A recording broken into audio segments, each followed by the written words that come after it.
This is Audible. Welcome to Best Audiobook. Subscribing and leaving a comment helps this channel more than you know, so please feel free to offer suggestion for future audiobooks or to just say hi. Thank you for listening. We hope you have an excellent 1. God hated Trista, and the proof was taped to her door. The evidence fluttered in the breeze, words printed with black ink on bright yellow paper. The wind picked up again, blowing harder this time. Empty cans clinked across the grimy concrete floor. A plastic bag followed in their wake, flying over the filthy ground. A ball of yellow, the hue matching the notice on her apartment door, tumbled by. Someone else was being evicted. Well, at least she wasn't the only one who'd be miserable and homeless. Not that she wanted others to suffer, but misery loved company. Clutching her keys, she traced the page taped to her door. It flapped, as if trying to flee, but she slapped her palm over the thin sheet. Final notice of eviction. Funny how she'd never received an initial warning. Then again, it'd only been a matter of time, right? She should have expected this after she heard of Bruce's death. But she hadn't. She'd held on to hope that she could float idly along and pretend her landlord hadn't been killed and a new owner wouldn't be coming in to take over. Trista slid her hand over the notice, letting her palm skim the rough door. Paint flaked off and pricked her skin, reminding her she was alive, and soon to be living on the streets. Wouldn't be the first time. Except she hadn't been alone the first time. Or the third, or the fifth. No, she'd had her mother then. And now? Her eyes stung, familiar tears welling, and she blinked them back.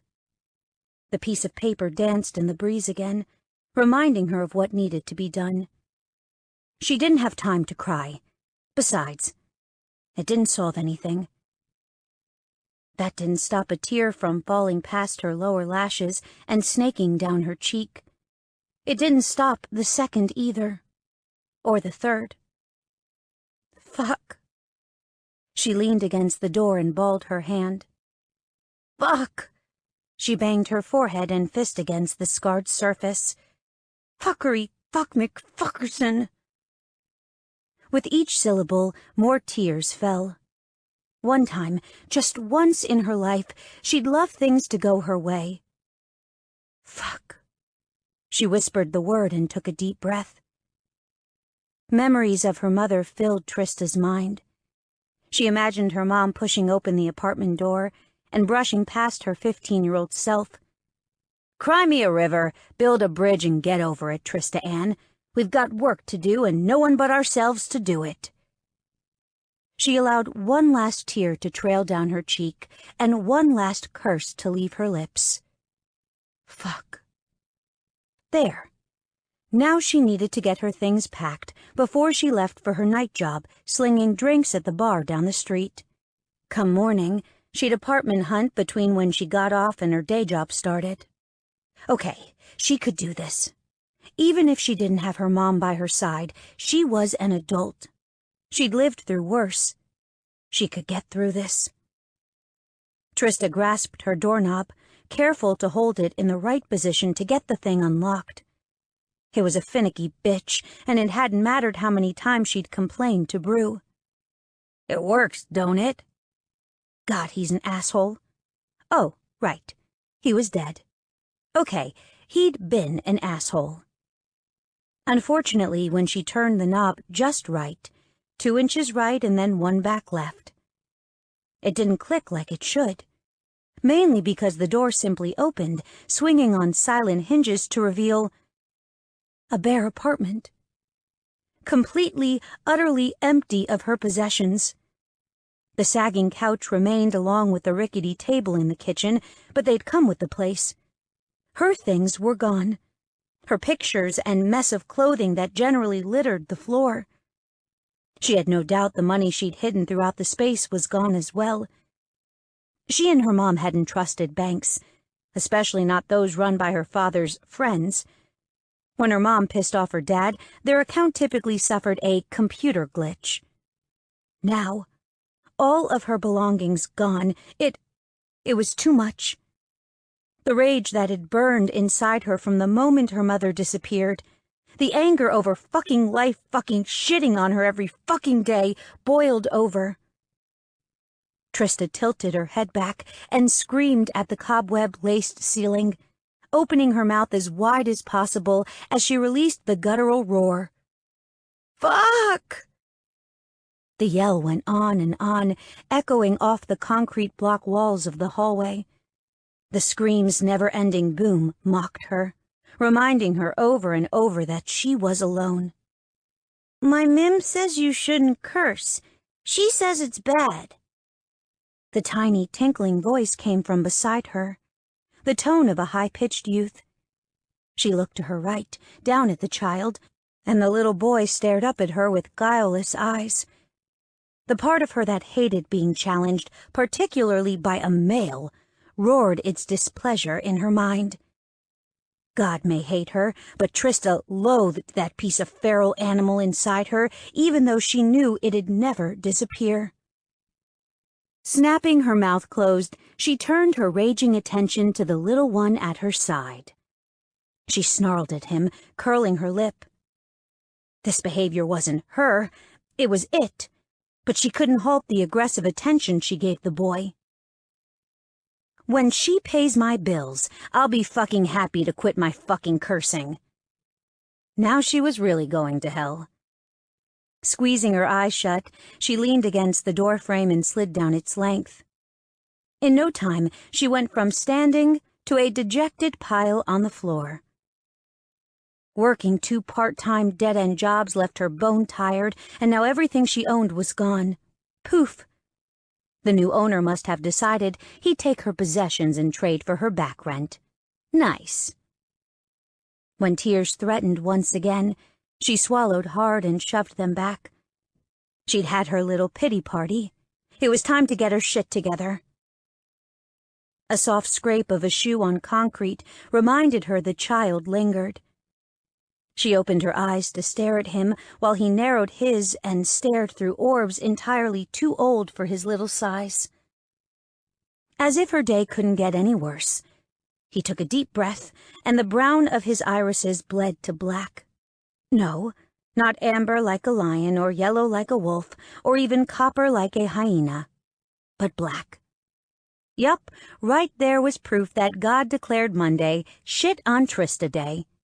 Because, of course, the small child before her had to be a werebear, and Trista happened to be part were-hyena, and wonderful of wonderfulness, the bears hated the hyenas. Well, she hated them just as much, and wasn't that awesome? "You're not supposed to be here," the boy snarled, baring his rapidly sharpening teeth. Right now, she really wished she could shift. If only her lovely father had given her that gift. "And yet I am," she retorted, but didn't expect him to understand the intricacies of the law, and she wasn't about to get into that kind of argument with a 6-year-old. At least she thought he might be 6. He seemed to be the right height, but he was also a shifter kid, so she wasn't all that sure. It became a moot point when the distinctive snap and crack of bone echoed off the walls. "You smell like him." The words were garbled as the child's mouth transformed into a cub's. It finally registered in her mind that this was happening. She was truly sitting in the doorway of her ransacked apartment with an eviction notice attached to her door. She had 2 jobs and no money, and now she was about to be attacked by a cub. Trista's life had become a very sad, very twisted were-country song. The only thing missing was a dead dog. Though the dead dog could be her, since she was part hyena and a lot of people thought they were dogs, even though biologically they were more like cats and— Holy fuck! She scrambled to her feet, the cub's claws barely missing her face and colliding with the doorframe instead. Wood splintered and showered the ground with the small pieces, but she couldn't focus on the damage. Not when the little he-devil from hell growled and rushed after her, his little feet slipping on the mess he'd created. "Parker!" A woman's voice rose above the growls, and the shout had the boy freezing in place. Movement near the door had Trista wanting to look at her savior, but she didn't dare take her attention off the little ball of death. "Parker, you back down right this instant, young man. Wait until I tell your parents." The yelling continued long enough for Trista to recognize the woman ranting at the boy. "Lauren?" The boy narrowed his eyes but didn't move closer. "Lauren, is that you? Please let it be Lauren, especially if her friend knew Parker. Before Bruce's death, Lauren had been her neighbor and passing acquaintance. Trista and her mom were always too busy to stop and chat, but she did exchange smiles with the woman often, though if she'd known the woman was involved with the bears, she wouldn't have done that. "Trista? Shit." In a split second, the raging cub went back to a human child. He spun, presenting her with his little back as he propped his fists on his hips. "Aunt Lauren, Mim said—" With the kid distracted, she looked toward her entryway and sighed. It truly was Lauren, and Trista changed her mind and didn't care that Lauren was involved with werebears. Not if she could prevent Trista from being dinner. "Not another word, Parker, not one," Lauren snapped, and tore off her cardigan, wrapping it around the now naked child. That had the kid whimpering, but the woman didn't release her anger. "To the car, right this second." "But now!" The child kicked at the ground and shuffled away, his head hanging low. He grumbled the whole way. "Girl, those dirty purge." Parker only repeated what others said about her kind. She was one of those. She was dirty. And she should be killed because of the purge ordered by the Grayslake Eton. The knowledge didn't lessen the pain, though. "I don't want to hear it. Get out!" Wow, Lauren could yell. It didn't take long for the boy to disappear from sight, and Trista didn't move until she could no longer hear the kid's stomping steps. Even when she figured he was gone, she was slow and careful in her movements. It was obvious Lauren knew of the bears. She hadn't blinked an eye at the cub's near attack, which meant this next bit would not be an enjoyable experience. Trista," the woman squirmed. "I don't know what to say. Do you need to be sedated? You don't have any guns, do you? I'm sure we have a therapist on hand to help. The thing about it is—" Trista furrowed her brow. "What are you talking about?" "So, sometimes, during evolution, nature takes a different course and—" Lauren nibbled on her lower lip. "Damn it, they need a handbook for this. What to expect when telling humans about shifters." The woman shrugged. "At least you're not running, screaming, and locking yourself in a room while holding the Etana hostage with an empty gun. That really pisses people off, by the way." Oh. "Lauren, you're not a shifter, huh?" Otherwise, the woman would have identified Trista long ago. When Lauren shook her head, Trista breathed a relieved sigh. "Okay, well, I am. Sorta. The point is, I know about shifters, which is why I'm not freaking out. I'm fine, you're fine, the psychopathic cub is fine, but could really use some training and control. We'll leave it at that. But I'm good. No need to worry about me. But I haven't seen you at any of the clan runs. The Etana says, if I had to adhere to clan laws, you'd be right. But, they were getting nowhere. Look, Lauren, thanks for saving me from the crazy cub, but I have things to do. Mainly work and find a new place to live." Trista flicked her gaze to the door, and the woman's attention drifted to the eviction notice. "Oh, but—" she shook her head. "No buts. Regardless of what you think you know, it no longer matters. I'm moving." Lauren nibbled her lower lip. "Okay, well, the clan is taking over the building and we have a new manager." Then Trista's day got so much more awesome. And I have to tell Ty about you. There was so not an ounce of caring left in her, especially not if the clan took possession and not one of Bru's relatives. Look, tell whoever you want. Tell the NC for all I care, but I gotta go. NC? She hated being mean to someone who obviously hadn't finished her shift or education, but enough was enough. Okay, I'm guessing you're real new, huh? You recently mated someone in the clan? When Lauren nodded, Trista continued. Okay, so go to your mate and ask him about the NC and the laws of visitation. Better yet, go to your Eton and Keeper. If you or your clan still has issues, they can find me at Jerry's gas station down the street until 7, and then at the Left Bank Bar in Boyne Falls at 8. With that, she headed toward the bathroom. Lock up on your way out. Just twist the little knob on the handle and it'll lock when it closes. Not that she had much to steal anymore. Bye? Trista waved to Lauren over her shoulder and stepped into the bathroom.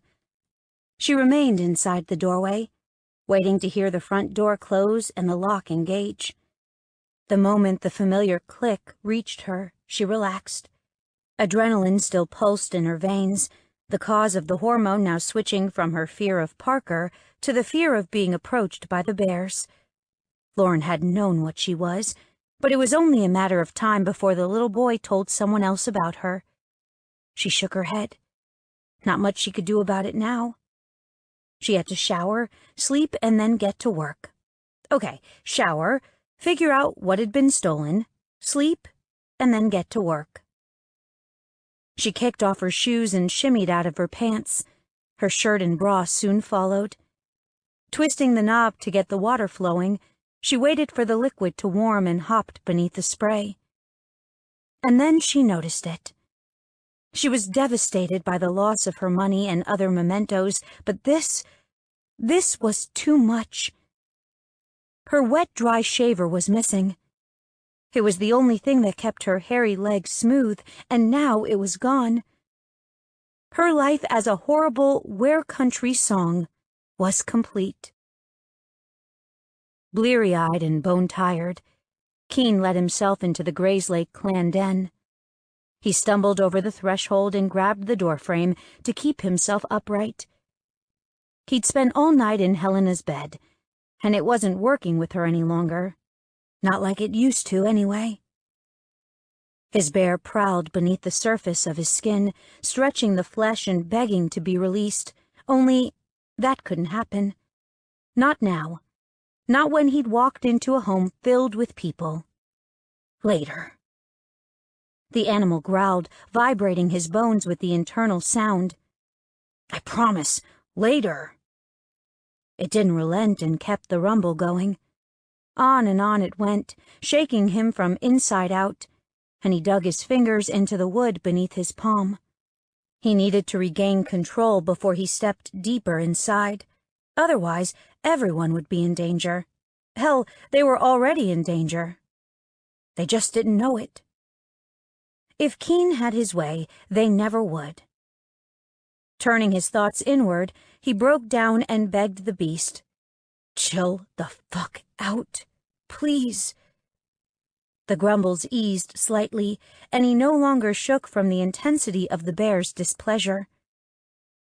He freed a slow, relieved sigh and released his stranglehold on the wood. Glancing at the frame, he winced, bringing his shoulders up high and wrinkling his nose. Damn. He'd have to fix that. That and anything else his brothers decided he needed to handle. His bear shook, jarring Keen's body with the action, and the rolling sounds began again. It responded to his frustration with his family and the disrespect they showed him. Shit. Keen couldn't adopt his normal horn dog, devil-may-care attitude this morning. He needed to hide in his room until he could present the attitude his family and friends had come to expect. The Keen who didn't care about anything. The one who smiled and pretended his world shined brightly. The male who hopped from bed to bed with not a care in the world. Lies. All of them lies. He forced himself into motion, placed one foot in front of the other until the welcoming scent of the den reached him. With a nudge, he closed the front door as quick as he could and leaned against it for support. The solid panel at his back reminded him he still held his human form, barely. His fingers tingled and ached with the need to shift, to bare his claws. Instead, he pressed the tips against the oak, or rather, the thin layer of oak that covered a steel core. When he was 14, his father learned his fourth son was different and needed a little something extra to keep him contained. He breathed deep, focusing on the sense of his clan members, hunting the flavors of someone who could calm his animal. And he found nothing. Fuck. Okay, if he could get to his room, lock himself in, he might be able to quiet his bear enough to get some work done. Right, he had a plan. Keen pushed away from the door, wincing when his nails clung to the wood. A quick glance at his fingers revealed what he'd feared. The pink of his human nails were replaced by beastly claws. He stretched and flexed his hands, fighting the animal inside him, pushing and shoving the bear back. The ever-present rage that consumed him rushed him, the animal riding in its wake. He stumbled forward and managed to catch himself on the couch, only this time he was careful. His palm hit the furniture, but he didn't curve his fingers around the back. Forcing his feet into action, he pushed himself to stand once again and resumed his trek. He had the path memorized. 10 steps to the hallway, turn right. 4 steps to the first doorway, and another 11 to his bedroom door. Once he got the lock thrown, he wouldn't care about the rest. He managed to make it to the hallway, hand braced on the corner while he took a few breaths. The animal bolted onward once again, demanding to be freed. It wanted something Keen couldn't give it. For years he'd been this way, and for years he hadn't known how to appease the animal. Oh, it relented for a little while, soothed when he lay with a woman. But before long it had returned to its natural, agitated state. How many women had he burned through? Too many to count. Keen.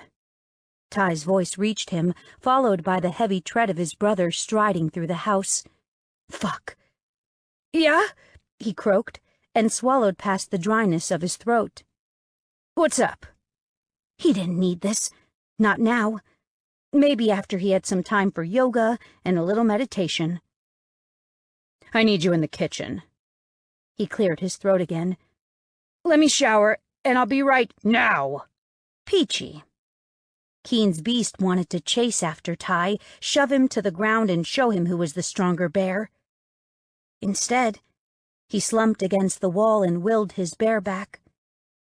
He recognized the scents in the area and sorted through the strength of the aromas. Ty and his mate, Mia, were present, as was his other brother, Van, and his mate, Lauren. The sweet flavors of Parker were also around. Add in the smell of the den's cook, Gigi, and they had a full house.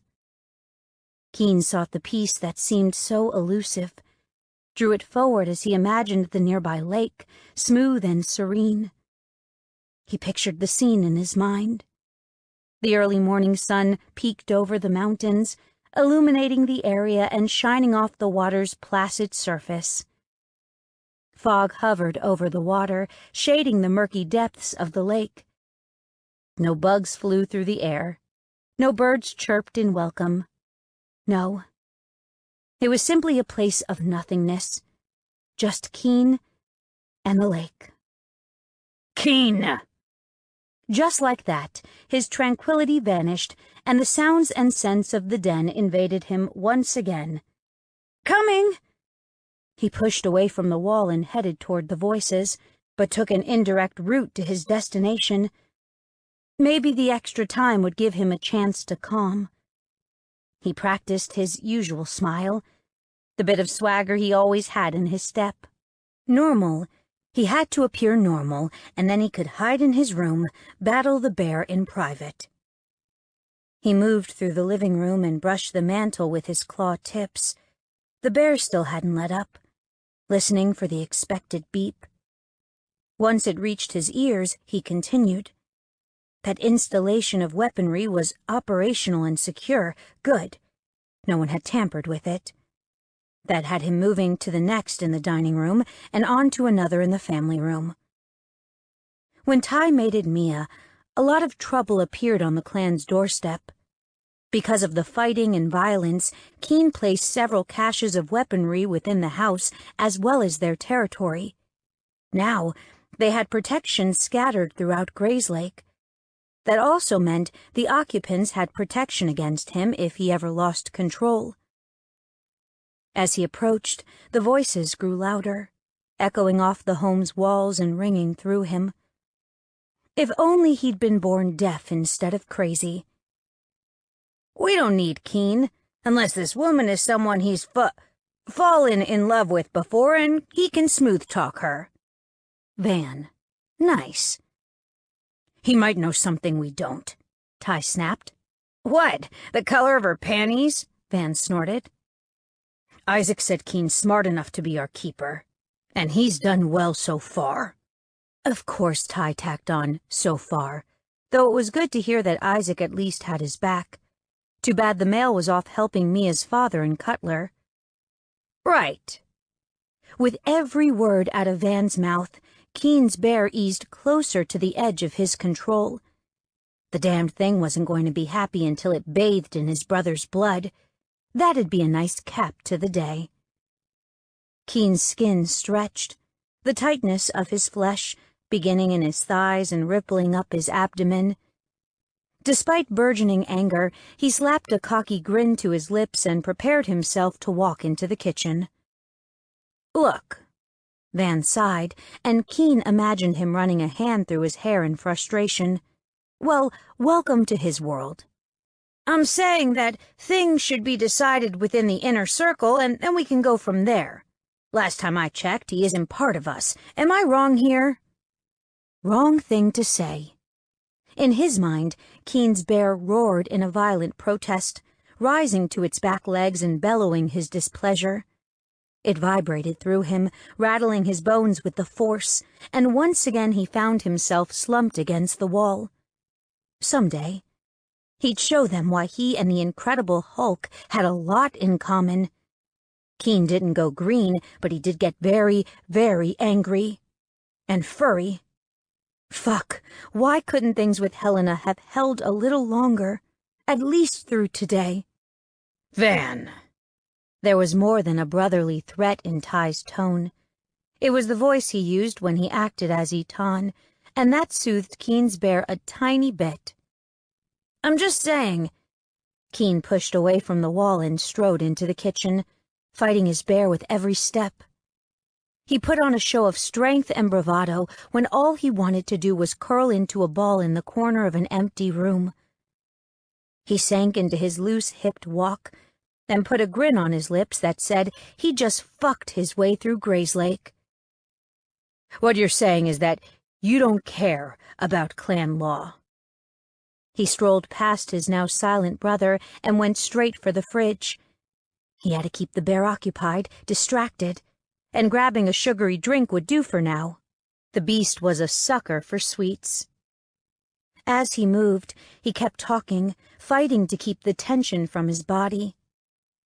Volume 8, Section 12, Paragraph 13, Subsection 5, Paragraph 2 states, any member of a clan holding an authoritative position within the clan is part of said clan's inner circle.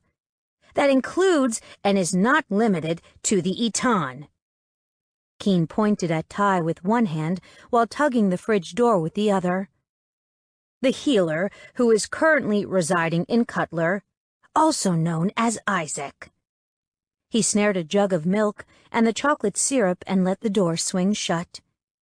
The enforcer, he gestured at Van with the half-empty container, as well as the keeper. He dropped the milk to the counter, placing the chocolate to its left. He pointed at himself. Keen snatched a glass from the drying rack and poured the liquid into the container before adding the chocolatey goodness. So far, so good. The bear was occupied with pulling information and the impending sweet rather than on killing his brothers. It goes on to list additional positions which represent the mates of those bears, regardless of their sex, as well as other titles which may become necessary as a clan grows. He took a deep gulp of his drink, letting the cool liquid soothe his animal. One swallow turned into 3. And then it was all gone. He lowered the glass and snagged a paper towel to wipe his face. As educational as this has been, for them, not him, are we going to let Van make up his own laws, which means I'm done here, 'cause, he waggled his eyebrows, I got somewhere to be. He let his question trail off as he waited for Ty to either step up or step off. And Ty didn't say a word. Keen shook his head and placed the tumbler in the dishwasher as he ignored the others in the space. Soft whispers reached him, but he didn't bother trying to decipher the words. None of them mattered. The last 6.5 months had obviously been a waste, and he didn't know why he even tried. With a sigh, he turned back to the small group of people. Lauren was angry, her eyes narrowed and focused on a frustrated Van. Mia was filled with rage, a fury he'd never seen before, and he was thankful it wasn't directed at him. Her face was red, eyes bleeding black. The Etana wasn't able to shift, but she did take on animalistic characteristics now and again. Her rounded stomach rolled, telling him without words that her ire was upsetting her unborn cub. Not looking at Ty, he approached Mia and placed his hand on her abdomen, resting atop the baby pressing against her flesh, while he put the other on the back of her neck. A gentle squeeze and rub of his thumb had her relaxing into his touch with a soft sigh. "Keen," she moaned. "Hush. Relax." He winked. "Let me cop a feel for a minute." He'd learned a lot about pressure points and relaxation. It was necessary as he'd grown from a volatile preteen to an even more dangerous adult. Now he was able to use it on his pregnant sister-in-law, which pleased his bear and soothed some of the anger coursing through him. No one said a thing as he worked, chastely rubbing and petting Mia until she was near boneless. Finally, he released her and stepped back. "All better?" "I'm amazed every time you do that," Mia purred. "Can you teach—" "If I was the keeper, I'd happily share what I know. Since I'm not, I can recommend several physical therapists in the area. But—" Ty overrode his mate and snarled at him.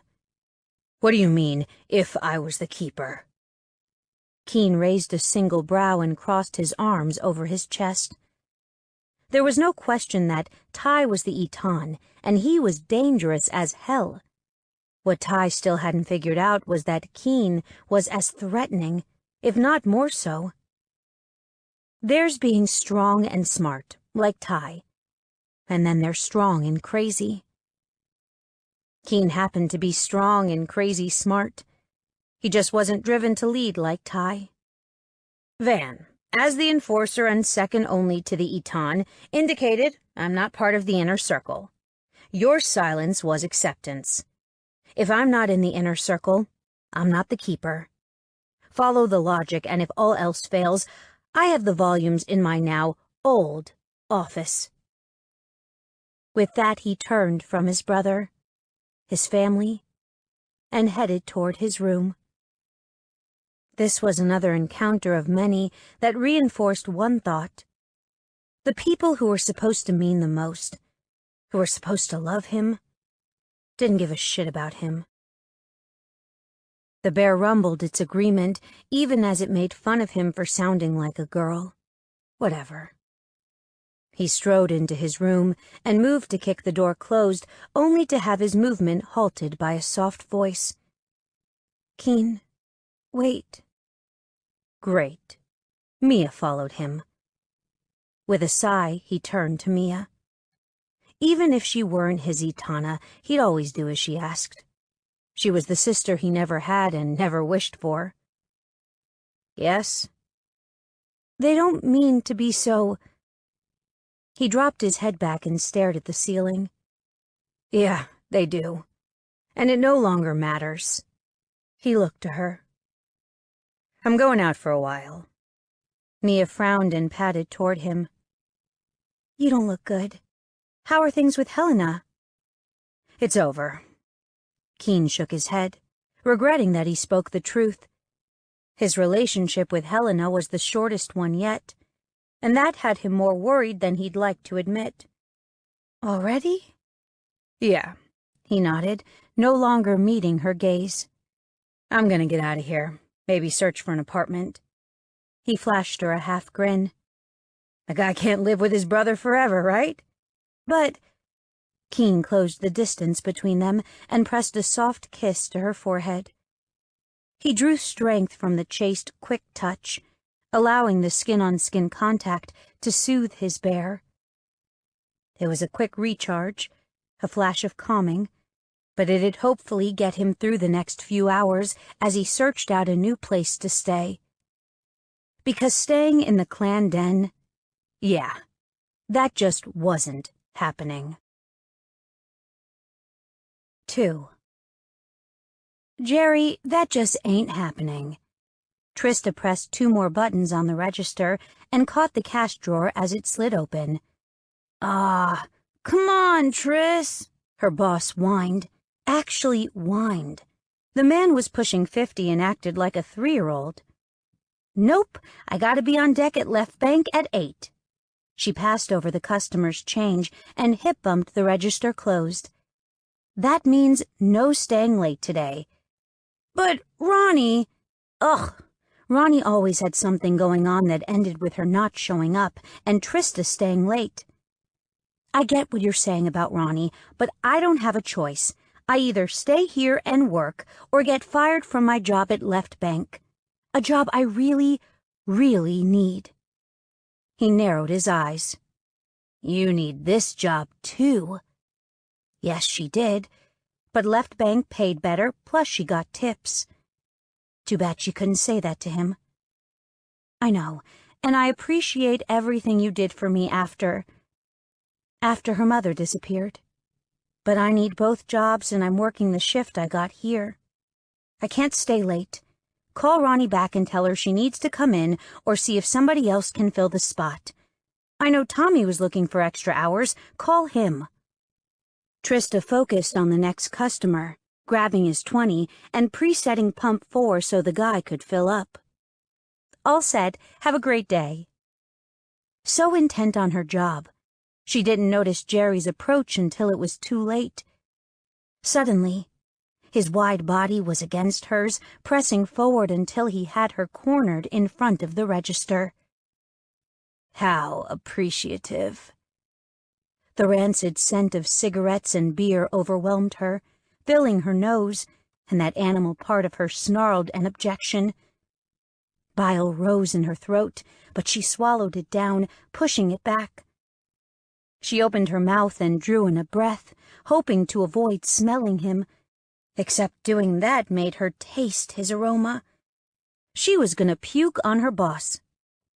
Ah, Trista, just how appreciative are you? I gave you a lot of time off when you went looking for your mama. Yep, total puke fest coming right up. But what did she expect from him? A person couldn't get anything for free. It was always give a little, take a lot in her life.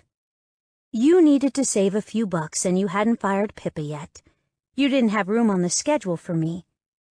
She leaned away from him, fighting for clean air. She hated this. Hated that she had to deal with sexual innuendo and the disgusting feel of Jerry's body on hers. If she didn't need this job... Pippa, he sneered. Yeah, she was kinda in love in a non-lesbian way with that girl, who had placed a knee in the right place and sent Jerry to the ground when he'd gotten too close. She'd been able to throw away her job. Jerry's had been a part-time summer position before she went off to college. 4 months later, and the cold of winter bearing down on the towns, it still made her smile. For Trista, it was a won't-eat-without-it kind of position. The bell announcing a new customer dinged, and her boss eased back, but his presence remained. She caught sight of the newcomer out of the corner of her eye and directed her attention to him with a wide smile.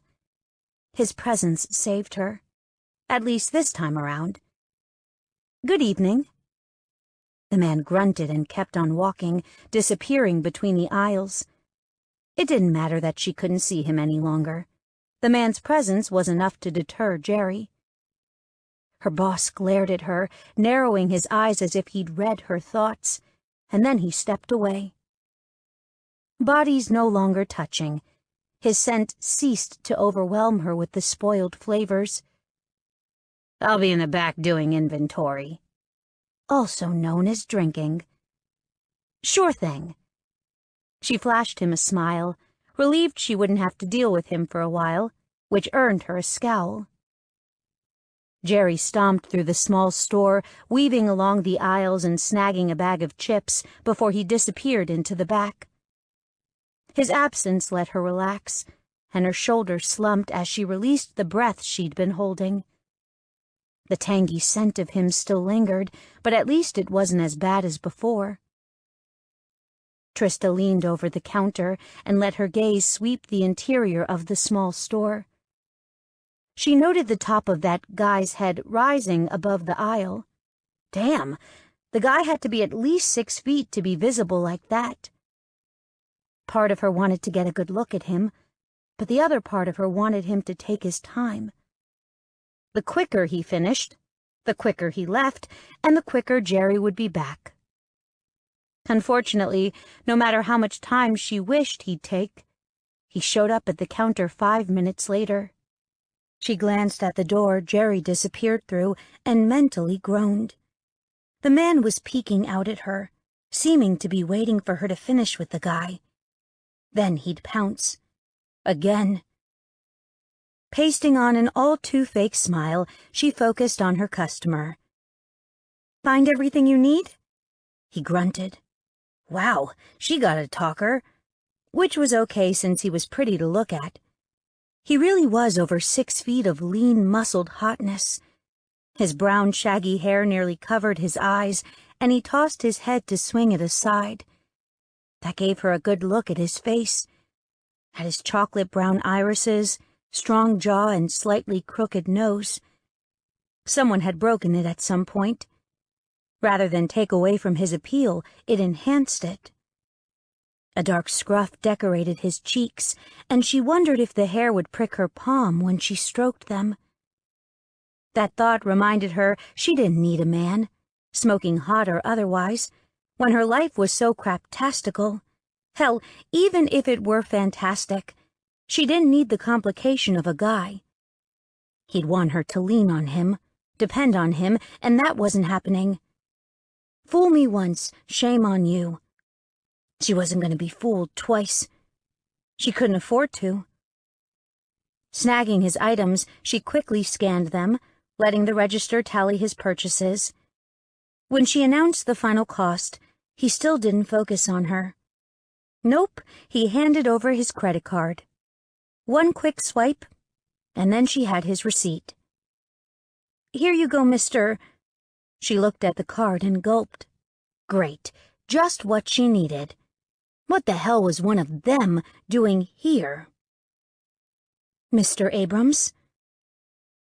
Their fingers brushed as she returned his card, his calloused skin scraping the pads of her digits. A sliver of desire, tinged with unease, traveled down her spine. Her body reacted to him, to his touch, and she fought to tamp down her arousal. Yet her inner animal wasn't going to be denied. For some reason, she wanted him. Even if he was a bear, even if he was an Abrams, even if he could blow her entire world to hell and back. His gaze collided with hers, his eyes widening as his chest expanded, nostrils flaring as he drew in a deep breath. Oh, fuck. He furrowed his brow and repeated the action, drawing in more air. Anxiety attacked her, worry and fear rising to overwhelm her with the emotions. Adrenaline pumped through her bloodstream, pounding out an uneven rhythm. She immediately snatched her hand back, breaking their connection, as she stepped away from the counter. Silence stretched between them. The rumble of cars and the whir of the fan in the back coolers, the only things that filled the air. His deep breathing continued, and she prayed he wouldn't be able to discern her scent, discover her true nature. Lauren was one thing. The woman was human even if she was associated with the Grayslake clan. Besides, she hadn't said anything about her animal. Sure, the kid knew, but who'd believe a 6-year-old kid? She was safe, fine, perfect even. Until Keen Abrams walked into the station. Hoping to rush him along, she cleared her throat and finally broke the quiet. Have a nice day. Come again. Instead of walking away, he continued to stand there, tilting his head to the side as if he were trying to piece together a puzzle. Well, she was no man's puzzle. Trista tore her attention from him, lifted her wrist, and glanced at her watch. 5 minutes left. Screw it. Good enough for government work. Right. See you next time. She gave a small wave and focused on the empty doorway in the back. Yo, Jerry, I gotta go. It didn't take long for him to poke his head out, a scowl on his face. You've got 5 minutes left on the clock. And I took a short lunch, so it evens out. Pressing on the register drawer, she confirmed it was shut before hurrying toward the end of the counter and abandoning her post.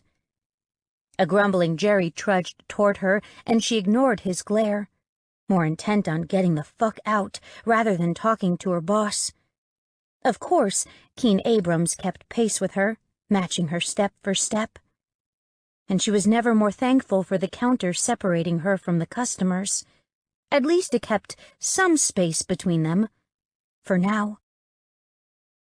The moment she reached the end, she darted down a nearby aisle, racing for the safety of the back room. Hell, who was she kidding? Safety? She mentally shook her head. If he wanted to follow her, he would. He lurked in her periphery, and she increased her pace, heart beating faster and faster with each step. It didn't matter that she was within her legal rights. It didn't matter that the law was on her side when it came to her work and her residence. She knew if he wanted her gone, she'd be gone. Like her mother. Trista practically dove for the back door. Hell, she really did dive. She rushed forward and jumped through the doorway, grasping the edge of the panel and shoving it closed. Almost. The slap of flesh on metal echoed through the small stock area. Keen's hand stopping her bid for safety. Hey, wait. Sorry. She pointed at the sign on the panel. Employees only. Jerry can help you with what you need. Have a good day. She pushed on the door and it didn't budge, his strength keeping her from a clean escape. You're late for my other job. The animal in her growled. It knew a bear stood before them, a powerful bear, and it didn't like being in this position. You shouldn't. Really gotta go. Adrenaline pumped through her veins, urging her to run, to hide, to be anywhere but Jerry's gas station. The shrill ring of a cell phone broke into their battle, dragging his attention from her enough for her to shove the door closed. Damn it, she wished she could throw the lock, but that had pissed Jerry off when he couldn't get in. Hell, it might anger him enough to fire her. Though, dead or fired, which was worse? She wasn't sure. Keen's muffled voice reached her. Lauren, what's up? Trista winced. Crap. He knew Lauren, which meant he'd soon know about her. Maybe he wouldn't connect the dots. She snorted. Right. The bears were assholes, but they weren't stupid. The laws of visitation? Yeah, she was so caught. Trista ran into a bear cub who figured out what she was, and then told Lauren, and then Lauren told Keen, while Keen had already sent it her an bum, bum, bum. My life is over. Not waiting for the bear to figure things out, she snatched her purse and strode to the back entrance. Apartment, shower, change. Left bank. Just because she was about to be run out of town, or worse, by the bears, didn't mean she didn't have to work. A girl's gotta eat. Keen was tempted to shift and confirm what his nose told him. A hyena? In Redby? Nah, he couldn't imagine Reed, the werewolf alpha, allowing a hyena in wolf territory. And yet, he'd stood not 5 feet from the woman as she'd rung up his purchases. He'd had to fight past the stink of the gas station owner, but beneath the stench he'd found the sweet scent of the woman. Then the battle began. The bear's desire for her warred with the man's objection to her species. The man eventually overruled the bear, for now. His human half was ready to run her out of town, at least until Lauren called, fussing at him for bolting before they could talk, and distracted him. When Lauren went back to her old apartment to check on the new owner, she'd run into her friend Trista, who'd almost been eaten by Parker when he'd sniffed her. Parker, who assured his Aunt Lauren the woman smelled like the bad man who'd kidnapped him over 6 months ago. Was that who he'd met? It seemed too coincidental. Did they really have a hyena living in Grayslake and working in Redby? Actually, she worked in Boyne Falls at the Left Bank bar, too. That information cost him $100 and had him suffering through a conversation with Jerry. Keen scented the air, drawing in the flavors of the parking lot and hunting up the identity of those inside the bar. The aromas of bears and wolves reached him, the flavors sinking into his lungs. None of the patrons were particularly strong, mostly regular members of the Grayslake clan and Redby pack. After purging Boyne Falls of all hyenas, wolves and bears took up residence. The fact that their clan and pack managed to mingle without bloodshed said a lot about Ty and Reed. He also found Trista's scent lurking beneath the surface of the others. A hyena in Boyne Falls. He breathed deeper, drawing in more. Was she just a hyena, though? Half, maybe. But there was something else in there. Keen shook his head, unable to believe the balls on the woman. He pushed away from his SUV and headed toward the front door. He and the woman had a bit of a reckoning coming. She needed to get gone. His brothers wouldn't stand for her presence, and he didn't even want to think about how Reed would react. Except his bear didn't want her lush, curvaceous ass going anywhere other than his bed. Unlike nearly every other woman he'd come across, his animal wanted her writhing beneath him and screaming his name in pleasure. It had a singular focus. Her. It roared and snarled, demanding he hunt her, find her, and claim her. No one else would ever place a hand on her skin. Fucking crazy-ass bear. He tugged on the door and strode through the portal. He stepped to the side, allowing others to come and go as he adjusted to the bar's atmosphere. Loud music assaulted his ears, while the heavy sense of many bodies filled his nose. This was why he rarely went to places like this. It was hell on his senses. Men and women packed the space. Some settled at seats, while a few were on an impromptu dance floor toward the center. His feet almost stuck to the concrete as he wove his way through the room, occasionally sliding when he stepped in a puddle of who the hell knew what. The smash and tinkle of glass breaking cut through the music, but no one seemed to care. Okay, then. Left Bank looked to be about 1 step above a total dive, and the only thing helping it cling to that dubious distinction stood behind the bar. The place was dim, the light shining on the bartenders, and there stood the reason Left Bank couldn't be considered a total loss. Her hair shined in the low light, bringing out the different shades of brown. Hints of red glistened and caught the glow. It also highlighted the curves of her body, tracing each rise and fall of her form, including her deep cleavage exposed by the V of her shirt. It clung to her chest, outlining her breasts, seeming to offer them up to whoever would accept the invitation. It sure as hell wasn't going to be the guys drooling over her, and he wasn't going to think about the fact that his bear was ready to destroy the next man who touched her. At all. Keen waded through the press of customers, ignoring the purrs and strokes from the women he bumped. Normally, his bear would take comfort and solace in the contact. But today it wanted to snarl at the females. Damn it, his world was whirling through the air, and he wasn't sure where he'd land. He pushed between two large males, shoving one and then the other aside. The one on his left, a bear whose name he couldn't remember, bared his human-shaped teeth. At least the man managed to keep his animal at bay. Otherwise, he'd have to haul him off to face Van. Keen knew the laws. Van enforced them. And that thought brought him back to what sent him tearing out of the clan den earlier in the day. Keen knew the laws, but he no longer had the power to act. Not like he would have if he were still in the inner circle, which meant he could face Trista as a man free of obligation, and that thought lifted him.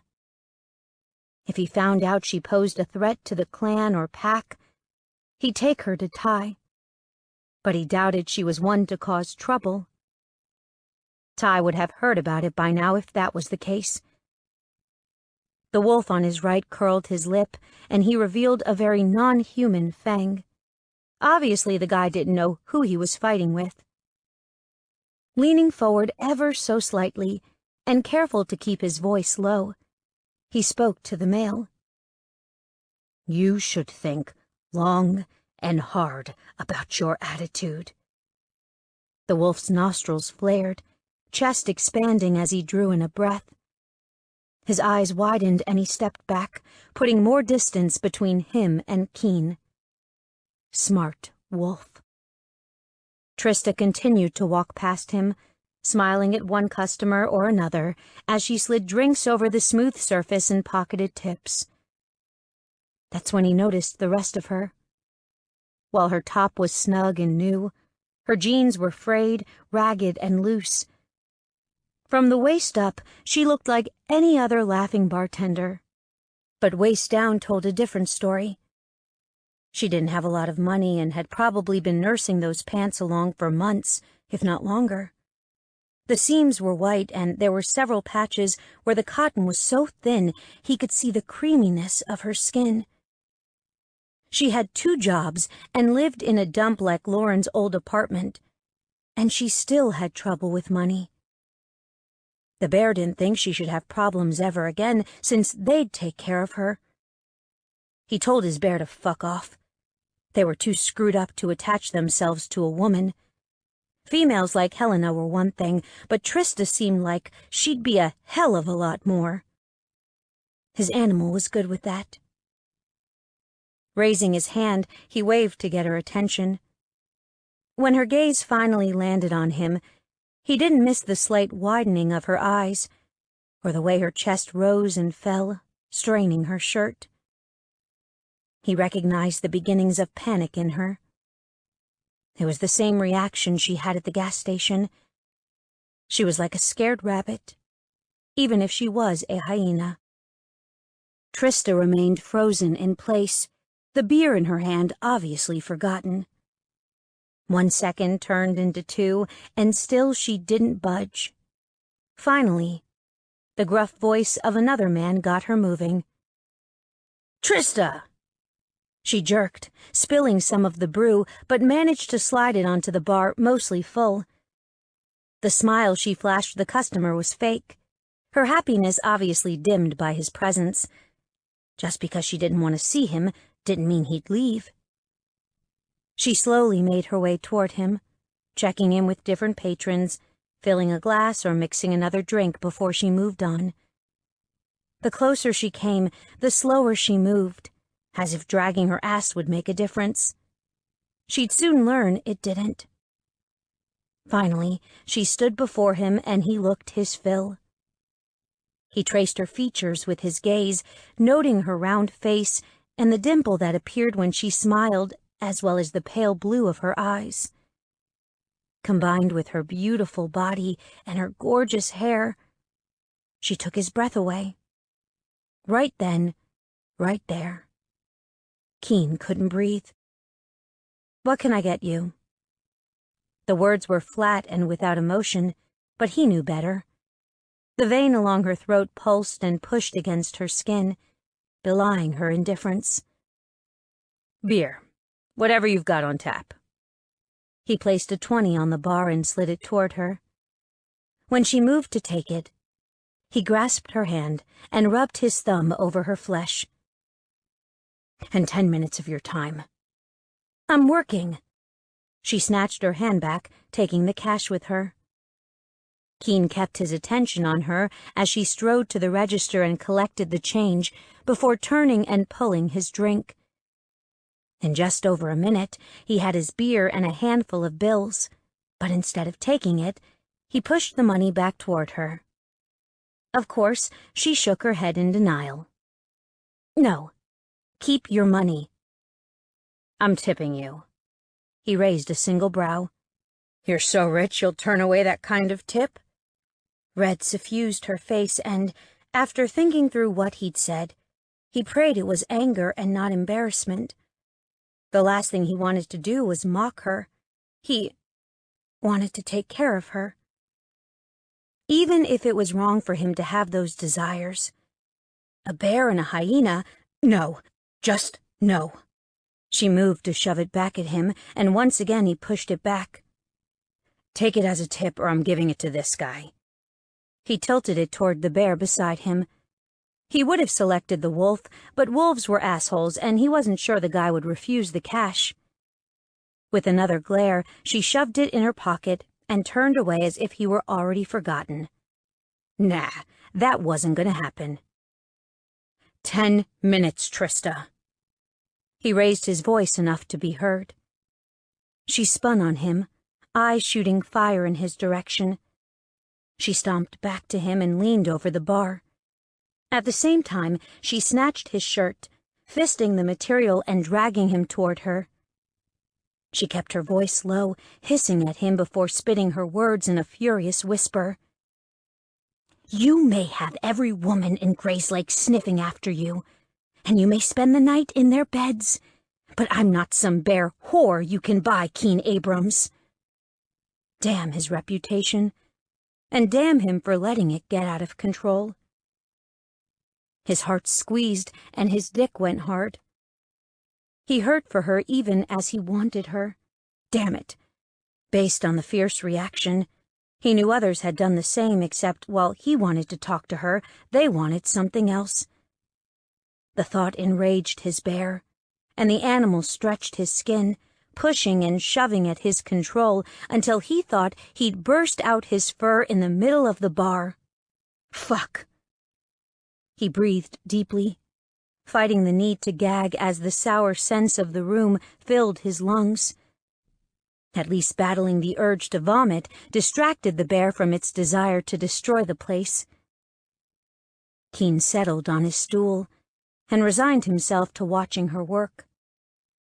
He glared at one male after another, shifter or not, when they got too friendly with her. It didn't take long for word to spread amongst the shifters in the building. The men went from leering to respectful in less than a half hour, and it only took the humans a full hour to catch on.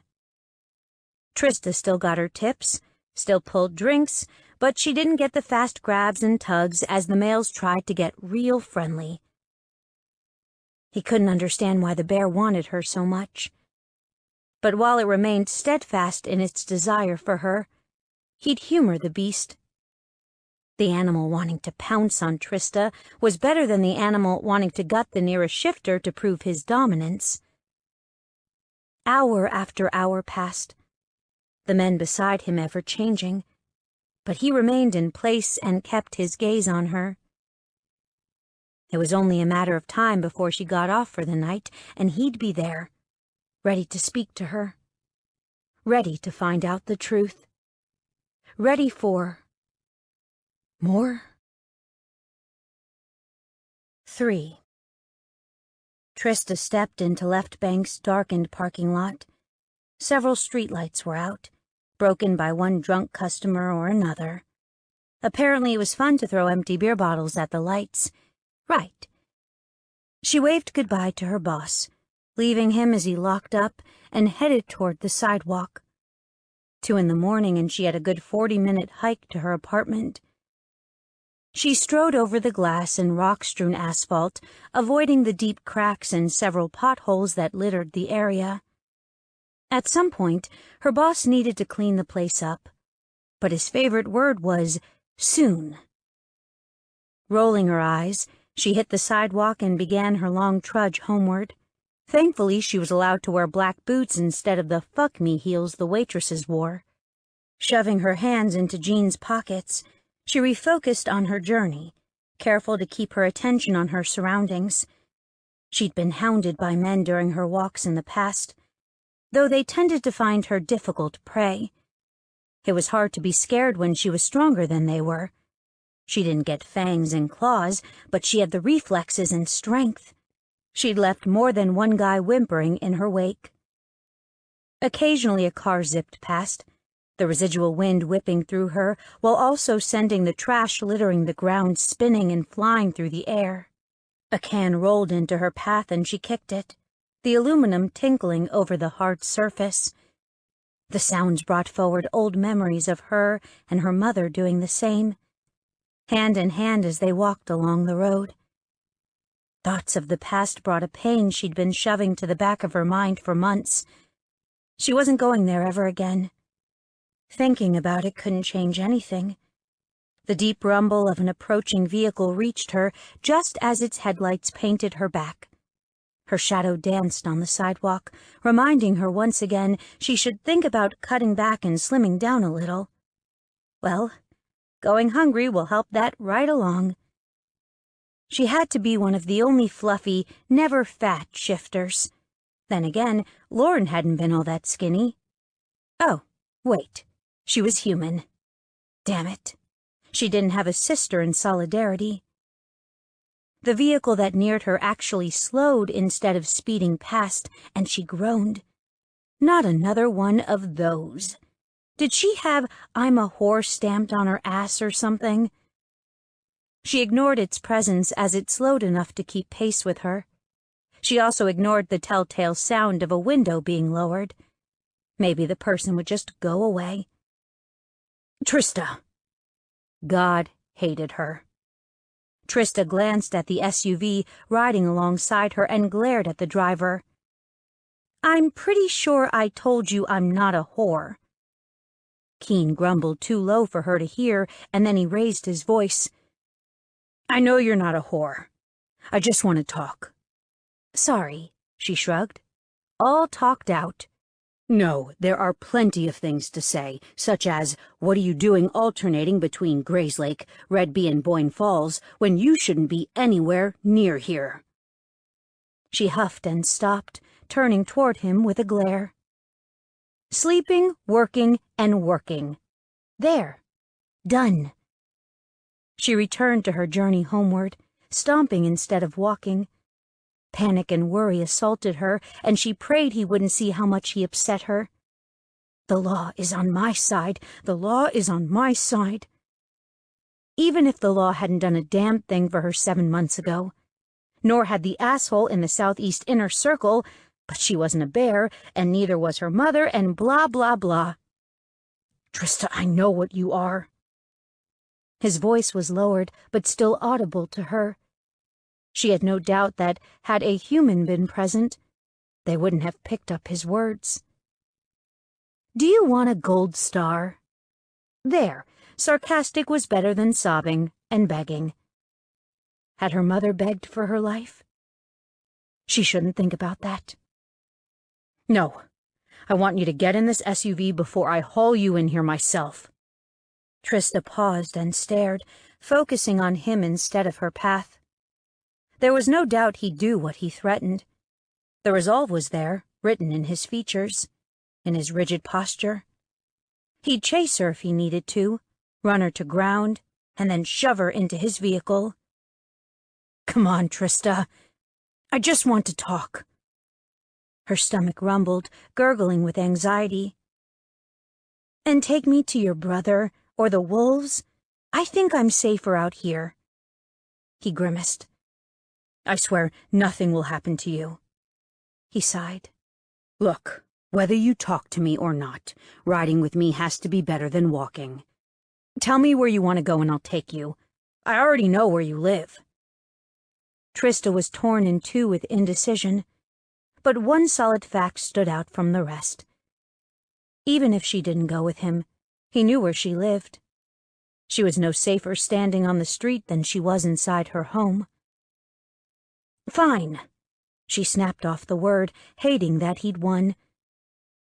She took a step toward him and then, in the most graceful move ever, went tumbling to the ground in a rolling heap. Stupid curbs with their stupid drops, and damn that it hurt. Tiny rocks dug into the heels of her hands, scraping her skin, and her purse dumped its contents on the asphalt. God could totally cease to exist now. All over, all kinds of ceasing. Trista! Yeah, well, yelling at her as she fell didn't do much for stopping the falling. The heavy thump of his door preceded his rapid stomps as he came toward her. In no time, he had his large, warm hands on her, helping her upright. He grasped her hands, cradling them in as he brushed the debris from her skin. Small droplets of blood surfaced, and just as quickly, the wounds healed until they were pink freckles. Go Team Hyena. He traced the longest line of red skin with his thumb, following it from the base of her pointer finger to her wrist. The sand and dirt fell away beneath his touch. I wasn't sure, he whispered. Wasn't sure what? He continued to stroke her, and each pass sent a shiver of want down her spine. Whether the bear was right. How could a shifter not trust their animal? 9 times out of 10 it was spot on, and that one time was usually because it wanted to fuck instead of eat, or eat instead of fuck. That's when it became the human's call. Looking at Keen Abrams, she figured he picked fuck a lot. No man should be that gorgeous. Based on his reputation, a lot of a lot. Trista cleared her throat, fighting back the snakes of arousal traveling through her blood. Now was not the time to want to bang the big bad bear. What was he right about? You really are a hyena, but there's something... Yup. He brought his gaze to clash with hers. Why did no one report your presence? Those shifters in the bar, the ones you run into at the gas station, even those at your apartment. Yeah, well, I've known most of them since I was a kid, or they knew my mother. It's hard to hate someone, turn them in, when you know death is very likely. When they've been slinging your drinks or selling you honey buns for years, they aren't too keen on losing someone they've called a friend. Trista tugged her hands from his grasp and bent to toss her belongings back into her purse. There wasn't much.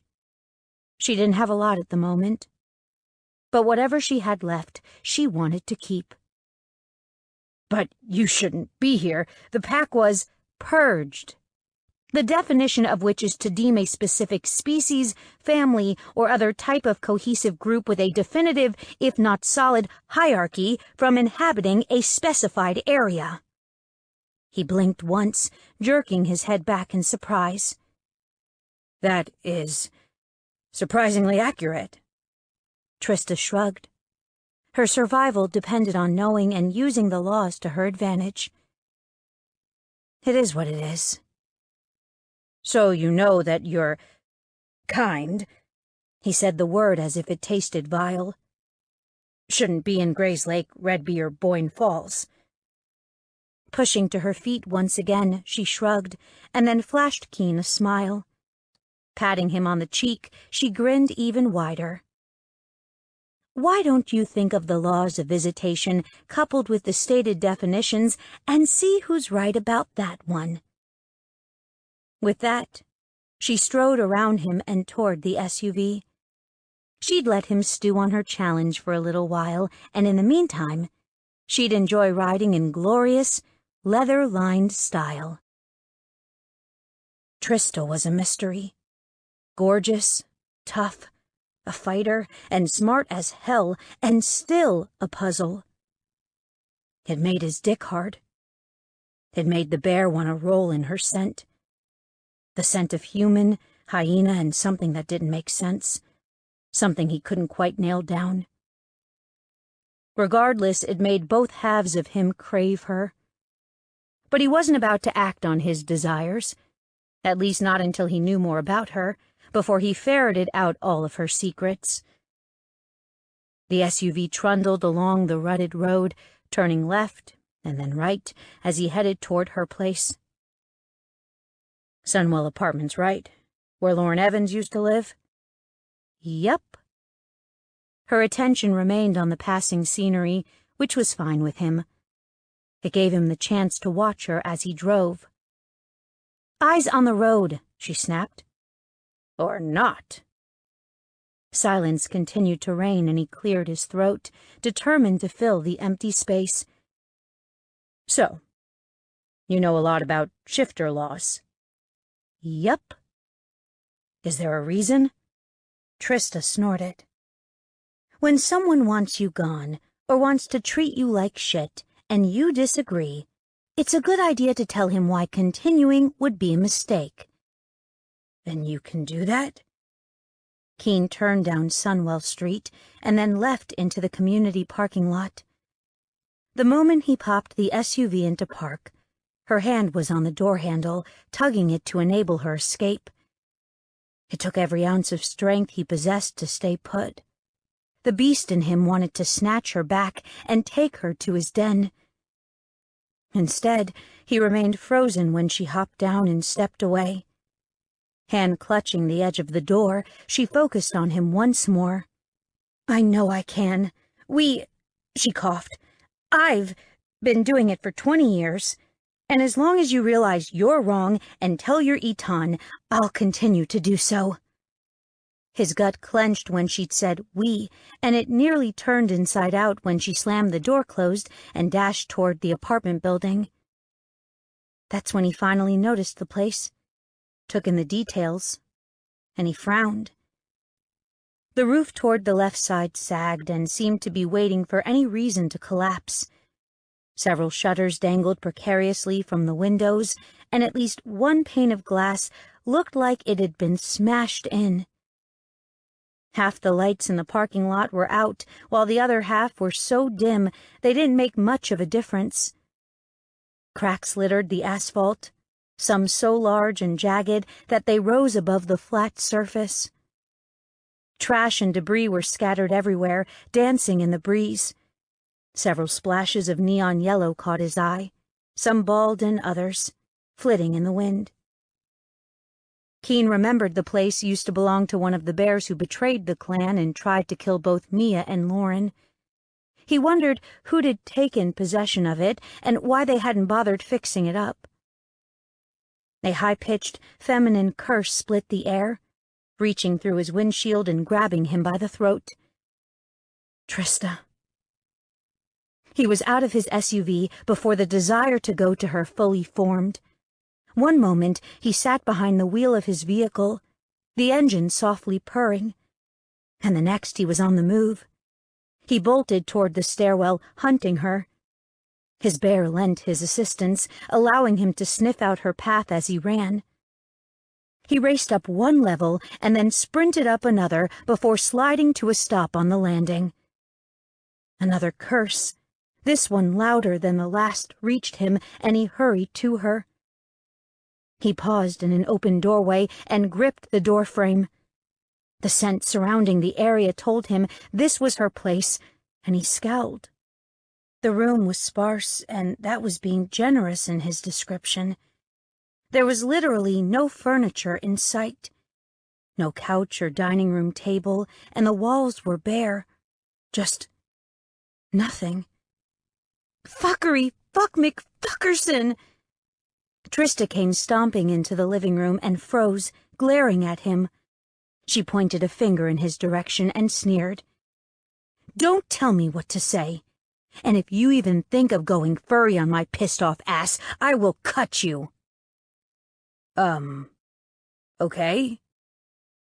He wasn't sure what the problem was, but he wanted to fix it. He and the bear wanted to put a smile on her face and keep it there, forever. That thought gave him a gut check. After all these years, all the women, the bear really had settled on a single female. Trista. I can't believe he did it. He fucking did it! She ran her hands through her hair and then down her neck, lifting her face to the ceiling. The move exposed the smooth line of her throat, or rather, not smooth. Scars littered her pale skin, and he opened his mouth to ask about them, but she kept speaking. "It's all gone." "Gone? This isn't how it normally is?" He knew she didn't have money. Her clothes attested to that. That earned him a wide-eyed stare. Seriously? He was so out of depth with her. Trista took another look through the room, glaring at the blank walls, and then stomped toward him. Fuck this. The bastard took my bed, and I want that shit back. When she got close, he stepped out of the way and let her pass. She tramped down the stairs, speed increasing as she neared the first floor. She broke into a brisk walk once she hit the sidewalk, feet moving faster and faster with each step. By the time they rounded the end of the building, she was practically running. He didn't know where she was headed, but he refused to leave her side, even when she glared at him. Instead of justifying his presence, he shrugged and kept up with her.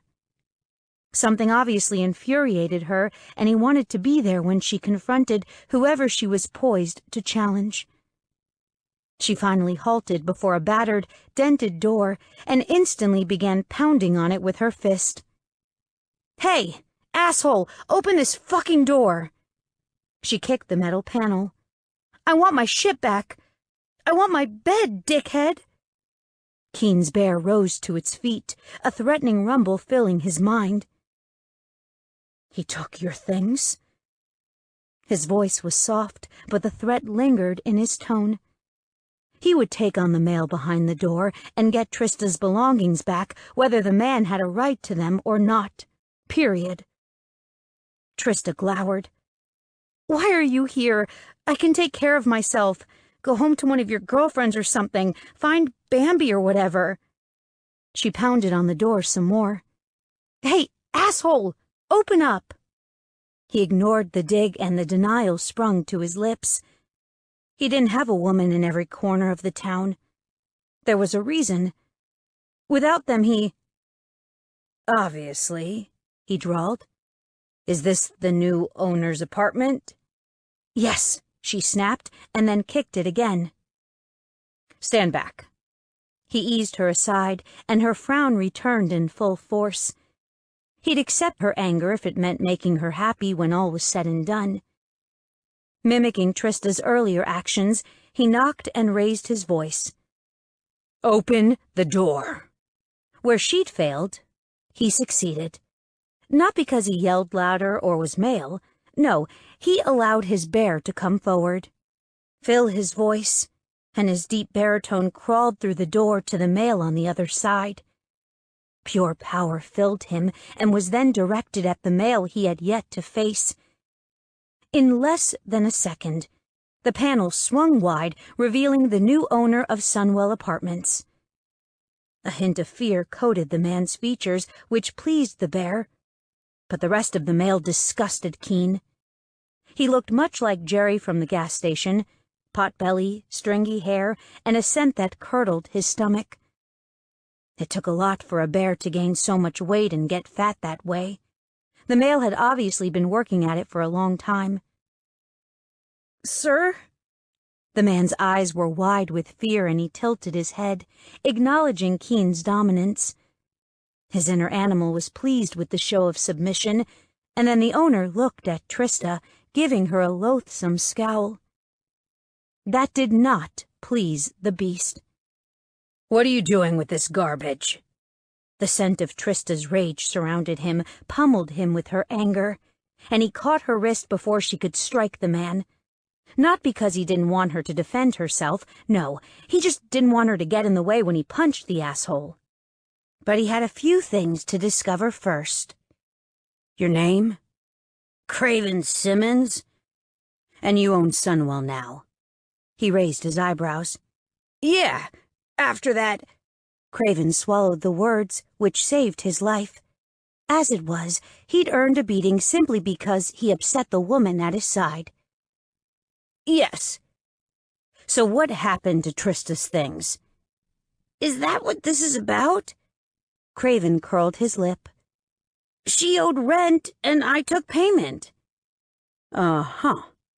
He looked to her. "That true?" "Depends who you ask," she hedged. "I'm asking you." She sighed. "Here's how things go with people like me." She pointed at herself.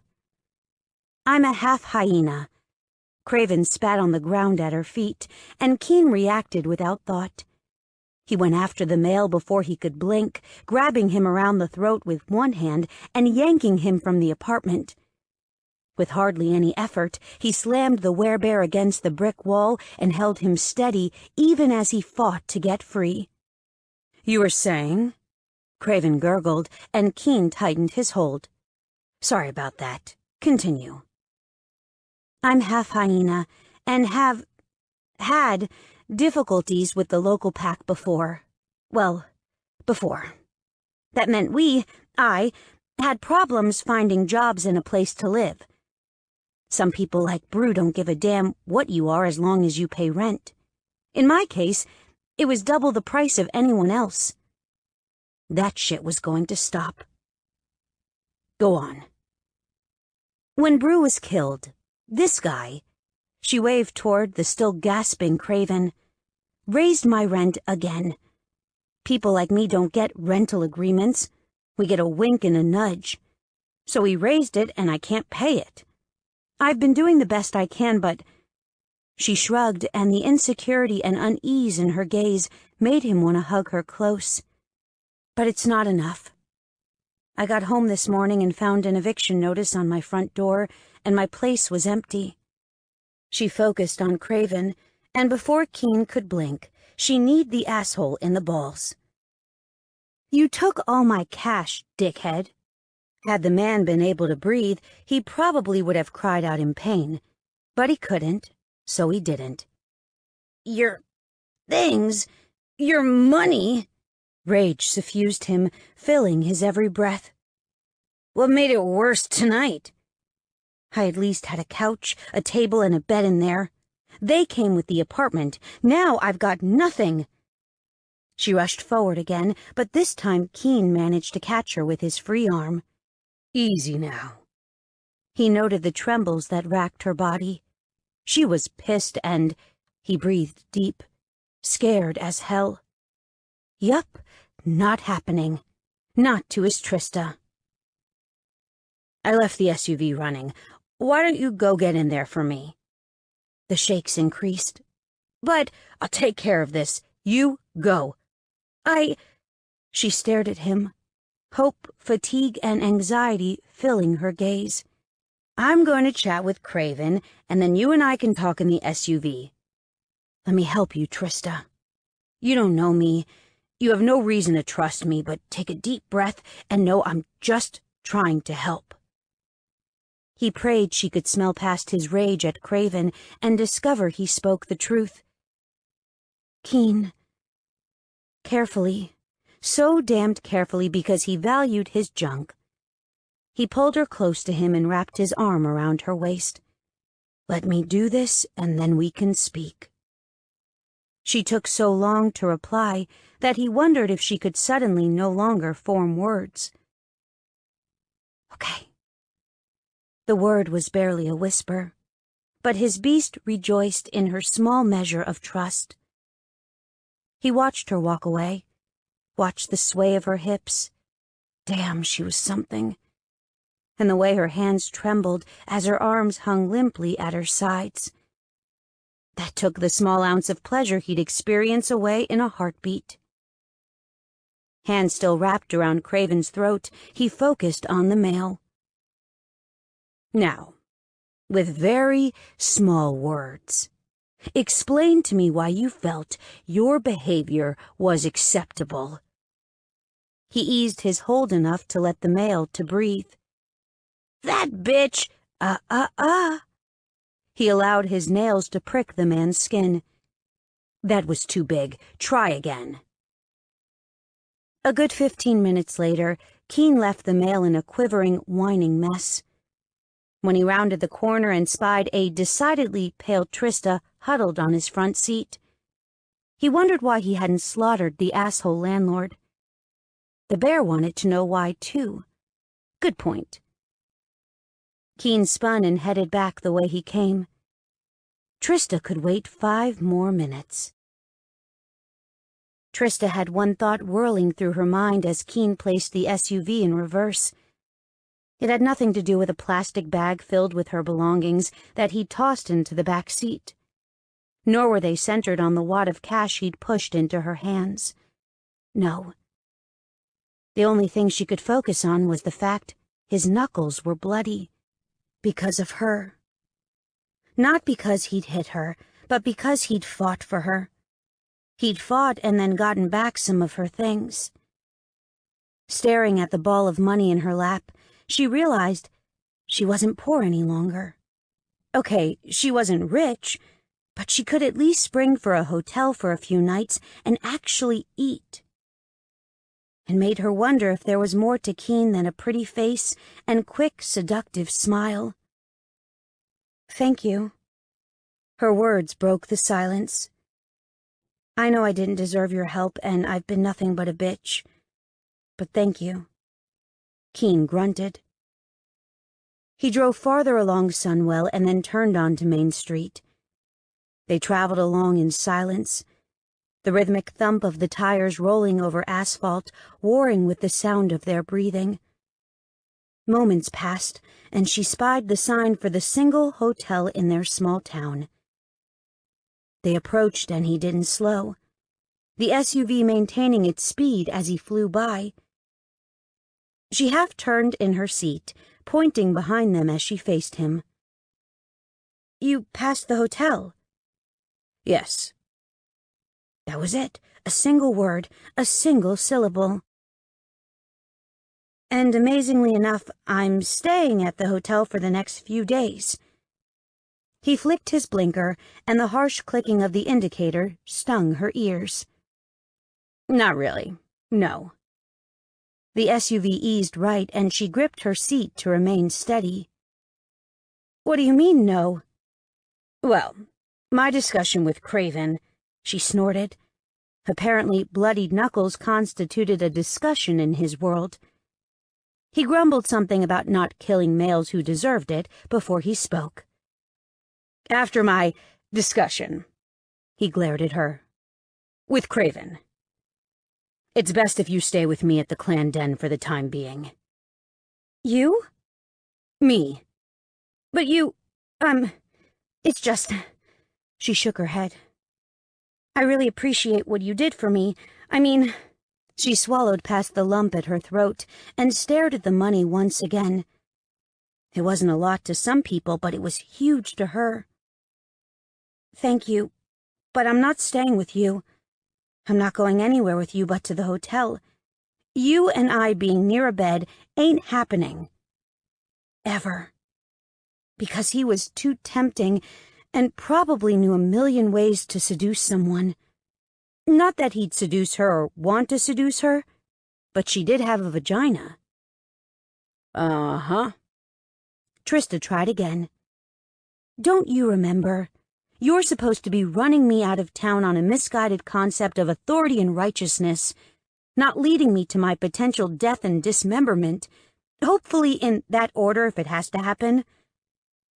This time they turned around, bouncing over the rutted road, but she couldn't be bothered with their surroundings.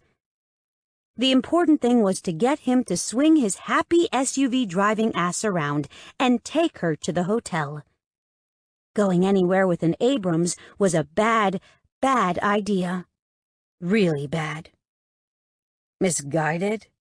He glanced at her, a single brow raised. Trista winced. Misguided may not have been the right word. Maybe ignorant. That's better. It's more ignorance and authority than anything. Based on his frown, she didn't think she'd made things better. A closer look revealed she may have made it worse. I'm ignorant. Do you know who I am? Is that a trick question? We've already established you're Keen Abrams. Your brothers are Ty, Van, and Isaac. The Eton, Enforcer, and Healer, respectfully. Also, in case you were wondering, they'd probably enjoy me being on the Die Today menu. Suddenly, the SUV came to a jerky stop, the action causing her to thump against her seat with a grunt. He cut the engine and shoved his door open, leaving her to gawk at her surroundings. The house that loomed before them was massive, and yet it appeared welcoming. It had that old-world southern charm thing going on, with its high pillars and white exterior. It also had a very large, glaring male standing next to a very pregnant female who was bracketed by a familiar, very evil bear cub. Keen appeared at her door, tugging it open before reaching across her and freeing her from the seatbelt. You really did bring me to the clan den. He didn't deny it, and her doom stood on the porch and crossed his massive arms over his chest. Please remember, death, then dismemberment, that part is important. Yep, dying, dead, and gone. Hush, she shook her head. Keen, he placed his finger over her lips. Hush, you need a place to stay, and for now, this is where I'm at. So, you're crashing here. I'll keep you safe. She licked his finger to get him to stop touching her. No matter their age, boys did not like getting licked by surprise. You're tying the words you and where I'm staying together, and I don't like that. Trista, he sighed. Right now, I need you to let it go. She looked at him then, stared into his eyes that should be brown and were now black. Allowing her gaze to shift to the male on the porch, she quickly redirected it to Keen. I'm going to be safe? I'm really not ready to die. She wasn't prepared to join her mother. You're going to be safe, he nodded. Even from him and the spawn from the 7th level of hell? Keen glanced over his shoulder and then turned back to her, a smile on his lips. Yes, even from the spawn. Why should I trust you? That was the big one. When she moved past everything that had happened in the last several hours, there was one thing glaringly obvious. Token protests.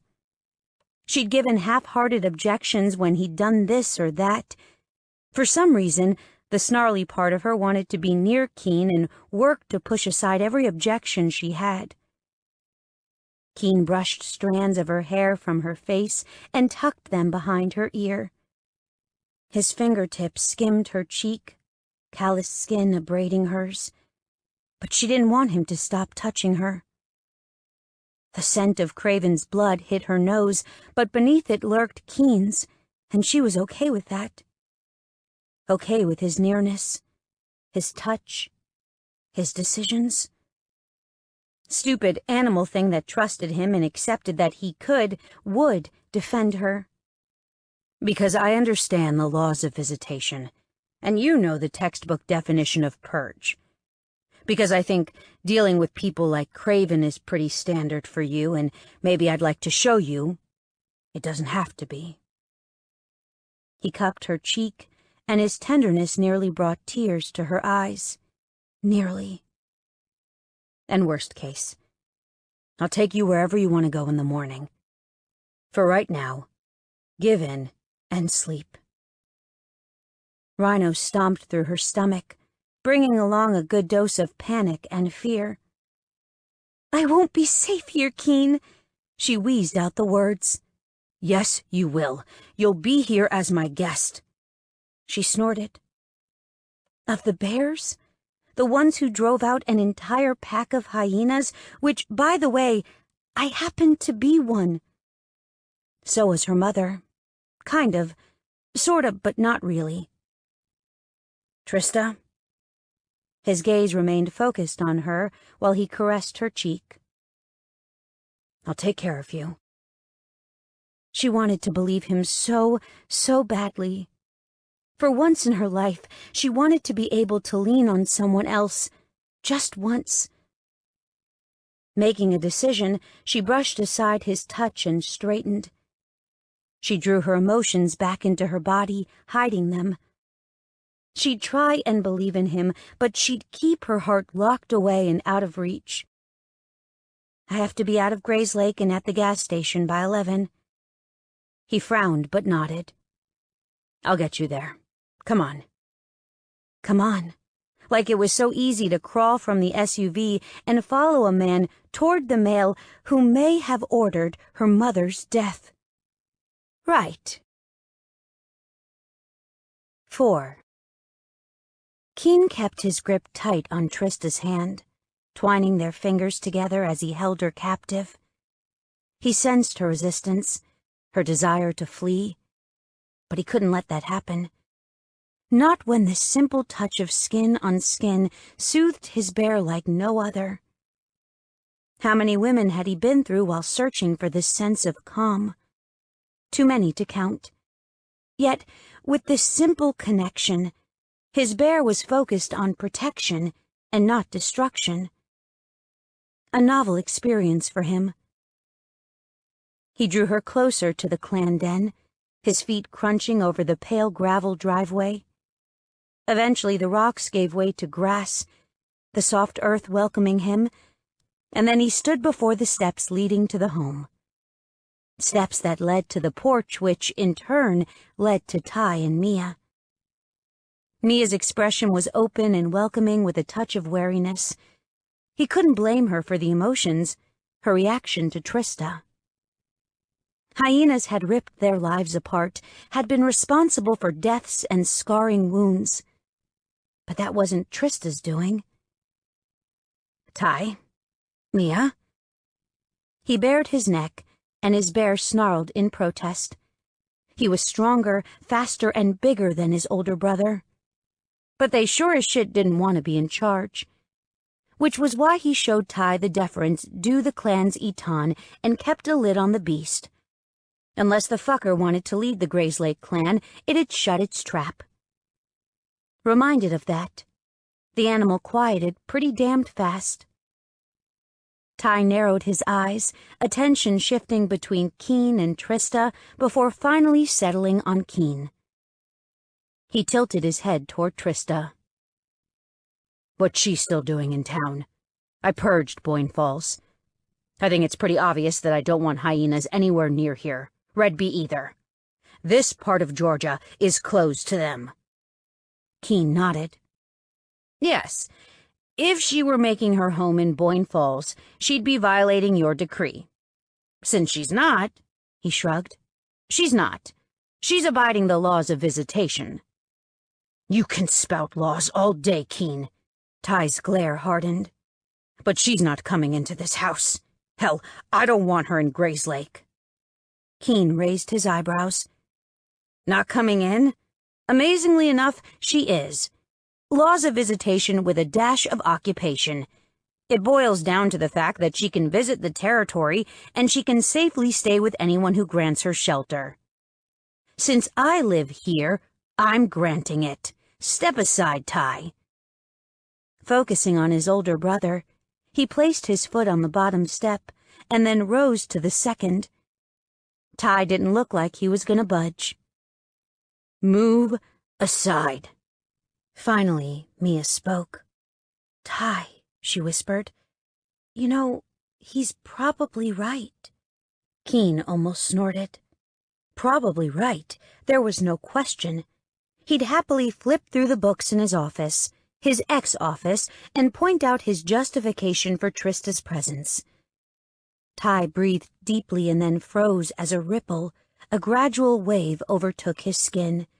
Brown fur quickly followed in its wake, coating his brother's arms and neck. It snaked higher, slithering until his cheeks were equally covered. I know that scent, Keen. I'm sure you do. You met a lot of hyenas that day. That day? The day Ty waded into Boyne Falls and with the help of the wolves rid the town of their infestation, rid the area of shifters like Trista. He had no doubt there were many who deserved to die at the time. But what about women like Trista? What about them? His brother shook his head. No, it's more than that. It's... Mia placed a hand on Ty's arm, cutting his brother off. The Etana's attention was entirely on Trista, and Keen refocused on the woman at his side. She tried to put on a brave front, but even he saw the stark whiteness of her face.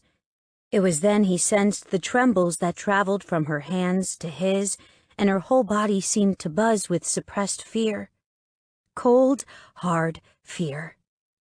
She'd been more pissed than afraid of Keen, but she quivered beneath the strength of Ty's glare. Unacceptable. He opened his mouth to blast his brother, but Mia beat him to it. Ty, she's coming inside. His brother flung his arm out, gesturing toward Trista. She smells familiar, Mia. And there's something else. She's part hyena and from Boyne Falls. I'd be surprised if she didn't. Now she's coming inside, right this second.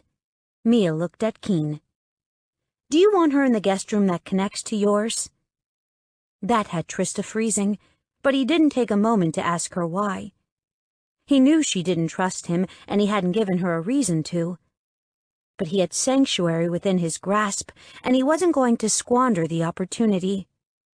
Yes, that room is perfect. Mia flashed him a smile, wide and with a hint of happiness. Good.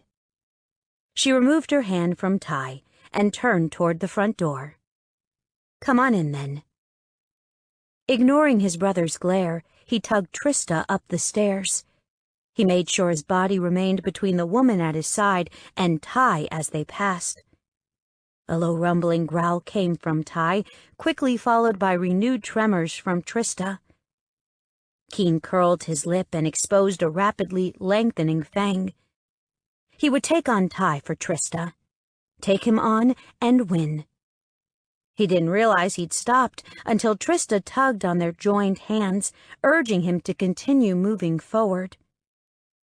He fought to keep his gaze intent on Ty's, but eventually he was forced to look away, to follow the woman into the clan den. They moved down familiar hallways, delving deeper into the house until they came to a stop near Keen's suite. When they reached the two doorways, Mia turned back to them.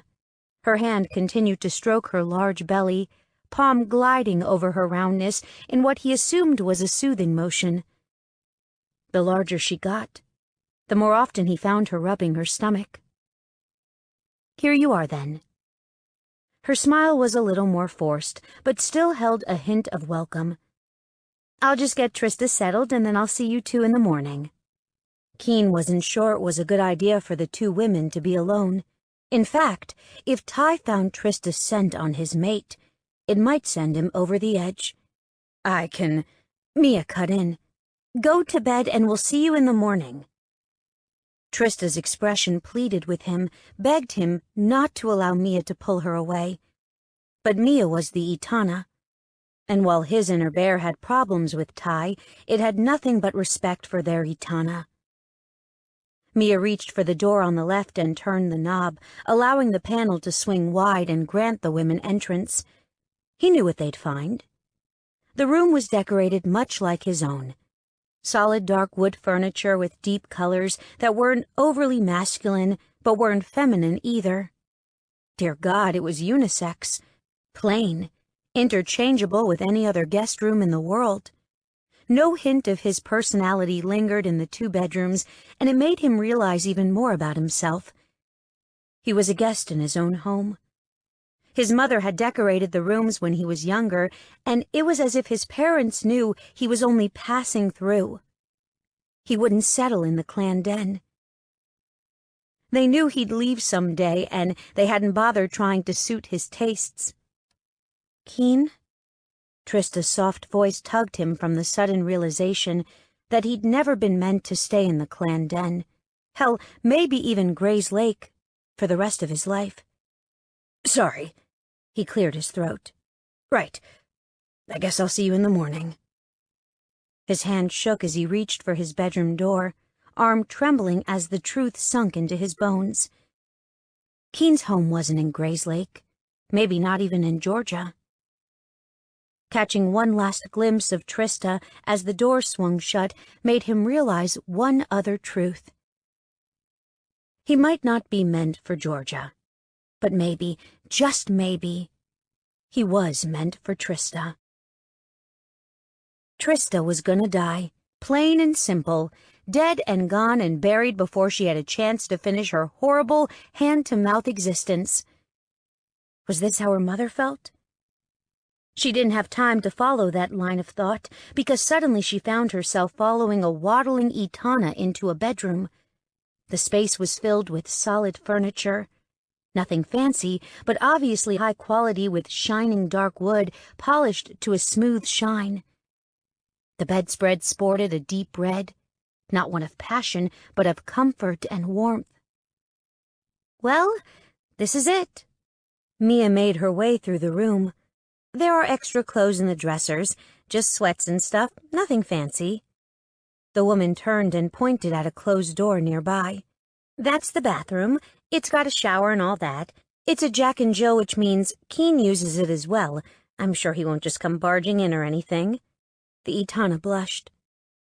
You can trust him. More than anyone else here, you can trust him. Trista stared at the closed door. The white carved panel taunted her. It scared her and intrigued her in equal measure. Would he come in while she slept? And if he did, what would happen? Why? She refocused on Mia. Why can I trust him? Mia frowned and turned her attention to the ground, as if gathering her thoughts. She finally sighed and waddled toward a chair near the large bay window. Keen is... She leaned back, hands resting atop her protruding stomach. Sit down for a minute. Trista did as she asked, climbing onto the bed and settling on the soft mattress. As soon as she was situated, Mia spoke again. I know he seems like a ladies' man and all that. He pretends to be so light-hearted and uncaring, but that's not... Mia paused, seeming to gather her thoughts. Keen is the brother they don't think about. Trista furrowed her brow and opened her mouth to comment, but the Etana kept going. He's much younger than Ty, Van, and Isaac, and he doesn't have an official purpose in the clan. Well, he did, but he stepped down this morning. Mia shook her head. Anyway, Ty was raised as the Etan, Van as the enforcer, and Isaac as the healer. She shrugged and continued. Unfortunately, that left Keen to his own devices. It allowed him to grow and develop without limitations. I don't want you to think his parents didn't care enough to raise him, but with securing the clan's future... She shook her head and fell silent. He's strong. Stronger than even Ty realizes, I think, and could lead his own clan if he wanted. But, yeah. Mia gave her a rueful smile. I know, He's so much more than this clan, than being disrespected as the keeper and constantly thought of as simply a bothersome younger brother. The Etana looked at Trista. I'm hoping you can help with that. I'm nothing, Etana. Mia. And you are something. Trista gulped. No, I'm nothing. I'm the bastard daughter of... She swallowed the words. Admitting her parentage at this point would only cause problems. Problems she didn't need. She already had enough. I don't see where I could help anything. Are you aware of what happened between the bears and hyenas? She shook her head. No, she'd just known that her kind pissed off the Eton. A lot. It boils down to the hyenas helping my uncle in his attempt to take control of my hometown. The Alpha held my adopted son, my baby cousin Parker, captive, while my cousin Gris attacked the clan house. The Etana seemed lost in memories. Keen had the den outfitted with caches of guns. Without a word, he'd prepped the den with ways to defend us. And when I wandered after him into the living room, he took bullets for me. Several hit his chest, and his only thought was for my safety. He's more than he seems, and better than most bears in the clan. Mia lowered her voice to a whisper. Sometimes, even better than Ty. Trista swallowed past the lump in her throat and pushed down the desire to hunt Keen, to assure herself and that hint of beast inside her that he was safe and whole.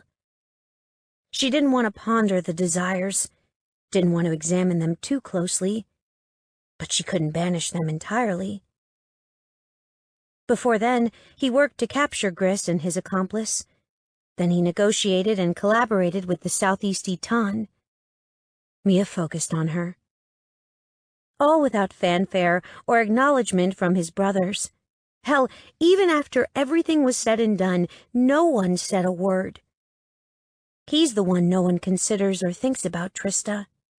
Only I don't think that's the case with you. She swallowed her agreement, refusing to admit that from the first instant she'd seen Keen, she'd done nothing but think about him. True, it had only been a few hours since their paths collided, but he'd filled every inch of her brain. And when her mind told her to run far and fast, she was screwing with her safety by staying with him. Her heart said, fuck off. He even became keeper by default. No one gave him the title or completed the ceremony to welcome him to the inner circle. He just was. Keeper. That's how he knew the laws. How he knew she was able to stay in Grayslake and spend time in Boyne Falls and Redby. How long has he been the keeper? Almost 7 months. Trista closed her eyes. He knows the laws as well as I do. And I've been living by them since I could talk. I imagine so, but for different reasons. Trista opened her eyes and looked to the Etana. The knowing look on the woman's face had her jumping from the bed and moving away from Mia. She walked around the room, looking everywhere but at the woman seated near the window. She licked her lips. I should get to sleep. It's late and I have to be out of here and... Trista looked at her watch, at the countdown that displayed on the face. 5 hours. The rustle of cloth, followed by a low grunt, announced Mia's rise, and the soft shuffle of her feet across the carpet allowed Trista to track her progress. The woman paused beside her. I suppose the time is significant. Yes. She wouldn't say more. Wouldn't admit to the loopholes that let her flit from place to place. And Keen knows its importance. Yes. There was no doubt he knew. A keeper would understand, would see the laws from all angles and advise the Eton. Maybe he was more than a guy who jumped from bed to bed. But he wasn't a keeper. That thought made her wonder if he'd explain things to Ty or just let it go. She prayed he'd let it go, that she'd get out of Gray's Lake before it became an issue. "Good night, then." Mia rested a hand on Trista's shoulder, rubbing her back slightly, and she fought the urge to flinch. "Remember that you're safe. I'll see you in the morning." "Good night," she whispered, and held her breath as she waited for Mia to leave. When the door clicked shut, she released the air in her lungs. Without hesitation, she rushed to the bedroom door and flicked the lock, securing her against no one. If a bear wanted in, it'd get in. With luck, the time it'd take to bust down the door would give her a chance to escape through the window. Trista judged the distance between the bed and the door. A lot of luck. Maybe sleeping in the chair would be a good idea. She could prop her feet on the windowsill and... A low rumble reached her, a sound not familiar to her, and she spun to face whatever approached. Instead of finding some sort of threat, she spied Keen standing in the bathroom doorway. She jumped and gasped, "You scared me!" Way to go, Captain Obvious. He was a full werebear and could rely on his animal senses. He could smell that he frightened her. Keen grimaced. "Sorry, I just wanted to make sure you have everything you need." She nodded, pointedly ignoring the bed that lay between them. Good. He nodded. It was his turn to ignore her. "I'll see you in the morning, then." He pretended that he hadn't heard Mia's words, but there was no way he didn't know what they'd discussed. She didn't imagine the doors were all that thick, but she let him cling to the pretense. Keen stepped back, sliding the door shut behind him, leaving her alone in the strange room. She didn't sense movement in the bathroom, and she was half tempted to take a shower, but stopped herself. Stripping and stepping beneath the water would leave her vulnerable to him, to the others in the den. Instead, she settled for digging through the drawers and snaring a pair of large shorts and a t-shirt. She undressed and then tugged on the borrowed clothing, much more comfortable now. Leaving her clothes in a folded pile, she moved to the bed and grabbed the top comforter and a few pillows. In no time, she'd set up a comfy bed in the large chair and propped her feet on the windowsill. Not the best bed, but better than some she'd endured through her life. With a sigh, she settled into sleep. It was one night in the bear's den, and then she could hunt for a place to stay tomorrow. And she would not think about the delicious Keen Abrams who slept in the room next door. She wouldn't entertain any thoughts of him in his bed, shirtless or nude. And what'd it be like to touch him? Trista demanded her mind leave daydreams of his hands on her alone. Instead, she was faced with other things. Her thoughts were awash with Mia's words and her own memories. Thinking about Keen's childhood, his life until now, had her wondering which was worse, indifference or hatred. With that question tumbling through her, she relaxed into her makeshift bed, ready for sleep to pull her from her worries and allow her to push them aside for the night. Even as she drifted to sleep, one question continued to swirl inside her. Is it worse to have your family not care enough to know you, or for your family to care so much they want you dead? 5. Dreams had always troubled Trista. Good or bad, the annoyance with them always filled her because she knew they weren't real. She couldn't revel in a wonderful fantasy that captured her mind as she slept, because it was only a matter of time before she opened her eyes and the real world intruded. Of course, she thanked God for the knowledge that nightmares would end the moment she woke. Unless it was a memory. unless it was parts of her past that came calling when her eyes drifted shut, unless it was a tiny piece of her personal hell that eased forward. Then she was in there, deep in the middle of the bloody action. Tonight she was 13, and she learned, not for the first time, that pretty words weren't always pretty, but claws were always sharp. Trista tugged on her favorite shirt and let it wrap around her like a comforting blanket. Next were her baggy jeans and looking at her outfit. She was kind of glad she stuck to wearing black a lot. It meant her mom didn't have to buy her new clothes for the funeral. "Tris, you coming?" Her mom didn't have to yell. Heck, half the time she whispered so Mrs. Montfort in 1A didn't bang on her ceiling for them to be quiet. "Yeah."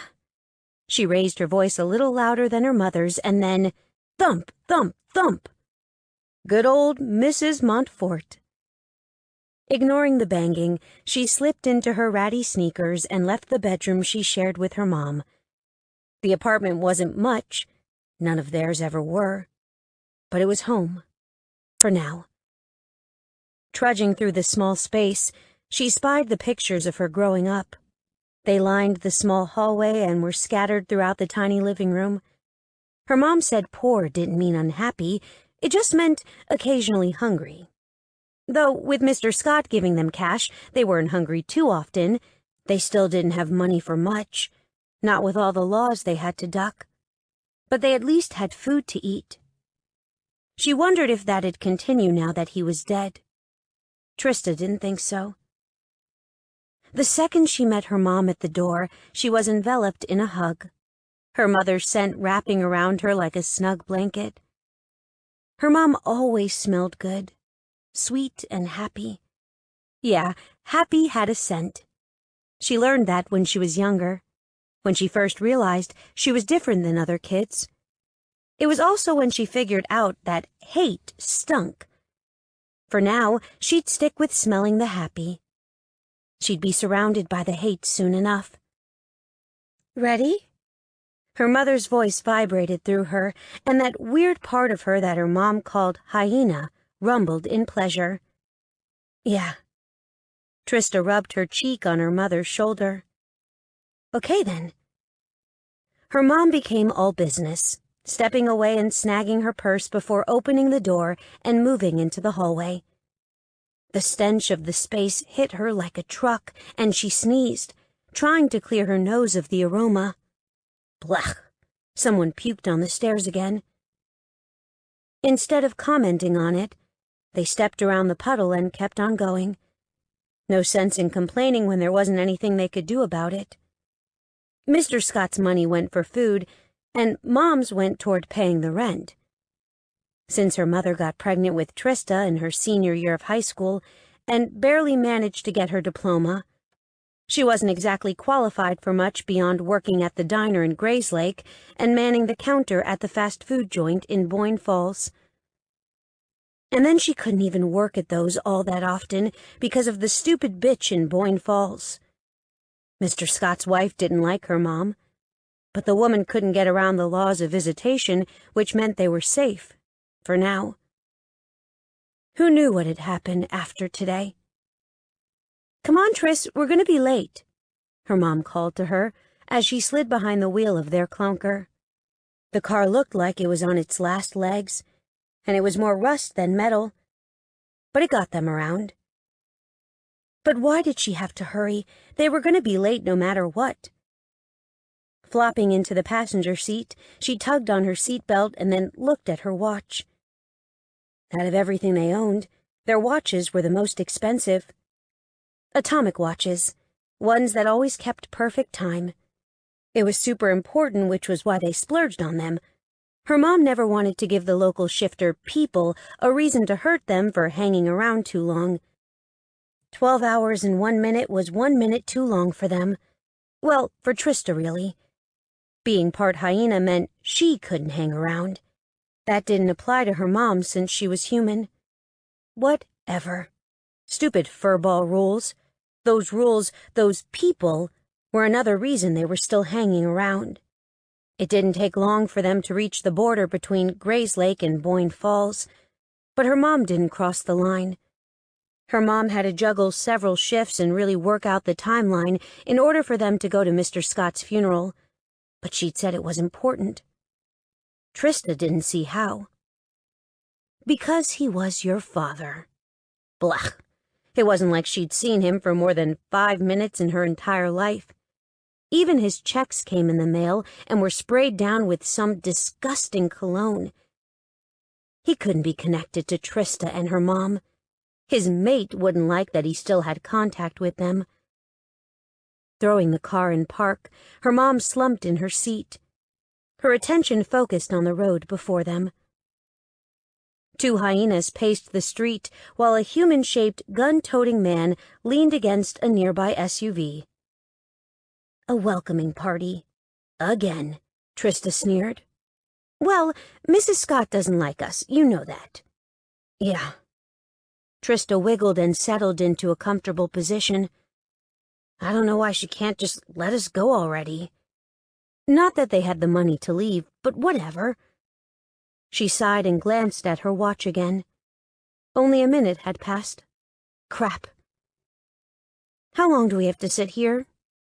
Another 11 minutes. She sighed again and watched the animals down the street watching them. They drooled on the asphalt. Gross. Then she remembered why they were drooling. They were looking forward to making them dinner. Even grosser. And scary as hell. Finally, the wait was over, and her mom popped the car into gear. She pulled onto the street, and they approached the city's border. The hyenas quit their pacing, but kept on with their drooling. Ugh!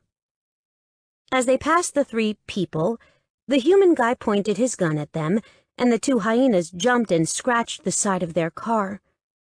She wondered if she was going to die now. If Mr. Scott's order had died along with him. Instead of cowering and showing fear like she had when she was little, she stared the man in the eye, kept her attention right on him. They moved forward, and she remained focused on him, not breaking his gaze as they passed. He flinched first and dropped his eyes. Score 1 for her. You shouldn't antagonize them like that. Her mom's voice was half censuring and half prideful. Trista focused on the pride and shrugged. Not my fault he's weak. Her mom hummed but didn't say anything else.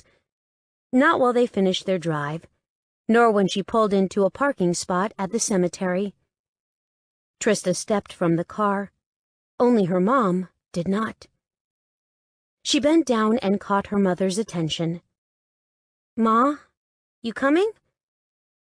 She shook her head. No, this is something for you alone. Mom, she whined. They're your people, Trista. You need to go and pay your respects. I'm not allowed there. But what if Mr. Scott's order really did die with him? Her mom shook her head.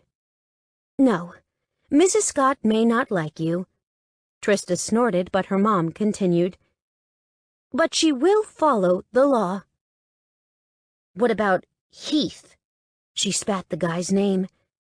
She'd called him a man, but he was hardly 18 and still pimply-faced. God, did the guy ever shower?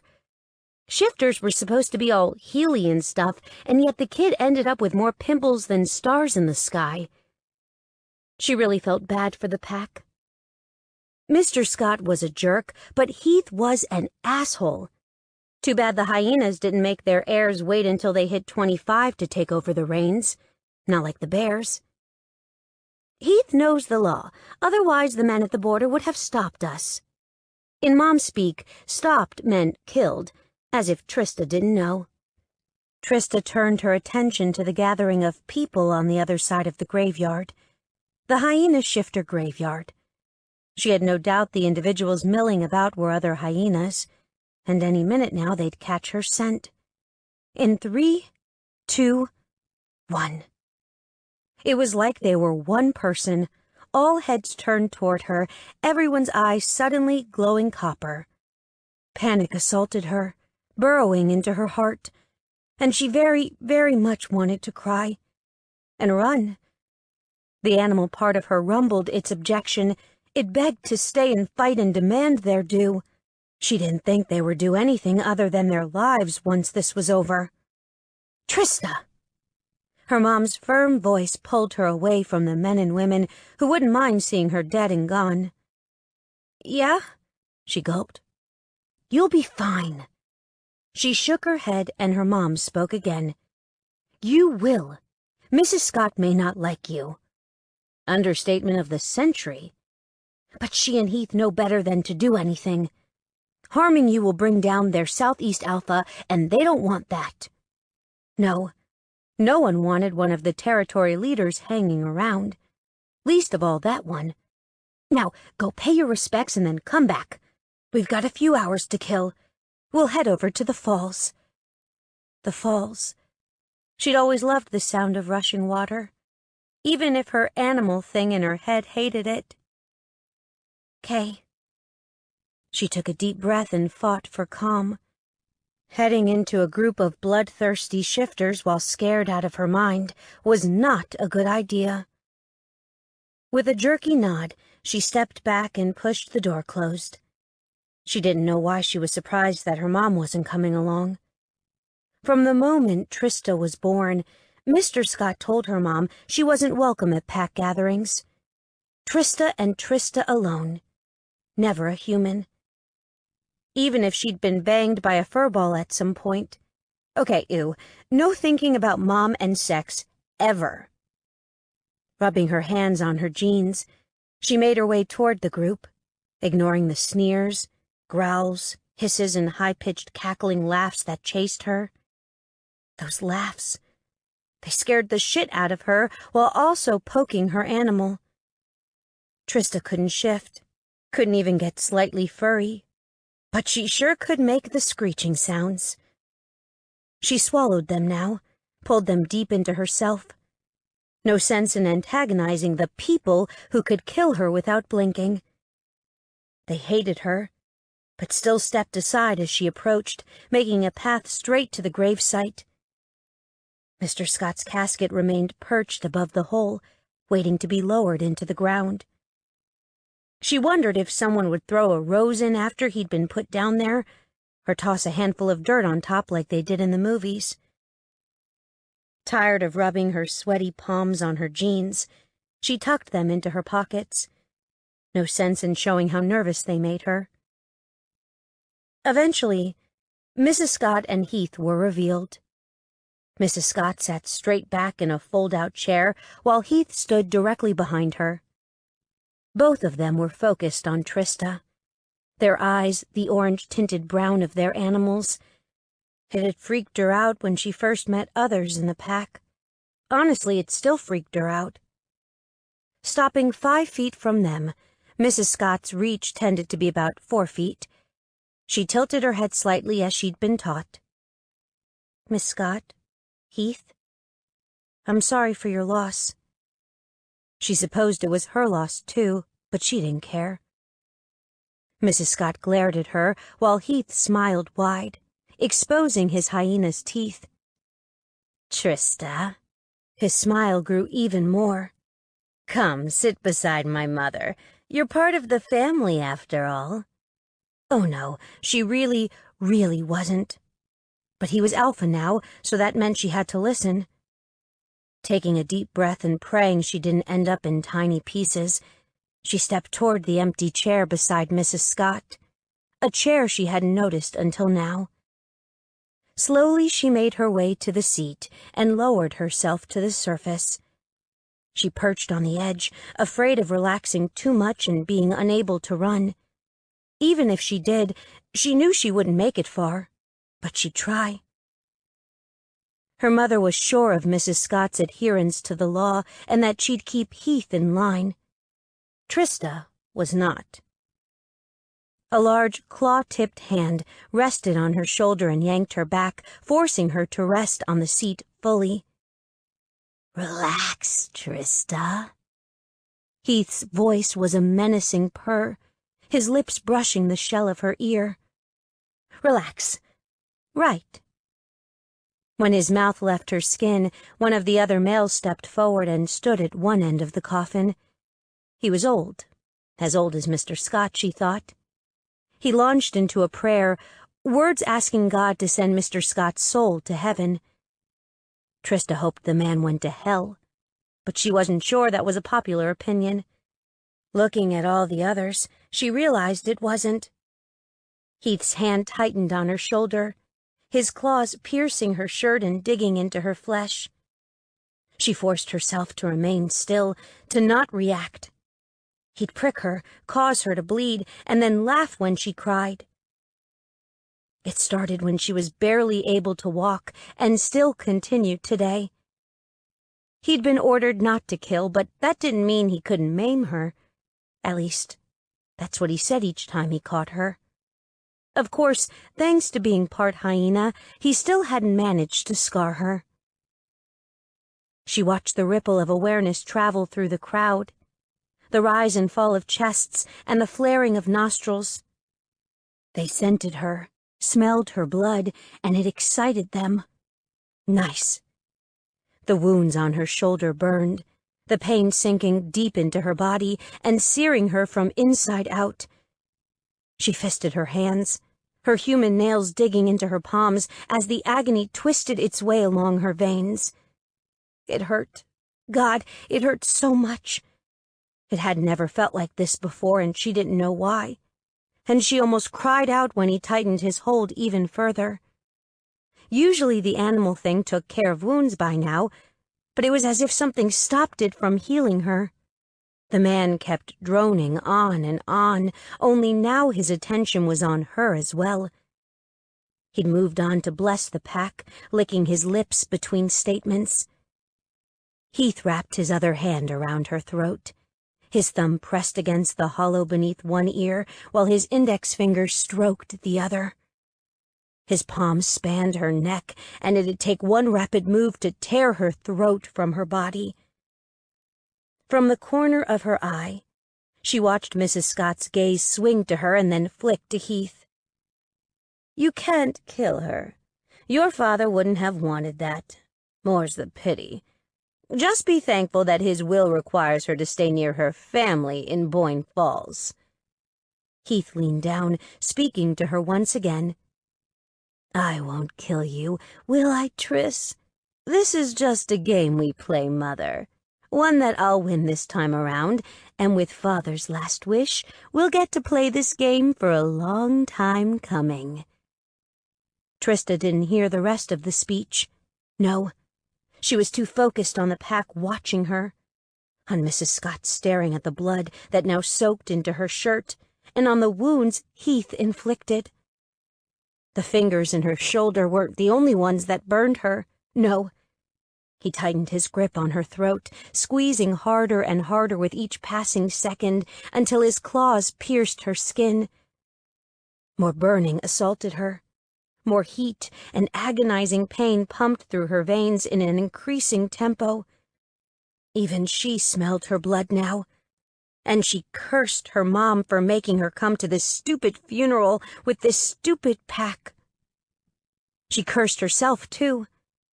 She'd never told her mother about Heath's treatment. Her wounds had always been healed by the time she got home from school. There was no point worrying her. Besides, Trista's pain was nothing when compared to what her mom would endure if her mother went to Mr. Scott and complained about Trista's abuse.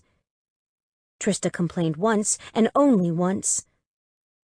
After her mom came home covered in bruises and smelling like Mrs. Scott, Trista never said anything again. Ever. She should have said something before they left the apartment. While Heath dug his fingers deeper, she held on to Mrs. Scott's words. "You can't kill her. Your father wouldn't have wanted that. More's the pity." She just had to endure. Tears pricked her eyes, gathering as more agony filled her body. It was so much worse than ever before, and she wondered when it'd end, if it'd end before she passed out from the pain.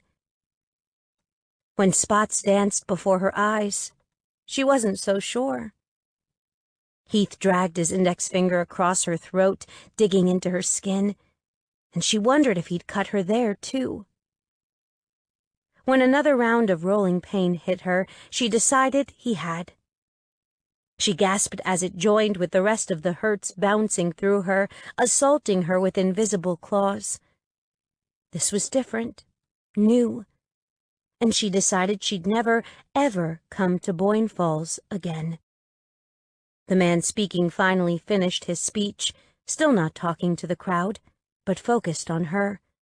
They were all intent on her wounds, hungry. They looked so very, very hungry. Trista swallowed, forcing Heath's nails even deeper, and she tried to remember some of that stupid biology class she was taking this year.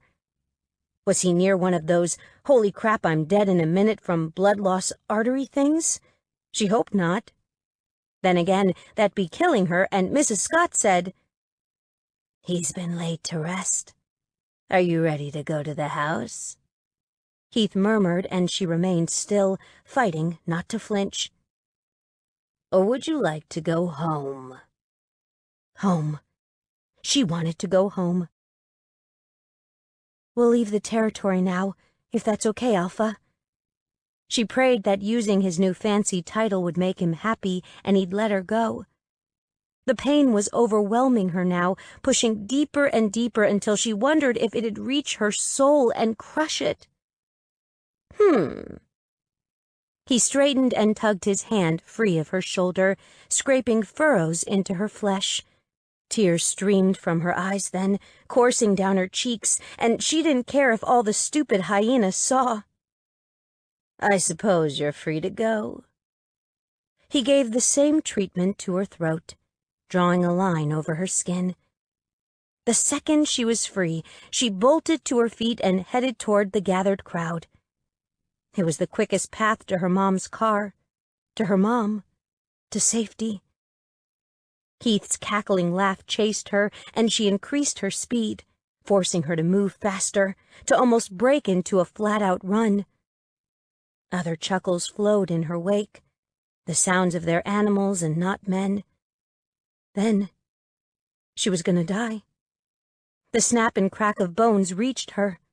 They were shifting. One or all, it didn't matter.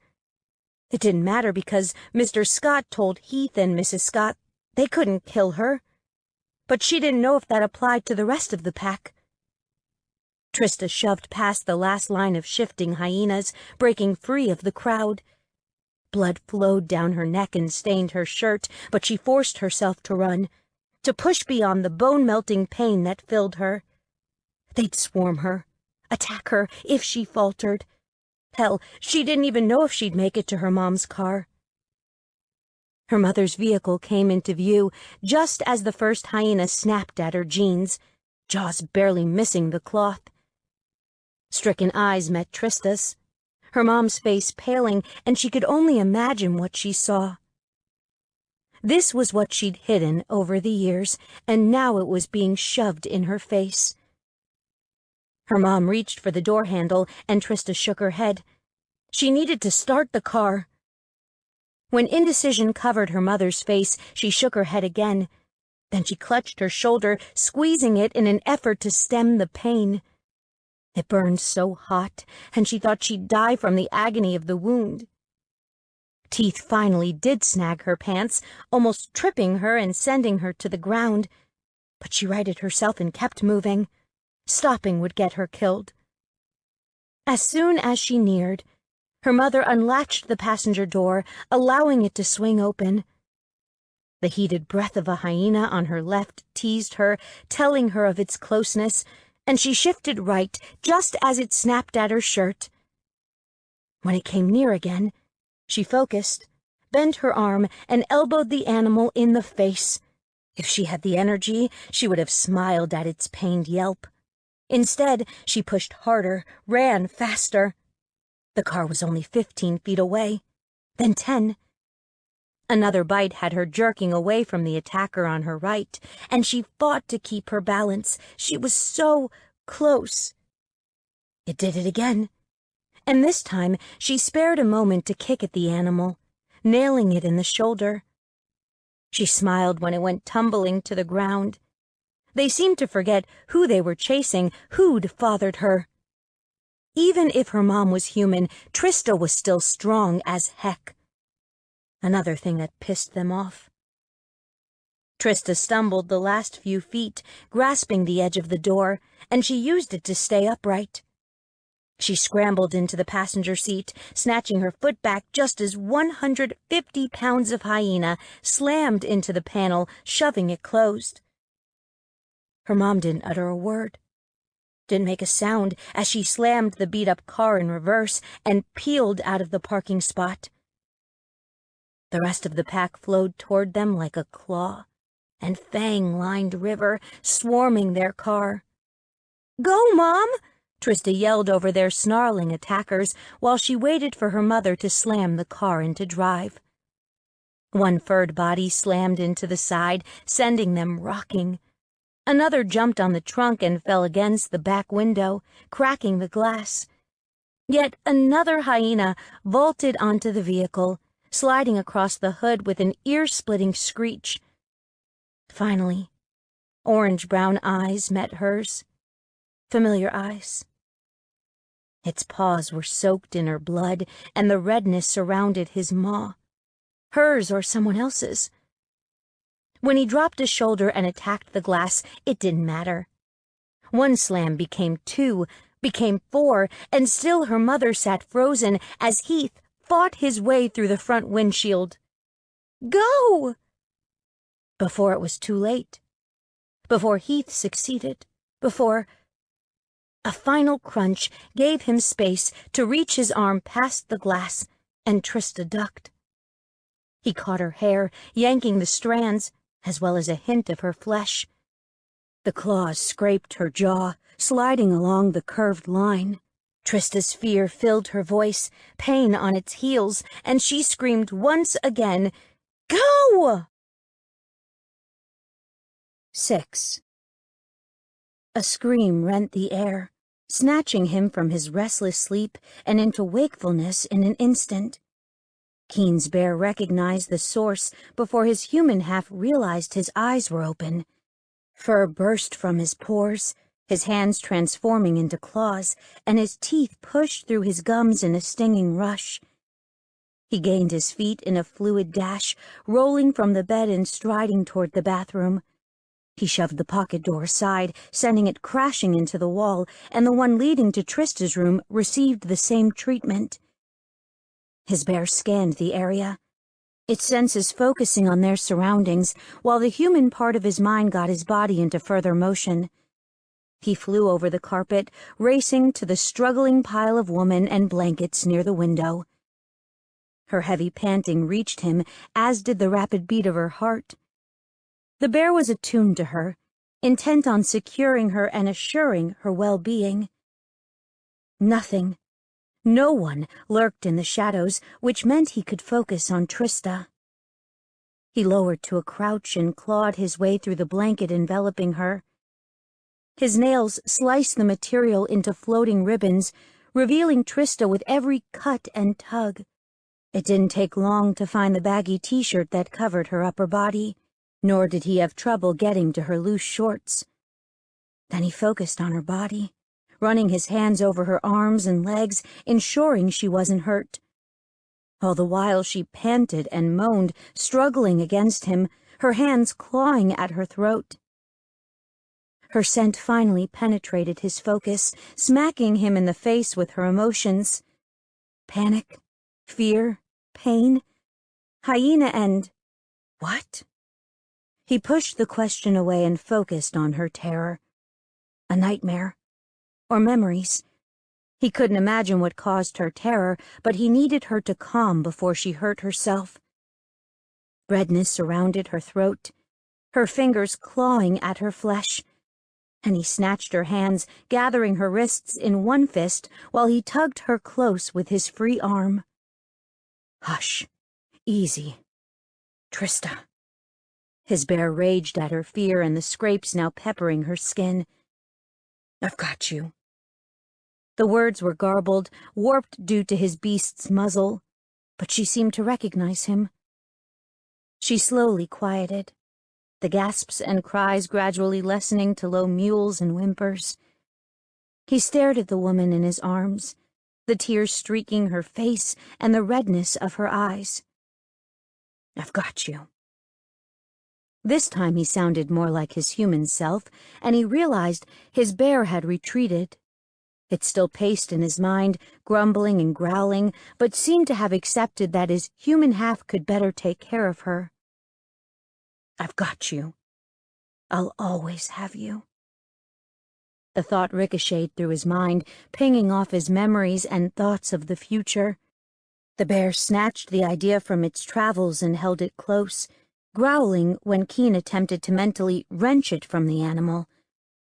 It was then he realized one thing with pure clarity.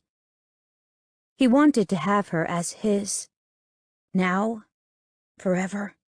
Longer if it were possible. "Keen?" Her eyes focused on him, shifting from glazed to laser sharp.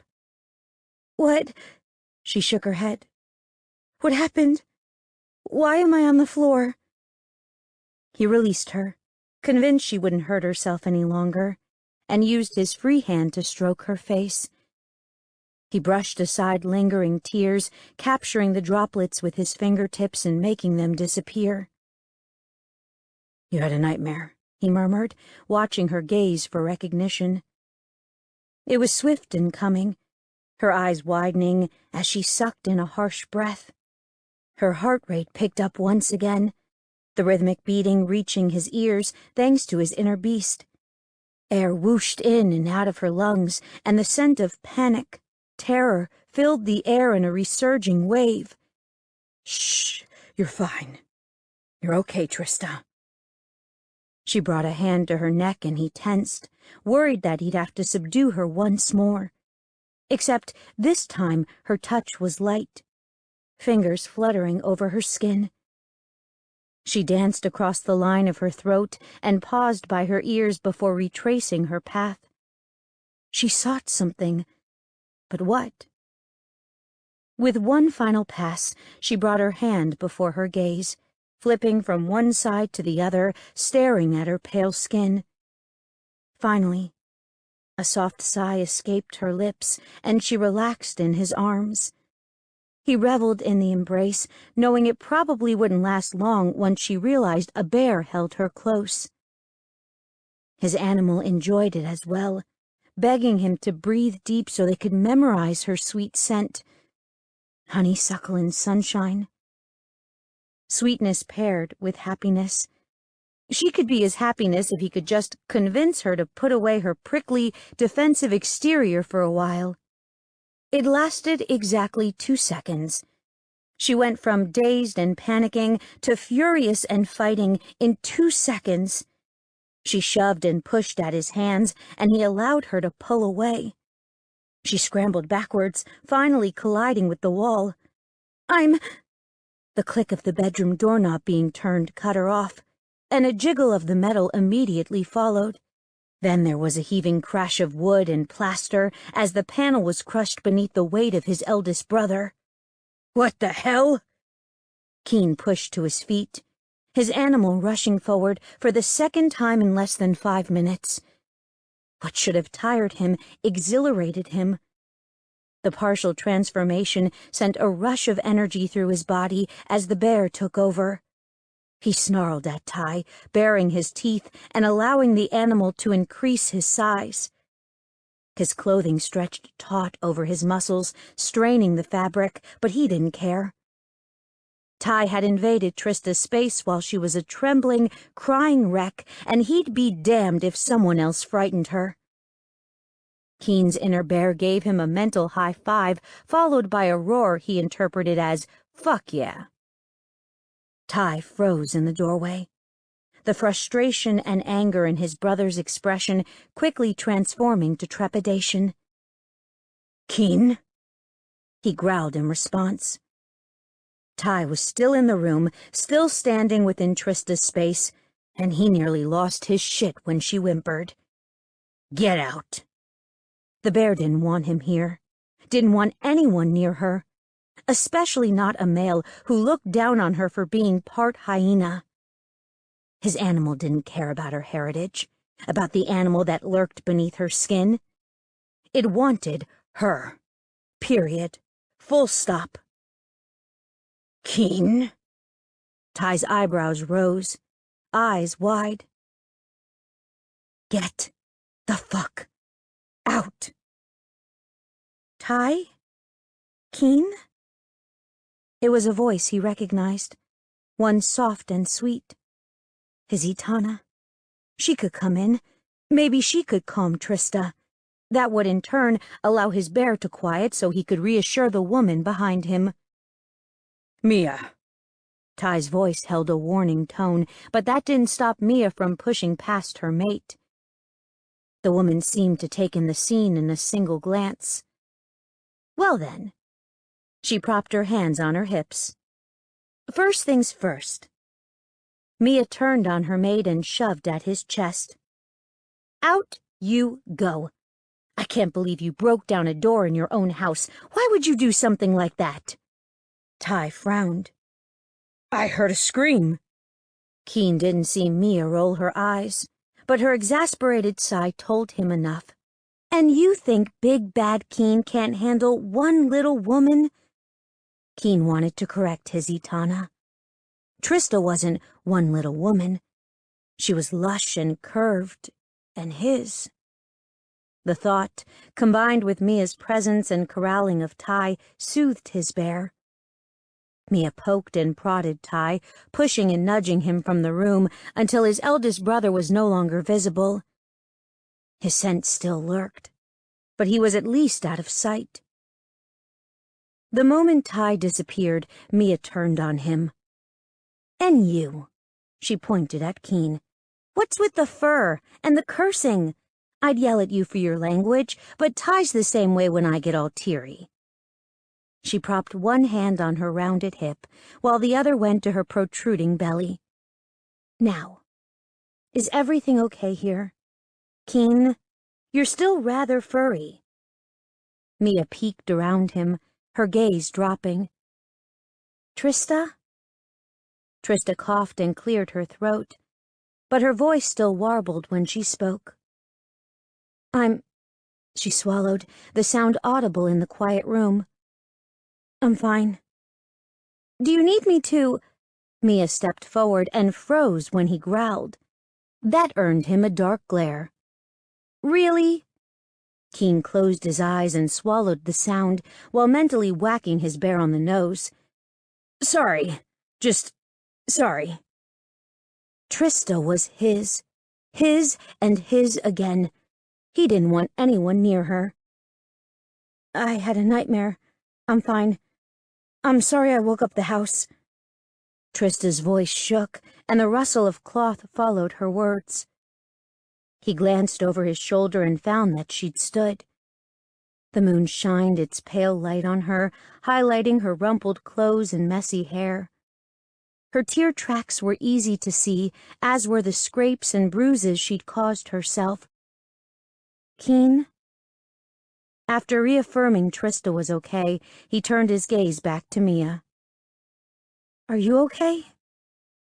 He cracked his neck and urged the bear back, begging it to retreat so everyone would just get the fuck out already. He wouldn't truly be calm until he had Trista alone and safe. His inner beast saw reason and slowly retreated. Fur receded while his face and body returned to its normal human shape. I'm good, he shrugged. Just got surprised. And enraged. But he didn't have to reveal that to Mia. She'd seen the evidence for herself. Okay then, I'll leave you two for tonight. Mia nodded at him and then looked at Trista once again. You remember what I said?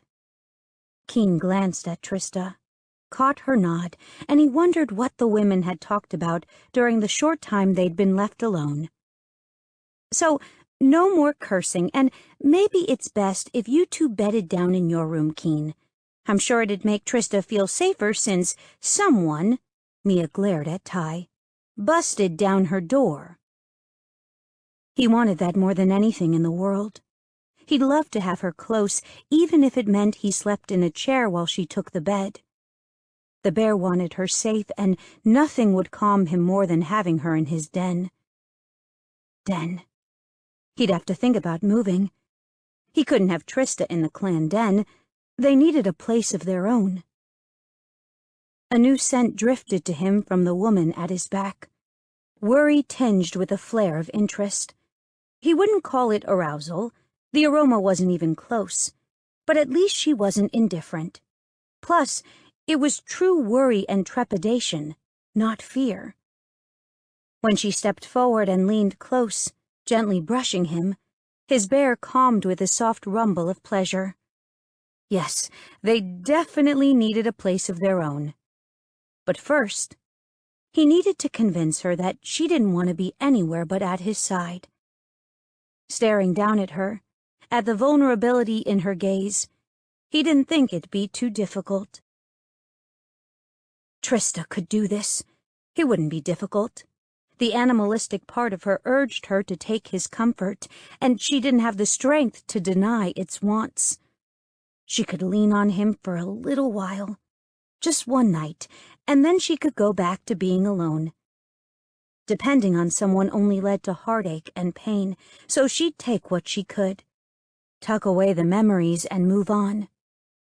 The past still attacked her, even though she'd snapped awake. While she stared at him and listened to Mia, it continued playing through her mind. She still saw Heath's arm burst through the glass, the feel of his claw-tipped fingers wrapped around her throat and squeezing tight. The blood, the poison, the scars. "Trista?" Keen's tone no longer held the angry rumble of his bear, and she noticed fur no longer coated his skin. The animal had retreated.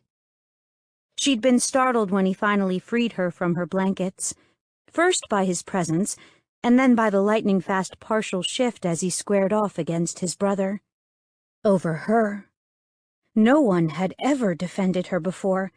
Well, her mother always stood against her father and other hyenas, but a male had never put her first. He'd put himself between her and the Eton, and he hadn't backed down. That sent a wave of awe through her. She'd never heard of a male able to stand strong when faced with their leader's displeasure unless the challenger was sure he'd win. And Keen stood tall and unshakable, immovable. The level of power frightened and intrigued her in equal measure, and she fought to banish the fascination. He was a level of protection, security, for a night. And then tomorrow would begin her struggles again. But one night of safety was a fierce straw. "Trista, do you want to sleep in my room? You can have the bed. I'll sleep in a chair." His voice flowed over her like a comforting river, and she fought to calm her thundering heart. She knew what she wanted, knew what her half-beast craved, and pushed the words that lurked in her heart past her lips. "You can sleep in the bed with me. I don't want... You can't..." She shook her head, unable to finish her sentence. "Sleep, Trista." He slowly eased his hand into hers and gave her a gentle squeeze. "You need your rest, and I'll be there in case you have another nightmare." "Right, nightmare. If only..." When she hesitated, he spoke again. "You can trust me. Like I said, you have no reason to, but you can." It wasn't a matter of belief, but of desire. She didn't want to put her faith in him. Swallowing the words, she simply nodded and allowed him to draw her toward the bathroom, through the small space and then further to the massive king-sized bed. His blankets and sheets were a tangled pile on the floor, and he shot her a rueful smile. "I was in a hurry to get to you." He reached down and snagged the ball, tugging and yanking until he had them fairly straight. When he leaned over the bed and began remaking it, she forced herself not to stare at his body. His body. She finally realized what had her so intrigued. Keen was shirtless, baggy shorts barely clinging to his hips as he moved around the furniture. His muscles flexed and stretched with each movement, outlining the dips and grooves of his body. Most shifters were fit, strengthened and body-honed due to their inner animal. But Keen seemed like he had so much more. More strength, more power, just more. When he next tugged on the sheet and released a low groan, she went into action. She'd been standing there like an idiot and ogling the man when she could have been helping. Snaring one corner, she pulled it into place and then moved to the other corner as he did the same. In seconds they had the bed remade, and they stood on opposite sides of the mattress. Unease that matched her own filled him, and she realized that he was merely reacting to her emotions. She needed to get herself under control. She didn't want this, and yet she did. And that indecision was tearing her in two. Taking a deep breath, she crawled onto the mattress and pulled the sheet atop her. Seeming to take her movement as silent permission, Keen did the same, resting on his side beside her. His gaze remained intent on her, and instead of making her feel awkward, it gave her a sense of peace. He worried about her as if he cared, truly cared about her. Without saying another word or uttering a sound, she slowly slid her hand toward him, fingers seeking out his skin. Just as gently, Keen did the same until their fingers met and twined beneath the sheet. They didn't say a word, and she was thankful for that. "Thank you," she whispered, unwilling to break the soothing quiet. "For what?" He spoke just as low. "For standing up for me, for protecting me, for letting me lean on you." Instead, she simplified her feelings. "For being you." Pleasure flared in his eyes, his bear peeking out from behind his brown irises and darkening them to black. She didn't want to see that. Didn't want to see her hope and attraction reflected back to her, because then she'd come to depend on him. Would allow herself to lean on him until she couldn't live without him. And then he'd leave or disappear or die, and then she'd be flat on her face and alone in the world. Again. So she closed her eyes, closed them and pretended to sleep, pretended not to feel his lips as they brushed her temple or the heat from his body as he eased closer. Most of all, she pretended not to like it. "Good night," he murmured. "Goodbye." 7. Yelling woke him, a shout quickly followed by a bellowing roar. The sound had Keen rolling from the bed and landing in a low crouch as he sought out danger. Just like last night when he'd heard Trista scream. His bear stretched his skin, pulling and pushing at his flesh in an effort to break free. He'd been calm, content even, since being close to Trista, and he'd nearly forgotten what it was like to fight his unstable beast. Facing off against his brother had been a controlled rage as he'd defended her, but this was wild and violent. Then a new sound, one that chilled him to his core, battled against those that had woken him. Almost a laugh. Only it wasn't a child's giggle or Mia's tinkling joy. No, he'd heard it before, as he'd fought to protect the clan den from attack. And he knew there was only one source. Someone had come upon Trista, and her inner beast was responding in kind. Another growl, another bestial chuckle that signified her unease and fear. The sound caused Keen to rush into action. His bear thundered, releasing a noise that he'd never heard before, and shredded his tenuous control. The transformation came upon him, tearing at his skin, turning him inside out with the shift from human to animal. His bones snapped and cracked, severing for a split second before reforming to his beast's shape. He pulled and fought the bear, reminding it they couldn't finish the change before entering the hallway. Otherwise, they'd be battling the doorway, which would slow their progress. The bear faltered in its fight, giving him the chance to rush through his bedroom door. He was anxious to get to Trista, to calm and soothe her, as well as maim whoever had caused her distress. Another shout, another scraping cackle, and he burst into the hall in a flurry of shredded cloth and reshaping limbs. By the time he'd taken 2 steps from his room, he'd acquired his bear's form. With rapid, lumbering thumps of his massive feet on plush carpet, he ran toward Trista, using her voice as his guide. Another roar, and this time he answered it with one of his own. No one would touch her, no one. He'd made the decision last night. No matter what it took, no matter how long he had to fight through her protective layers, he'd have Trista.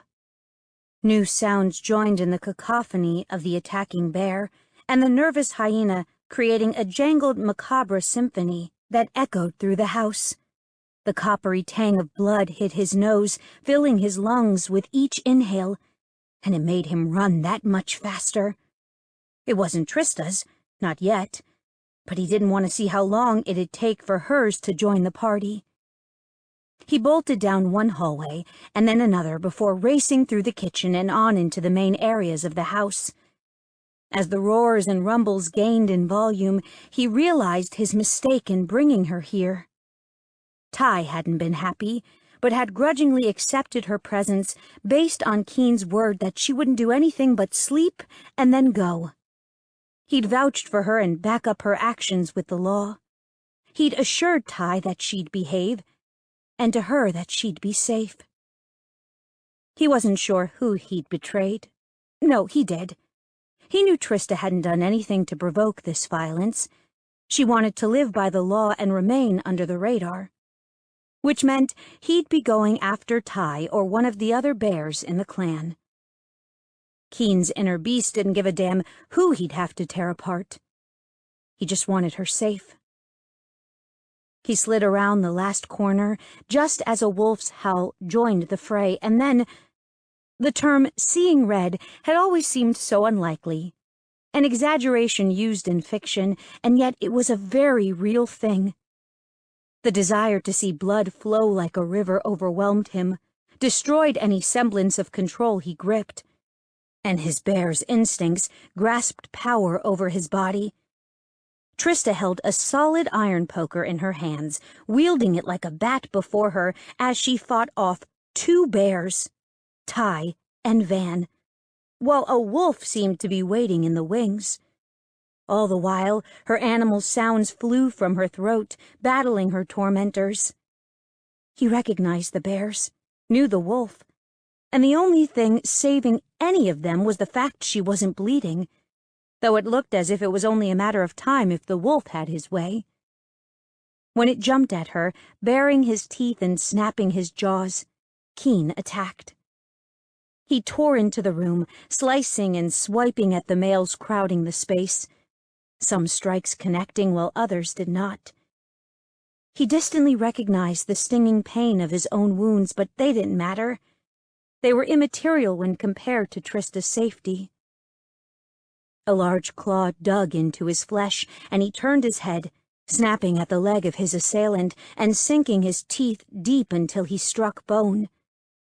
That had the male backing off, but it left the way open for the wolf, and Keen was quick to bat him aside. One wolf against a bear didn't have a chance, but against her, against a half-hyena, there was no contest. The wolf would tear her to shreds. That's not fucking happening. He glanced at Trista, noting her wide eyes and the stench of fear that flowed from her. Her attention flicked from him to just over his shoulder, cluing him into another's approach. He swung his head around while pushing to his back legs, preparing to defend against attack. This bear was the bigger of the 2, a hint larger than Keen, but not quite as strong. Ty. His brother, his Eton. He should concede to him, acquiesce to his dominance. Except another nervous bestial chuckle came from Trista, and it enraged his bear anew. Without hesitation, he roared his displeasure and moved before her, blocking her from the other males completely. They would have to go through him to get near her, and that would never, ever happen.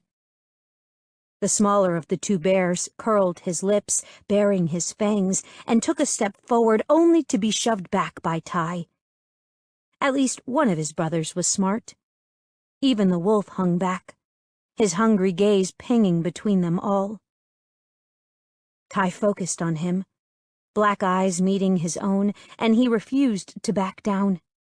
Nothing, no one would hurt her. Finally, his eldest brother tore his gaze from Keen's and stared at Van for a moment before zeroing in on the wolf. A single growl from Ty preceded the male's shifting, transforming in rapid cracks and snaps until 3 bloodied men stood before him. They were vulnerable now, easily killed. It'd take one swipe to gut them all, one swipe and... Trembling fingers dug into his fur, fisting his skin as her weight pressed against him. No, his first thoughts needed to be for Trista. Vengeance, more bloodshed could come later. Right now, both halves of his mind were in agreement. They needed to protect her. He couldn't care for her as a bear, and even his animal accepted that fact. With her touch, a peaceful calm overtook him, sliding through his veins and caressing him with a gentle touch. It soothed him now, just as it had calmed him when he'd held her last night. It started with a touch of fingers, and he'd ended up with an armful of Trista. At least, until this morning when he woke alone. Alone and easily enraged. His beast's power slithered to the back of his mind while nudging his human consciousness forward. In a breath, his transformation blew through him like a soft breeze. One moment he was a bloodied and battered bear, and the next he was a stained and panting human. Trista's hands hadn't left him, her touch remaining through his change as if she were afraid he'd disappear on her. He wouldn't. Not now. Not ever. He'd made a commitment in his mind last night, and it became a truth by standing against his brothers to ensure her safety. In that one instant, in that moment when he faced Ty and didn't relent, he'd set himself on a new path. One that included her, and not them. His bear was not upset by that fact. It accepted that the walls standing between him and his brothers remained steadfast and now higher than before. Reaching behind himself, he grasped one of Trista's shaking hands and gave it a gentle squeeze, doing his best to reassure her without words. When the shakes lessened, he assumed she'd gotten the point. "Someone," his voice was hoarse from his vibrating roars, "is going to explain why the Eton's guest, my guest, was assaulted in my home." He didn't leave room for an argument, and he sure as hell wasn't going to take blustering bullshit from any of the men before him. "You're defending one of them?" Van spat the word. "Do you know what her family did?" At least he knew who'd started the fight.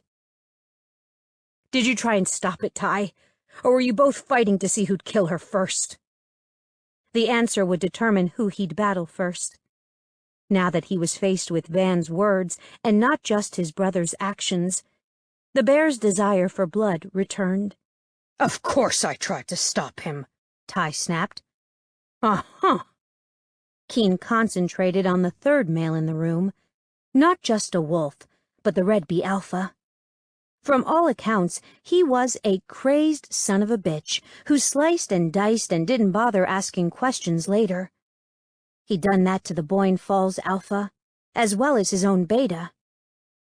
"Reed?" The male shrugged. "I scented her before I even entered the house, and I'm not opposed to finishing off my enemies." The wolf leaned to look past him. "We've been doing this dance for years now." He grinned. The evil smile lined with his blood. Reed licked his lips. "His little sister, half-sister, has been escaping me for months, but don't you think it's time to end it?" The body at his back stilled, frozen in place, and her hands no longer trembled. "That's what the scent is." Ty's eyes darkened to midnight, and fur sprouted along his arms. "I told you she smelled familiar. She's that bastard sister. You brought the sister of the Hyena Pack's alpha into my home." Keen's bear reacted in kind, his own brown fur coating his arms and chest, while his nails tingled in anticipation of his shift. "She could be the devil herself, but she is here under the Articles of Visitation, under my protection." He ignored Trista's surprised gasp. "Which means she comes to no harm." He kept his voice firm, allowing them to hang over the room, and there was not a hint of recognition in Ty and Van's eyes. Reed, however, glared at him. "What are—" Keen spoke over Van and rattled off the location of the law without hesitation.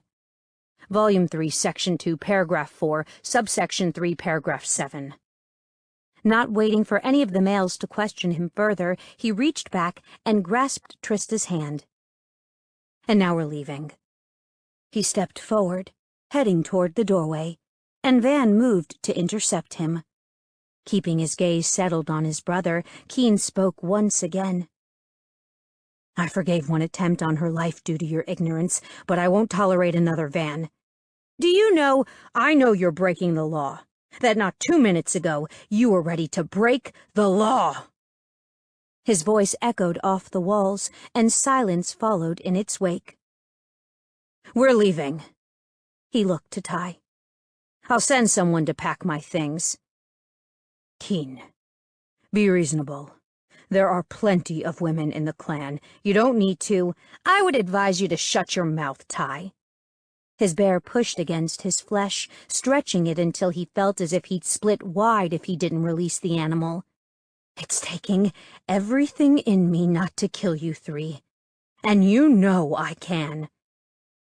Van snorted in disbelief, but Ty's eyes widened, and it seemed reality finally dawned on his eldest brother. Adrenaline wasn't the only thing that had fueled his stand against Ty. No. Pure ability and dominance filled Keen from head to toe. "We're leaving." Keen turned his back on the males and nudged Trista into action, pushing her from the room. "Keen," she whispered, and he shook his head, silencing her. The next feminine voice he heard belonged to Mia, and he turned his attention to the Itana. She stood framed in the kitchen entry, her hand lying protectively on her belly as she blocked their path. "Keen, it doesn't have to be this way." He gave her a rueful smile and shrugged. "It was going to happen someday. You and I talked about that. It just happened sooner rather than later." "But," Keen shook his head. "It doesn't matter now. But isn't up for discussion. I'll call you later and we can talk more then. For now..." He checked his watch and noted the time. Trista's mention of the laws of visitation slammed into him, and he realized they needed to get a move on if he wanted to keep her from ending up in trouble once again. He spoke to Trista. "Let's grab your things and I'll pack a bag. We need to get going." Trista's 12 hours were almost up. And he just... Trista allowed Keen to push her farther down the hallway. Her shoe caught on the carpet, sending her stumbling forward. But his warm hands grasped her forearms and kept her upright. "Easy." Keen's warm breath fanned her ear, while his words reminded her once again of the pain her presence caused. She jerked from her arms and forced herself to remain standing on her own. She didn't need him. She didn't need anyone. She was fine, fine. I'm not going to fall apart. She forced herself to put one foot in front of the other, to feign a confidence she didn't feel. She was not going to rely on Keen Abrams. Last night had been an anomaly brought on by exhaustion and clouded by layers of muscles. You think that's not the first time? She glanced over her shoulder. You think one of your bears, or a wolf, or even a hyena hasn't ever done that before?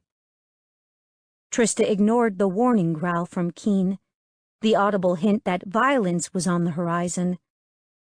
Instead of violence, he crowded her, herded her until he was aligned with her back while her front was plastered against the wall. It was a position of dominance, leaving her to accept whatever he desired. And yet she wasn't afraid of him.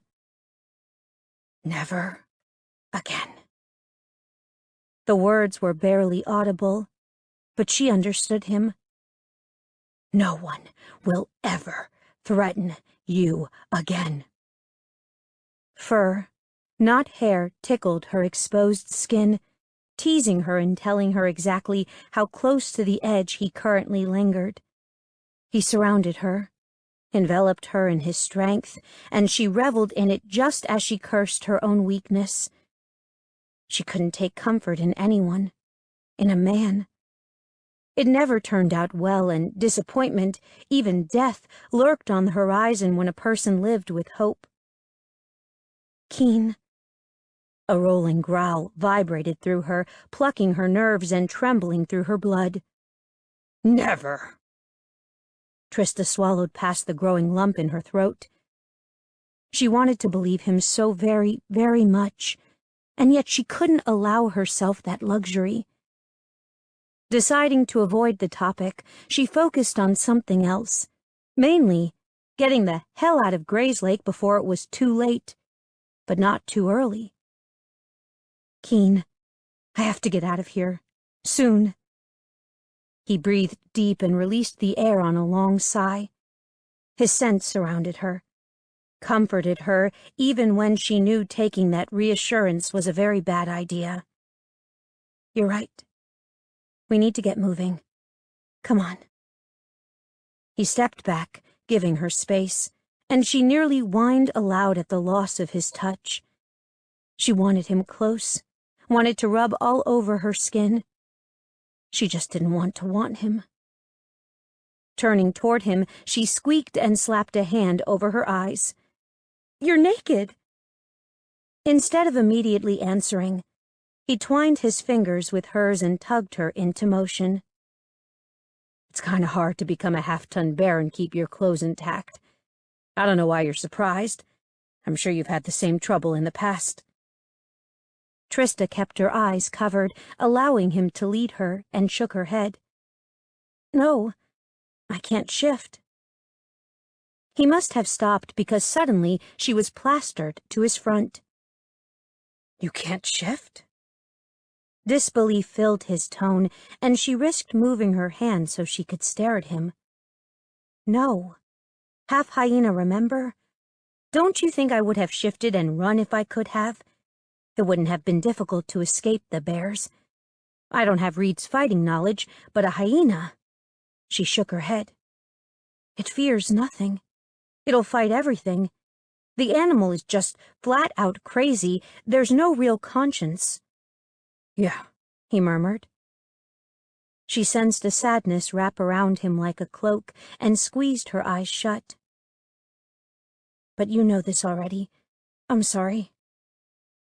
He knew because her half-brother showed him the truth about her kind. She didn't know details. The fact that her brother's life touched theirs was enough. I guess I just thought. I've heard of half-shifter children shifting before. I forgot that it's not always the case. Keen cupped her cheeks and she reopened her eyes to stare at him. It's fine. We're good, and you being Heathscott's half-sister doesn't matter. Go gather your things and I'll get dressed.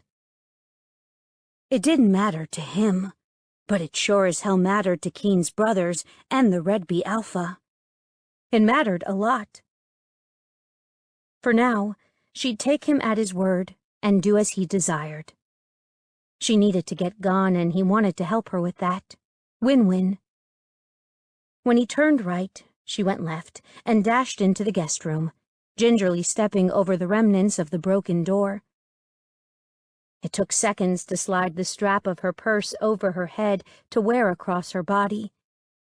Holding the last of her cash, it was too important to risk losing. She was glad they'd been too exhausted to haul her measly bag of clothing into the house. The moment she was ready, she retraced her steps and wasn't surprised to have Keen waiting for her, duffel in hand. It hit her then. He was walking away from his family, his home, for her. Keen, you should... She shook her head, gaze intent on the bag dangling from his fingers. You should stay. It was his turn to shake his head. No, I shouldn't. The distance between them disappeared as he crowded her, stepping close until their chests brushed. This isn't just about you. It's about them. Like I told Mia, this was going to happen eventually.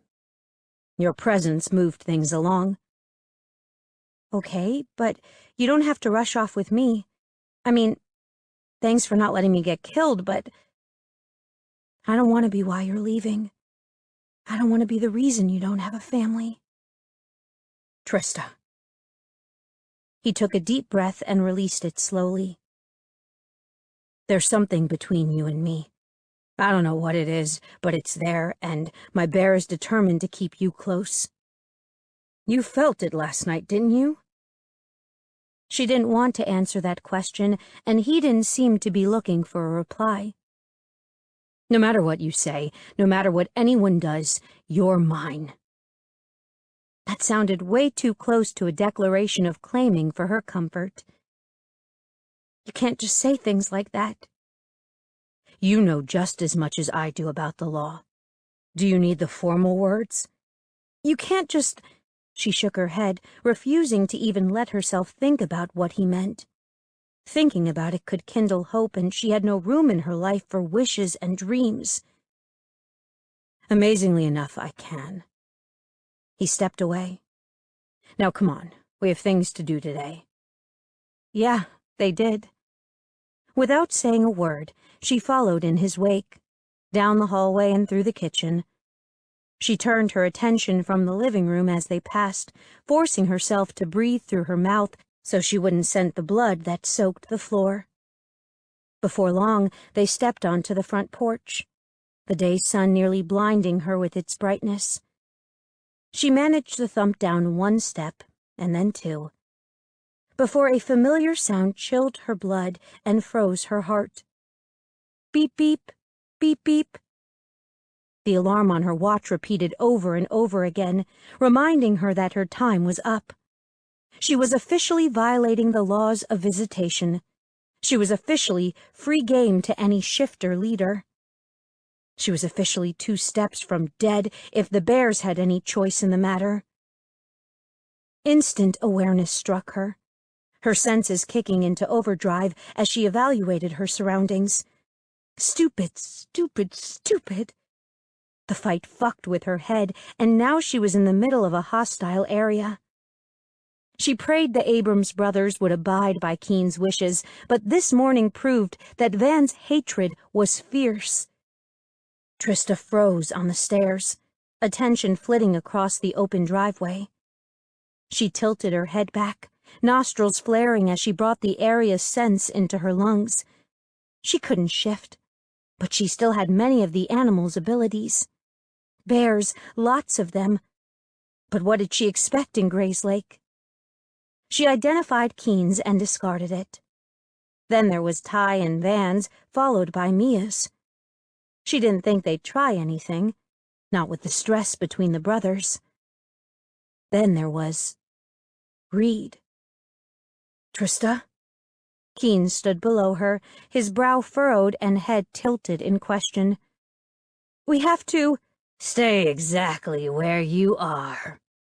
Reed's gravelly voice rolled over her, his words followed by the heavy thump of his booted feet on the aged wood porch. The threat wouldn't come from the bears, then. It was the wolf she had to worry about. Slowly, he came into view, and she found him wearing his usual uniform of sorts: black leather boots, dark jeans, black shirt, leather jacket. On the average male, people would assume he was trying too hard to appear menacing. Reed would scare the hell out of people even if he was nude. Clothes didn't do a damn thing but hide the ugly inside him. A vibrating growl split the air between her and Reed, and it got her into motion, had her stumbling down the remaining steps. She fell into Keen's arms, and he immediately shoved her behind his back, hiding her from the Alpha's view. It wouldn't do anything. It sure as hell wasn't going to save her from what was to come. He'd be violating the laws he held so dear if he kept her from Reed. Still, the wolf approached, his steps measured and slow. She counted them as he tromped down the porch stairs, booted feet traveling over the gravel driveway until he stopped before Keen. "Back off, wolf." Fur once again coated Keen's arms. Staring at his back, she cursed herself for being a coward, for depending on the male before her to protect her from her own stupidity. She should have fought harder to be left alone, should have demanded he drop her at the hotel last night. Instead, she allowed him to drag her to the clan den, to her death if Reed had his way. "Gladly, Bear, just as soon as you hand over Miss Scott." "She's not going anywhere with you." Keen's growls intensified. The sound was smug and condescending. "That's fine," Reed shrugged. "I brought her opponent with me anyway. Come along, Miss Scott. I finally caught you violating the law, which means, as the alpha of a pack, I can demand justice for the infraction. We can finish this. Let's go on the grass so we don't stain the Eton's white gravel while you die." Trista didn't have to look toward the side yard to know what she'd find, that he had wolves lurking in wait.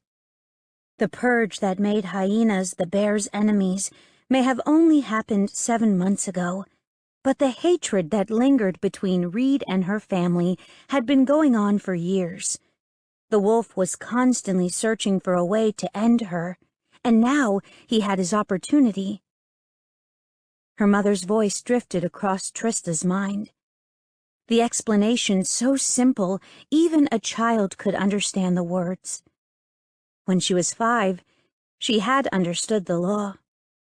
Unfortunately, one look at Keen Abrams destroyed her good sense and any ability to think. A leader can deny the right of visitation, but you don't need permission from anyone if you're not staying longer than 12 hours. So the trick, Trista girl, is never being in one place for too long. Staring at Keen's back as more and more dark brown fur covered his skin, she realized she was about to lose the best thing that had never happened to her. All because she'd been in one place too long. "Stain the Eton's white gravel while you die." Keen's skin went taut, muscles tight and bunching in preparation of his attack on Reed. The words, the inherent threat, enraged his beast. "Never."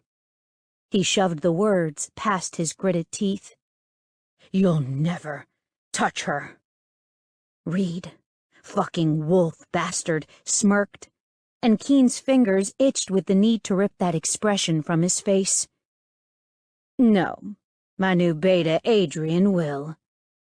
He flexed his hands, fisting them and then allowing part of his shift to flow through him as he relaxed. Hands became paws with that single movement, human nails giving way to blackened claws. "No one is touching her." He tilted his head left, then right, cracking his joints. "No one." He drew air into his lungs, searching for any hint of Reed's true feelings, and found nothing. Psychopathic asshole couldn't give a damn about the strings he pulled. Oh, I disagree, Keeper. Keen didn't care for the wolf using his old title as a slur, a reminder of his duties. But it did bring forward a rush of knowledge. Ideas, ways to mold the laws to his bidding, filled him. As he pieced together her defense and his plan, Reed kept speaking. He had no doubt that the male goaded him, but Keen had a bigger play in mind. Miss Scott has the Southeast Keeper's number on speed dial, so my hands have been tied because the man's a stickler for the rules. He bitches to the Wolf Alpha and he comes down on me, not something I want. So, she's been rotating through my territory with that bitch mother of hers for years. When Trista's gasp reached him, he decided Reed would bleed for that remark. Now, she stayed in Grayslake too long and, as you know, any shifter leader can exact justice for a true infraction, whether she's in their own territory or not. She's mine, Bear. The wolf grinned like he'd won the lottery. Unless...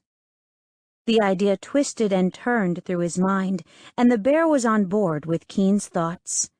She is one of your allies, in which case she's bound by that agreement. He recognized that others appeared in a loose circle around them. Some he knew, Reed's wolves, and a woman who he assumed was Adrian, as well as his brothers and their mates. He let his gaze flick to Ty's and noted the remorse and pain etched in his brother's features. He was going to have to rely on Reed's knowledge of the laws and Ty's guilt. Reed snorted. An ally. A hyena. Heath Scott's sister, you gotta be fucking joking. He shook his head. Pass over the bitch and let us end this. She knows this reckoning has been coming for a while. My ex-beta caught the mother and took care of her before a true agreement for leniency was established, but this whelp... Suddenly, Keen had a hissing and spitting woman attempting to crawl her way over his back. Fully human hands reached around him, clawing and scratching at the air as she fought to reach Reed. You fucking killed her! You fucking bastard, asshole son of a whore! You violated the law, you asshole! Keen spun and caught her, holding her against his chest, and still she battled to get to the wolf. Fuck you and your fucking laws! It was a purge, Reed growled in return, but Keen heard the doubt hidden beneath the outrage.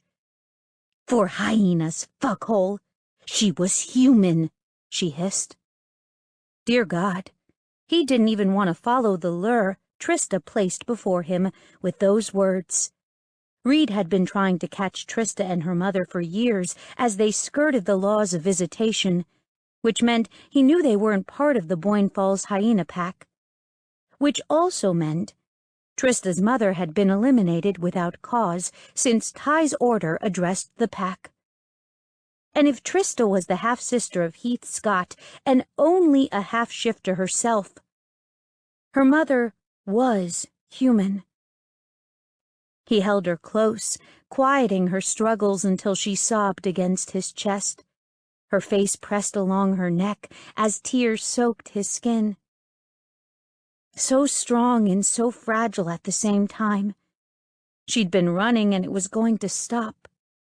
Now, through the law of claiming, I, Keen Lincoln Abrams, fourth son of Jeremiah Abrams and youngest brother to Ty Abrams, Grayslake Eton, claim Trista Scott as my own. She is my mate, she will bear my young, and she will serve at my side. Trista met his gaze, red-rimmed eyes wide and filled with horror and hope, and he didn't falter as he repeated the words that would tie them together. I have said it, and so it is done. Then the air filled with howls battled by growls, but Keen didn't care.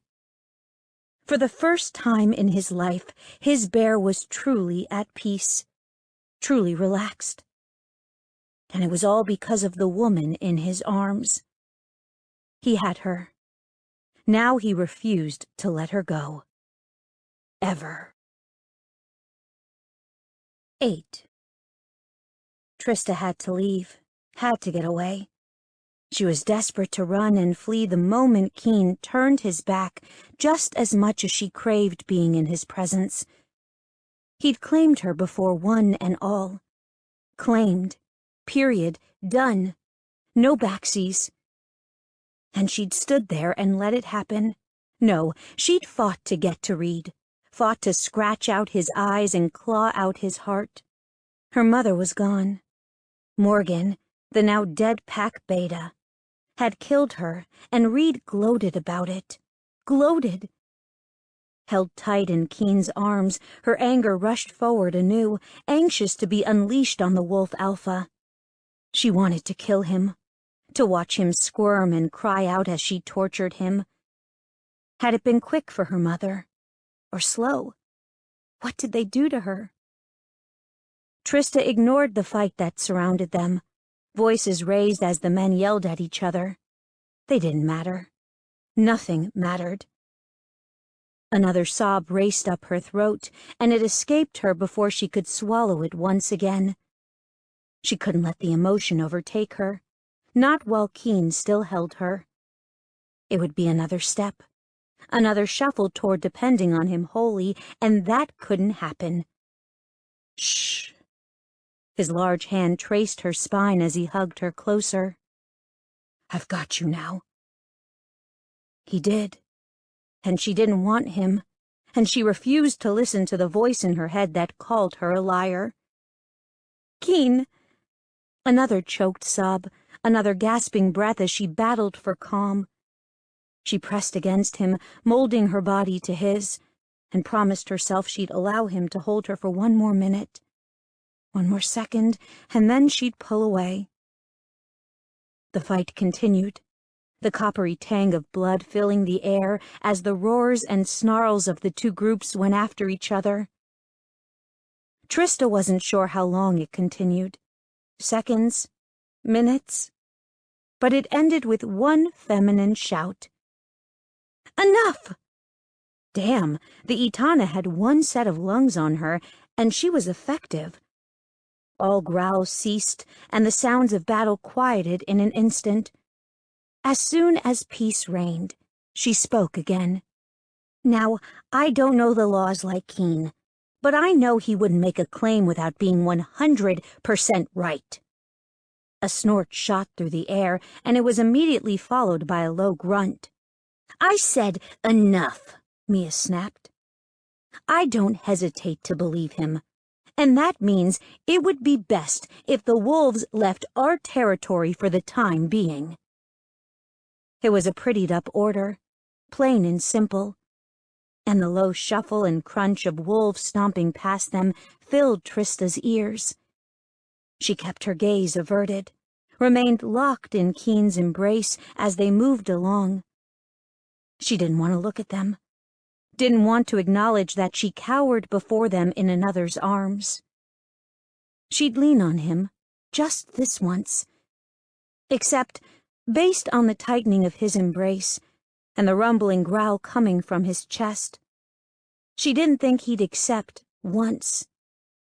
He wanted forever. His claim said forever. And that scared the hell out of her. The thunk of vehicle doors closing preceded the roar of engines and the scattering of gravel as the wolves departed.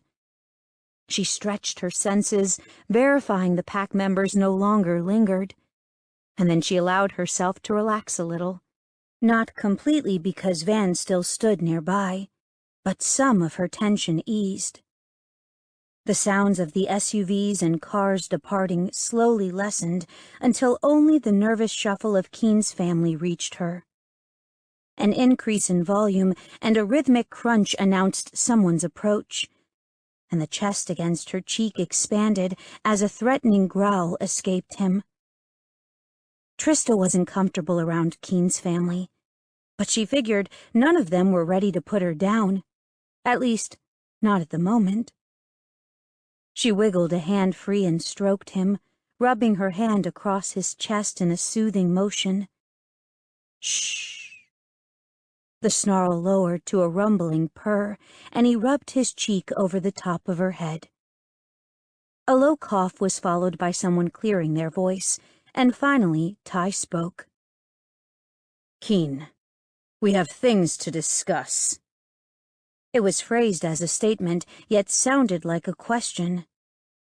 Part of her was thrilled that her something was strong enough to make the Eton nervous. The other half of her didn't want Keen as her anything. Keen slowly slid his arms from around her, easing his touch as he stepped away and then presented her with his back. Once again, she leaned into him, taking comfort in his strength and power.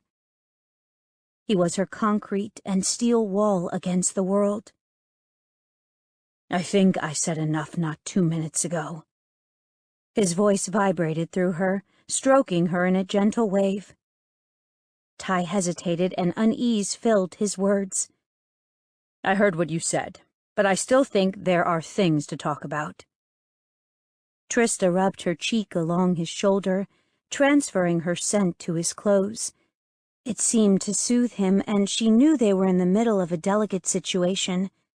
She'd do just about anything to keep the peace and get them out alive. Keen reached for her hand, and she quickly grasped his while allowing him to pull her to his side as he turned around. His fur-speckled arm draped over her shoulders, and she leaned into him. Ty looked at her and amended his statement. Alone. Nope. Keen. Ty tried again, but this time he was silenced by the Etana. Ty, enough. I am so over this. I am 500 months pregnant. Lauren is hardly showing in her 4th month, which inhales rapidly. I'd really like to say it sucks, but brilliant me decided the family shouldn't use that word. Mia harumphed. But that's beside the point. It's hot as huckleberry outside. I'm going in the house. I'm getting something cool to drink from Gigi, and then I'm going to try to not look like a beached whale while I collapse on the couch. Mia glared at her mate, and then let her furious stare travel to Van. You can join me, or you can pout about being outmaneuvered. Either way, Lauren, Keen, and Trista are coming with me. Mia. Blatantly ignoring her mate, Mia stomped toward her and Keen and snatched Trista's hand. Both of you, let's go. Mia, you can't do this. There are things to discuss. Her family caused the deaths of our own bears. Think about Isaac, the Eton growled. There was no disputing the truth. Trista didn't know the details, but it sounded like something Heath and the pack would have done. The Etana whirled on her mate. Our bears? Isaac? Mia shuddered and drew in a shaky breath. I would like to think our clan was smarter, had more sense than to rain the sins of others on an innocent's head. I would like to think that Isaac could easily see the truth about Trista and Keen, and he would welcome her into this family. Keen was shot in the chest by hyenas while protecting me. He has done nothing but fight to protect this clan, and has acted as the clan's keeper even though you men haven't given a flying fig about it. So maybe you all should take a good hard look at yourselves before you condemn Keen and his decision to mate Trista. Because I'm telling you now, Trista is one of us. Period.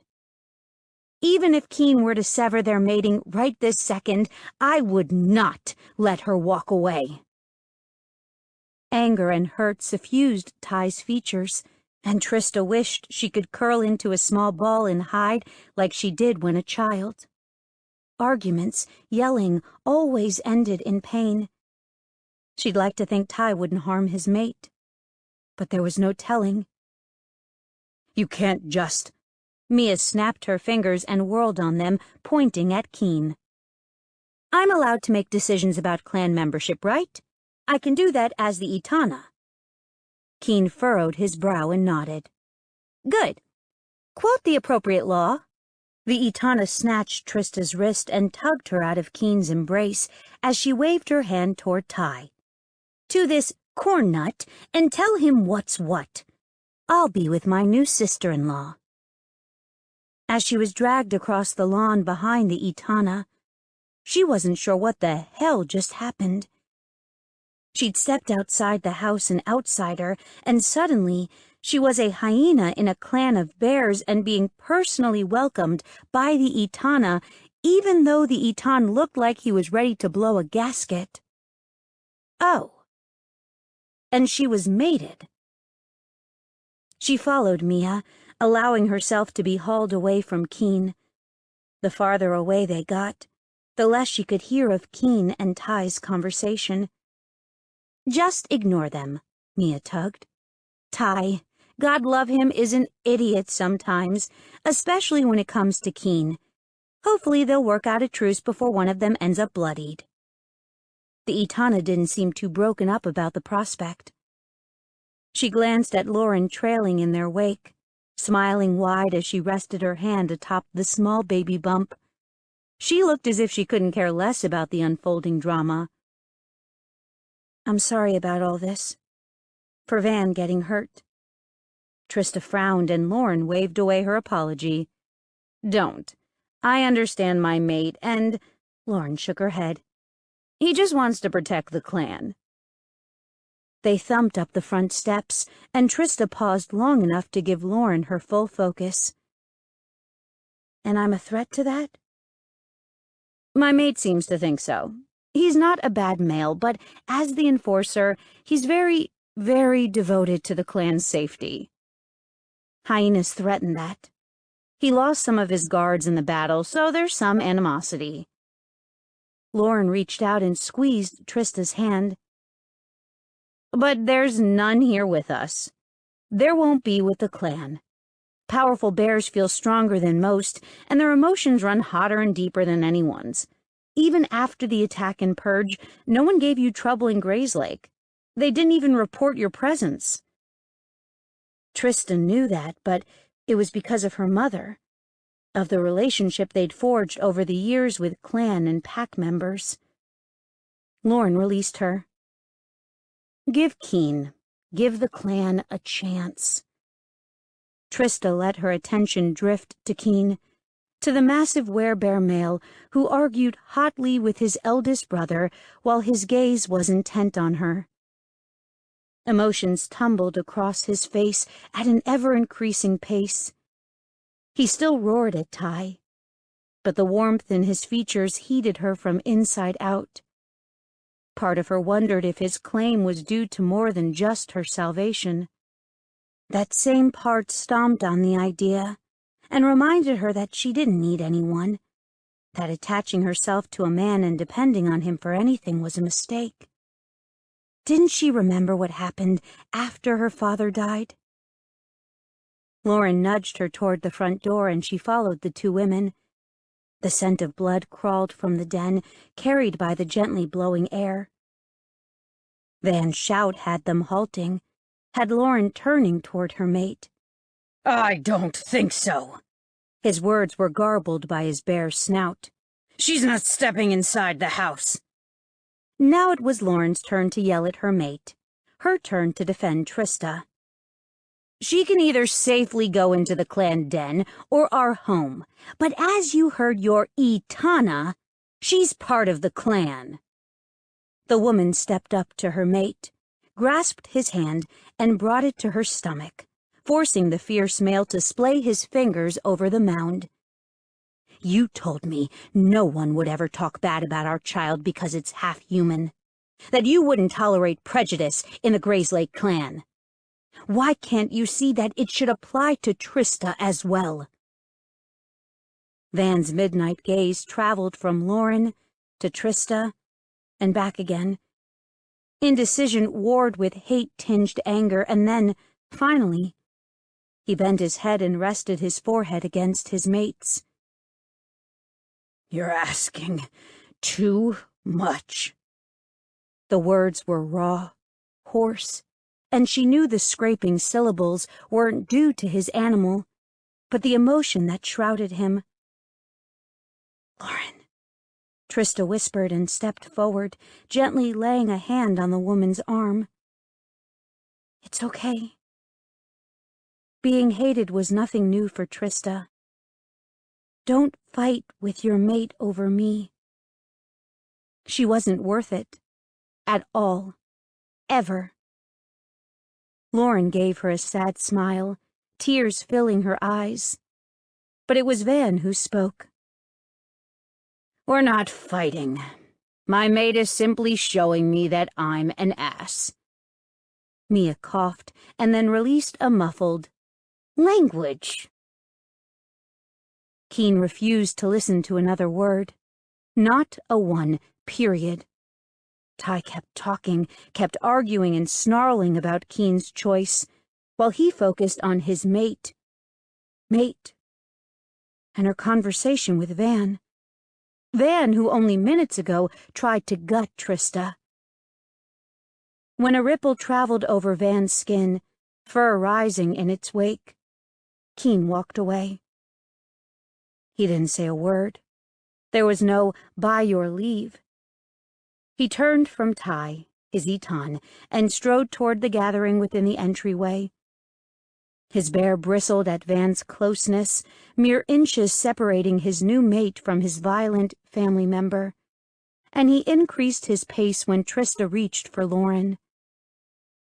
Keen focused on Trista, speaking to her in low tones, and he pushed his way between the couple and his mate. A growl formed in his chest, vibrating his body with the weight of his bear's anger. Van shouldn't be near Trista. Ever. That thought led him to another, to the realization that he needed to get away from his family as soon as possible. He had a new family now, one made up of him and Trista. One he hoped to expand just as soon as they turned their connection into something solid and real. Everything in him craved that. His bear desired Trista above all else. He just hoped they could find their way. The rumbling snarl continued as she glared at his brother. Get away from her. Van's growl countered Keen's as Van shoved his pregnant mate behind him. Back off, Keen. The sounds battled, his beast determined to dominate Van's. His animal pushed against him from the inside, stretching his muscles and pressing his bones almost to the point of breaking. It ached to shift, to destroy all threats to Trista. She was now his, and he wouldn't allow any harm to come to her. Keen. Trista's hand fluttered over his back, fingertips stroking his ever-expanding body. I'm fine. His beast calmed the tiniest bit, allowing him to speak more clearly. Get back. Van was too close to what the bear considered his. Deep inside himself, he recognized that his human half felt the same.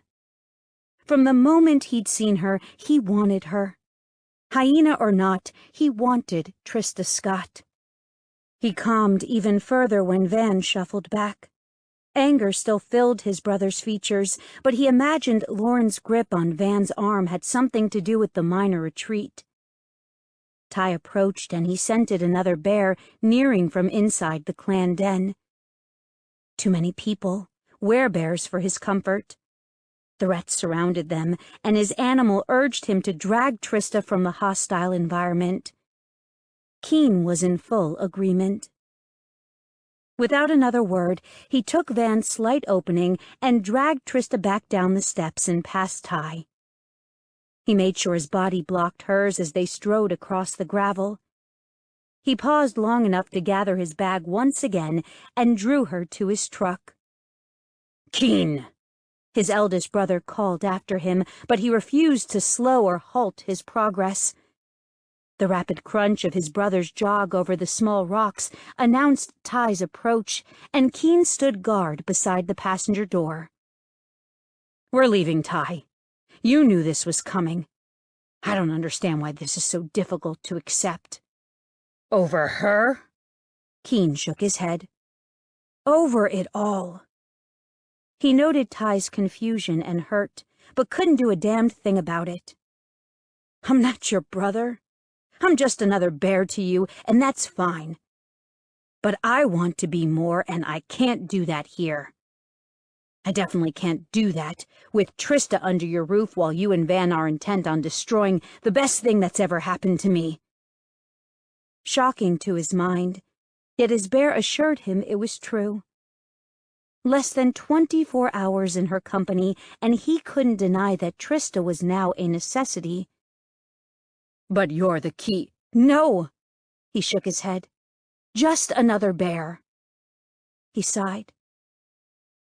I'll send someone for my stuff. Otherwise, I'll see you at the next run. Ty looked torn, the anguish on his face plain to see. But it was beyond time for Keen to grow the fuck up and get the hell out. It was time for him to build a life of his own, one that didn't hinge on his brother's generosity and station.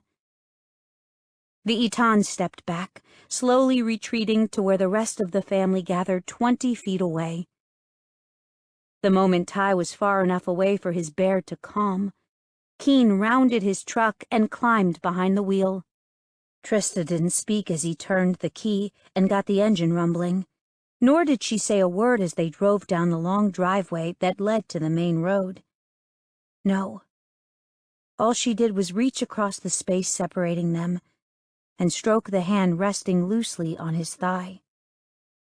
She ran her fingers along his fingers and then gathered them in hers, giving him a gentle squeeze. He rolled to a stop when he reached the end of the drive and checked for traffic, resting for a moment as several cars sped past. You can go back to them, Keen. I won't hold you to your claim, and you can— No. I'm not worth destroying your life. Without hesitation, he turned to her, giving her his full attention, and spoke from deep in his heart. Unless you tell me you don't want me, I'm keeping you. Can you say that? Even if it's just a spark, can you tell me you don't feel anything for me? She swallowed hard, tears filling her eyes. No, I can't. That's all he needed to hear. 9. Keen took her to the bed and breakfast on the other side of the lake, almost directly opposite the clan den. The Grayslake Lake separated them by over 10 miles, but they were still there, still close. Trista stood on their room's balcony, staring across the water at the small dot that was the den. It looked so tiny now, so inconsequential, and yet the happenings in that home forged her future. Keen moved around in the room they'd rented for the next week. She recommended the small hotel. It was cheaper, but he refused to listen. He wasn't having his mate stay in some run-down place. His words, not hers. She'd become used to rundown. In some ways, it suited her more than the fine furnishings the bed and breakfast sported. The bed frame was intricately carved hardwood. The surface gleamed in the soft lighting, the evidence of recent polishing easily visible. The comforter was down with an honest-to-goodness duvet cover, silky and smooth to the touch. Delicate chairs that had to be antiques and cost more than what she made in a year made up a small sitting area. And then the bathroom, traditional, probably original to the 1800s house, tile, along with granite countertops on the vanity and a gorgeous pedestal sink. But the centerpiece that called to her was the massive clawfoot tub. She wanted to sink into the slipper tub and relax, let the fears she'd carried her entire life be washed away by the warm water. Instead, she stood on the back balcony and stared across the lake at the home that held Keen's past. Part of her felt like it held his future, too. A future without her. Keen's voice rumbled, blunted by the space and walls between them, but she was still reassured by his presence. Then she cursed herself for feeling better because he was near. She shouldn't depend on him or crave his nearness, but she did. Trista leaned over and placed her forearms on the banister, letting the solid wood take some of her weight. His words reached out to her, her tiny bit of animal allowing her to grasp more of his conversation. Helena? Yeah, I'd appreciate. Thank you so much. Yeah, you too. His words were short, but held a tone that said he and the speaker were more than simple friends.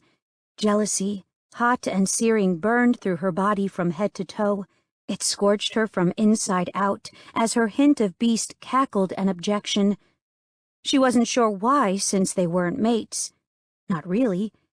They were hardly more than acquaintances. She swallowed her emotions, shoving them away with a deep, determined breath. Moments later, Keen appeared. His steps light, and some of the tension he'd carried was gone. She followed his movement through their room, his heavy tread carrying him past the double doors and onto the bathroom. Shortly after, the noisy flush of the toilet was followed by his steps on the porch, announcing his appearance. Trista knew he was there, but didn't turn toward him or even acknowledge his presence. If she did, she'd become a jealous shrew and ask him about Helena. So she continued her sightless stare at the wilderness around them. The sound of his deep breath reached her, and he held it a moment before he released the air. He approached with slow, steady steps. His heat drifted to her, even though his body remained apart. Triss? Triss. Her mother called her Triss, and now she knew what had happened to her mom. It was done. She was no longer missing, but dead. Because of a wolf. She wanted to call the Southeast Keeper, to have Reed brought up on charges and hauled away to confinement for violating the law. She'd helped the Bear Keeper so many times over the years, and he'd helped her a little in return, but she could still ask for a favor. Except it hadn't been Reed, had it? No, Morgan did the deed. Bastard. His heat neared her, and she knew his hands approached. Keen's touch was timid at first, palm sliding across her back as he stepped up beside her. I can't get a handle on your emotions, so you need to talk to me. She didn't. Not really. Talking, sharing, and exploring. It'd all end in a fiery ball of broken dreams. So, she said nothing. Nothing to say? She didn't respond.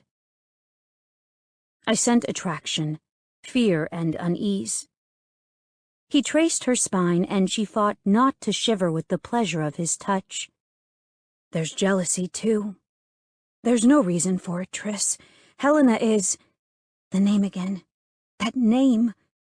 More grief attacked her. New grief now that she knew the truth. Oh, don't fall apart on me now, he murmured, and she didn't have a choice. He tugged her into his embrace. He held her tight, snug against him, and she fought the urge to lean on him. Keen. She didn't know what she wanted to say. He destroyed her well-ordered, perfectly timed life in less than a day.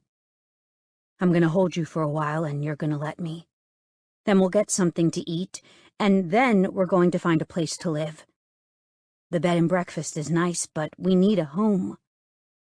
The feel of his lips on her temple was unmistakable, as was the feeling of rightness that settled over her as she finally relaxed against him. Gathering her courage, she tilted her head back to stare into his eyes, to lock onto his gaze. I don't know how to do this. What? He whispered. Slowly he brought his hand up and tucked strands of her hair behind her ear. Depend on you. She kept the words in her head and figured, screw it. He'd have to learn about her broken bits at some point. Be with someone. Depend on them. He squeezed her lightly. You leaned on your mother. Tears burned her eyes, and she swallowed past the growing lump in her throat. We depended on each other. We helped each other, but we were still alone. His next words told her that he already knew her too well. And now you're not. Not ever again, Triss. You're mine, and I will always take care of what belongs to me. Always." Her father never claimed her as his, and she suffered for it. Day after day, she and her mother battled for their measly lives because she was fair game. They might have made a better life for themselves outside of the Tri-Cities, but her father kept a tight rein on their travels.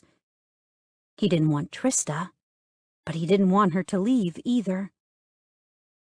This bear who could battle the clans Eton and win had announced his claim and was more than able to put his strength behind his words. For the first time in her life, she felt safe. And maybe, just maybe, she could lean on him a little. "Okay." She whispered the word, trying very, very hard to believe Keen. Slowly, treating her as if she were a frightened deer, he lowered his head. She read his intent, his desire written clearly in his gaze, and couldn't find it in herself to object. No, truly, she looked forward to the connection of a kiss. His lips brushed hers, soft as butterfly wings, and he repeated the action, slightly more pressure than before. Gentle and soothing, the meeting of their mouths continued, growing more insistent. Her animal stirred, purring and reaching for more from Keen, and Trista's human half responded to its urging. She slowly ran her hands along his arms, traveling to his shoulders, and finally crossed them around his neck. She pressed to her tiptoes, increasing their connection further. He hummed with the slight deepening, and she traced his lower lip with her tongue on the next pass. That earned her a moan, along with a slight tightening of his arms. The kiss grew more heated, his tongue meeting hers in a seductive tangle. He delved into her mouth, and she did the same to him. She sought out his tastes, his delicious flavors that teased her from the moment they'd met. His warmth sunk into her, her curves flush with the hard planes of his muscles. While they discovered each other, her body reacted to him. Arousal thrummed through her, and her inner hyena chuffed in response to his nearness. Her nipples tightened and hardened to firm points within her bra, while the very center of her warmed and grew damp with her desire.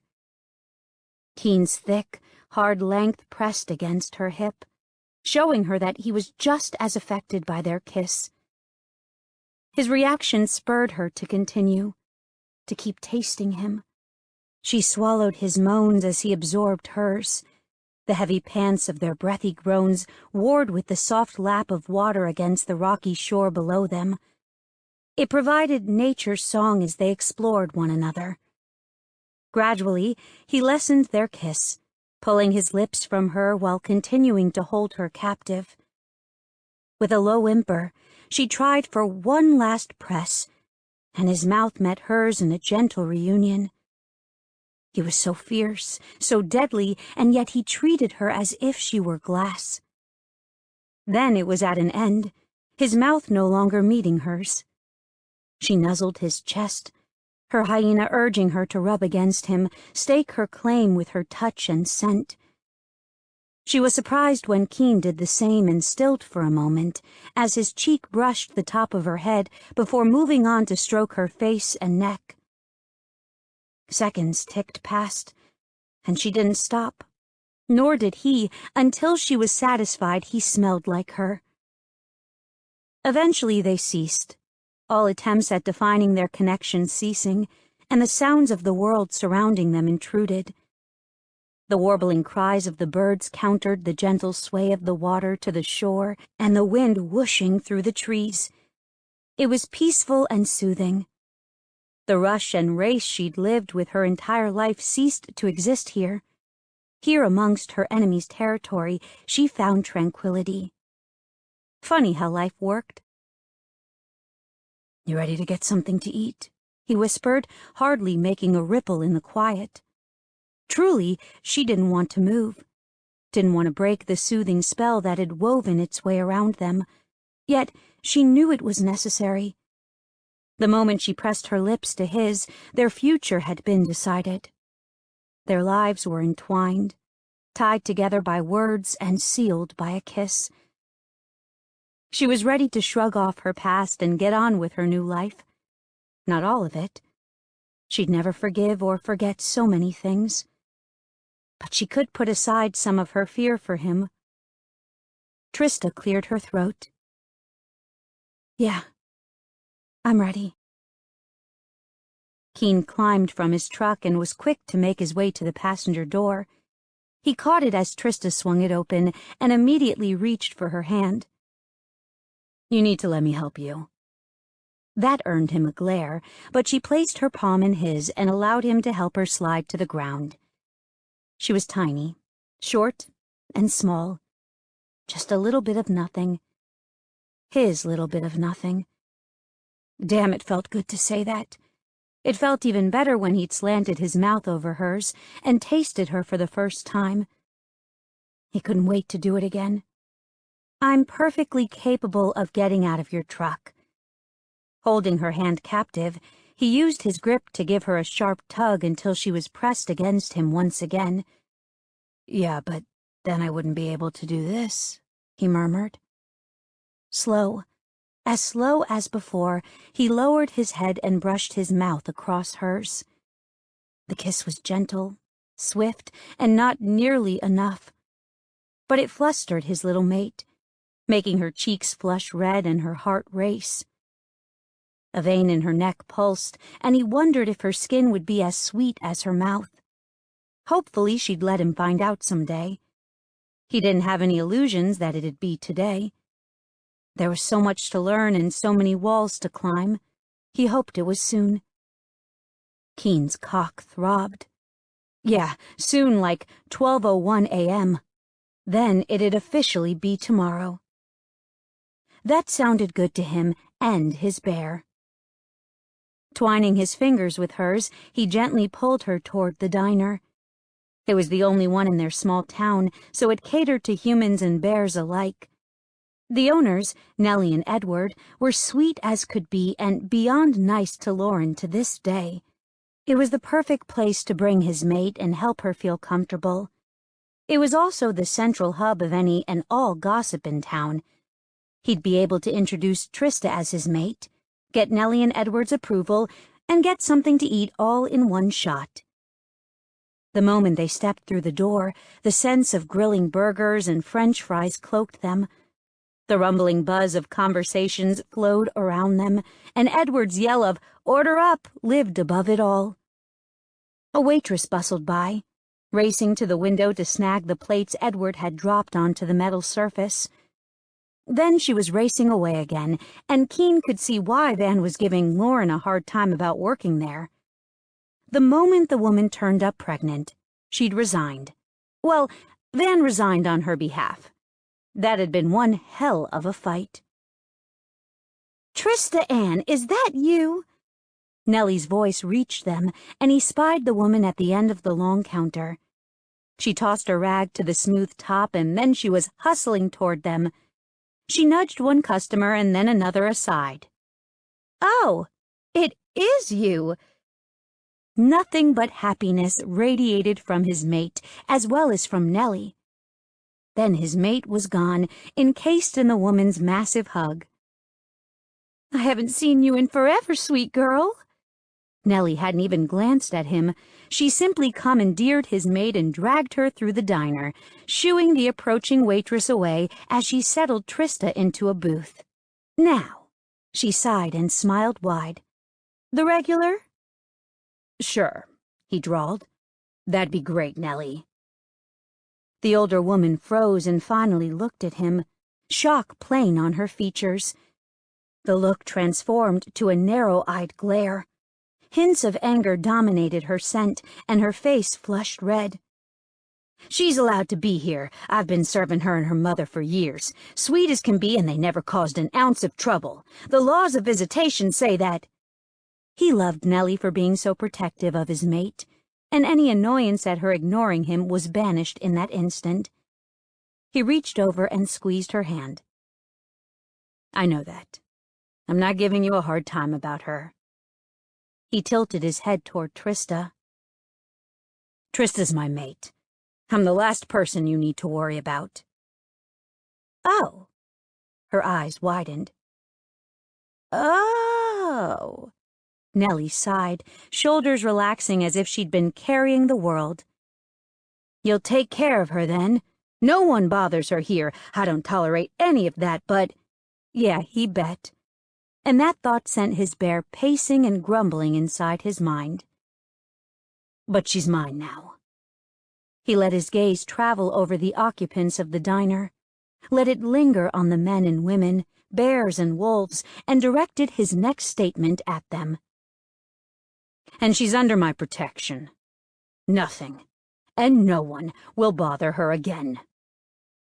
That earned him a glare or two, mostly from the females, but several of them bared their throats in acknowledgement as well.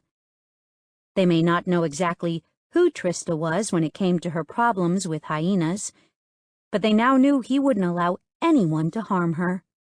That earned him a big, wet kiss from Nellie, along with a reminder to change his relationship status on the Werewolf, the shifter social network he'd developed. Then the woman was gone, bustling her way between tables as she headed toward the kitchen. With a smile on his lips and a shake of his head, he slid into the booth opposite Trista. Trista met his smile with a grin of her own. It felt right, being across from Triss as they sat down to a meal. It felt right. For the first time in his life, he relished in his calm bear and the beautiful woman near him. Keen placed his hand on the table and reached toward her. Trista met him halfway, placing her palm on his, and his beast relaxed further, practically purring from her touch. He had no doubt the animal would rise hot and hard if they were threatened, but now he wasn't fighting his inner animal every second. Relationship status. Werewolf? She raised her eyebrows. He shrugged. Truly, it was one of his favorite projects, plus it made a little bit of money on the side. He earned plenty from his regular job, developing software and testing company vulnerabilities. But the extra cash was always welcome. Now that he had a mate and a goal in mind, he was glad he had the money. He'd flag it for his cub's college. Let the social network put their children through school. Thoughts of children brought about thoughts of sex. With Trista. A lot. Clearing his throat, he focused on her question. It's like Facebook, but for wares. I mean, it does a lot more than Facebook, and it's entirely locked down with several layers of security. It took me a while to implement the protocols and then coordinate various hacks and attacks against the site, but, he shrugged, it's something that helped bring everyone together. We even have an Android and Apple app so you can post status updates whenever. You designed it? Shock filled her features while pride filled his chest. Finally, someone thought it was a big deal. Because really, it was a big fucking deal. Which had him launching into the whys and hows, and did she know how hard it was to get children to remember not to use passwords like God or 1234? He lost her when he got to the best server configurations and surviving DDoS attacks. Trista stared at him with glazed eyes and a blank look on her face. It wasn't until Nellie placed food before them that Keen shut up, and his mate shook her head and snapped out of her stupor. That's interesting. He kicked up the right side of his mouth in a rueful grin. It's not for everyone, and I tend to get lost in code sometimes. He shrugged. You have to tell me to be quiet or change the subject. But it's important to you, which makes it important to me, even if I don't understand what you're saying. I'm not going to cut you off.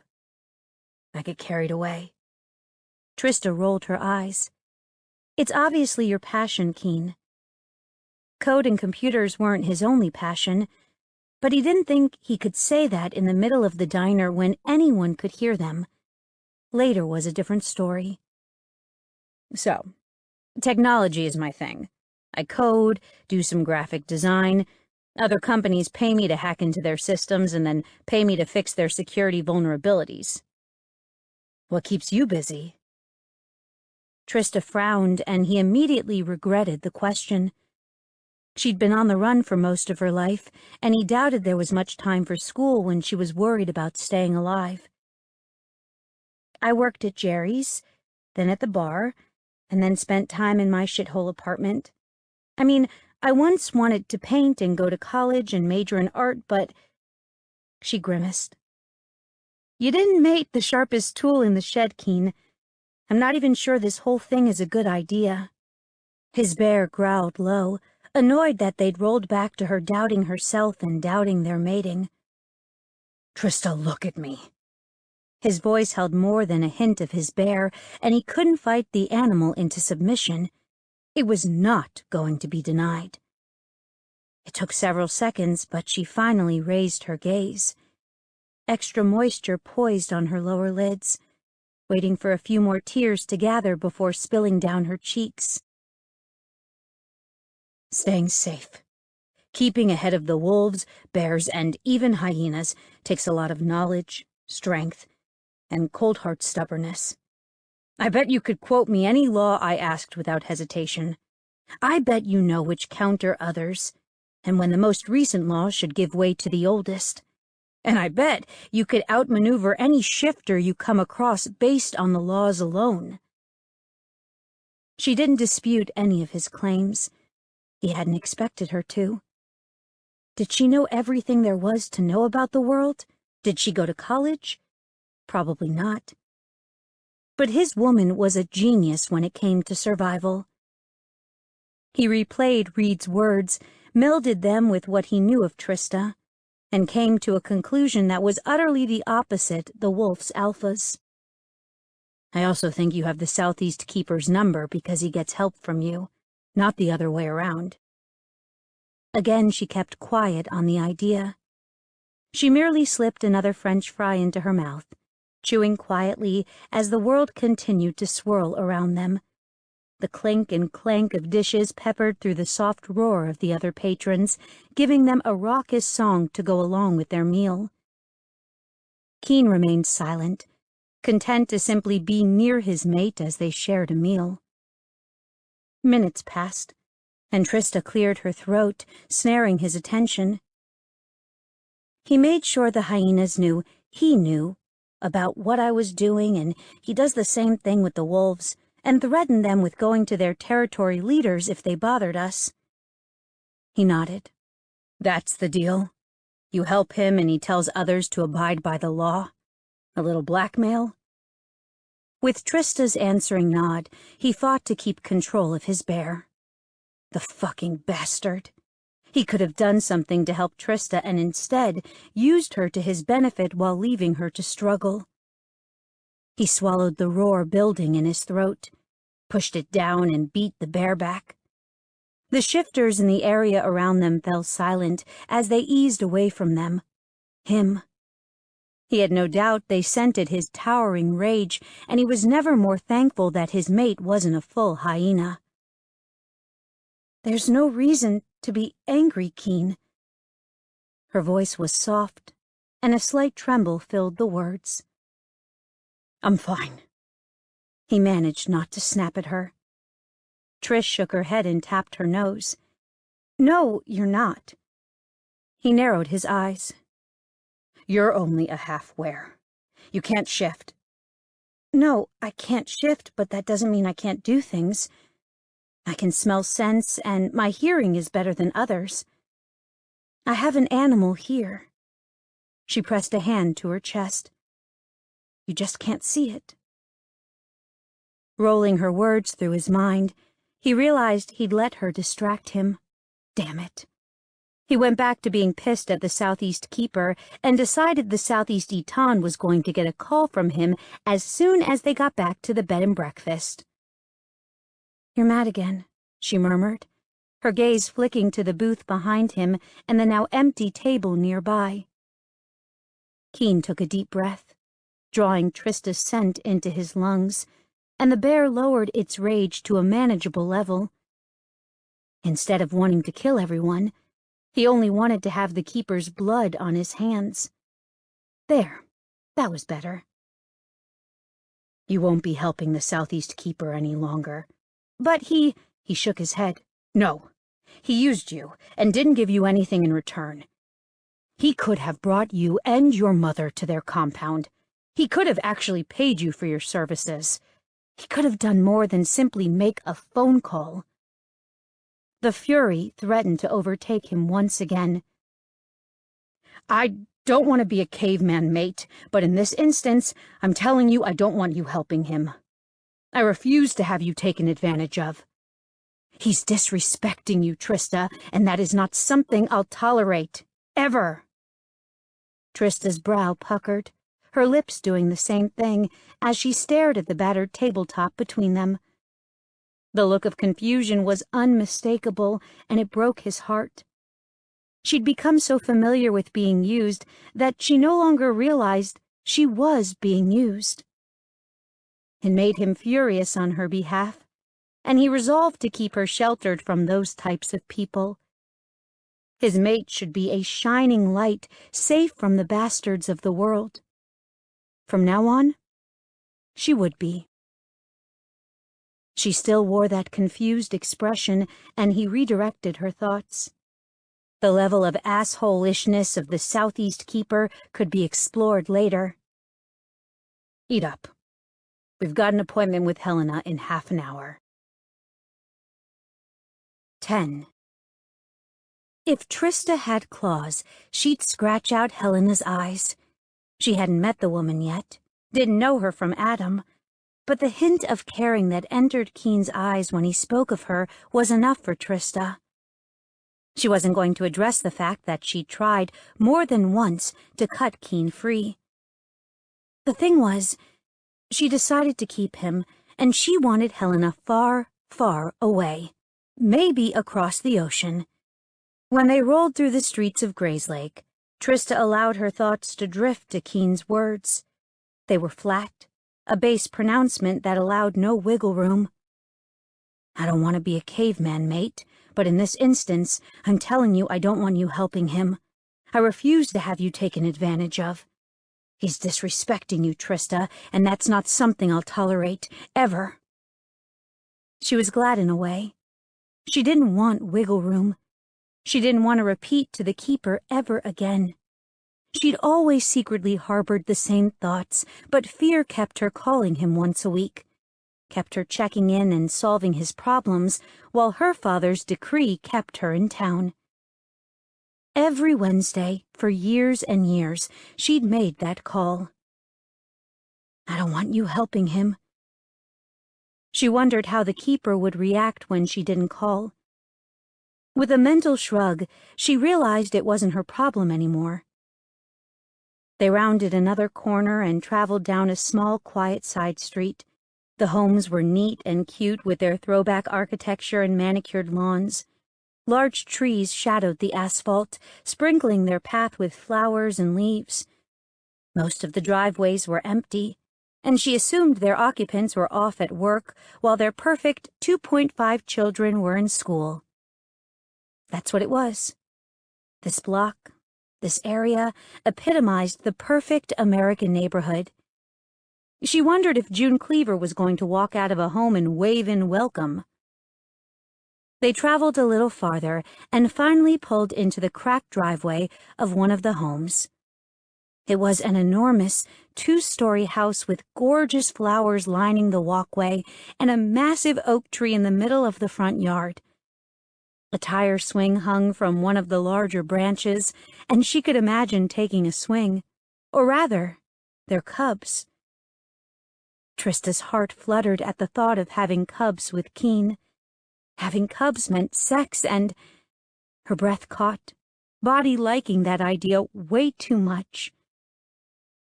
Keen shifted the SUV into park and turned toward her. Ready?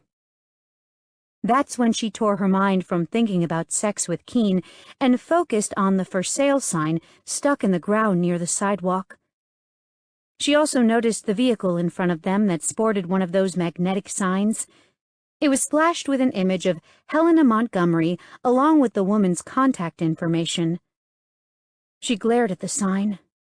The woman was way too pretty and skinny, an all-around Miss America-type sugary sweetness. Movement near the front door caught her eye, and she spied the woman waving at them, a wide smile in place. Strike that. She wasn't pretty, was way too gorgeous. Stay put. I'll come around. With that, Keen climbed from the vehicle. Unfortunately, Helena got to him before he got to her. The skinny woman with the perfect hair and the perfect makeup and the perfect body launched herself at her mate. She wrapped her arms around Keen's neck and gave him a tight hug, followed by a smacking kiss to his cheek. Wow. Just wow. The bit of animal inside her snarled and growled, urging her to claim her man. Reaching for the handle, she kept her gaze focused on Keen and Helena as she hopped from the truck and then thumped the door closed. The two didn't even look at her. Helena kept chattering like a fucking bird, even though one sniff told Trista she was a bear. The woman was still prattling on when she stopped beside the couple, Keen listening, Helena blah-blah-blahing. Trista wasn't one for hating people in general, but Helena had officially flipped her "I hate you with the strength of a gajillion suns, you evil whore" switch. Standing beside the couple, Trista did notice that Keen seemed to be fighting Helena's touches, easing her hands away when the woman reached for him and brushing her off when she managed to make contact. That didn't satisfy her inner animal, though. No, it was still pissed as hell and even more pissed that she couldn't do anything furry about it. Ahem. And this house is so gorgeous. You're gonna love this place. But it's so big you should think about finding a mate. Ahem. She even coughed that time, all to no avail. Finally settling down. A fucking hem. Two sets of eyes focused on her. One set filled with apology and a hint of shame, as well as sincere thanks. The other was decidedly cool, along with a WTF, bitch. Nice. Keen immediately slipped his arm around her waist and tugged her close until she was plastered to his side. He dropped a kiss on the top of her head and lingered for a moment, drawing in an audible breath as he rubbed his cheek against her hair. Helena, you're right. It is time to settle down. I'd like you to meet my mate, Trista. His rumble vibrated through her, plucking her nerves and adding a new awareness. Mate? The woman practically screeched, and Trista winced. You made it Ew, a hyena? Now it was Keen with the frozen stare. Excuse me? His voice was deceptively quiet, but Trista sensed the suppressed rage in his body. Helena swallowed hard, her eyes suddenly wide. I was just saying that, you and I seemed, I thought that.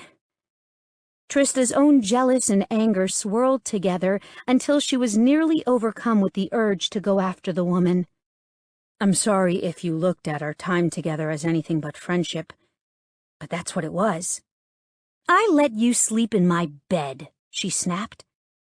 Keen tightened his hold on Trista, not allowing her to go after the perfect Ms. Montgomery. As friends, Helena. Now, are you going to show us the house, or do you need to call another realtor to assist us? The werebear woman breathed deep, tossed Trista one last glare, and finally spoke through gritted teeth. No, I'll open it for you. I'm sure you can tour the home on your own with your new mate. Keen led her around Helena and across the lawn, leaving the furious werebear on the driveway. By the time they reached the door, Trista couldn't figure out what angered her more. The fact that the woman spent time in Keen's bed, or the fact that... Okay, no. It was all about Helena the whore being that close to her mate. Feelings of possessiveness and ownership bombarded her, and she didn't even try to suppress them. Keen was hers. He'd said the words, and she'd finally settled on the idea of belonging to him in return. They stepped into the dim home, the interior empty of any furniture. The wood floors gleamed, reflecting the hints of sunshine that peeked through the windows. The walls were painted muted hues of beige and cream. Part of her itched to throw bright paint on every surface and breathe life into the place. It was plain and simple, generic like every hotel room and apartment she'd lived in. Ideas about decorating and brightening up the place came crashing down with the thump of the heavy front door swinging closed. Then she was reminded of Keen, and ultimately Helena. He reached for her and she stepped away, not allowing the connection. Whatever happened between him and the woman was in the past. She knew that. She also knew the moment they fully mated, he would never, ever cheat. But right now, the hyena thought of his hands on her, those same hands that stroked her and held her hand. Triss. He sighed and leapt for her in a single blurring move. One moment he was 5 feet away, and the next he had her captured, bracketing his body as her back collided with the wall. He surrounded her, held her prisoner with his presence. With him so close, his scent filling her lungs, some of her jealousy drifted away. Keen was a fierce, strong, gorgeous hunk of werebear. Any woman would be pissed about losing him. "Listen for a minute." His voice was deep and husky. She nodded, waiting for him to speak. He dropped his head forward, pressing their foreheads together. "I know what my reputation is in town." Trista did too. He was a womanizer, a man-whore. There'd been more than one instance of him stumbling out of some female's home in the early morning hours. Then he'd be in someone else's that night. When she decided to accept him as hers, she'd also tossed that knowledge aside. Stupid on her part. "I have never had sex with Helena, or 90% of the women who claim otherwise." He pulled back, placed a fingertip beneath her chin, and urged her to tilt her head back. She allowed him to move her. "When we're alone, when I don't have to suffer through having her scent on me instead of yours, I'll tell you more. But I can count the women I've been with on one hand, and Helena is not one of them. I swear to you, Triss." He paused for a moment, indecision coating his features, and then spoke again. "She wanted to be a notch on my belt, and she told people she was, but I'm discerning when it comes to sex. And yeah, it's weird, right? A guy sleeping with a woman but not sleeping with her. I get that it's hard to believe.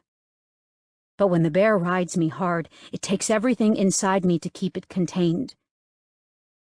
It is difficult to think of sex when my animal is aching to go on a bloody rampage. So no, I didn't." Her eyes burned, tears gathering, and she didn't know why the hell his heartfelt promise had her crying. She'd become a basket case since meeting Keen Abrams, and she prayed she'd get her emotions under control. Soon. "If you say you haven't, then I believe you. I haven't." His gaze searched hers, his eyes entirely too intent. "Okay." "Okay?" He sounded skeptical, and she nodded to assure him she told the truth. "Okay then. Let's see the house. It meets all of my wants, but we need to see if you'll be happy here." Her, Trista Ann Scott, happy. It was such a foreign concept that she feared she'd wake up any moment.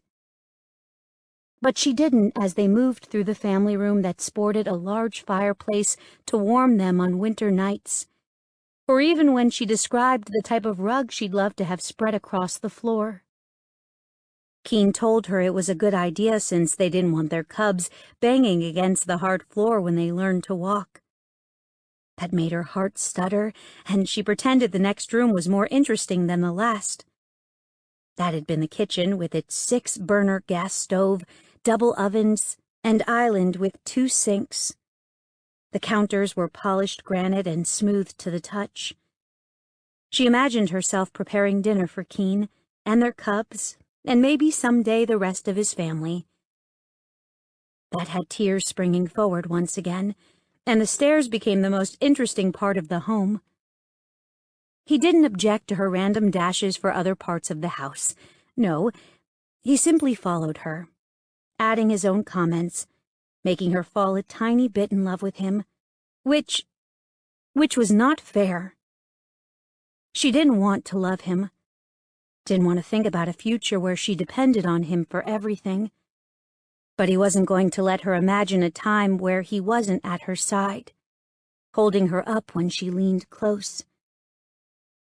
They emerged onto the second-floor landing, and the view had her freezing in place. Keen's warmth surrounded her, and still she stared at the backyard, at the trimmed grass, and the lush tree that held a massive treehouse. The area was a young child's dream. Her dream of years and years ago. "Tris," he murmured, his heated breath fanning her face. It's beautiful." It was. He wrapped his arms around her waist and tugged her back to mold to his front. His chin rested atop her head, gently resting there. They stared at the backyard, watching the gentle sway of the trees and the rustling of the flowers that lined the back patio. There was even an area for a grill, and she wondered how many nights they'd spend out there, cooking and chatting and enjoying life. "It's gorgeous, Tris." He leaned down and pressed a soft kiss to the side of her neck. "Come see the rest of it." Keen changed his hold, catching her hand and leading her down the hallway. The home was everything Helena had said it would be, better than the pictures that accompanied the listing online. They came to the regular bedrooms first, 4 in all, and each exactly the same as the others. They had different views, 2 of the front yard and 2 of the back. But that was the only thing that separated them. He took a moment to imagine them filled with their cubs. He figured 4 was a good number. They'd have 4, and each one would be taught control and would be loved and treated equally, unlike him. "The master bedroom is this way." He eased her to the last bedroom. Until the moment she was fully in the hallway, her gaze remained intent on a pattern of pale baby animals that decorated the walls. It had obviously been a nursery at one time. Was she excited by the prospect of cubs, or did she loathe the idea? He quietly took a deep breath and was relieved that anticipation filled her scent. He didn't hesitate to draw her into the last space. It was large, as wide as the house was deep, and it almost felt as if it took up half of the upper floor. He imagined his large bed dominating the center, along with new matching furniture peppering the space. To the left was their bathroom and closets, while the right boasted a large bay window and welcoming window seat. It was uncommon for a house with this design, but the notes on the listing stated certain upgrades were made for comfort. He assumed this was one of the changes. Trista immediately drifted toward the window, her gaze focused on the backyard. He went to her slowly, gently gathering her in his arms and then sitting. He drew her into his lap and held her close. It felt right, perfect even. He knew holding her would never get old. "What are you thinking?" "That this house is gorgeous." Keen smiled and his bear chuffed, pleased they'd found a good home. "Do I hear a but in there?" He hoped not yet. Her hesitation said otherwise. "I'm sure it's expensive." She shook her head and turned to look at him. "It's too much, and I can't contribute right away. I'm sure there are smaller—" He silenced her with a kiss, a sweet meeting of their mouths despite the fact he wanted to deepen the connection. "I'm very good at my job, and this house won't begin to touch my savings. If you like it, it's ours." She swallowed hard, and he saw the emotions flit across her face. Worry, hope, unease, happiness, anxiousness. "I want you to be happy, Triss. This place, we're going to make it ours. We're going to fill it with cubs someday, and I want to wake up to your smiles right here in his room." Trista grimaced. "Not Helena? She's so beautiful." His bear snarled at him, pissed that he hadn't told her about his past already. She could help him, but not if he didn't trust her with the truth. He hated when the bastard animal was right. Keen traced the back of her hand, fingers gliding over the pale blue veins that lingered beneath her skin. "Do you remember how I reacted in the living room this morning?" God, had his life changed so quickly? He went from destroying his brothers to claiming Trista and possibly buying a house all in one day. "Yes. That is my normal self. It's how I feel 24 hours a day, 7 days a week. The urge to tear through anyone who hints at opposing me is a constant in my life." He breathed deeply and let it out slowly. The bear didn't want to reveal his vulnerability, but she needed to understand what she was getting herself into. "Except when I'm with a woman. The touch of a female soothes me and quiets the animal. It allows me to get through another day, as the bear slowly wakes from that feeling of euphoria and calm." "Helena," she murmured. "Yes, I slept in her bed, but it was only sleeping. Just like a lot of the other women in town. People joke that I have a girlfriend on every street, but it's not like that." Trista turned into him and rubbed her cheek against his. "The problem is the serenity wears off. The bear gets tired of the female, and I'm forced to find someone else." She stiffened, tensing in his arms. "I don't think I can go through that, Keen." He shook his head, rubbing his scruff against her smooth cheek and enjoying the small shiver that traveled through her. "You won't have to. He wants you and only you, which is new for him. He's possessive as hell, and the mere scent of Helena nearly sent him into a rage." She harumphed. "You didn't look too ragey to me. You looked—" Keen captured her lips in a quick, bruising kiss. "I was a man trying very hard not to tear through her to get to you." This time the kiss was softer. "Believe me, if I could hole up in a room with you for a week and bathe in your scent, I would." Another gentle meeting of lips. "If I could take your mark right this second, I would. You wouldn't have to let me claim you in return, but knowing that I belonged to you—" He knew what he wanted, but he also knew it was too fast, especially for someone like Trista. "When you're ready, when you trust me, I'll bare my throat to you." Her whispered words faltered, but he kept hope close to his heart. Unwilling to let her finish her sentence, he eased her from his lap. "Let's check out this bathroom, and then we can talk about whether we want to buy it or not." Trista shook her head, but allowed him to draw her to her feet and snug against him. One more cuddle before he had to release her. Her curves clung to his hardened body, and he savored the softness of her form. So sweet and welcoming, even if her insides were prickly and snappy. He was slowly breaking down her defenses, and he couldn't wait for her to welcome him into her heart. Hopefully, buying this house was a good start. He'd admit, if only to himself. He wasn't above buying her affections. With luck, her feelings would shift from appreciation and gratitude to something deeper and lasting. The bathroom was like the rest of the house, a combination of modern design with historical touches. The jacuzzi tub beckoned and foreshadowed long nights of relaxation, hopefully with Trista.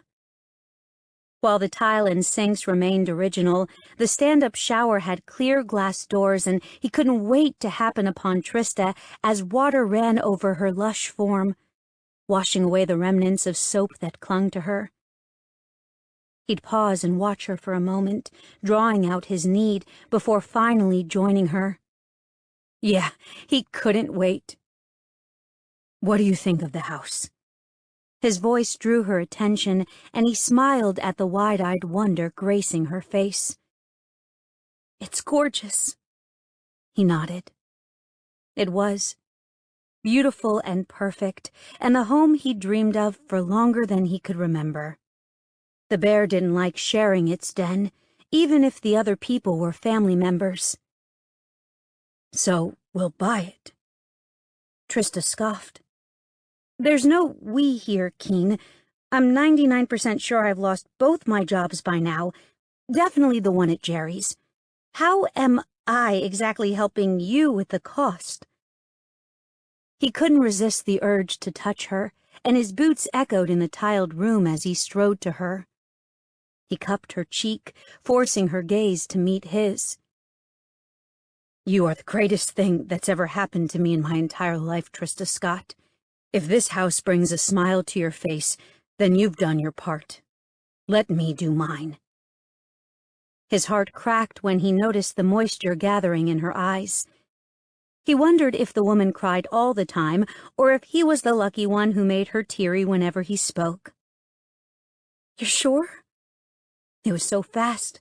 She'd spun from running for her life to verbally mated and buying a house in hours.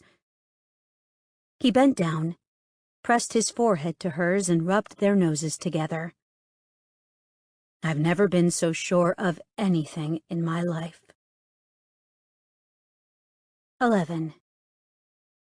Trista stared at the boxes piled in a haphazard fashion and scattered throughout the first floor of their new house.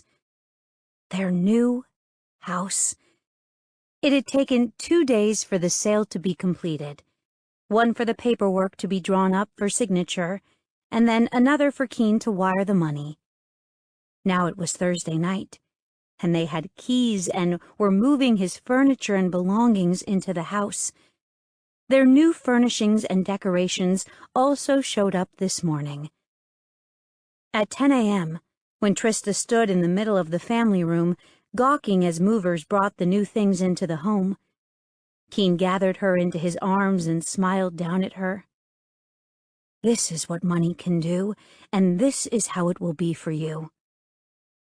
Now, 4 hours later, and she was still seeing man after man enter the house, carrying things she didn't even remember ordering.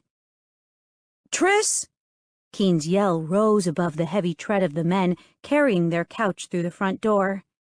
"Yeah, coming!" Still shell-shocked, she made her way to the stairs and thumped up them, hunting her mate. Just as she reached the landing, he stuck his head out of a doorway. "There you are. Come see." She'd been coming and seeing all day. The man was like a kid in a candy store and had to show her everything that moved through the home. She was exhausted from the constant running and hunting, but the fatigue couldn't destroy her happiness. "What'd you do now?" She grinned and went to him, allowed him to draw her into the space. It was one of the rooms that faced the backyard, and she noticed he'd had a window seat installed, as well as a drawing desk and an area that featured a painting easel. The light was perfect for early morning sessions. She remembered saying something about wanting to paint and draw, that she'd loved it in middle school, but the idea had been pushed aside with Mr. Scott's death. Living became more important than paints. She froze in the doorway, unable to breathe. "Oh, Keen." "I'm guessing I did good." He approached her, wide smile in place. He captured her hand and drew her deeper into the room. "Come, see." He showed her everything, the paints he'd purchased, the brushes and pencils, and everything she'd ever need. Plus, he had a schedule of art classes at the local community college. "This is too much." He shook his head and kissed her, hard and fast, and not nearly enough. They'd done nothing but hold each other in the night and kiss during the day. He hadn't pushed for more, and neither had she. It had happened someday. They'd eventually solidify their mating. But it didn't seem like he was in a hurry. At the moment, she wasn't either. But each morning, each minute, he showed her he was dependable. He was worthy to be leaned upon, and he'd never destroy her trust. "It's not too much, and I'm not done yet." He pulled her to the single picture decorating the wall, or rather, the lone framed document. "It's a copy of the original. I've got that one locked in our safety deposit box." She still hadn't looked at the form, not closely. She was too surprised by the "our" safety deposit box. "Ours?" Keen shrugged. He did a lot of that, especially when he was caught doing something that added her name to yet another part of his life. "It was one of the things you signed." She glared at him. "You put that in there with the house paperwork, didn't you?" By the time they'd finished reviewing and signing things, she didn't know what the hell she'd done. The house was free and clear. He hadn't taken out a loan, and it wasn't like she had credit or much of an identity he could steal.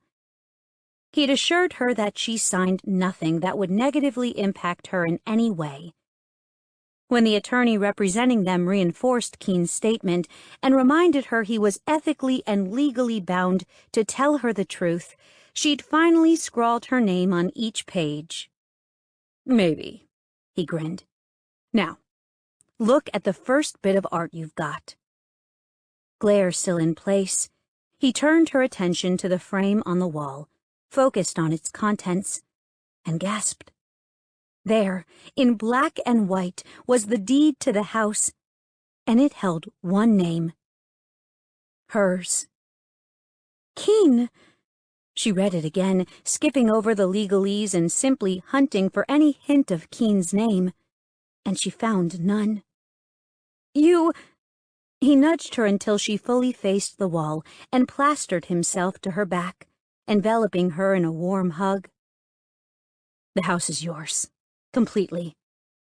If something happens to me, if you realize I'm a bad bet, you'll always have a home. But you'll always have your own bank account that has enough to cover the taxes, utilities, and cost of upkeep for the house for 20 years. Longer if we invest it right. But it's yours." Trista nudged him back and turned toward him, staring into his midnight black eyes and noticing the new hint of brown scruff on his cheeks.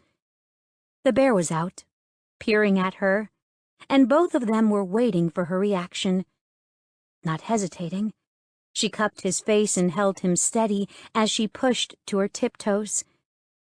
She brushed her lips across his, enjoying the first kiss she'd initiated.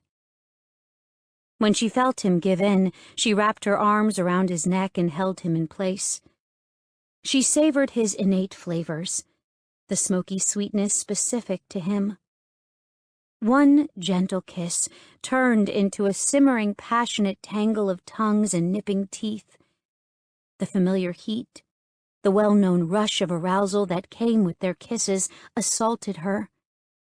It overtook her body in a blinding rush, filling her from head to toe. It urged her to wriggle closer to him, to press against him until their bodies were like one. She wanted to trace every dip and curve of muscle, learn the taste of his skin and the feel of him beneath her hands. She wanted Keen Abrams, plain and simple.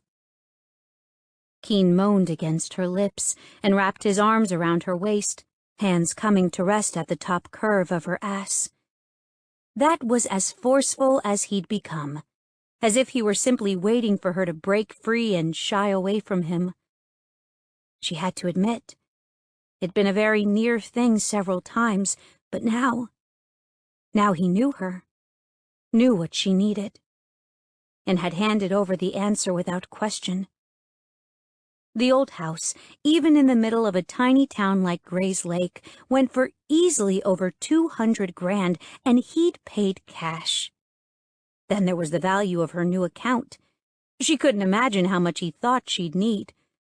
Trista was sure it was way too much, but he just gave it to her. God, she needed more than these passionate kisses. She lifted her leg and wrapped it around Keen's thigh, pulling him even closer than before.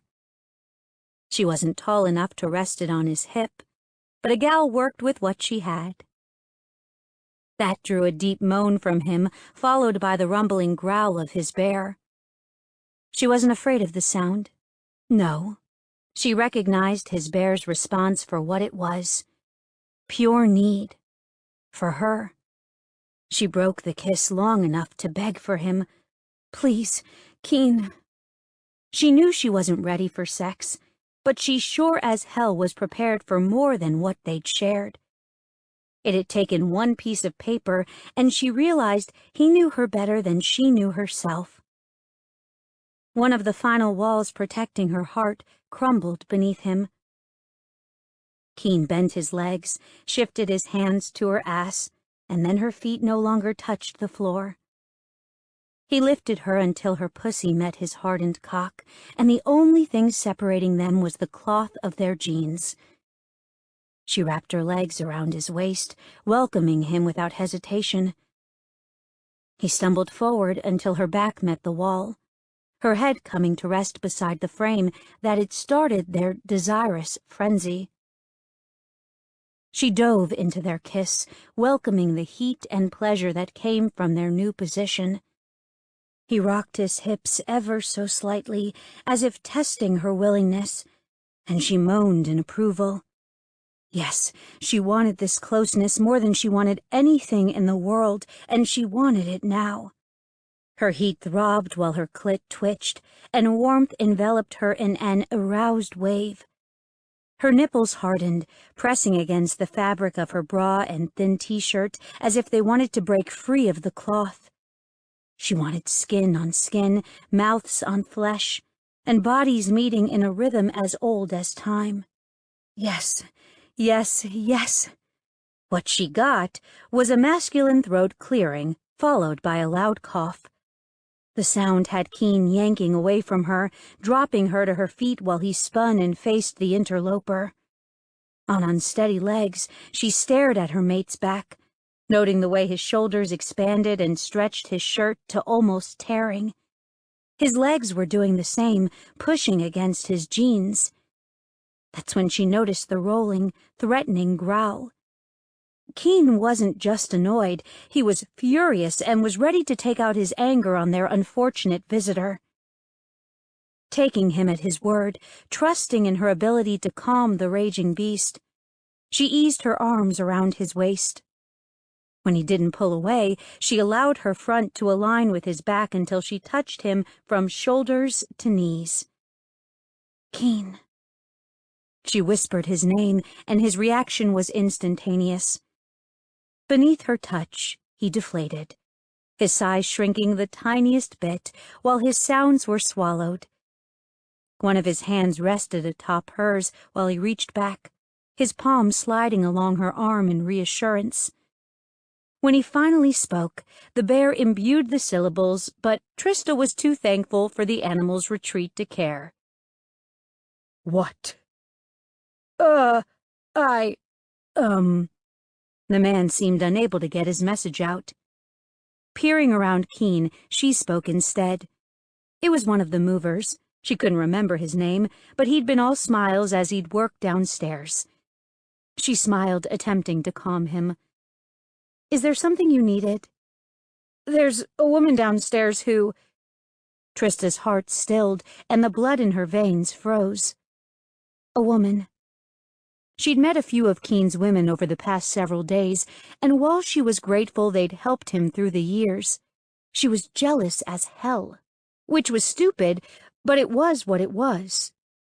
Keen's snarl had the man snapping his mouth closed, and she shoved a placating smile to her lips. "Thank you. We'll be right down." The man took his chance to escape, and his race down the stairs thundered through the house. The second he was gone, she prodded Keen's back. "Come on, let's see what this one wants." Would there be no end to the women? Gah, she had to take comfort in the fact he hadn't had sex with them all. That was reassuring. But they'd still touched his body, slept in his arms, and woken coated in his scent. Now her jealousy was rearing its ugly head, while her inner animal snarled and chuckled in her mind. Damn it, she needed to get a handle on this. He tugged her around until they faced one another again. "You know they didn't mean anything to me. They were a means to an end." She nodded. She knew she did. But not all of them realized that, and they still held a piece of you. I know it was nothing to you, but it was something to them. Sadness and regret overtook his features. "Will we always have this between us?" "A little. Not like it is today, but as I get to know you, it'll lessen." She smiled, hoping to reassure him. "I mean, I don't want to bludgeon Helena to death anymore. That's progress." No, she just wanted to bury her alive, but she didn't say that out loud. Raised voices reached them, muffled by the distance, but still audible. The anger circulating downstairs was unmistakable, and it caused Keen to sigh in resignation. "Come on, let's send this one on her way, too." The annoyance in his expression and the slump in his shoulders almost made her happy. He looked forward to the confrontation as much as she did. That is to say, not at all. They trudged down the stairs, the voices growing louder the closer they got. By the time they neared the bottom step, Trista was ready to kick the people to the curb. A man and a woman argued somewhere on the first floor. It annoyed her that they'd gained access to the deeper parts of the house. It was her place, their place, and they'd intruded. At the bottom, Keen froze and she smacked into his back, not realizing he was going to come to a sudden stop in the middle of their travels.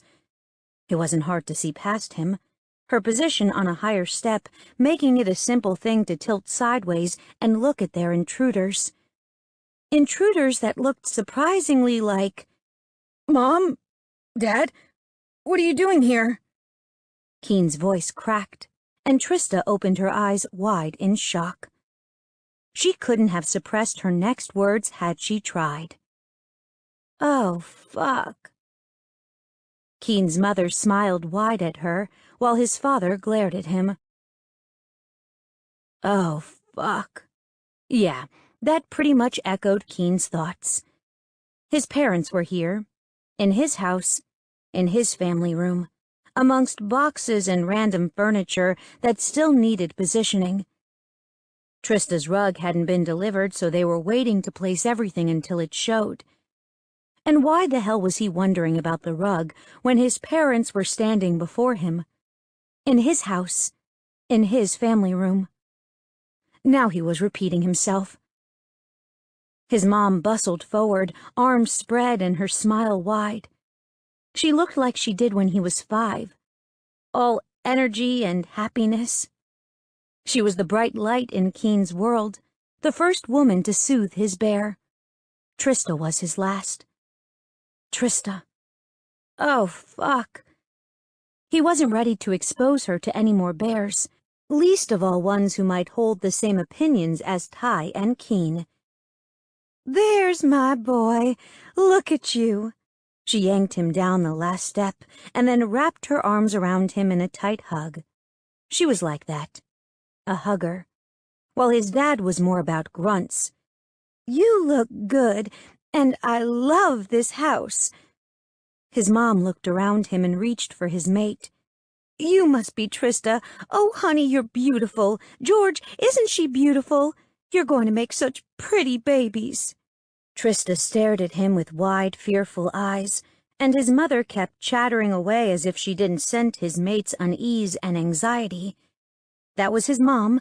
She sort of bulldozed everyone. Before his mom could make off with Trista, he snatched his mate's hand and yanked her close. He wrapped an arm around her shoulders, keeping her captive. "Oh, George, do you see that? He's already protective. That's so sweet." His mom pinched his cheek, pinched it. "I knew he'd find the perfect woman." His dad grunted in agreement. That was one thing he'd learned over the years. He could tell one grunt from another better than anyone. Surprising, since he hardly spent any time in his dad's company. Not when his father was consumed with teaching Ty everything about being Eton. At the same time, he taught Keen how not to be a father. "Mom? What are you guys doing here?" He shoved the words past panicked lips. "Well, you knew we were coming. Mia's about to give birth and Lauren is pregnant and—" "After the birth, Ma. You weren't supposed to be here for a few weeks." It was what he'd counted on. It was going to give him time to get to know Trista before his parents descended. They hadn't been the greatest parents, but they were the only ones he had, so Trista would have to meet them. Then. Not now. Then. "Oh, well," she waved her hand. "Ty called, and he was in a tizzy." His dad grunted again, telling Keen his father was disgusted with his eldest brother. And then Van was being bothersome. Another grunt. Okay, Dad was furious with Van.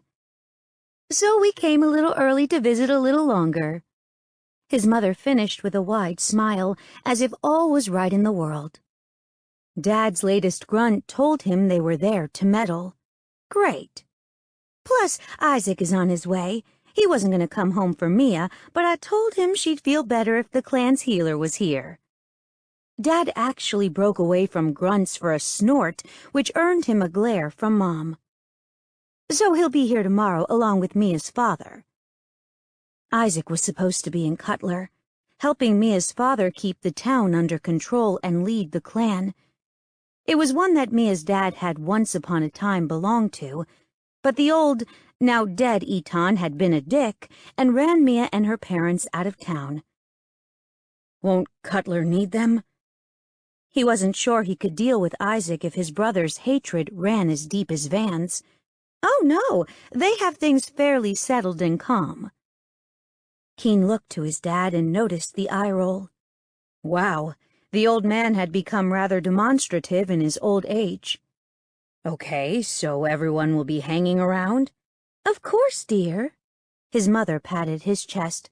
Now, let me meet my new daughter-in-law, and then we can tour the house. I love these old homes, all big and beautiful. Did I spy a tree house in the backyard? Mom tried to reach around him, and he cut her off.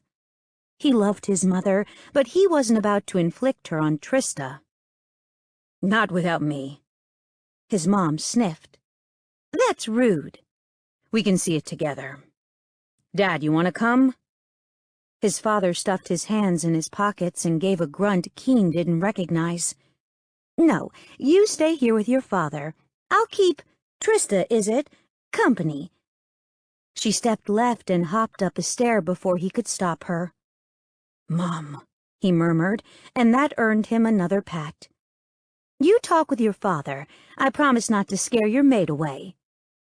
Keen flicked his gaze from his mom to his father and back again. Mom. Show him the yard. Talk to him. You two haven't ever done enough of that, and you need to. She reached down and actually swatted his ass as if he were a 5-year-old being sent away. Now, go! With that, she snatched Trista's hand and half-dragged his maid up the stairs. The last thing he saw was her fearful, panicked expression. If he wasn't faced with having to speak with his father, he would have rescued her. As it was, he couldn't exactly turn his back on the man who could, even at over 60, kick his ass without trying. Ty wasn't a match for Keen, but Dad, that was a different story. He stared at his father, trying his best to read the older man's expression. and came up with nothing. It was a look he'd never seen on his dad's face, one of guilt and sadness. Nah, it had to be indigestion or something. With a jerk of his chin, his dad urged him to the backyard, and Keen took the silent order. They wove their way past the crooked piles of boxes, and he pushed the back double doors open with a gentle nudge. They'd been left unlatched after bringing the massive couch into the house. Keen padded over the worn wood of the back porch and strode to the railing. He gripped the bar, using it for support as well as a reminder that he was human, that he had hands, not claws, and they needed to stay that way. He couldn't let go of the banister. Not for anything. What really brought you here, Dad? He got the usual sound, the one that told Keen he was being impatient, and it annoyed his father. Fine, he'd keep his mouth shut then. With a sigh, his father took up position beside him, mirroring Keen's stance. Then his dad spoke. It was only 2 words, but they would forever change Keen's life. I'm sorry. He cleared his throat, stalling for time as he rolled those 2 words through his mind. His dad was sorry. Sorry? For what?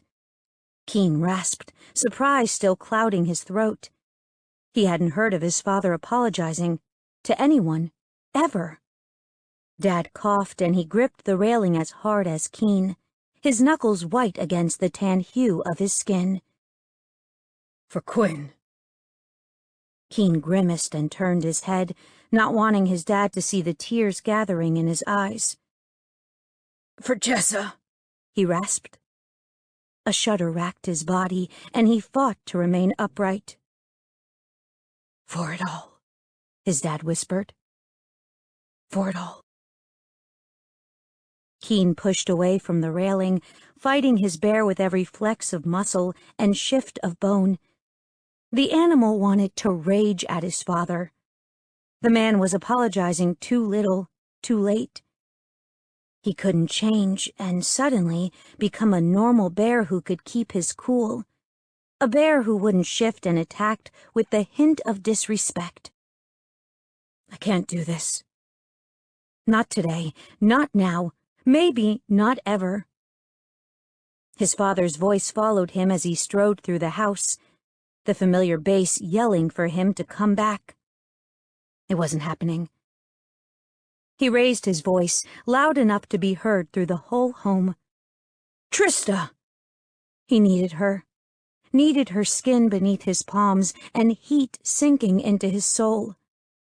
The bear was restless, nearing closer and closer to the edge of his control. Trista!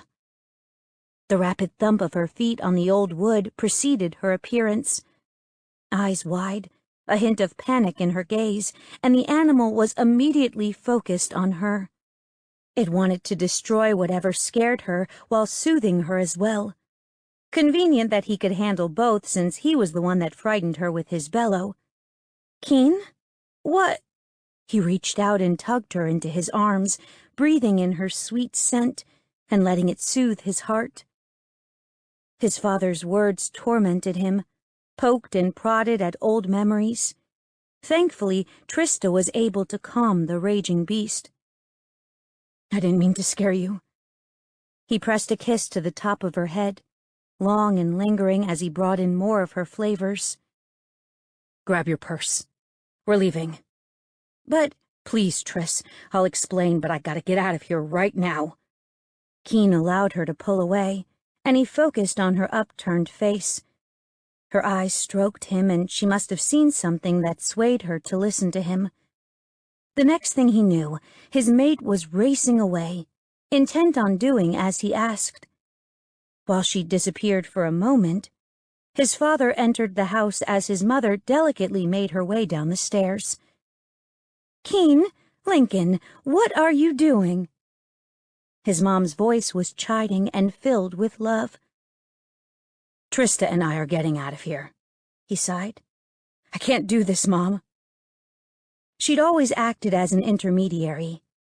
When she was available, The thought made him sound ungrateful, but the fact was, he still held a lot of bitterness where his parents were concerned. If it were simply a matter of them not being as attentive as he would have liked, it would have been fine. But their disinterest led to something far more dangerous, far more deadly, for which Quinn and Jessa paid the price. "I'm sorry." Dad should have said that to Quinn's and Jessa's parents, not him. A hint of sadness and remorse filled her gaze, and she reached for him, her thin, aged hand trembling, and he stepped out of reach. "I can't." With Trista not at his side, he wasn't sure how he'd react. Then his mate was with him, her hand in his, trust filling the connection.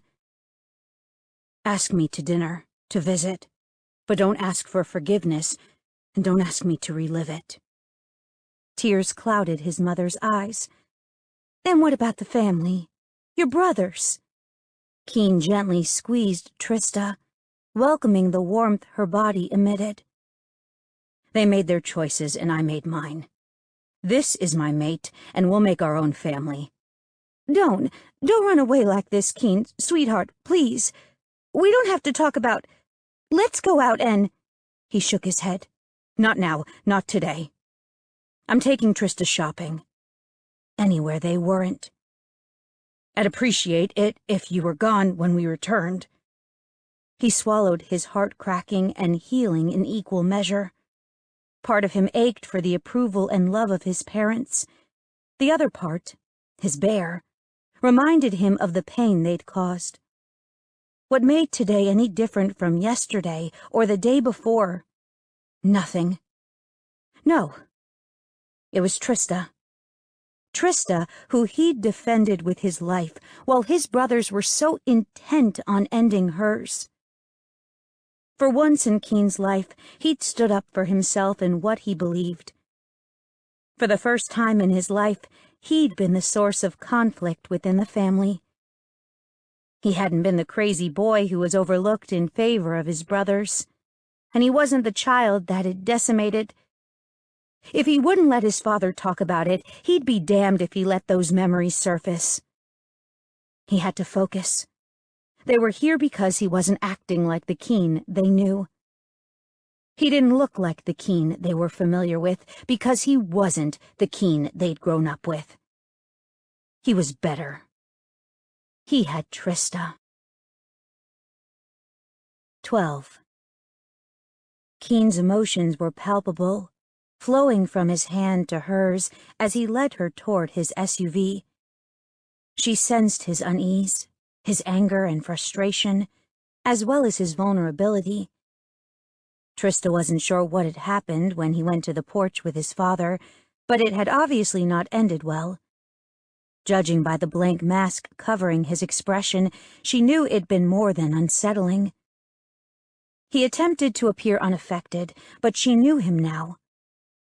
He helped her into the vehicle and then moved to his side, climbing behind the steering wheel. It didn't take him long to get underway and racing along the streets of Grayslake. Instead of heading to the center of town where the stores were located, he picked a road out of Grayslake. He steered them toward the open fields that led to forests that led to the lake. With his speed, it didn't take long to arrive at their destination. The SUV bounced over the rise and fall of the earth, bumping over fallen trees and dipping into natural ditches, before he finally drew the vehicle to a sudden, dust-stirring stop. As the dirt cleared, she found herself staring at the smooth, placid surface of the lake, its soothing waves lapping at the rough shore. "Keen?" She reached out for him, gently laying her hand atop his forearm and brushing his smooth, fur-lined skin. "Come on. I want to show you something." He pushed from the SUV, leaving her to scramble after him. As she hurried to catch up with his long-legged stride as he made his way along the rock-strewn ground, he strode over small patches of gravel and large clumps of stones, never slowing his pace. She wanted to stop and enjoy the view, marvel at nature's painting and the fresh air that surrounded Grayslake. Instead, she raced after him. Normally she'd whine and cower, unwilling for a gorgeous man like Keen to see her jiggle. But there were more important things than vanity, weren't there? Staring at the stiff line of Keen's spine, the way his hands trembled even though he'd fisted them to prevent the shakes, the brown fur coating his arms and the tautness of his clothes. Yes, there were more important things in the world, mainly Keen.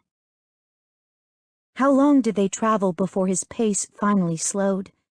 A half hour? A full hour? How about 2? Trista didn't know.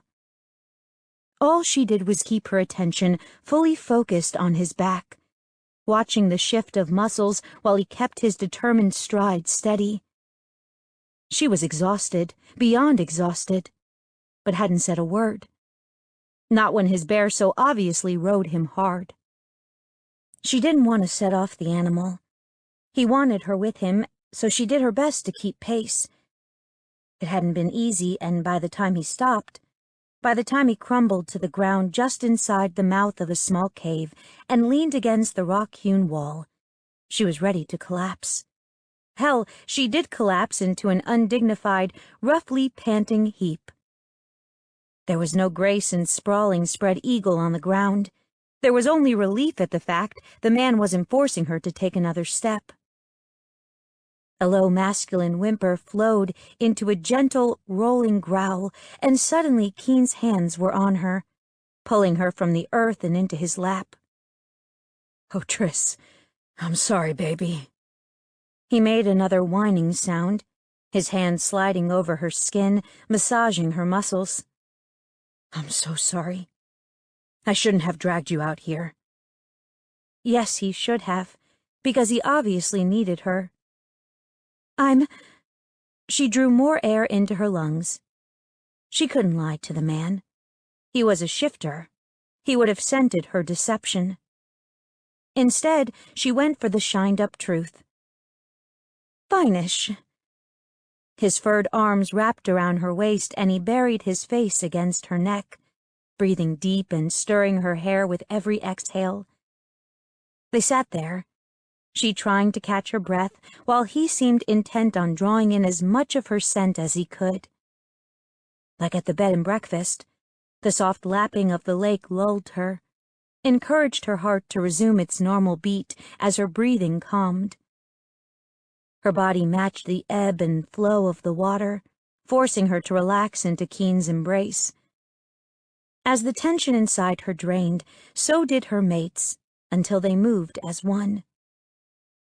Slowly his tanned skin was revealed, and then his body deflated in a heaving rush as if he were a popped balloon. "Keen?" she whispered, unwilling to break nature's spell. "Are you okay?" He nuzzled her neck, tickling her skin, but she resisted the need to pull away from his touch. It was obvious he needed to lean on her. Her entire life, she'd fought to be independent, living with her mother and without the need to depend on another. Especially after Mr. Scott. Funny how she never referred to him as Dad. And now the future rested on her shoulders. A mating was give and take. It was time for her to give. A soft breeze brought the scents of the forest to them, the crisp water of the lake and the gently blooming flowers that swayed in the wind. The low song of the birds filled the air, soothing her further, and she hoped it did the same to Keen. "Are you okay?" It'd been the wrong question to ask him, the wrong direction to travel. He'd been taking care of her from the moment they'd met. It was her turn now. "Keen, what do you need?" Keen lifted his head and stared at her with midnight black eyes swirling with a hint of brown. The bear lurked, the color telling her without words that he battled with the animal and neither was coming out on the winning side. "Triss, The word was a growl, but still she recognized his nickname for her. What can I do? What's wrong? She couldn't fix him if she wasn't sure what was broken. Keen stared into the darkness of the cave. I don't want to go inside. The admission was hoarse and strangled. She brushed strands of his hair from his eyes, fingers ghosting over his skin. Then we won't. But we have to. This was a whisper almost carried away by the breeze. He gently lifted her from his lap and then rolled to his feet, steadying her. He twined their fingers together and he led her into the cave. The bright light of day seeded to the dim interior of the cavern until shadows enveloped them. Still they walked a few more feet, sliding around a boulder hardly visible in the darkness. Despite the gloom, Trista noted a patch of rock and earth that seemed darker than their surroundings, as if the ground had been stained by what? He pulled her before him, encouraging her to lean against his chest as he wrapped his arms around her waist. His body curled around her, protecting and supporting her. She ran her hands over his forearms, grimacing when fur once again coated his flesh. Not because she disliked the bear, but because she hated the war he waged within himself. She hated that her presence wasn't calming him like so many times before. Trista longed to get him talking again, wanted him to release whatever torment seemed trapped inside him. Instead, she remained silent, waiting for him to let the emotions free. She waited 1 minute, and then 2, and after what seemed like an eternity, he spoke. You asked me what was wrong. Why, He sighed, breath stirring her hair with the exhalation. He swallowed hard and then did it once again. I lost everything here, Triss. I lost my soul. Keen stared at the stain, the darkness still present after all these years. Then again, he'd forbidden anyone from coming here, from destroying the evidence of his sins. After they'd removed the bodies. Then he demanded that his father issue the order to make the cave off-limits. It was the only time he'd ever roared at his dad, but it wasn't a son speaking with his father. It was a fierce bear bellowing at his Eton. Thankfully, he'd listened. I lost my soul. Yes, it disappeared that day, gone in a flurry of fang, claw, and fur. Quinn hadn't had a chance. Neither had Jessa. Trista struggled against his grip, and his bear allowed him to release her. They wouldn't hold her captive, not when his control was nearly shattered and his sanity lingered by a thread. Only, she didn't leave. No, she wrapped her arms around him, hands going to his back as she urged him to resume his position. Only now she could touch him, stroke him, and soothe his animal. He needed that. He couldn't push the words past a bear's snout. Tell me, Keen. Tell me, she whispered, and he shuddered. Old pain rose hot and fast, burning his blood and squeezing his heart. He drew in a painful breath, pulling it into collapsed lungs, and forced himself to let the past rush forward.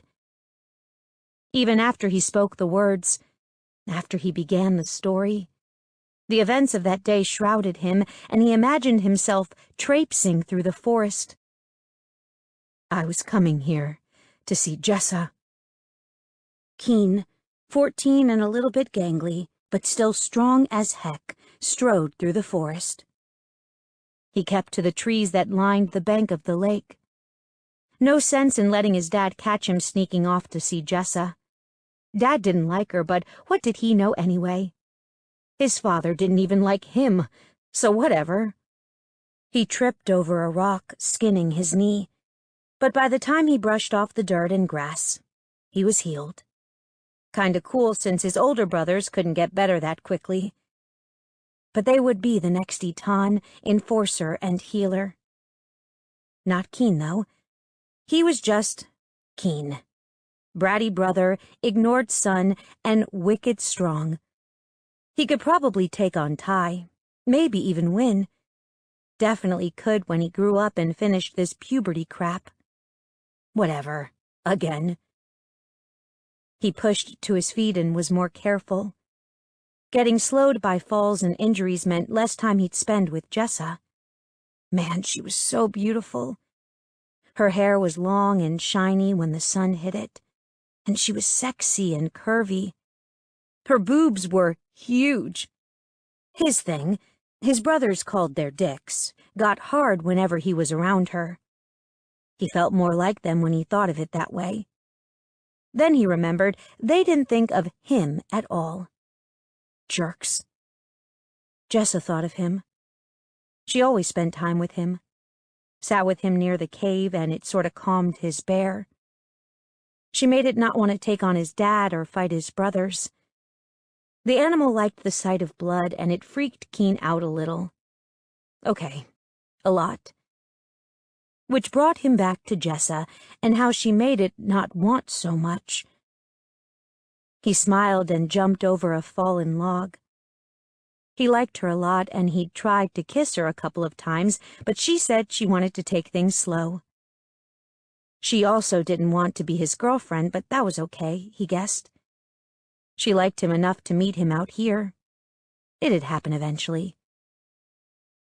The birds sang, filling the air with their sounds.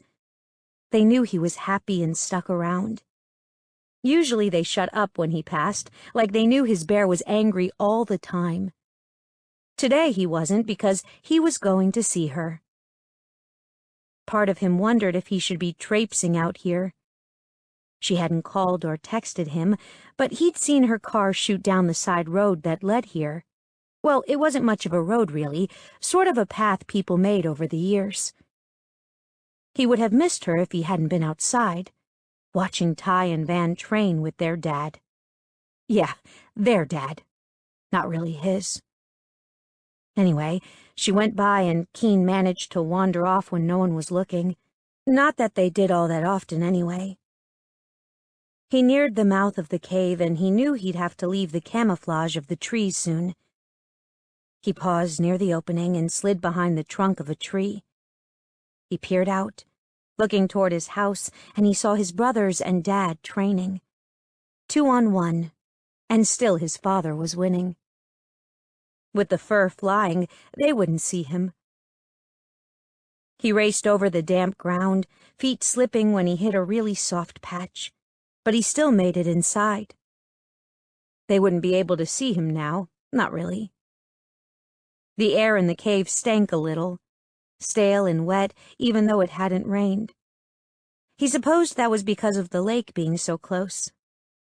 He shrugged. Not that it mattered. Jessa never complained about the smell and still visited him. Keen took a step deeper into the space, and then another, gravel and rocks crunching under his toes. He managed a total of 4 steps before he heard the first sound. It was kinda low, a deep moan. It was followed by a quick gasp and then a groan. But then there was a whimper and another moan, and he thought there was a sound kinda like a slap. Maybe? He was only used to hearing punches, and this didn't seem quite like that. But close. Was someone fighting? Here?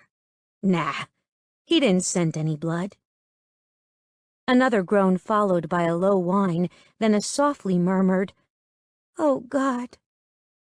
That he knew. He'd know Jess's voice anywhere. He'd never heard it like that, breathy and moany, but when it was followed by a few more slaps, his bear reacted. Shit, it reacted a lot. Shifting still hurt, mostly because he didn't let it out too often, and it burned like hell now. His fingers snapped and stretched until claws formed, while his muzzle pushed into place, teeth replaced by long fangs. It didn't come out completely. The space was small, but it shoved forward to attack and defend. More slaps came, Jessa's cries, audible and bouncing off the cave walls. He was hurting her. Her. His Jessa. Using his bear's enhanced eyesight, he navigated the cavern with ease. Even after the sun no longer filled the space, he could see without a problem. The larger boulders that littered the ground hardly hindered him. The sounds of Jessa's struggle intensified as he neared her, filling his ears and spurring the beast's rage. His human half cried out as the bear snatched more of his control. It was jealously protective of Jessa. It had claimed her as his. At least for now. It knew she wasn't their mate, but she was still theirs. And she was being hurt. He finally rounded the last massive rock, the one that hid them from view day after day when they met. Even if his family looked, they wouldn't find him. So, yeah, he went around the last one and then froze mid-snarl. The sound echoed and bounced against the walls, causing the two people to freeze, which gave him a chance to see. Only her head was visible. A man's nude body covering her from shoulders to hips, and her legs were wrapped around his waist. Shock coated her face, and then anger. At the same moment, the guy on top of her rolled to the side. They were both naked. Both stinking of sex. That was it.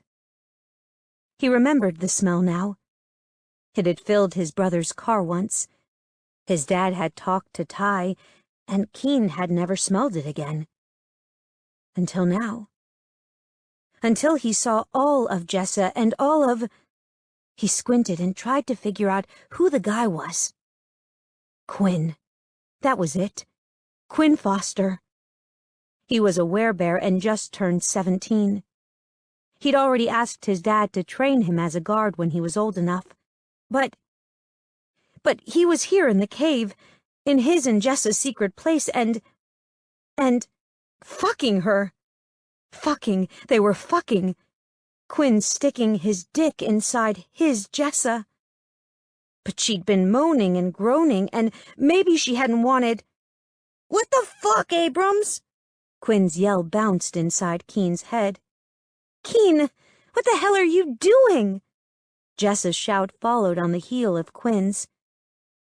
What was he doing? What was he doing? The bear wanted to know what the fuck his woman was doing here with Quinn's dick inside her. She was his. "Me?" He glared at her. "You're mine." He turned to Quinn. "She's mine." Quinn laughed and climbed to his feet, brushing dirt off as he rose. Keen barely held on to the bear, barely kept it from leaping at Quinn and wiping the smile from his face. "Yours?" Quinn chuckled. "My cum is filling her pussy, not yours, cub." Jessa said something, called Quinn an asshole. Then Keen looked at her. Looked there, even though he shouldn't because it wasn't right to stare at a girl like that. He saw what Quinn was talking about. "You." Jessa snatched a blanket and covered herself. "It wasn't like that. Quinn, he..." She hesitated, and he took a deep breath to try and calm his animal. Only it didn't work because he also smelled her blood. Just a little, but enough to know she had bled. Maybe was still bleeding. He turned back to Quinn, rage filling him. "She's mine. You hurt mine." Keen leapt, the shift rolling over him in a blinding rush to the point where his human half didn't exist any longer. No, he was all bear. A half-ton of rage, anguish, and hate. Keen was snapped back to the present by small hands gently stroking his back, petting him with soothing strokes, and he noticed the soft murmurs escaping Trista's lips. Trista. Not Jessa. Trista Scott. It was. He cleared his throat, voice hoarse from retelling his story. How long had he been speaking? I don't remember much after that. The bear. I was all bear then, Triss. All of it.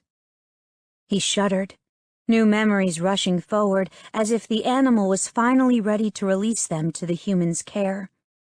He didn't want them, not a single one.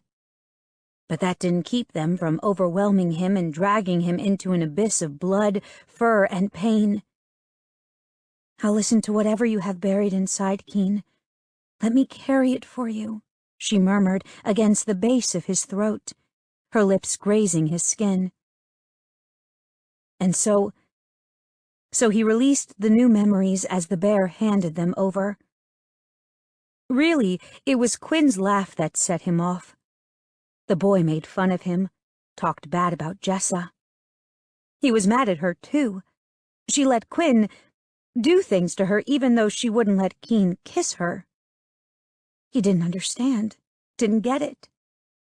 But he did know Quinn was a jerk, and the bear didn't want any other male touching the girl who belonged to him. Keen shifted in mid-leap, skin abandoned and discarded beneath his fur. It hurt like hell, but the animal refused to be denied. It played along and let him suppress the beast, but not now. As the change rippled through him, so did the pain, angering his beast even further. Now the bear was pissed at Keen, the human, in addition to the asshole Quinn. He saw Quinn trying to change too, but he wasn't fast enough. He wasn't as fast or as strong as Keen. There was no one like him, and this proved it. A scream echoed and bounced off the rock walls. Jessus? He wasn't sure he cared all that much. Not when Quinn snapped at Keen, teeth coming close to his neck. Blood splattered on the wall, followed by a chunk of flesh and fur. It slowly coated Keen, Quinn's blood changing his fur from brown to deep black. The large boulder at his back kept him from drawing Quinn into the larger parts of the cave, limiting his strikes and bites. The space was small and the bears were big, not giving them much room to battle. Yet they made do. A streak of a pale body broke into the darkness, flying past Keen just as he reached for Quinn once again. Somewhere in there amongst Quinn protecting himself, while Keen sought more flesh, Jessa disappeared and quieted. Good, he could deal with her later. After he handled Quinn the bastard who, even through the pain, looked at him with laughing eyes. Keen kept going, the bear pulling on every ounce of strength and cunning. He wasn't hindered by teachings on how to fight. That knowledge truly limited a bear. Without those lessons, he'd reacted on instinct, attacking when another would retreat, slashing when another would dodge. Rules of conduct and engagement didn't apply, not to Keen's werebear, who was more wild than tame. That meant when Quinn went down, when he panted and fought for breath and looked near dying, Keen still raised his paw. In his mind, he saw Quinn atop the girl who belonged to him, at his cum dripping out of her, at the scent of their sex filling the air. Yes, he was ready to destroy the male who threatened his happiness. He flexed his claws, spreading them wide as he brought them toward the prone body. That familiar flash of pale skin dashed before him, a shout on her lips, but it was too late. Too late. He couldn't stop mid-swing. Couldn't end the blow before it connected. So Quinn and Jessa died beneath his claw, staining the ground and rocks with their blood. If remorse hadn't suddenly filled him, he would have thought their final resting place was fitting. They'd perished where they'd fucked. Panting, sucking in blood-tainted air as he fought for calm, he stared down at them.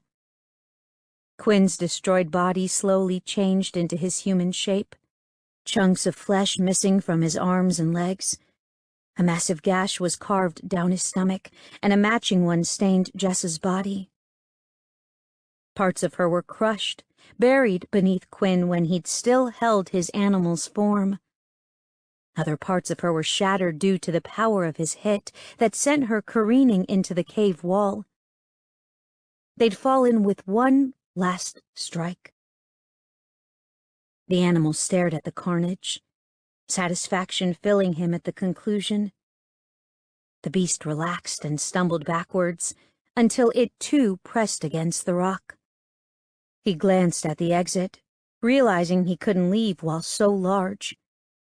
That's when he ceded control to his human half, allowed fur to be drawn from skin and paws to transform into hands. The change back was just as painful as the shift to his inner animal. The moment he could balance on two legs, he stumbled toward the light, uncaring of his nudity and the blood coating his skin. He needed to run and shy away from the afternoon's events, was desperate to wash the blood from his body. Keen stumbled past the boulder, using the stone to steady himself before moving on. His hand slipped on the wet surface, and he realized blood had been flung so far. His feet finally carried him to the mouth of the cave, to the light of day and the shining sun. It was bright, cheery almost, the birds picking up their song as he emerged. It was clean and pure and held no hint of what had transpired deep within the darkness. Someone's rapid approach reached his ears, yet exhaustion pulled at him. No, it wasn't just exhaustion, but hate and disgust as well. He hadn't loved Jessa, and yet he'd destroyed her just as easily as he ended Quinn's life. Gone, gone, gone. He shuffled to the edge of the lake and dipped his hands into the cool water. He cupped his palms and brought the liquid to his face, washing away some of the red fluid. He wasn't trying to hide his crimes. He merely wanted to be able to see when his sentence was passed. His arms and legs twinged with a sting of pain, but that disappeared as quickly as the thought filled his mind. His body worked double time to repair itself. Still a neat trick. People finally emerged from the trees. No, not people. His parents. He drew in a breath of clean air. His parents and the enforcer? Dad's healer came along as well. Keen? His mother's voice trembled, wavering. Keen turned his head and stared at his mother, finally noticing the fear and unease that coated the men's faces. Even his father seemed afraid. And his dad was holding his mom back, her entire body shaking as she pushed against his father's arm. So, Mom wasn't afraid. That was good, right? What happened? Mom asked the question that rolled through everyone's mind. Keen focused on his dad, on the combination of rage and unease, two emotions he'd never seen warring across his features. I'm sorry. Two meaningless words, but they were all he had. 13. Trista sensed when he came back to himself, when his memories released him into her care. She hugged him tighter, squeezing him as if her touch could banish the pain that lingered. Her mate, her Keen. She wanted to cry for him, to cry for the victims of that horrible nightmare. Oh, Keen. She nuzzled his chest, rubbing her scent on his shirt, trying to soothe him with her presence. She couldn't even imagine the horror he'd visited on those two teenagers and the hell he'd lived in ever since. He whispered a handful of words, yet they were garbled by the bear's presence. He coughed, the warmth of his breath sliding down her neck, and tried again. They didn't die. I thought I did. Then, at first, his heart skipped a beat, her ear against his chest, picking up the stutter. But I didn't kill them. Jessa is... and Quinn. A tear slid from her eye, followed by another and another. He'd lost control, but she was grateful he hadn't ended anyone's life. So very, very grateful. Her heart still broke for him and shattered for Jessa and Quinn, but the relief was palpable. I'm glad. She wasn't a strong bear. She's scarred. But she's alive. Yes. He choked out the word. Quinn left with his family. I think Dad paid off Jessa's. He shuddered and squeezed tighter, almost to the point of pain. Almost, but not. She's had a lot of plastic surgery, but looks better since then. It hurts, Triss. What? Trista placed her hands on his upper back, tightening her hold. Knowing, feeling. They sent me away for retraining. He shook his head. It doesn't mean what everyone thinks it means. He sighed. If I hadn't lost myself here, they would have beat it out of me. Trista had no heart left. It had crumpled to dust and been scattered by the wind. She was lost to him now, her very center cracking and breaking for him. What about your parents? Your family? Keen barked out a laugh, the sound harsh and grating. If they hadn't cared before, there was no reason to care then. No. He shook his head. I was alone. I figured things out myself, and then returned when I was discharged. That means I discovered a way to live without their brand of help. I came home 2 years later, done with puberty and stronger than before. But I had my trick. My answer. The women, she murmured, and he nodded. I need them, but I can't become attached. Not like Jessa. And then there's you, Triss. Shaking overtook him, barely perceptible trembles that filled his body. If you ever... I won't. She couldn't imagine even touching another male, let alone having sex with one. Why would she when she had Keen? I lost my soul here, Triss, and destroyed lives in the process. If you were to... He shook his head. I don't know if I'd survive. You know you have me. But he didn't. He'd said the words of claiming, and she hadn't repeated them in return. They'd lain side by side in bed, exchanging kisses, and yet hadn't shared the one thing that would tie them together forever. Words were what he'd had with Jessa, and they'd been betrayed. Keen needed more than that. He needed a leap of faith and a bond that could never be severed by anything but death. And even then, she wouldn't betray him. Trista traced the stiff line of his spine, letting her hands glide over his cloth-covered muscles until she reached his waist. She slowly withdrew her touch, ignoring the needy whimper that escaped him as she pulled away. But she wasn't leaving him. No, she wouldn't ever do that. Instead, she gently took his hand, cradling it in one of her own. It was so large, so deadly when it needed to be. It seemed his inner bear felt that way pretty often, except when a woman held him close. She'd proved to him that she was all he needed. And it'd start with a bite. Come on. She lightly tugged, drawing him forward with light lips. What are you doing? She smiled at him, a small curve of her lips as she anticipated what was to come and prayed this would help him.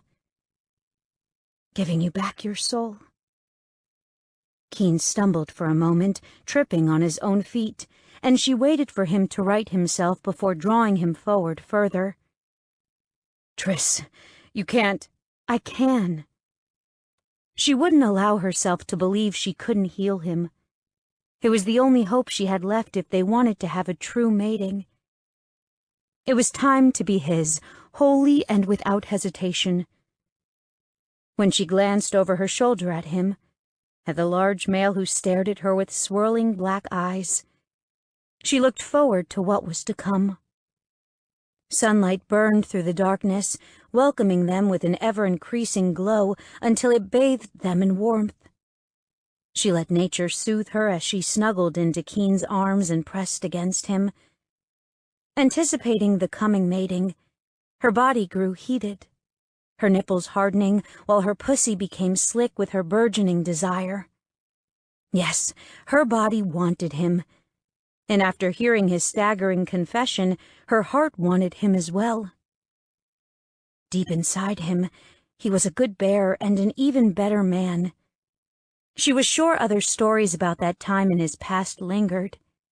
She'd heard about retraining, about the consequences of losing control like that. She could quote half a dozen laws about what occurred and how Keen should have been handled. Being sent away for retraining was the worst punishment. She wondered who protected Keen at the time, who represented him before the Southeast Eton, and she hated how much they failed a young boy. At 14, he'd been very, very young. But then those thoughts vanished because Keen was staring at her, gazing into her eyes. She was overwhelmed with the urge to calm the deadly midnight storm. Trista ran her hand over his chest, tracing the muscles hidden beneath his shirt, memorizing every dip and curve. His body was hard and cut like any other male's. Unlike the others, this one belonged to her and her alone. Her travels took her to the snap on his jeans, the zipper keeping her from her destination. Keen? The black of his irises was blacker than midnight. Triss. Taking his hoarse whisper as permission, she flicked the snap and carefully lowered the zip. The slide of metal against metal warred with the soft sounds of the lake. We shouldn't. We should, she countered.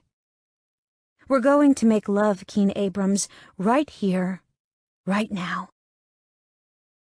She pressed to her tiptoes and brushed a soft kiss across his lips. I told you. You lost your soul here, part of you was broken and it overflowed to others. I can't help them. Only their loved ones can. But I can help you if you let me. She pulled back, hand still resting on the ridge of his hardness as she stared at him. Will you let me, Keen? Yes. The word was choked and rough, but it burst into the air as if it had wings. It echoed and flew past the trees before sinking into the earth itself. This coming together, this mating, would heal Keen and the earth as well. He just had to take what she offered. Staring at him with expectant eyes, she waited. Moments ticked past, their focus remaining intent, and then finally he blinked. He blinked and a single tear slid down his cheek, traveling over his whiskered skin to drop to her arm. His agreement made her heart soar. She was filled with hope and a good dose of affection for Keen. Affection, no, a feeling akin to love, yet one step shy of that giant leap. Before she could move, shift her attention to his body and bringing him pleasure, he rasped a final plea, one she wished to fulfill. Please. Keen had never wanted something so much in his life. He'd never craved anything like he burned for Trista. And she was giving herself to him with no reservations and no hesitation. He scented the air, hunting for any aroma that would prove her statements were a lie, and found nothing. Her flavors were pure and sweet and painted with her arousal. It was a familiar scent now, one she carried to bed with her each night and woke with each morning. Their kisses were passionate, and their bodies' responses just as heated. He wouldn't have to stop today. She'd give herself to him. He'd claim her as his own, and he'd never... Keen shuddered.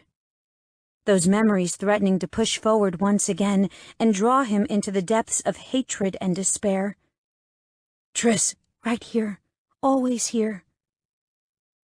Then her small hand slipped inside his boxers, her fingers curling around his length and stroking his cock.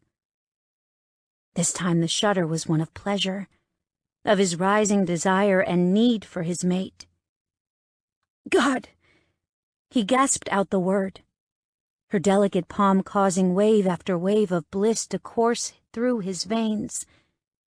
She slid over his length, squeezing into his jeans and reaching to the base of his shaft. Then she rose again, rubbing the tip of his cock. She repeated the motion, slow and unhurried as she pleasured him. Him? No, the bear snarled. It shouldn't be one-sided. She was his mate, and deserved to find as much joy in their touches as he. Tris. He wrapped his fingers around her wrist, stilling her movements. Keen. His name came from her lips with a breathless whisper. This is for us. Together.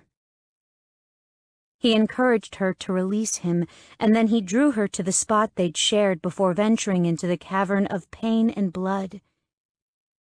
He stared at the ground, noticing the small rocks and twigs that littered the area.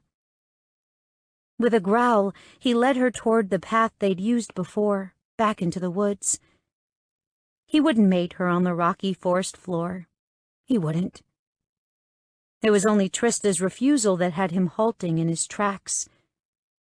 She froze and tugged on his hold. Where are we going? Home. He shook his head. I won't mate with you on the hard ground. He gathered her in his arms. You're worth more than that. You deserve a soft bed and sweet words, and she deserved more than him. Trista looked over her shoulder and then back at him. We can heal both of us, Keen. She stepped out of his embrace and shuffled backwards. Let's let the lake wash away our pasts. It bathed your face when you were younger. Let it take away the rest. He stared at the placid water, remembering that day. The red stain that lingered before being washed away by the gentle lapping caused by the rising wind. How? He swallowed hard and tore his mind back to Trista. How will it help you, Tris? A grin teased her lips, one that surprised him while brightening his heart. I have to depend on you to not let me drown. Drowning. He wanted to drown in her, sink into her and let her cradle him. He was shattered on the inside, shattered and damaged and broken, and for the first time he felt a hint of hope, a glimmer that he could almost be normal. Almost. He had no delusions that he would suddenly be perfect and calm like his brothers. But with Trista's help, he could be less inclined to strike out, he was sure of it. So he let her draw him toward the shore, feet stopping when they approached the very edge of the water, and then her hands were on him, tugging on his t-shirt and encouraging him to whip it over his head. Just as she undressed him, he did the same to her. He slipped button after button free until their arms were a tangle and one of them would have to stop. He voted for Trista. He wanted to unwrap his mate, expose every inch of her pale, curved body to his gaze. Let me. He brushed her hands away and reached for the last button that held her hidden. The moment it gave way, he urged the fabric to part. Damn. A blush coated her skin, starting in her cheeks and slowly making its way down her body, stroking her plump breasts and sweet stomach. He followed its travels until the pinkness ventured beneath her shorts. Then he returned his attention to her breasts, to the lacy fabric that covered her. Focus shifting from her chest to eyes and back again, he reached for her. There was no catch between her breasts, but that didn't deter him. With a whispered request to his bear, his animal gave one hand claws. His human hand eased the cloth away, while the bear's paw sliced through the silken material. Trista gasped, but no scent of fear drifted to him. No. It was all sweet and murky arousal. He wanted to feast on her, take his time and taste every inch of her body. Next time, definitely next time. This place, right now, it was perfect for them. The cups parted beneath the weight of her mounds, exposing berry-hued nipples that seemed to call for his lips and tongue. His mouth watered, and a strangled moan escaped his lips. Triss. He ignored the whimper of need that escaped him as he cupped them, weighed them in his hands and brushed his thumbs over the hardened nubs. Thankfully, his sound was echoed by hers, and more of her heated scent reached out to him. Her hand slid over his, encouraging him to knead her flesh and tease her nipples. He wanted more than that, wanted to taste and nibble as well. Nibble. He'd do more than nibble soon. That thought spurred him to move on, encouraged him to nudge her touch aside as he drew the tattered remains of her bra and soft shirt from her shoulders, leaving her bare to the waist. A sudden gust sent a scattering of goosebumps over her skin, but they disappeared almost as soon as they'd arrived. Next he reached for her shorts, flicking the button with practiced ease. He hooked his fingers over the cloth, ready to push them past her hips and down her legs, but he paused and looked to her again. Trista. It was her call, her choice, always. Please, Keen. The plea was evident in her eyes. Without another word, he nudged the material and it fell to the ground with a soft whoosh, exposing her fully to his gaze. Gorgeous. So goddamned pretty. That blush resurged, and she really did pinken from head to toe. Do you know how beautiful you are? All sweet and sin. Keen, she whispered, and he yanked his attention from the juncture of her thighs, from the patch of closely cropped curls that begged to be discovered, teased, and tasted. Your turn. She gave him the same treatment, to the tug and push of his jeans, to the sound of his clothing falling to the ground until he stood nude before her. He hoped he didn't disappoint her, hoped she was satisfied with him as her mate. He wasn't normally so fucking self-conscious, but she was his, and above all, he wanted her happy. Women wanted him, but he wanted her to want him.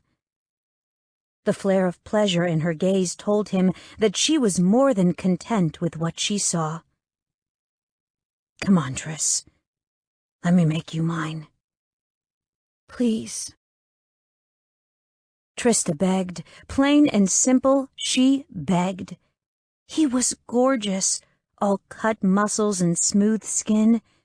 His body rippled with every movement, with every contraction and release as he stepped out of his flip-flops and jeans.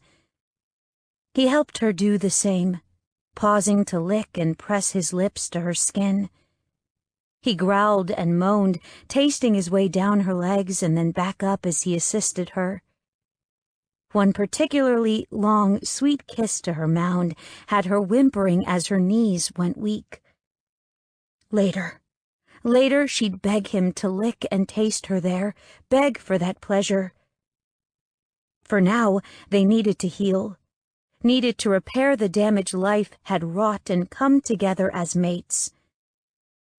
Slowly he retraced his path with his lips, moving beyond her pussy and over her hips. He paused, flicking first one nipple and then the other, with his tongue. A bolt of pleasure zipped through her, and she gasped. She wanted more of that. More of everything. His lips continued higher, pressing against her collarbone, ghosting over her neck, and then finally settling over her lips. His kisses were like wine, sweet and drugging. Over the days she'd come to love each one they shared.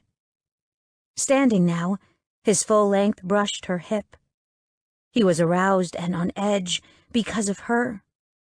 Plump, sometimes plain Trista.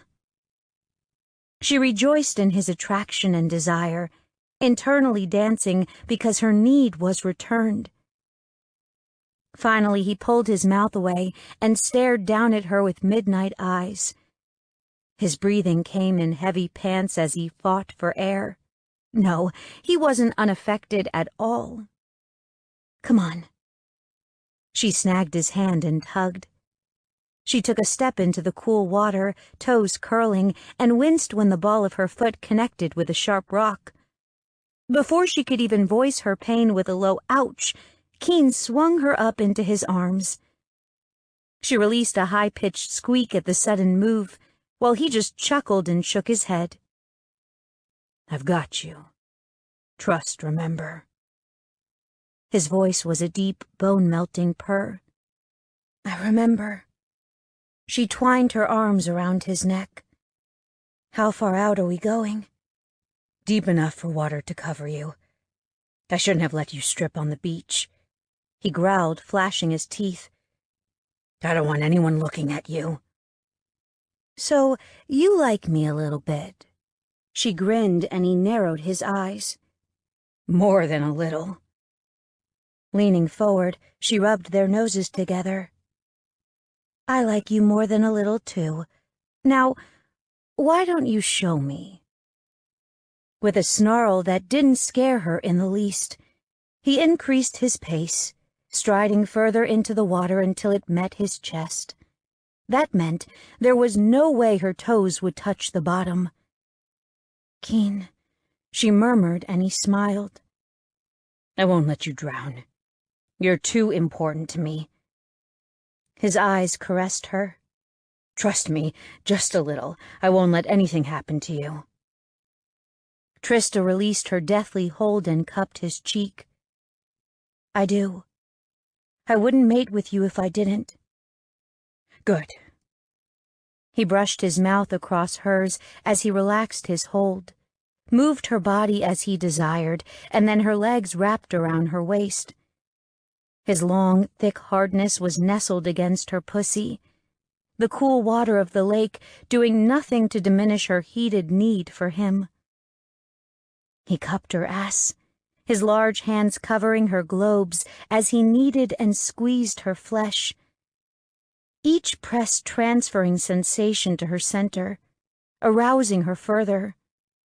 Then Trista shuddered as he lifted and then lowered her in a gentle rise and fall.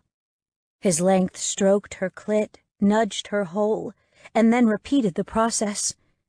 Shards of bliss assaulted her, forcing gasp after gasp to pass her lips. Keen, I've got you, he grunted. Take what you need. She squeezed his shoulders, fingernails digging into his flesh, but he didn't seem to care. No, he was intent on her, entirely focused, which only served to increase her desperation. How much time passed? Seconds? Minutes? She had no idea and didn't really care. Not when wave after wave of joy filled her veins and consumed her. Her pussy clenched and quietly begged to be filled while her clit rejoiced in the spears of lightning his touch created. But, she needed more, needed him. Keen, what do you need, Triss? He grunted, his face tightening further and further with every slip and slide. You, only you. She gasped and arched, depending on him to keep her from floating away. And he did. He tightened his hold, shifting one arm to brace her back, but still her pace didn't slow. Then his hold changed, his grip tightened, her body was raised. Keen brought her down on his cock, his thick length filling her in one thrust, and a scream tore from her throat. Not one of pain, never of pain with Keen, but one of pure, undiluted pleasure. His dick stroked her inner walls, ignited nerve endings that lain dormant, and sent a rolling wave of ecstasy through her. With the rapid penetration, she arched her back and stared at the sky, the sensations of his possession overwhelming her. The hand between her shoulders moved to wrap around the back of her neck. Gentle pressure had her attention dropping to focus on Keen, on his black eyes and the brown fur that lined his cheeks. Oh, Keen. She mirrored his hold, pressing one palm to his neck while the other cupped his cheek. They remained frozen, stares locked as he encouraged her to ride his cock. She catalogued his expressions, each emotion that flitted across his face. One after another battled for supremacy, but she latched onto the one that so closely mirrored her own. One that hinted of love, even if the feelings hadn't settled into the lasting emotion. Its presence encouraged her, and she let her body fall into the whirlwind of sensations his shaft gifted her. Each glide up stroked her, while each fall had her clit nestling against him. The pleasure pinged through her, lighting her blood on fire. Yes, yes. He grunted and snarled, flashing a slowly elongating fang. Yes, the bear was with them as they sought their mating. She wouldn't have it any other way. The next rise was slower, slower than any others, but her descent was anything but. It was a fierce, rapid tug that tore another scream from her throat as pleasure fell upon her in a tumble of bliss. Yes! He did it again, slow ascension and fierce descent. Yes! Again. Yes! And again. Yes! Trista was going out of her mind, lost in the pleasure and need.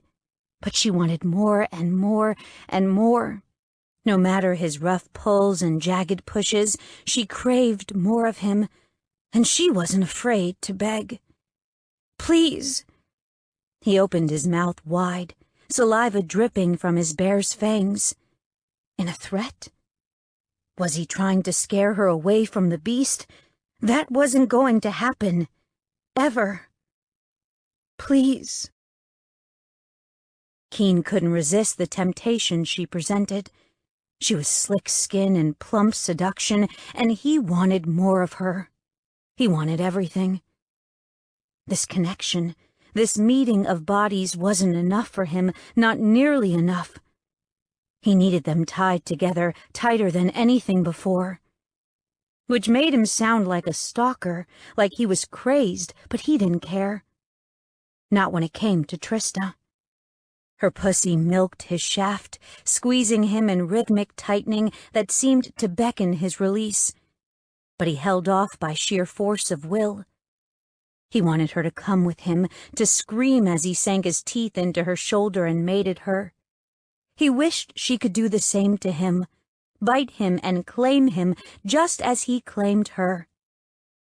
Then she smiled at him, gasping and whimpering while he continued to slide her along his shaft, and he didn't give a damn about who bit whom and when. "Will you come with me?"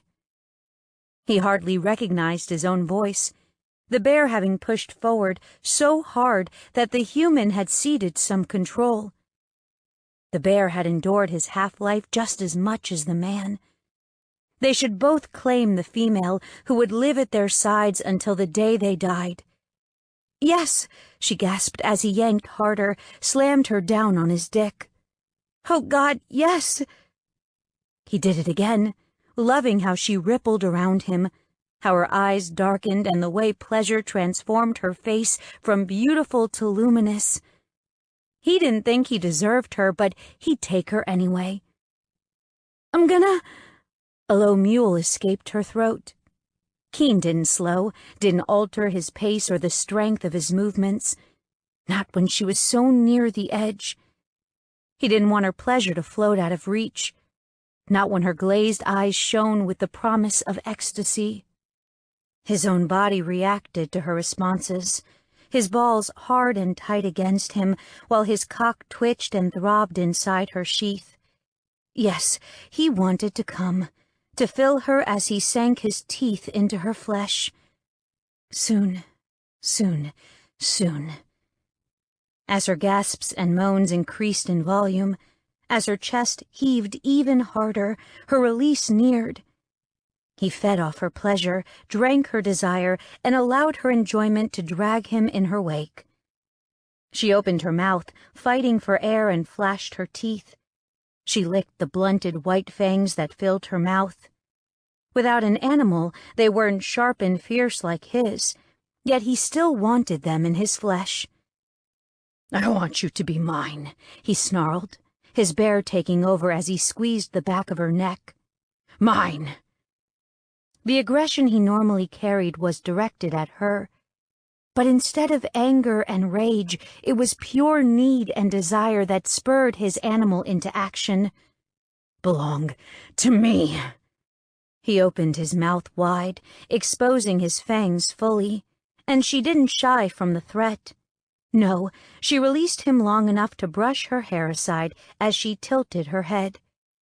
His goal was exposed, pale and glistening beneath the bright warmth of the sun and the coolness of the wind. "Yes," she licked her lips. "Now." Her grip tightened, spears of pain adding to the bear's thirst for her.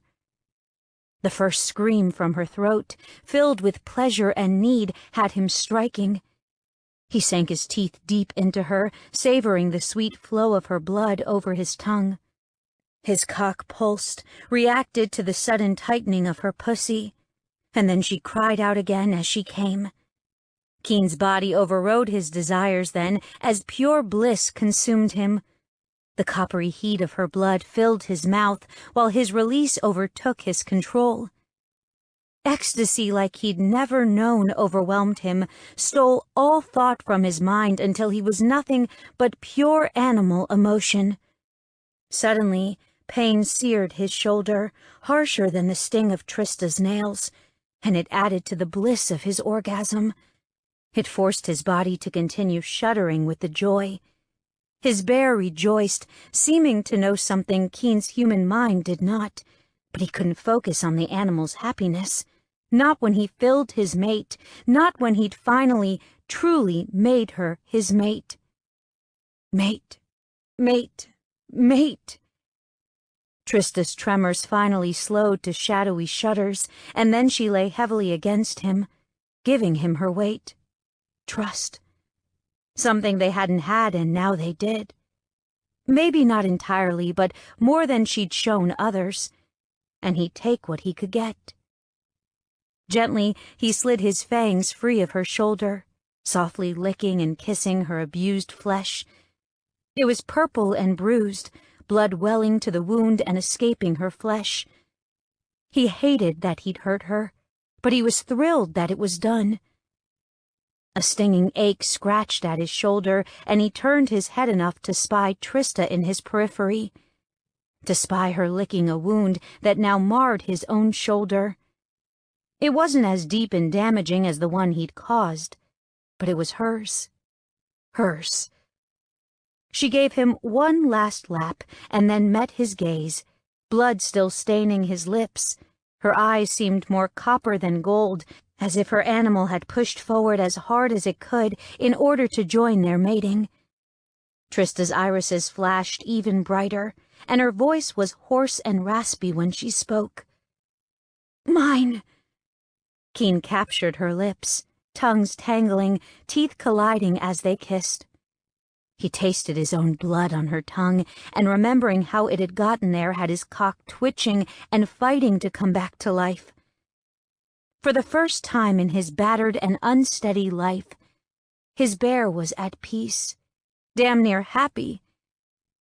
It sighed in contentment, relaxed now that she was theirs and they belonged to her. He moaned against her mouth, holding her tighter, wanting to consume her with his need. His. Trista tore her mouth from his and bracketed his face with her hands. Her gaze was still coppery-tinged, but it was intent on him. "You're mine now. I didn't think—" He hadn't either, and the bear was damned pleased. "And you're mine." Tears sprung to her eyes, and he was quick to kiss them away. "Hush." She shook her head. "I didn't think I'd ever... And you're..." She wrapped her arms around his neck and buried her face against his shoulder. "I didn't think I'd ever feel safe." His heart broke for her, shattered there on the rocks of Gray's Lake, as he thought about the fear and worry she'd lived with her entire life. "I won't ever let anything happen to you, Triss, ever." She nodded, and with a final shudder, stilled in his arms. He welcomed the weight of her, the feel of her curves against his body, and the thought that someday she'd be full and her stomach stretched by their cub. Much like the very pregnant woman on the shore not 50 feet from them. Mia shaded her eyes with the flat of her hand while waving at them with the other. "Are you two done? Even better, do you know how unsanitary that is? I mean..." The Etana shuddered. "Really icky." Trista squeaked, Keen snarled, and Mia just laughed. If she hadn't had some weird, uncanny ability to know when someone cursed inside their head, he would have said something. Instead, he settled for gritting his teeth and glaring at her for ruining his mating. His mate trembled in his arms, and then he truly was tempted to tell the Etana what he thought. But then Triss raised her head, and he looked into mirth-filled eyes, and she flashed him a wide, blinding smile. That saved the Etana. But he still wanted to hit something. The rustle and snap of branches reached him, the sound so loud they overrode the giggles from Trista. "Who else is out there, Mia?" Mia sighed and rolled her eyes before turning toward the tree line. "You might as well come out. Hiding will just get his dander up, and then where will we be?" A glaring tie emerged from the forest, followed closely by Keen's. He sighed. "Father." "Have everyone turn their backs." He nearly growled when Ty rolled his eyes, but that snarl turned into a chuckle when his dad whacked his brother in the back of his head. That was immediately followed by a muffled language from Mia. But the moment they averted their gaze, he changed his grip on Trista. "I'm sorry we had to cut this short." She nuzzled his neck, pressing a kiss to his skin and then licking his flesh with a soft moan. "We have the rest of our lives. This was perfect." Water sluiced from their bodies, doing exactly what Trista had predicted. It washed away the pain he held. The guilt remained. It probably always would. But the agony that tormented his bear was soothed by the lake. And Trista. Dressing took little time. Their clothes stuck to their wet skin, but they managed to pull everything on. Once done, he focused on his father. Not his Etan, or even his Etana. His father. "Dad." The word was a croak, so Keen coughed and swallowed, trying again. "Dad." His father looked to him, hope accompanying his raised eyebrows. "Yes." Keen focused on the mouth of the cave and then turned his attention to Trista, seeing his emotions mirrored in her gaze. Without looking away, he spoke again. It was time to lay the past to rest and move on from this moment. It was a blank slate, and he welcomed it with open arms. "I'd like someone to clean the cave." Ty's words were right on the heels of Keen's. "The cave? What about the—" Another smack cut off his eldest brother, and Keen smiled, imagining Ty rubbing the back of his head. Trista's smile was just as wide and just as warm as his own. Yes, it was time. 14. Trista hadn't even thought that the Etan and Etana, along with Keen's father, would come looking for them for a reason. It just hadn't registered that there was a purpose or a goal to their search. Unfortunately, the reason became blatantly clear the moment Keen drew the SUV to a stop before the clan house. Cars littered the graveled driveway, all lined in a pretty row off to one side. A sense of foreboding fluttered in her stomach, and a hint of unease snaked down her spine. Her mate reached for her, his hand grasping hers and giving her a soft squeeze. "We'll be fine." "You don't know that. We really should have listened to Ty." "I couldn't stand around and hear what Ty had to say." Trista could understand Keen's feelings after what they'd shared, the events of the last few days, and she could empathize with her mate. "Okay, and we didn't hear out your dad because—" He didn't answer, and instead released her and climbed from the SUV, narrowing his eyes at her before he slammed the door shut. If she wasn't so nervous, she'd smile over the fact that they were having their first mini tiff. She waited for him to come around to her side of the vehicle and allowed him to help her down. Her shoulder stung, aching from Keen's bite. But there wasn't much to be done now. It'd heal at its own pace. At least she had her half-shifter abilities to hasten the process. Just after he pushed the door shut, she reached for him. She managed to tug him close and wrap her arms around his waist before he could stride away. "Keen?" he grunted, much like his father. She wondered if he realized they were very much alike. "No matter what, I'm not leaving you. She looked at the house, watching Mia, Ty, and his father George file inside. "They came looking for you. For us. And no matter what waits for me and you need to remember I'm yours, and you're mine." Some of the tension drifted from his body with his heaving sigh. "Okay." He dropped a kiss to her head. "Let's see what the fuss is about. I'm guessing it's some sort of intervention. Mom's gotten into those shows lately." That did not reassure her. Keen eased her arms from him and grasped her hand, using his hold to urge her toward the house. Dread filled her with every step, memories of the last time she'd stepped over the threshold assaulting her. Blood. She remembered the blood and fear, and Keen's eruptive shift, followed by his fierce protection.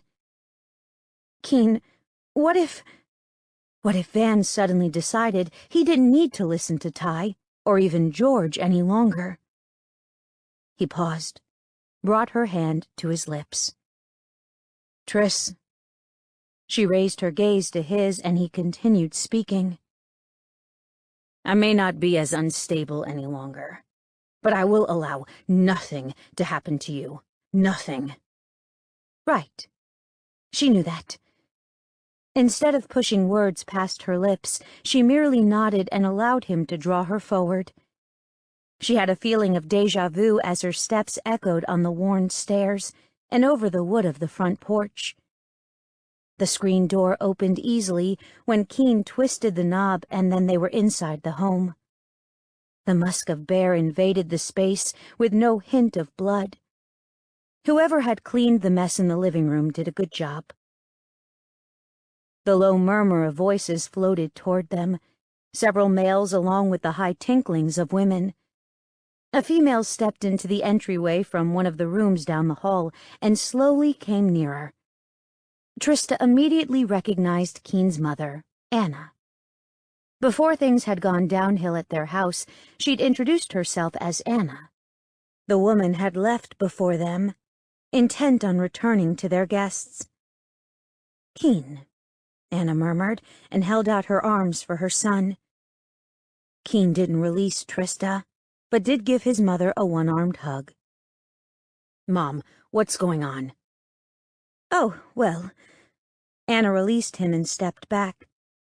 Even without the ability to scent the air like a full shifter, Trista could tell that unease and worry filled the woman from head to toe. Anna breathed deep and the anxiety worsened. "That's going to complicate things, isn't it?" she murmured. "Mom?" "Well, someone came by looking for Trista, but he's also..." "Anna. Keen." George, Keen's father, followed Anna's path. "He's waiting." "He who?" Keen voiced Trista's question. George's gaze shifted from Keen to Trista, and back again. "Southeast Keeper Foster." The dread filling Trista's stomach tripled, and sweat sprung from her pores. It coated her skin in a sudden wave and sank into her clothing. It stung her new wound, making it ache and throb, but it also reminded her of Keen, of his promise. George cleared his throat and then spoke again. "Quinn Foster." A new tension thrummed through her mate, pulsing through his body and transferring to his grip on her hand. He tightened his hold, as if his body were looping in on itself, and she grasped their joined hands with her other one. She knew why the keeper scared her. She'd lived and nearly died by his word alone through the years in exchange for her help. She wasn't sure why Quinn Foster would. Oh, dear God, no. "It's that, Quinn, isn't it?" She didn't have to explain more, not when George focused on her and gave a quick, brisk nod. "It's going to cause problems. Originally, the charges were due to extenuating circumstances and your relationship. But with Trista..." His father's voice trailed off, and she wanted to curse at him to continue. Before she could demand an answer, Ty joined their impromptu, anxiety-laden party. "They're waiting." "They?" Keen's voice was a rough croak. Some would consider his actions as ones of fear, but Trista knew the truth. It was remorse and worry. She didn't think her mate feared anything. "Breed." Ty snapped the wolf alpha's name. The change in Keen was blatantly visible. He shrugged off the shakes and rose to his full height, chest swelling, as she realized that, in truth, her mate was larger than Ty. It was obvious he'd spent years attempting to appear smaller than the Grays Lake clan leader, when in fact he was much bigger. "Sounds like you've created a great party. Is Van in there too? Anyone else who'd like to see my mate broken and bloody?"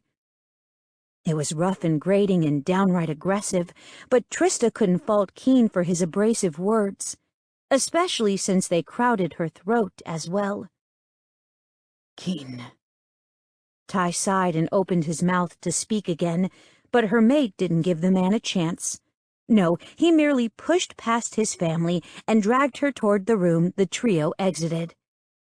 Then she was more than happy to turn her happy butt right around. Because yes, Van was there along with Lauren. And yes, Reed had arrived as well with Adrian at his side. The she-wolf wiped away a droplet of drool as she stared at Trista, and she suppressed the desire to cower behind her mate. Another male stood nearby, one that rivaled Ty in size yet was nowhere near the Eton's strength. Oh, she had no doubt he could hold his own in a fight. But he didn't hold the innate power that seemed to flow from Ty and Keen. Was this Keeper Foster? Or was it the thinner, older man at his side? The younger and larger of the two had scars that lined his arms, and he directed a hate-filled, revenge-seeking gaze at Keen. The other seemed like he would happily murder everyone in the room without a moment's hesitation. Nice. Well, who wants to go first? Keen's tone was antagonizing and abrasive, but Trista couldn't blame him. Not when they were faced by someone from the southeast inner circle, Reed and Van at the same time. Trista prayed they could figure things out before it got bloody. It was about to get bloody. Keen was sure of it. Reed's yellow-eyed gaze was centered on Trista, as were Van's midnight orbs. Then there was Quinn Foster. He was older now, age giving him an increased size, while his position gave him a haughty attitude. Keen would beat it out of him if the male thought he'd speak to Triss again. The bear was more possessive and protective than ever now that he'd sunk his teeth into her flesh. He'd claimed her, and he refused to let her go. Ty eased past him, moving until he stood slightly before Keen and to the right. It was a position of dominance without being protective, one that said Keen was his bear, but he could stand on his own paws. At least his eldest brother gave him that much. Van still looked like he wanted to go after Trista. He'd really hate to have to kill one of his brothers. It'd piss off his mom. Anyone? He tried again, and the men in the room exchanged glances, his enemies looking for a sign from the others before stepping forward. It was like that then. They were working together somehow. His dad pushed past him and Trista, taking up a stance that mirrored Ty's. It surprised him, this protection and assistance. What was his father playing at? Van? Dad's voice cut through the tense silence. Van shook his head, blazing glare focused on Keen for a moment before shifting to Trista. It's better this way. He'll be free of her. You have to see how that's better for him. It will mess up some things, but... Lauren reacted before Keen had a chance to let his brother's words sink into his heart. The pregnant woman yanked her arm from Van's grasp and spun on him, shoving his shoulder until they faced one another. What do you mean, free? You said we were here to support Keen, that you still had an issue with her being a hyena, but that you wanted to help your brother. Lauren snapped and snarled, very threatening considering she was a human. Quiet, human. What place does she have in this room? That came from the older male beside Quinn. He wasn't sure what the man had to do with the proceedings, but Keen didn't like him already. Oh, bite me, Lauren growled, curling her lip. Pregnancy had made the woman scary. Female? The older man took a step forward, his eyes darkening to black, and that had Van shoving Lauren behind him, answering the male's rumble. Keen spared a glance for Reed, noting the smirk that graced his features. He really wanted to neuter that wolf. Enough. Ty's voice was quiet, but firm, and everyone fell into silence. Except for Lauren. No, the woman stomped from Van's side and came straight toward their small gathering, pushing her way behind Ty. He glanced over his shoulder and found her with one arm wrapped around his mother's waist while the other was circling Mia's. He turned his attention back to Van, narrowing his eyes. How will I suddenly find myself rid of Trista, Van? Do you hate her? Hate me so much that you'd betray your brother and his mate? She's not your real mate, Keen. Van shook his head. She's bad news, and it's good that you haven't... She's mine, he roared, shaking the entire home with the strength of the sound. Bound by claim and bite, she's mine. Trista's grip tightened, but he didn't scent fear from her, only pride. Van's face paled, skin lightening until it was nearly white. You... He swallowed hard. Adam's apple bobbing along his neck, and Keen's bear was tempted to rip out the flesh. Van was involved in something, a plan to separate him and Trista. That wasn't going to happen. You bit her. You're fully mated. Yes, he hissed, daring his brother to comment further. Oh, shit. Van's gaze shifted to Reed's and then Quinn's. You can't do this. Oh, Quinn smirked. I definitely can. Keen gave Quinn his full focus, noting the excitement filling his gaze as well as the fur that covered the man's scarred arms.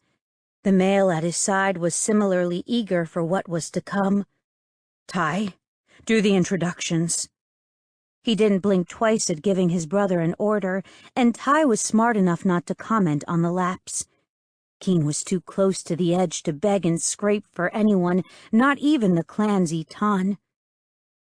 Ty raised his arm and pointed around the room, repeating names as his focus changed. Reed, Red B Alpha. Adrian, Red B Wolf. Beta, Reed put in. I made her my beta. Right, Beta, Ty added. Progressive of you. Keen raised an eyebrow. Reed returned the expression. Convenient. Keen hummed. When he said nothing else, Ty continued. Quinn Foster, Southeast Keeper. Keen knew who he was. He was more interested in the other male. And Malcolm Porter, second in command to the Southeast Eton.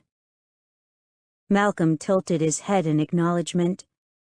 Keen didn't bother returning the gesture. He hadn't recalled meeting the male during the Southeast Eton's visit almost 7 months ago, but the clan had been in an uproar. Every opponent in the room was part of a puzzle, and he was anxious to fit the pieces together. It wasn't until they were aligned in a pretty row that he'd realized the shitstorm that had erupted around them. Any reason Terrence didn't want to tag along? He kept his tone smooth and free of emotion beyond passing curiosity. Ever since he'd spoken with the Southeast Eton months ago, he'd been on a first-name basis with the powerful male. They'd eventually moved from speaking about the laws broken by Mia's grandfather to their favorite sports teams and the antics of his growing and adult children. They weren't close friends, but they weren't strangers either. Terrence appreciated Keen's computer talents and knowledge, while Keen appreciated talking with a man who took the time to know him as a worthy bear, not as an Abrams brother. Malcolm bristled. How dare you speak of— Quinn placed a hand on the older man's arm, cutting off his posturing. Unfortunately, Eton Jensen is otherwise occupied. We are here in his place. Uh-huh. Keen crossed his arms over his chest, uncaring if his aggressive stance annoyed the opposing males. What's this about? Van approached him from his right, and he looked to his brother. When Van opened his mouth as if to speak, he cut him off. Oh, you're not talking right now. And depending on what happens next, you may never will. He'd make sure of it. He'd lived with disinterest, survived the agony of his punishment, only to be thrust back into the world of apathy. Now that he'd found something to live for, he refused to acknowledge anyone who threatened his new peace. So, who's first? Quinn stepped forward, the second in command at his back. Typical old male, useless. When you were 14, screw it, Keen would finish the story, give a nice summary for everyone in the room. His father knew most of it, but he doubted many others did. I fell in love with Jessa Clark, but she didn't want me. She wanted to be fucked by you. When I found you two together, I beat the ever-living shit out of you and hurt her in the process. I thought you were dead, You weren't. I was punished and have lived with the guilt and remorse every day. Oh, and you were an asshole then. It seems like you still are now." He looked around the room, letting his gaze linger on the other males, shifting his attention from the second in command as he still cowered, to Reed and his she-bitch, then Van's still pale face. "Anyone got anything else they want to know?" Ty leaned in. "You were 14. "Yup." "He was, what, 17 then?" Keen nodded. "Not long after his birthday. A few months, maybe." "So, he had the beginnings of an adult's bulk and 2 years of training, and you kicked his ass?" The disbelief was easily heard in his brother's voice, and Keen's bear didn't care for it at all. Letting the bear rush forward, he increased in size, his teeth sliding free in a flash as fur rippled over his skin. He knew his abilities and knew how they compared to the others in the room. He was faster, larger, stronger. He just didn't want to do anything with all that power. Keen stared at Ty. "Yes." Quinn coughed, bringing everyone's attention back to him. "Your father and mine argued about your punishment, and it was ultimately placed before my grandfather, as he was the Southeast Keeper at that time." Keen wasn't sure how that had all gone down, but it seemed he was about to find out. "Grandfather heard testimony, including Jessa's, and it was decided that, as a young male, you'd assumed more emotion was attached to your friendship than what truly existed, and felt you were defending a mate. Your strength notwithstanding, he determined you were a child in need of retraining. A child shouldn't have to endure daily beatings that merely enraged his animal rather than trained it. The thing about it is, Jessa has had a change of heart." Keen froze, tumbling the words through his mind. "What do you mean?" "She has admitted that you two planned to assault me, kill me, because you were jealous of what I had." He snorted. He couldn't help it. It was too funny for words. "What did you have that I didn't?" Quinn's voice was filled with ice, his eyes holding nothing but malice and hate. "A loving family." The words speared his heart, and he sucked in a harsh breath. The pain dug into him, the truth making it ache even more, and he fought to appear unaffected. Anger flowed from his father, the scent tinged with regret, while pure confusion floated from Ty's direction. Of course his brother wouldn't understand. "No objection?" An evil smile played around Quinn's lips. "We didn't plan anything. Jessa may have been—" He hesitated. The words a slut popped to his mouth, but he swallowed them back. "Free with her favors, but I doubt she'd fuck you just to lure you to your death." The keeper shrugged. "And yet she admitted she did." "And what punishment did she suffer for her part?" "Oh, her cooperation was rewarded with a suspended sentence. You, however, won't get so lucky." He clucked his tongue. "You should have shown more control. Now you'll have to pay for that." Keen kept his gaze centered on the too cocky keeper, while rolling through the laws of the clan. God, he knew today's laws, but not those from years ago. Each year they were changed, tweaked, and refined. What was valid then might not be valid today, and who knew what it'd be like 10 years from now? "What's the charge and how will I pay?" So many laws overlapped. "Premeditated initiation of a challenge outside a clan-sanctioned gathering."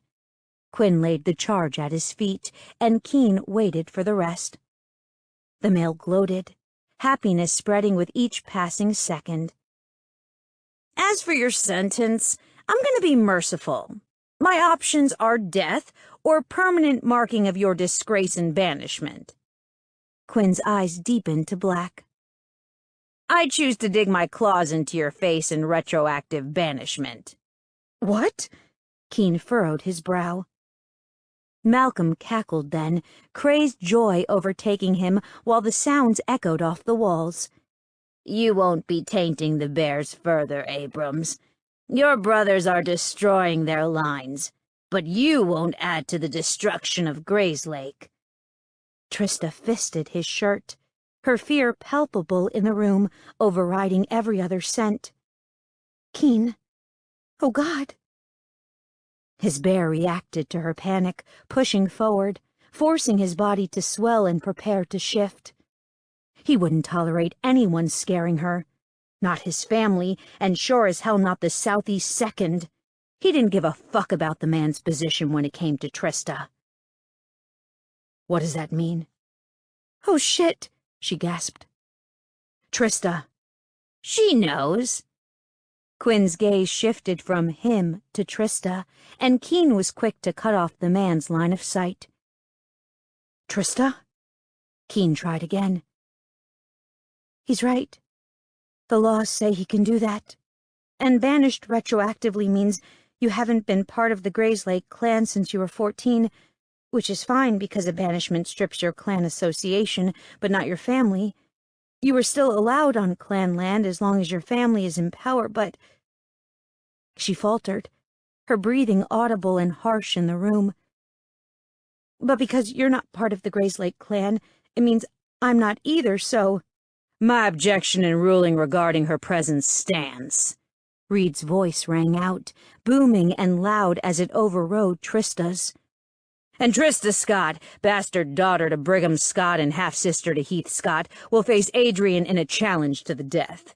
She's either strong enough to hold her place in the territories, or she dies.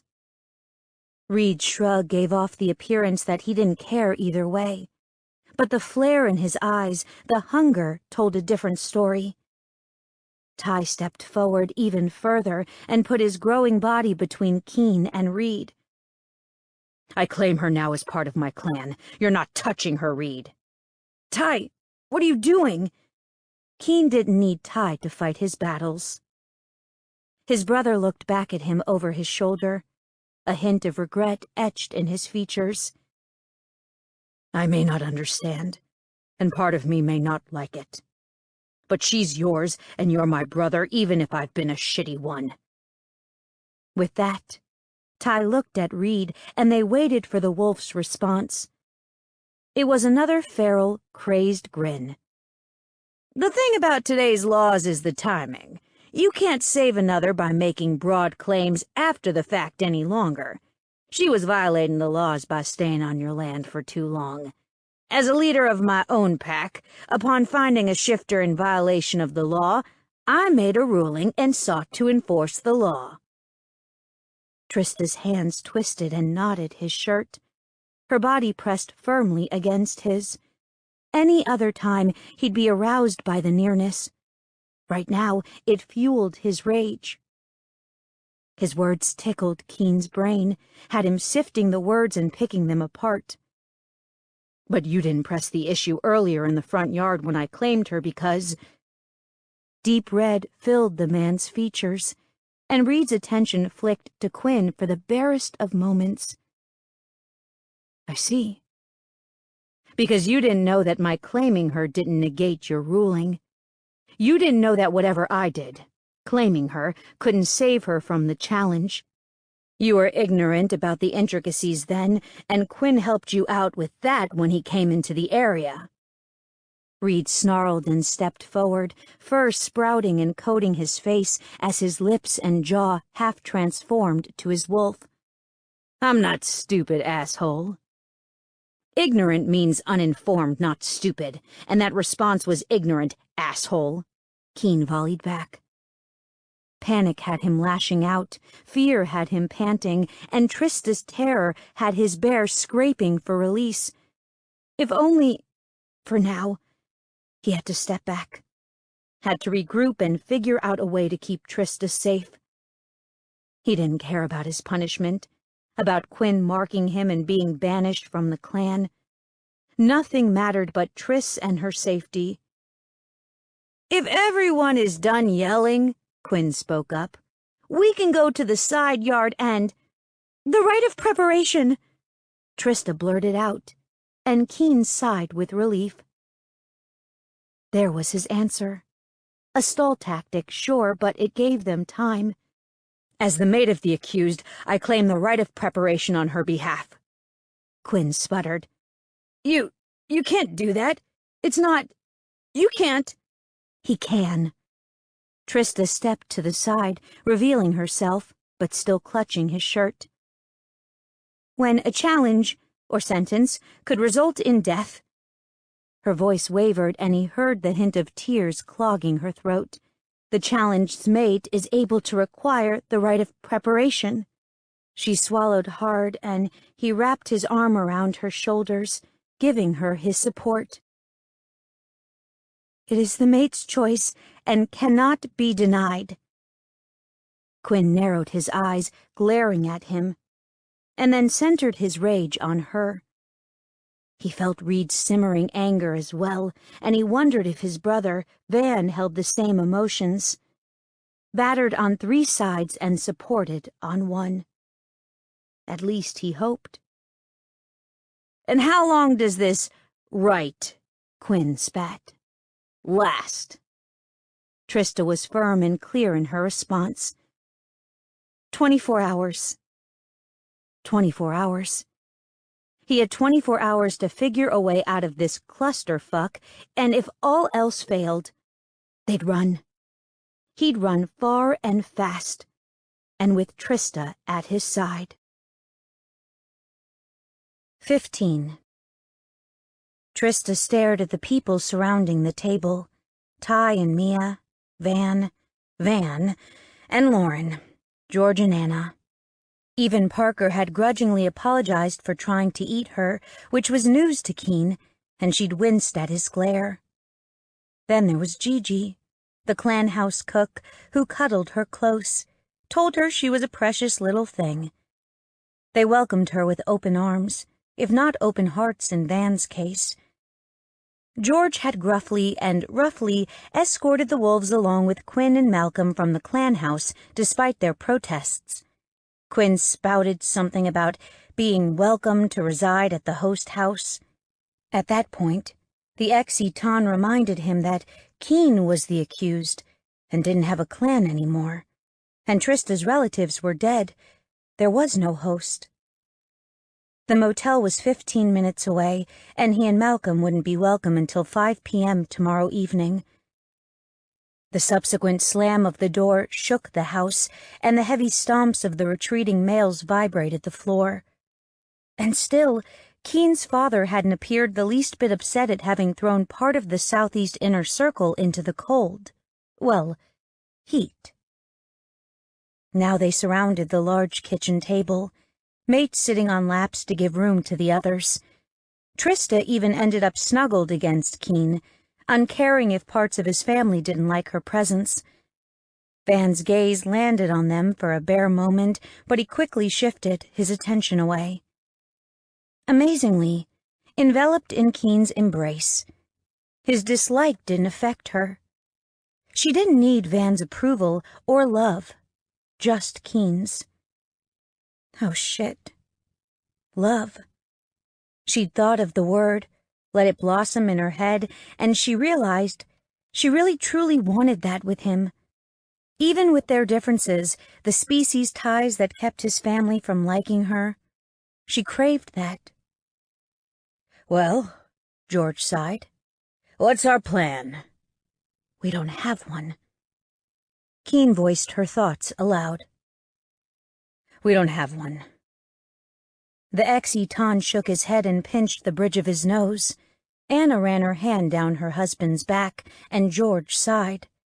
"Okay, walk me through all the garbage he spouted." Keen looked at her, nodding as if encouraging her to talk. So she cleared her throat and took them through the logic of the laws and how they would apply to her and Keen's situation. The way the rules of over 10 years ago applied today, and then how it all rolled into her presence. When all was said and done, yes, Quinn could require Keen be marked and banished from a clan, and yes, Reed could force her into a deadly situation with Adrian. The worst of it was, yes, Adrian could shift for their fight, and there were no clear instructions as to the fighter's forms during a challenge in association with violations of the laws of visitation, which sucked. But what her recitation truly amounted to was a room full of people staring at her with wide, pained eyes. And what's the rite of preparation?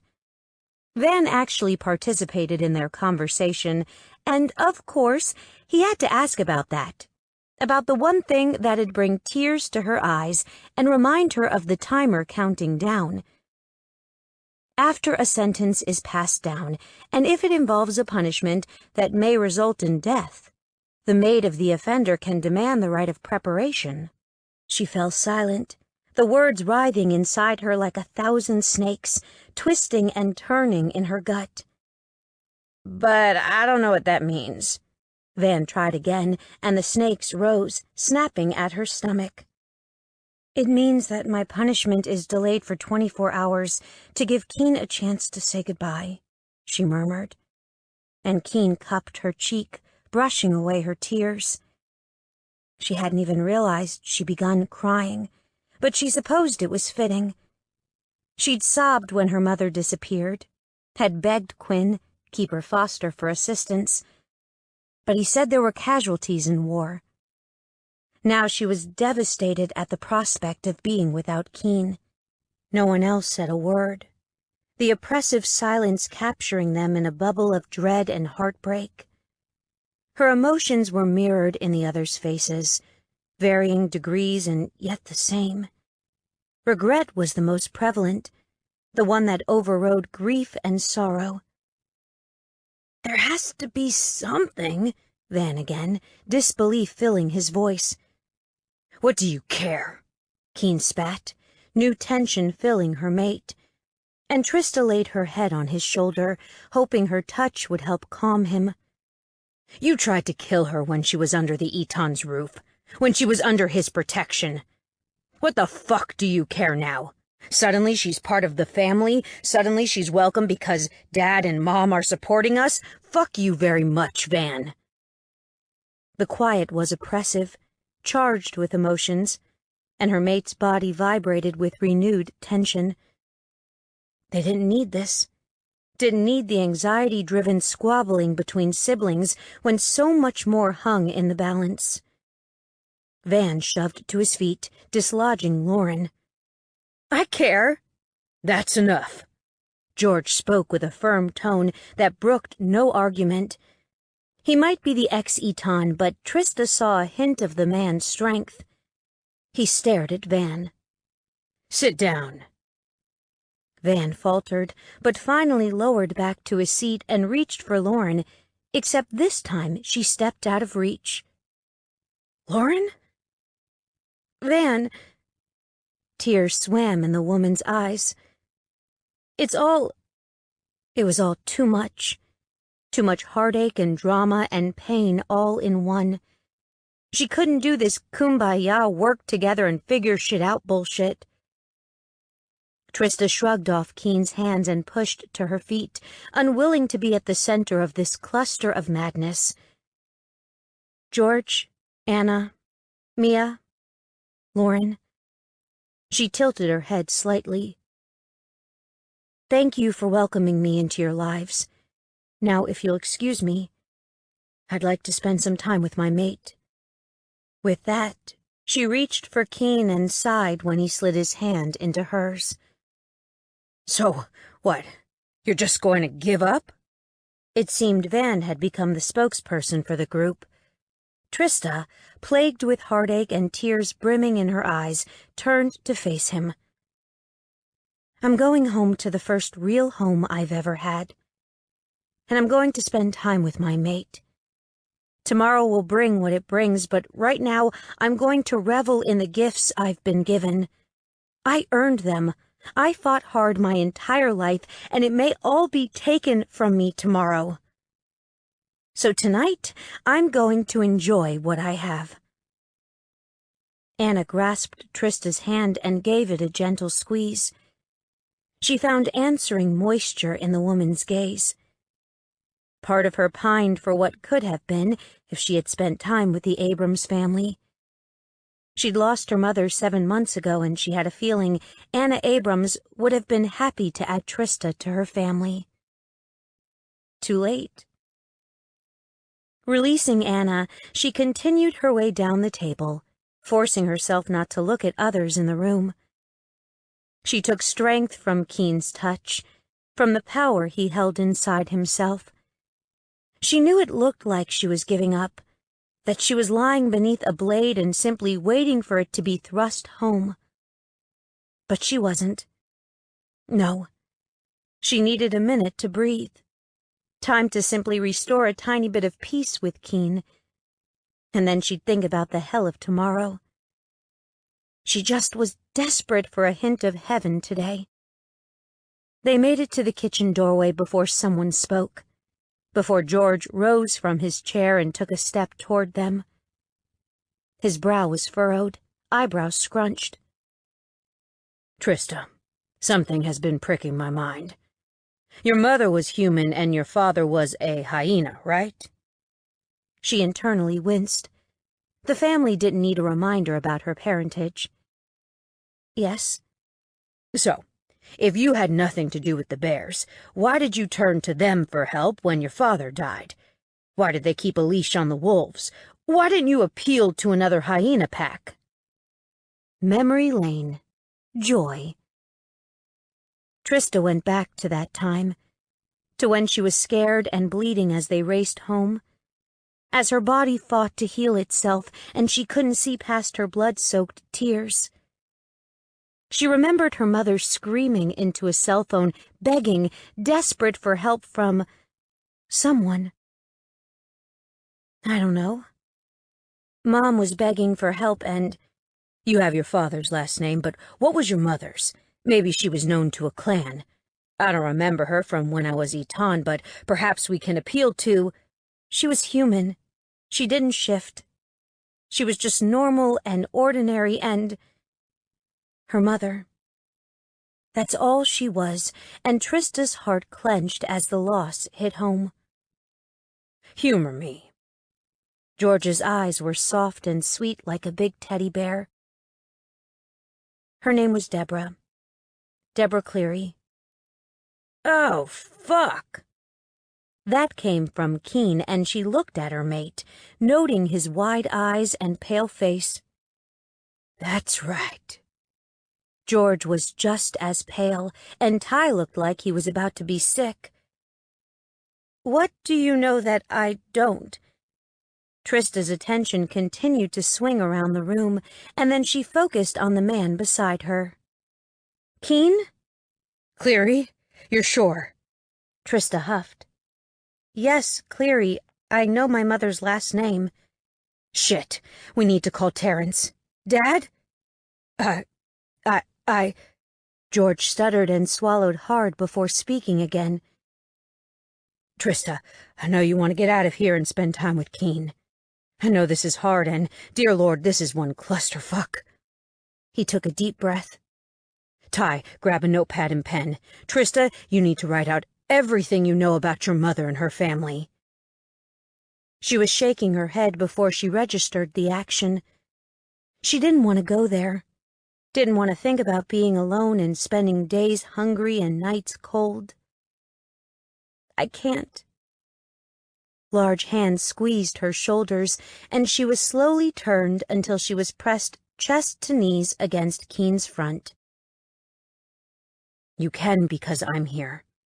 Right here, and I'm not leaving. This is important, Triss. I want you with me for 100 years, and I think this will help. Please." The please did her in. He asked, nearly begged, and it was such a simple thing to do. And if there was even a chance she could get out of tomorrow's confrontation without having to run with Keen and become fugitives, she'd take it. Taking a deep breath, she spun to face the Abrams family. "What do you need to know? And why?" Ty laid the pad and pen on the table, then slid it across the wood surface. George intercepted the materials, focusing on her. "All of it, and I'll tell you just as soon as I'm sure." "I don't want to get my hopes up, George." "Dad," he interrupted. God. She'd never had one of those. Not really. "Dad, I don't want to let them rise only to have them shatter into a million pieces." "Just jot everything down, write it out, and then you two can go. I won't hold you here while we work things out, but give us this much so we can try and save you both." He was so earnest, and seemed to be holding enough hope for both of them. So Trista returned to their seat, settling on Keen's lap and leaning toward the table as she wrote out the answers to question after question. When was her mother born? June 19th, 1952. What did she look like? A little taller than Trista, maybe 5'5", with dark red hair and green eyes. She was curvy, Trista's size, but her mom always said baby weight was a bitch to drop, even after 20 years. Did she have any birthmarks or scars? One long scar along the right side of her face from temple to chin. It followed her jaw and was old, so it was easy to cover up. Was there anyone from her past that she talked about? Any family? Just Terry, but she didn't talk about him often.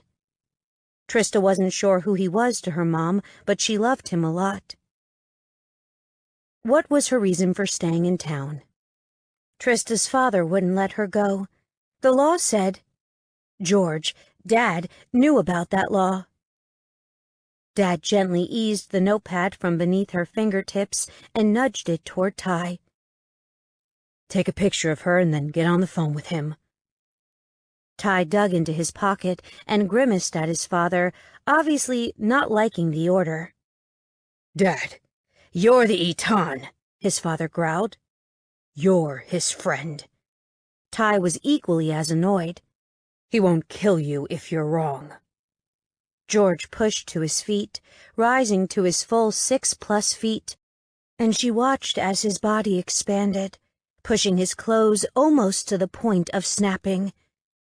"I gave you this clan because I thought you were ready to lead. Do I need to take it back?" A tense silence swirled around them, ghosting each occupant until the room was buzzing with the tension. Finally, Mia shattered the thickness with a low grunt. She levered herself out of her chair, glaring at both George and Ty in equal measure. "I swear, you two are like big babies. He's hundreds of miles away. What's he gonna do, growl you to death?" She reached out and plucked Ty's cell phone from his hand, while also snatching up the writing-covered pad. "Gimme that. I'll call the fire-trucking man."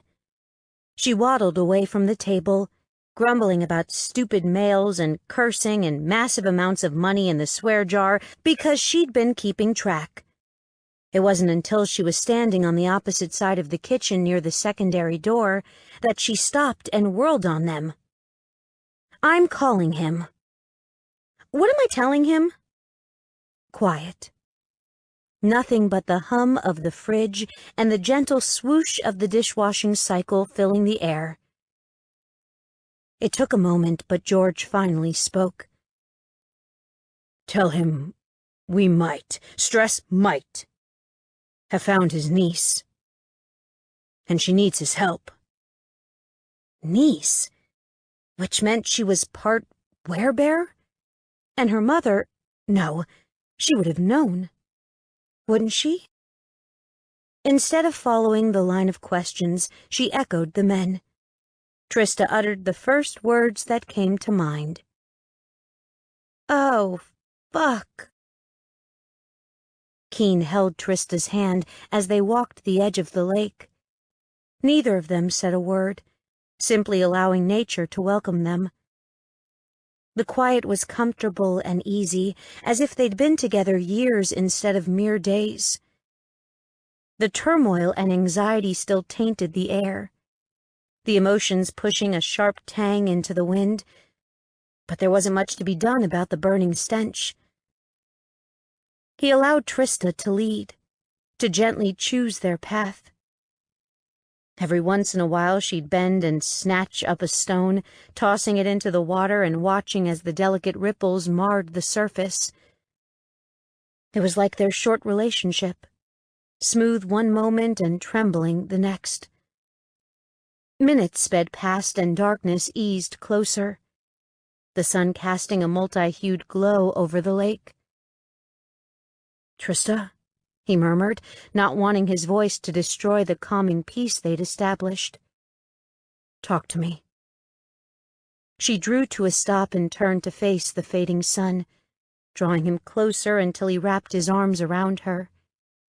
He molded himself to her back, taking a bit of her weight when she leaned into him. "I don't want him to be my uncle." Keen leaned down and pressed his cheek to hers, enjoying the touch while hoping his nearness calmed her. "Why not?"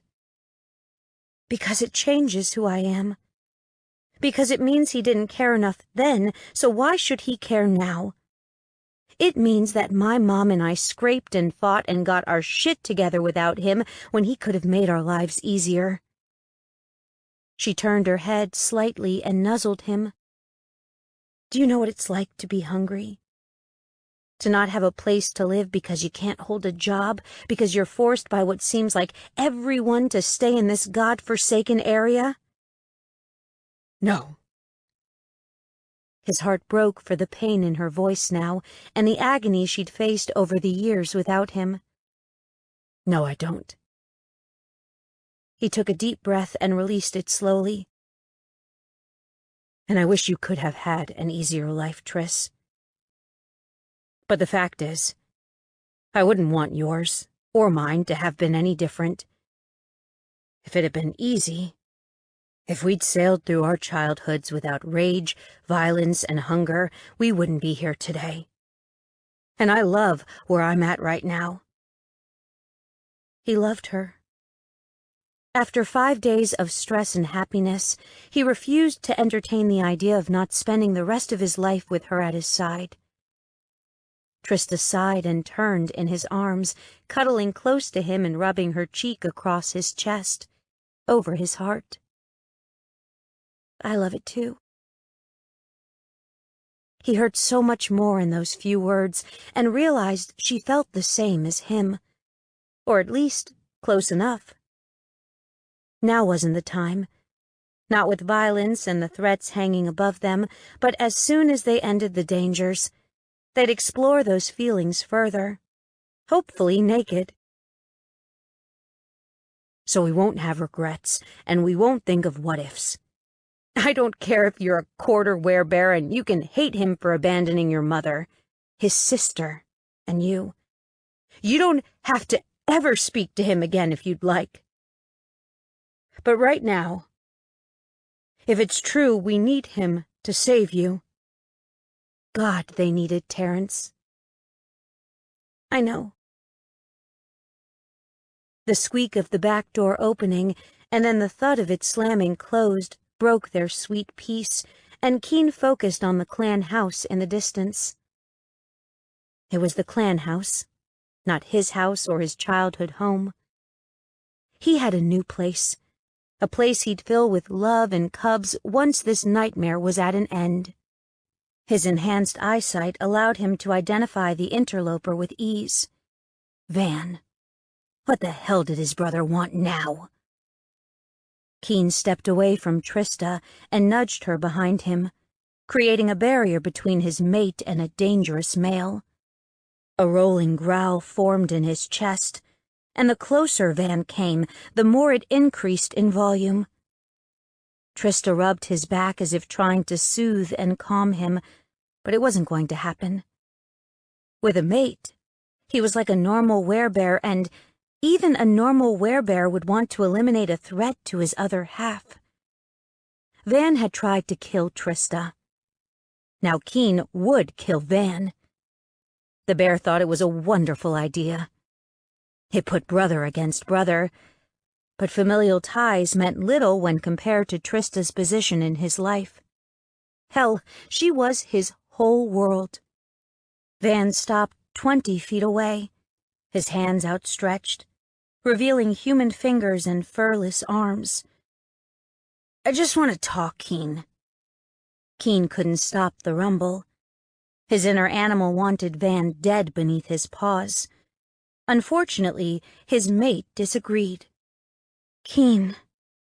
It was a plea and a reprimand in one. Keen looked over his shoulder at his pale mate. He tried to kill you. He conspired with Reed and Quinn, Trista. And I'm sorry about that. Keen refocused on his brother, and Van continued. I am sorry, Keen. If I'd known about your mating, I thought I was doing a good thing, the right thing. I didn't mean... His brother shook his head. It doesn't matter what I thought or what I didn't mean to do. I came out here to apologize and to let you know that Ty left a message for Terrence. There's no news yet, but Dad doesn't think staying out here much longer is a good idea. Reed should adhere to clan laws simply because Trista is your mate, and that places some restrictions on his behavior. He's not just sure if the wolf's control will endure the temptation you two out here alone presents. Instead of snarling at his brother, attacking him for the havoc and pain he'd caused, Keen kept his mouth shut and jerked his head in a stiff nod. He couldn't speak. Not yet. And not now. Someday he might have a kind word for Van, but that wasn't today.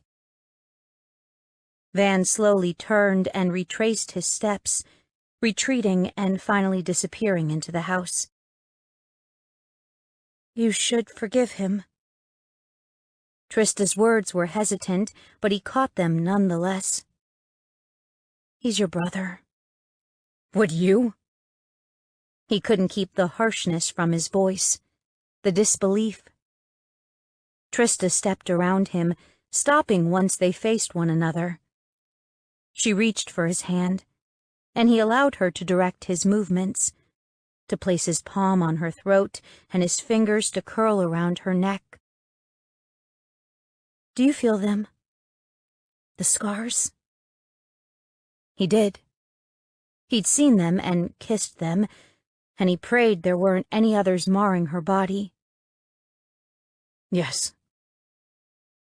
They were formed the day of my Brigham Scott's funeral. Heath's claws were tainted with poison. He made sure they'd scar, that I'd always remember that day. If Heath had come to me and apologized, if he had welcomed me into his home and tried to love me as a brother should, I would have forgiven him. Even after this. She squeezed his hand, encouraging him to feel the marred flesh. I would have forgiven him. Keen snatched his hand away and stared at her, reading the emotions cascading across her face. She pleaded with him to understand, to accept and relent his anger. He set this up. He was trying to send you to your death. It hurt, dug into his heart and burrowed into his soul. His brother betrayed him, and he wasn't sure he'd ever get over it. Trista shook her head, a sad smile on her lips. No, he contributed. But he didn't put this in motion. It's been coming for years. It's convoluted and twisted now, but Reed has been after my mother and me since I was a child. And it was only a matter of time before Quinn came after you. It just so happened that the stars didn't only align, but folded and turned in on themselves to create what's happening now. Keen ran a hand through his hair, accepting Trista's words as truth. But the bear still raged at his brother's behavior. I can't forgive this, Tris. You can. He shook his head, anger burning hotter at the suggestion. No. You will because I'm asking you to. The growing rage deflated, crashing back to earth in a wheezing heap. You can't. I can. She hooked a finger through his belt loop and tugged him closer. Because when? You'll need them, and I don't want you to go through this alone. A new shade of anger pulsed through him, one tinged with disgust, and he even hated himself a little for that emotion. He cupped her cheeks, forcing her to focus on him. Are you giving up? Already? Before the fight has begun, you're rolling over. I may talk about the possibility because, let's be honest, there's only one winner in a fight to the death. But it sounds like you're throwing in the towel. Is that the type of woman I mated? A wave of burning heat struck him, Trista's emotions searing him with their strength. Fuck you, Keen. She brushed off his hold and stepped back. It's not giving up. It's being a realist. We already know I'm not running because I've been running my entire life.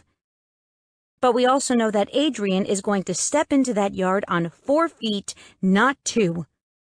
I'm 3/4 some kind of shifter, but she's gonna have fangs and claws while I got a fat ass and blunted teeth. So fuck you very much for knowing that tomorrow will go one of 2 ways and wanting someone to be there for you. Trista's hair was carried away and stroked by the wind, tendrils waving in the air. The waning sun made her pale skin glow, and her eyes sparked with her anger. She was beautiful. Pissed off or coming apart in his arms, she was gorgeous. God, I love you. The words escaped, slicing through her ranting and silencing her in an instant. That's when he realized what he'd said, what he'd admitted, and he held his breath. He was such a fucking girl, but he hoped she'd return his words, mirror his emotions. He knew it was new and fast, and yet... You love me? She raised her eyebrows high, and he nodded. You love me? After I said, and tomorrow... He nodded again, and she glared at him. How am I supposed to stay mad and finish yelling at you if you say something like that? Keen shrugged. He kinda hoped she wouldn't. Trista remained rooted in place, her attention locked on him, and he let his emotions shine through, allowed the bear to push forward and add his feelings to the moment. Right, wrong, or indifferent, he wouldn't call the words back for anything. I don't want you to love me. A tear trailed down her cheek. And I don't want to love you. Why? He managed to shove the word from his throat. Because then it won't hurt so much. Tomorrow, come here. Keen stepped forward and she eased back. He moved toward her again, and this time she didn't move away from him. Instead, she stayed cemented in place, and he reached for her hand and brought it to his mouth. He brushed a soft kiss across the back, breathing in her sweet scent. The smells of the lake still clung to her skin. They hadn't showered after their mating, but beneath that her true flavors lurked. He flipped her hand over and pressed a hard kiss to her palm. Tomorrow we're going to face Quinn, Malcolm, Reed, and Adrian, and we're going to have this out once and for all. I have no doubt that my family is inside making every phone call they can, pulling every string available. He took a deep breath and held it a moment before letting it escape his lungs. I have no doubt tomorrow will be difficult. I have no idea what's going to happen, but I will be with you and I will protect you with my dying breath. He tucked stray tendrils of her hair behind her ear. I love you, and I'm not about to lose you to some upstart bitch. A woman's voice interrupted their moment, crashed and stomped on it as if it had never existed. and Keen cursed Van for being right. Upstart, bitch. 16. The words scraped down Trista's spine, the high voice digging its nails into her flesh and grating her nerves. She didn't recognize the speaker, but the tone was right, belligerent and aggressive and tinged with a hint of a growl. Trista looked past Keen, focusing on the female behind him, and was unsurprised at what she saw. Adrian. Keen tore away from her, blocking her from the she-wolf. Then Reed stepped out of the woods and into the rapidly lessening light. There was just enough glow to make the handgun sparkle in the sun. She didn't know anything about guns, but when it came to firearms, details weren't all that important, were they? No matter the size, it could still kill. And right then, it was aimed at Keen's head. No one moved. It was as if they were frozen in time. No one breathed as decisions were made in a split second. Options, scenarios pinged through Trista's mind. Should she rush Adrian, or run, jump in front of Keen, or try and shove him down? She readily admitted that none of the options appealed to her. Each one ended in pain, or death. Step away from her. Reed waved his gun, the barrel wavering and sliding through the air. Keen crossed his arms over his chest. No. With the weapon aimed at her mate, she wished he would do whatever the Alpha asked. She could live through pain, deal with what these two had in mind, but she couldn't abide Keen being injured. Reed smirked, evil and wicked. No. The wolf raised his eyebrows. We'll do this, then. The man strode forward, stopping just outside of reaching distance, and extended his arm. Trista, I'm going to count to 5, and if you don't step out from behind him and go to Adrian, I'll pull this trigger. You can face the challenge head-on, or you can watch your man die, and then still have to fight your way free. Which is it? Nothing. She wanted nothing. She didn't want a choice. She didn't want the wolves on bare land. She wanted it to all disappear. But she had to face this, face the fucking wolves with their fucking ultimatums and pain. She'd have to face pain. Trista took a step toward the woman, easing half of her body from behind Keen. Trista? Keen's voice rumbled in warning. Her life didn't matter when it became a choice between her and Keen. She'd pick him every time, just as she was doing now. She took another step, and her mate's arm shot out, hand reaching for her. She darted away again, bolting out of reach until she stood between the man she loved and the woman who'd gladly end her life. Trista, get your ass back here. Her mate's words were hard and commanding. Move, and he dies. Reed was calm as could be, as if he couldn't care less. The male wanted her gone, wanted her to face the challenge and disappear. The grudge he held for so long was finally culminating in this moment. But why? Fuck it, she was already losing. She might as well find out why. Why this? What have you got against me, my family? Why'd my mother have to die, and why did you chase me every day of my life? She kept her attention split between the 3 people occupying the small area. She was aware of the home looming behind them, and just as aware of the fact that they were hidden, partially or fully, from the house's occupants. Why? She tried again. Red suffused Reed's face, anger and heartache overcoming him. The muscles in his arm bulged and skin strained, his hand tightening ever so slightly on the gun. Asking had obviously been a mistake. I'm older than you. He curled his lip and she nodded. He'd always been the big bad wolf, older than her by at least 5 years. So you don't know what your daddy," it was a slur, a curse in one, "did to our pack."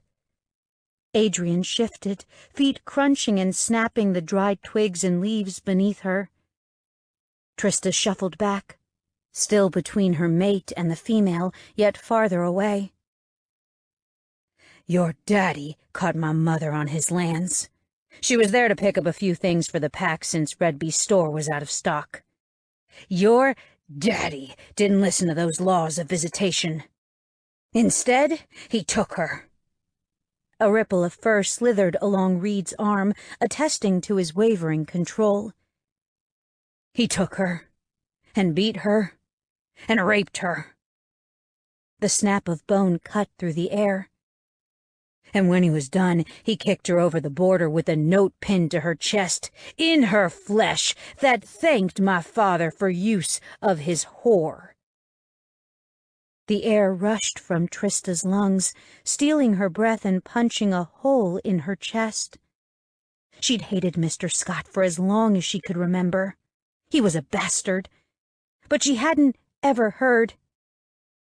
"You want to know how your daddy died?" He didn't wait for an answer. "My father gutted him. Found the bastard close enough to the border that he dragged the asshole onto our territory and tore him apart. I did the same to your brother. Parker's kidnapping was the perfect reason to join the Bears' fight, and it gave me the chance I needed to go after that piece of shit." The Alpha focused on her fully, yellow eyes boring into hers. "And you're the last one? The last piece of shit in that family? But I don't kill women, I don't fight women. So Adrian is going to take care of that for me." Reed waved the gun between her and the she-wolf. "Get to it, then." The rest was a blur. Trista went from panicking on the inside, heart racing and pounding, to battling for her life. Adrian was on her, teeth exposed, hands curled like claws and aimed right for her.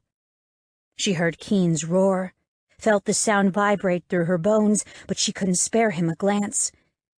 If he was making noise, he was alive, and that's all that mattered as she fought for her own existence.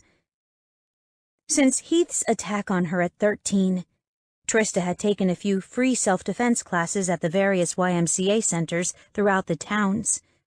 They came in handy now. If only the lessons included ways to defend herself from teeth and claws. Adrian struck out, claws extended, and Trista jumped aside, tripping on her own feet as she scrambled away. Her shoes slid in the damp dirt, but she managed to clamber out of reach. Then the woman pounced, flying through the air. Fur sprouted and the she-wolf's mouth formed a muzzle as she sailed toward Trista. Teeth lengthened and became more menacing, deadlier. Roars and growls came from her right, Keen's animal battling Reed. The Alpha kept her mate occupied while giving Adrian the chance to get the job done. She turned her head, worried for the man who'd become her whole world, but was only able to spare him the sparsest glance. Because suddenly the woman was there, on top of Trista, claws aimed for her throat and open maw heading toward her head. Death lurked in Adrian's eyes, the promise of a quick, painful demise. That expression had Trista's inner animal raging against the situation. It was stuck inside her, deep within her body and unable to emerge. She was a shifter, but not, and it enraged the beast in her heart. But just because it couldn't appear didn't mean it couldn't help. She'd healed quickly her entire life due to the animal. Now it gave her strength and speed.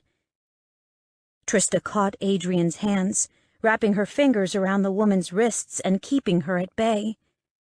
She used her hold to halt the woman's progress, but the she-wolf leaned down and snapped at Trista's vulnerable throat. The wolf's heated, moist breath coated her neck and face, bathing her in the disgusting stench of wolf and rage.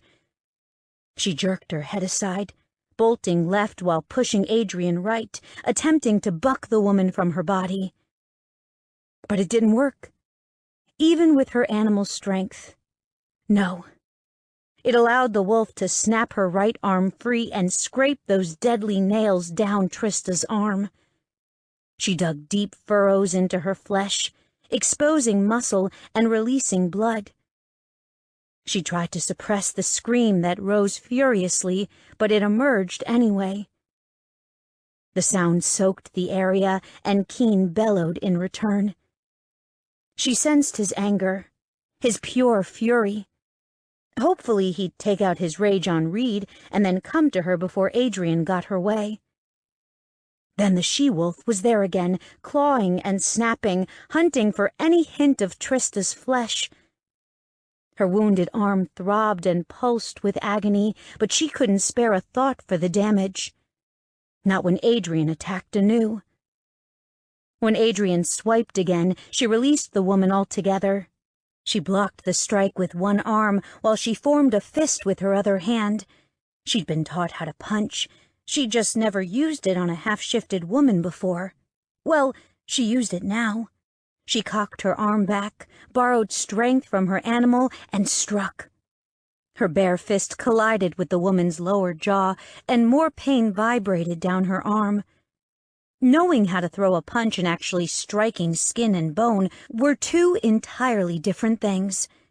But while she recovered from the bolting ache, Adrian rocked back. Her balance shifted.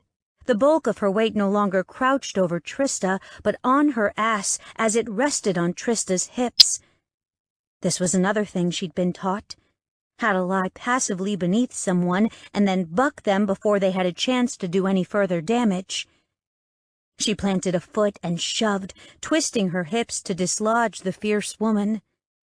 The moment she was free, she rolled in the opposite direction and sprang to her feet. Her left arm hung limply at her side, blood trickling over her skin to soak the ground. It didn't matter, though. She was free, and she had to survive. Survive long enough for Keen to get to her, to save her.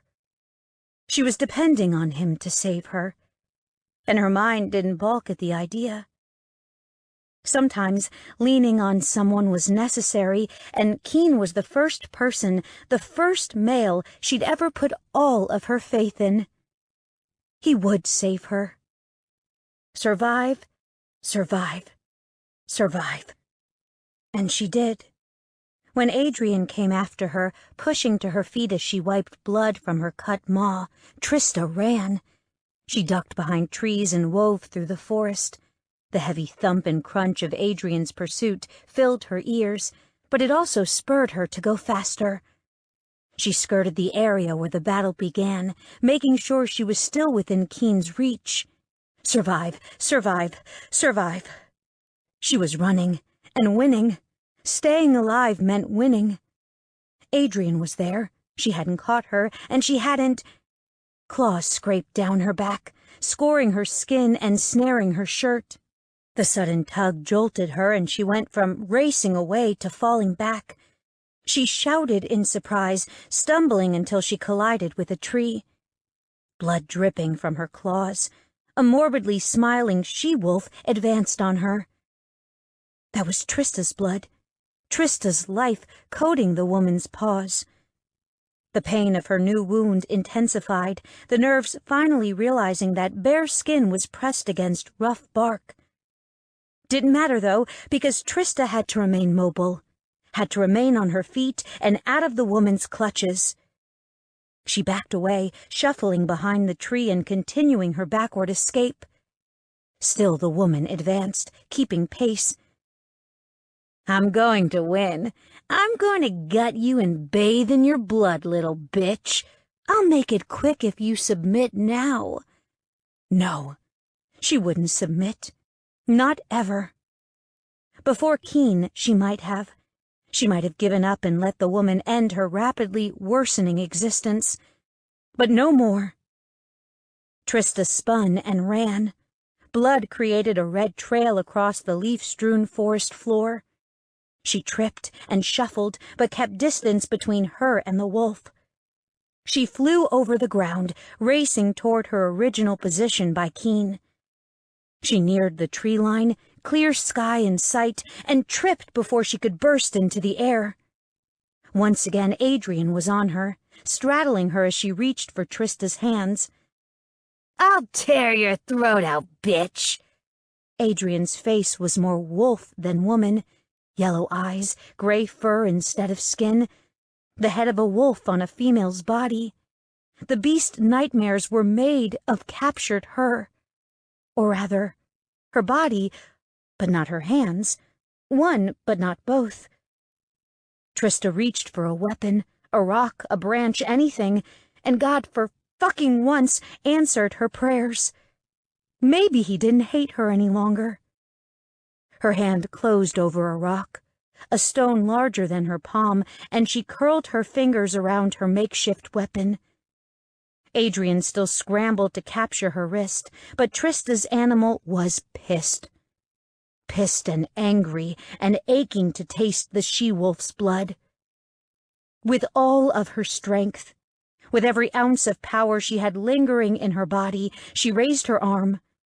She heaved the stone at Adrian's head, pushing through the motion, pretending she punched through the woman's skull. She imagined it sinking into bone and flesh and destroying the woman.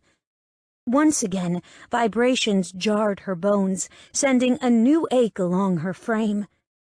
But her strike connected, landed on Adrian's temple, split the she-wolf's skin, and a trail of blood snaked down her face. It also stunned the woman, freezing her in place for a moment. Adrian's eyes flickered from yellow to brown, and then a soft gasp escaped her lips. The female's body went slack, first shoulder slumping forward, followed by the rest of her body caving in, and finally falling to the side. Trista didn't check to see if the woman was simply knocked out or dead. No, she sprang to her feet and ran. She ran towards the sounds of roars and snarls, bear against wolf. She knew her mate would win, knew that a bear could defeat a single wolf. But could a bear battle a gun and come out the winner?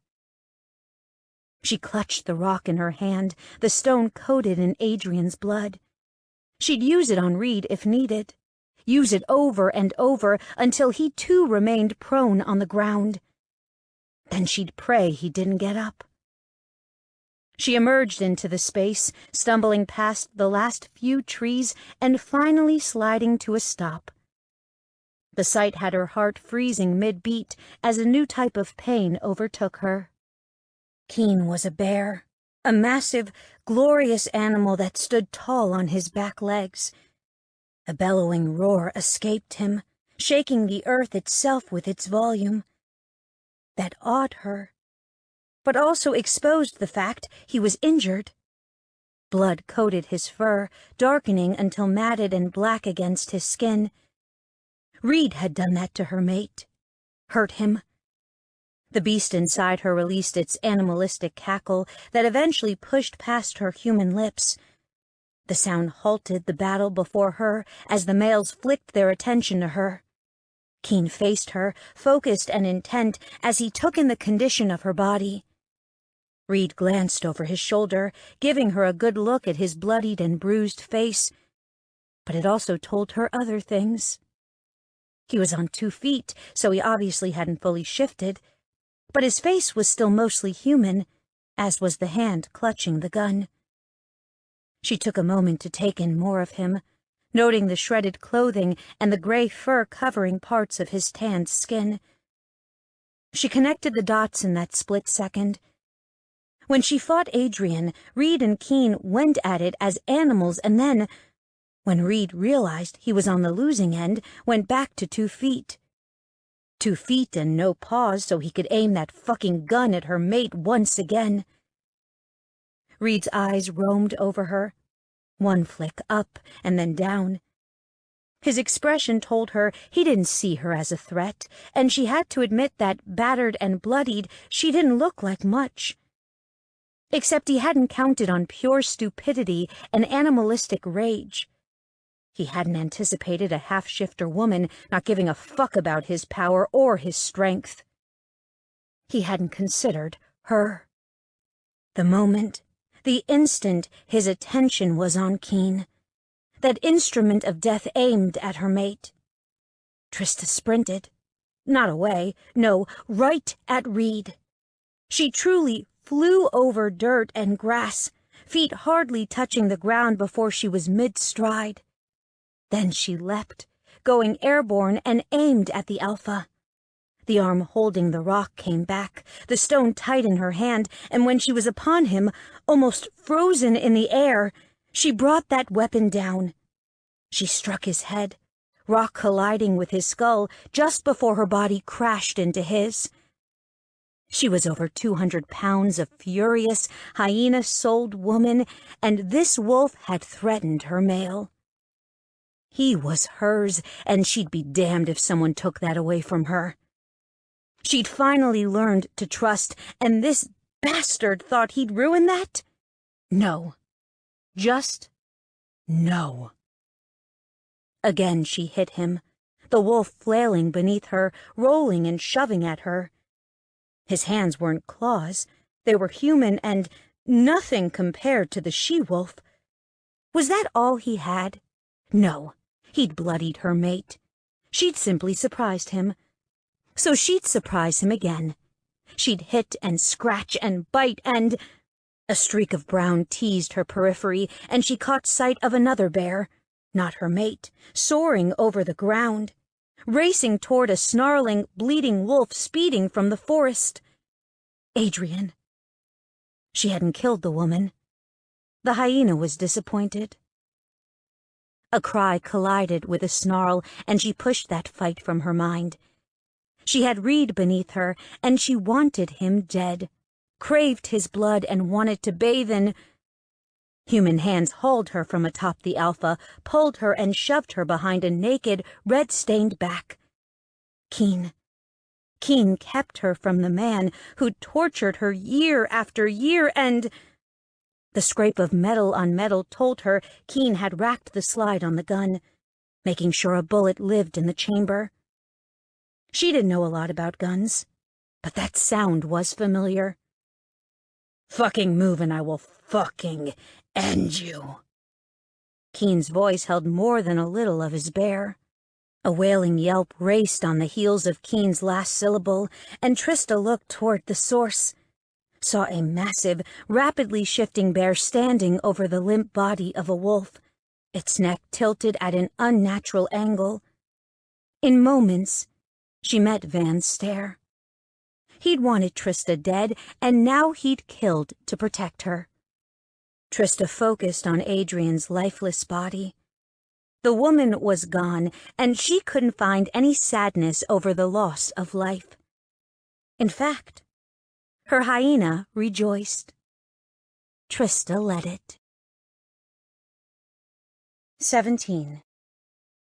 The trek from the lake to the clan house seemed endless. Lethargy pulled at Keen. The loss of blood combined with the adrenaline crash sapping his energy. But he refused to lose focus. Pain or not, protecting Trista and remaining at her side trumped all. She leaned against him, her weight comforting his bear as they made their way to the den. He sensed her pain, her exhaustion, yet she refused to let him carry her. The bear was both pleased and enraged by her strength. He wanted to hold her close, ensure she was safe and whole. Instead, she'd pushed away his hands and simply leaned against him as they forced one foot in front of the other. Males rushed from the house, racing toward them. The scent of their panic and worry reached them a bare moment before they stood before him and his mate. Keen? Ty's gaze swept over him, and then Trista. Trista with her battered body and exposed skin. Ignoring his brother's question, he demanded the man hand over his button-down shirt. What? You want... Keen nudged Trista behind him. He didn't give a damn about his own nudity, just his mate's. Give me the fucking shirt. Ty's attention shifted from Keen to Trista and back again, eyes widening. Oh! It took seconds for his brother to strip, and Keen turned toward Trista, assisting her into the massive button-down, covering her seeping wounds and bare skin from view. As he clothed his mate, he spoke to Ty. The men who'd accompanied Ty had already raced off to assist Van and left him to give his report. Reed and Adrian attacked. There's a twisted history between Trista's father and Reed's mother. The man's rage was justified, but his methods were anything but. Keen slipped the last button through the hole and turned to Ty. Van took care of Adrian. I see, Ty murmured. And you two are okay? Keen snorted. They were both bloodied, bruised, and torn apart, but at least they were alive. He focused on Trista, on her upturned face and the clear blue of her eyes. Fear no longer lurked now that the imminent threat of death was gone. Reed couldn't fight her despite the amount of hatred he harbored. The male was going to be locked up and presented for judgment when Terrence arrived. If Trista was the man's niece, the Alpha attacked someone in the Southeast ruling family. The Eton would not tolerate such an infraction go unpunished. No, fear didn't linger, but tiredness and vestiges of pain did. Dirt dotted her pale skin, hiding the depth of her bruises, but he knew they were just beneath the brown surface. He wished Adrian still breathed so he could exact his own brand of justice. We're as good as can be expected, I guess. Ty cleared his throat. What do you two need? We'll sort out the mess here, but what can we do for you? Keen cupped his mate's cheek, brushing away a clump of dirt and grass. The scent of her blood taunted the bear, and the animal urged him to get his mate away from these others so they could assess her injuries. He reminded the beast they had a few of their own to inspect, but it didn't give a damn. The inner animal was more concerned with Trista. Have some first aid supplies brought to the guest room. His voice was imbued with his bear's growl. Do you want Mom to tend to you? No. He shook his head while remaining focused on his mate. He knew his mother would do a good job cleaning them up, but he needed to be alone with Trista. Needed to reassure his animal and remind the bear she was alive and on her way to being well. We will take care of each other. But, Ty tried again. Keen straightened the shirt covering his mate and then spun to face Ty. We're good. If you could take care of Reed, I'd like to take care of my mate. Of course, Ty nodded. I'll have supplies brought to you. And if you need anything else, we'll ask. He wouldn't suffer out of pride. Trista was more important than his ego. If she needed something, he'd either hunt for it or ask someone to provide for them. Ty stepped aside, and Keen led his mate away, easing past the rapidly growing crowd. No one stopped them. No one uttered a sound. Murmurs of the gathered people followed them, Ty's a hint louder than the others. And then one of the resident guards jogged ahead of them. He kept his steps even with Trista's, not hurrying his mate as they approached the den. His back door was held open by the guard, and the male followed them in, pausing to speak with Gigi. Keen still didn't stop.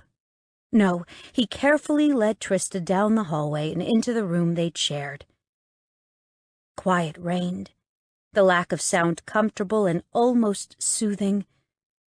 Button by button, he undressed her, sliding Ty's shirt from her shoulders before going to work on her clothing. Marred flesh peeked through the large tears, and his bear bristled, growling with the desire to tear Adrian to pieces. He eased her toward the bed and urged her to settle on the soft mattress. Then, ignoring his own pain, he dropped to his knees and reached for the cloth clinging to her. "Keen?" "Hush," he whispered. His claws came out without asking his animal for help. He easily sliced away the remaining fabric, parting it to reveal her once pale skin. Oh, Tris. His eyes stung, and he told himself it was because of dirt and not the emotional agony coursing through him. Leaning forward, he brushed a kiss near one of her healing wounds and then moved to another, gently begging her forgiveness with each touch. This shouldn't have happened. I failed you. Oh, Keen. Soft, dirt-caked hands stroked him, brushing over his cheeks, and he allowed her to tilt his head back. There was nothing you could have done. They wanted this, and they got it. This isn't you or me, it's them. They did this, not you. I should have protected you better. Now you hush. She grasped one of his hands, pulling him away from her hip, and she brought it to her mouth. Soft lips brushed over his palm, and then she forced him to rest his hand over her heart. Can you feel my heart? Of course he could. He lived for her and was aware of her on infinite levels. He knew her heart still beat because his beat for her. If her life ever ended, his would crack into 1,000 pieces. Of course. Then you know I'm alive. I'm here, and I'm with you. This, she gestured to her body with her free hand, is nothing as long as you and I are together. Nothing. A rustle of cloth had him dragging his attention from his mate into the bedroom door. He noted a flick of pale fabric disappearing from view, just as he recognized a familiar first aid kit resting inside the doorway. Another reminder that he'd failed his mate, that he hadn't kept her from harm. Seemed that had been happening a lot lately. I need to take care of you. He slid his hand from beneath hers, but she curled her fingers around him, halting his retreat. Like you said, we'll take care of each other.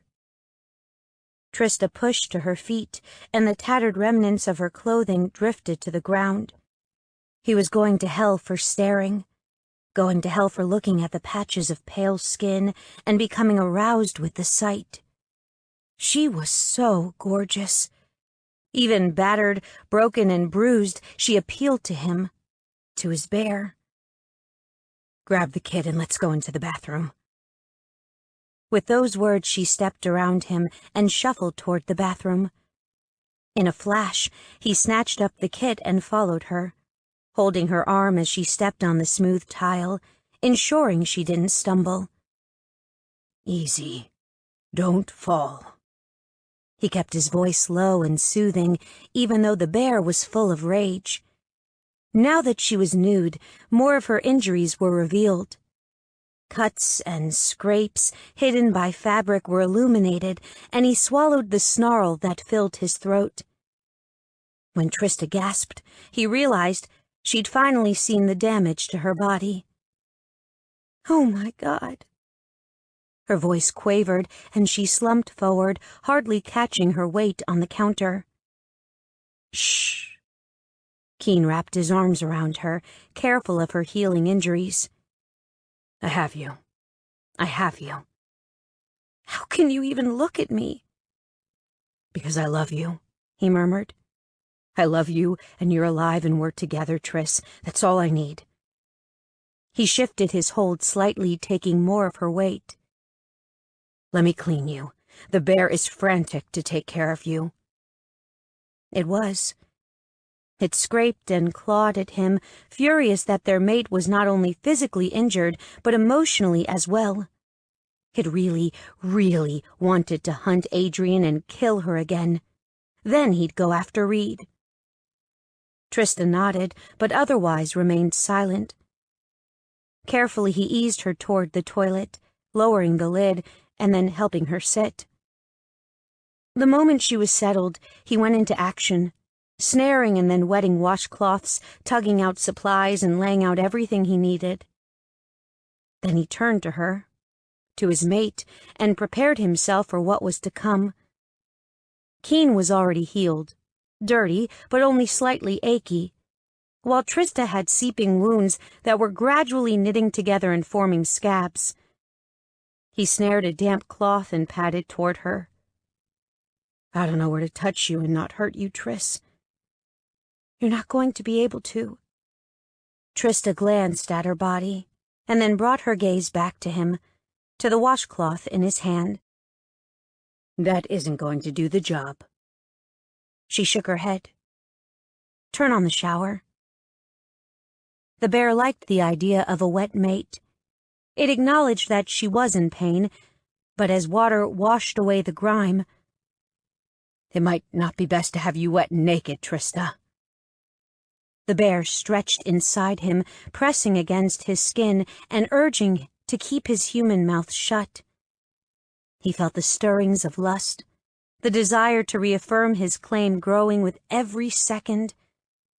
Keen wanted her. His bear craved her, and stepping into the shower would begin a series of events that he wouldn't be able to stop.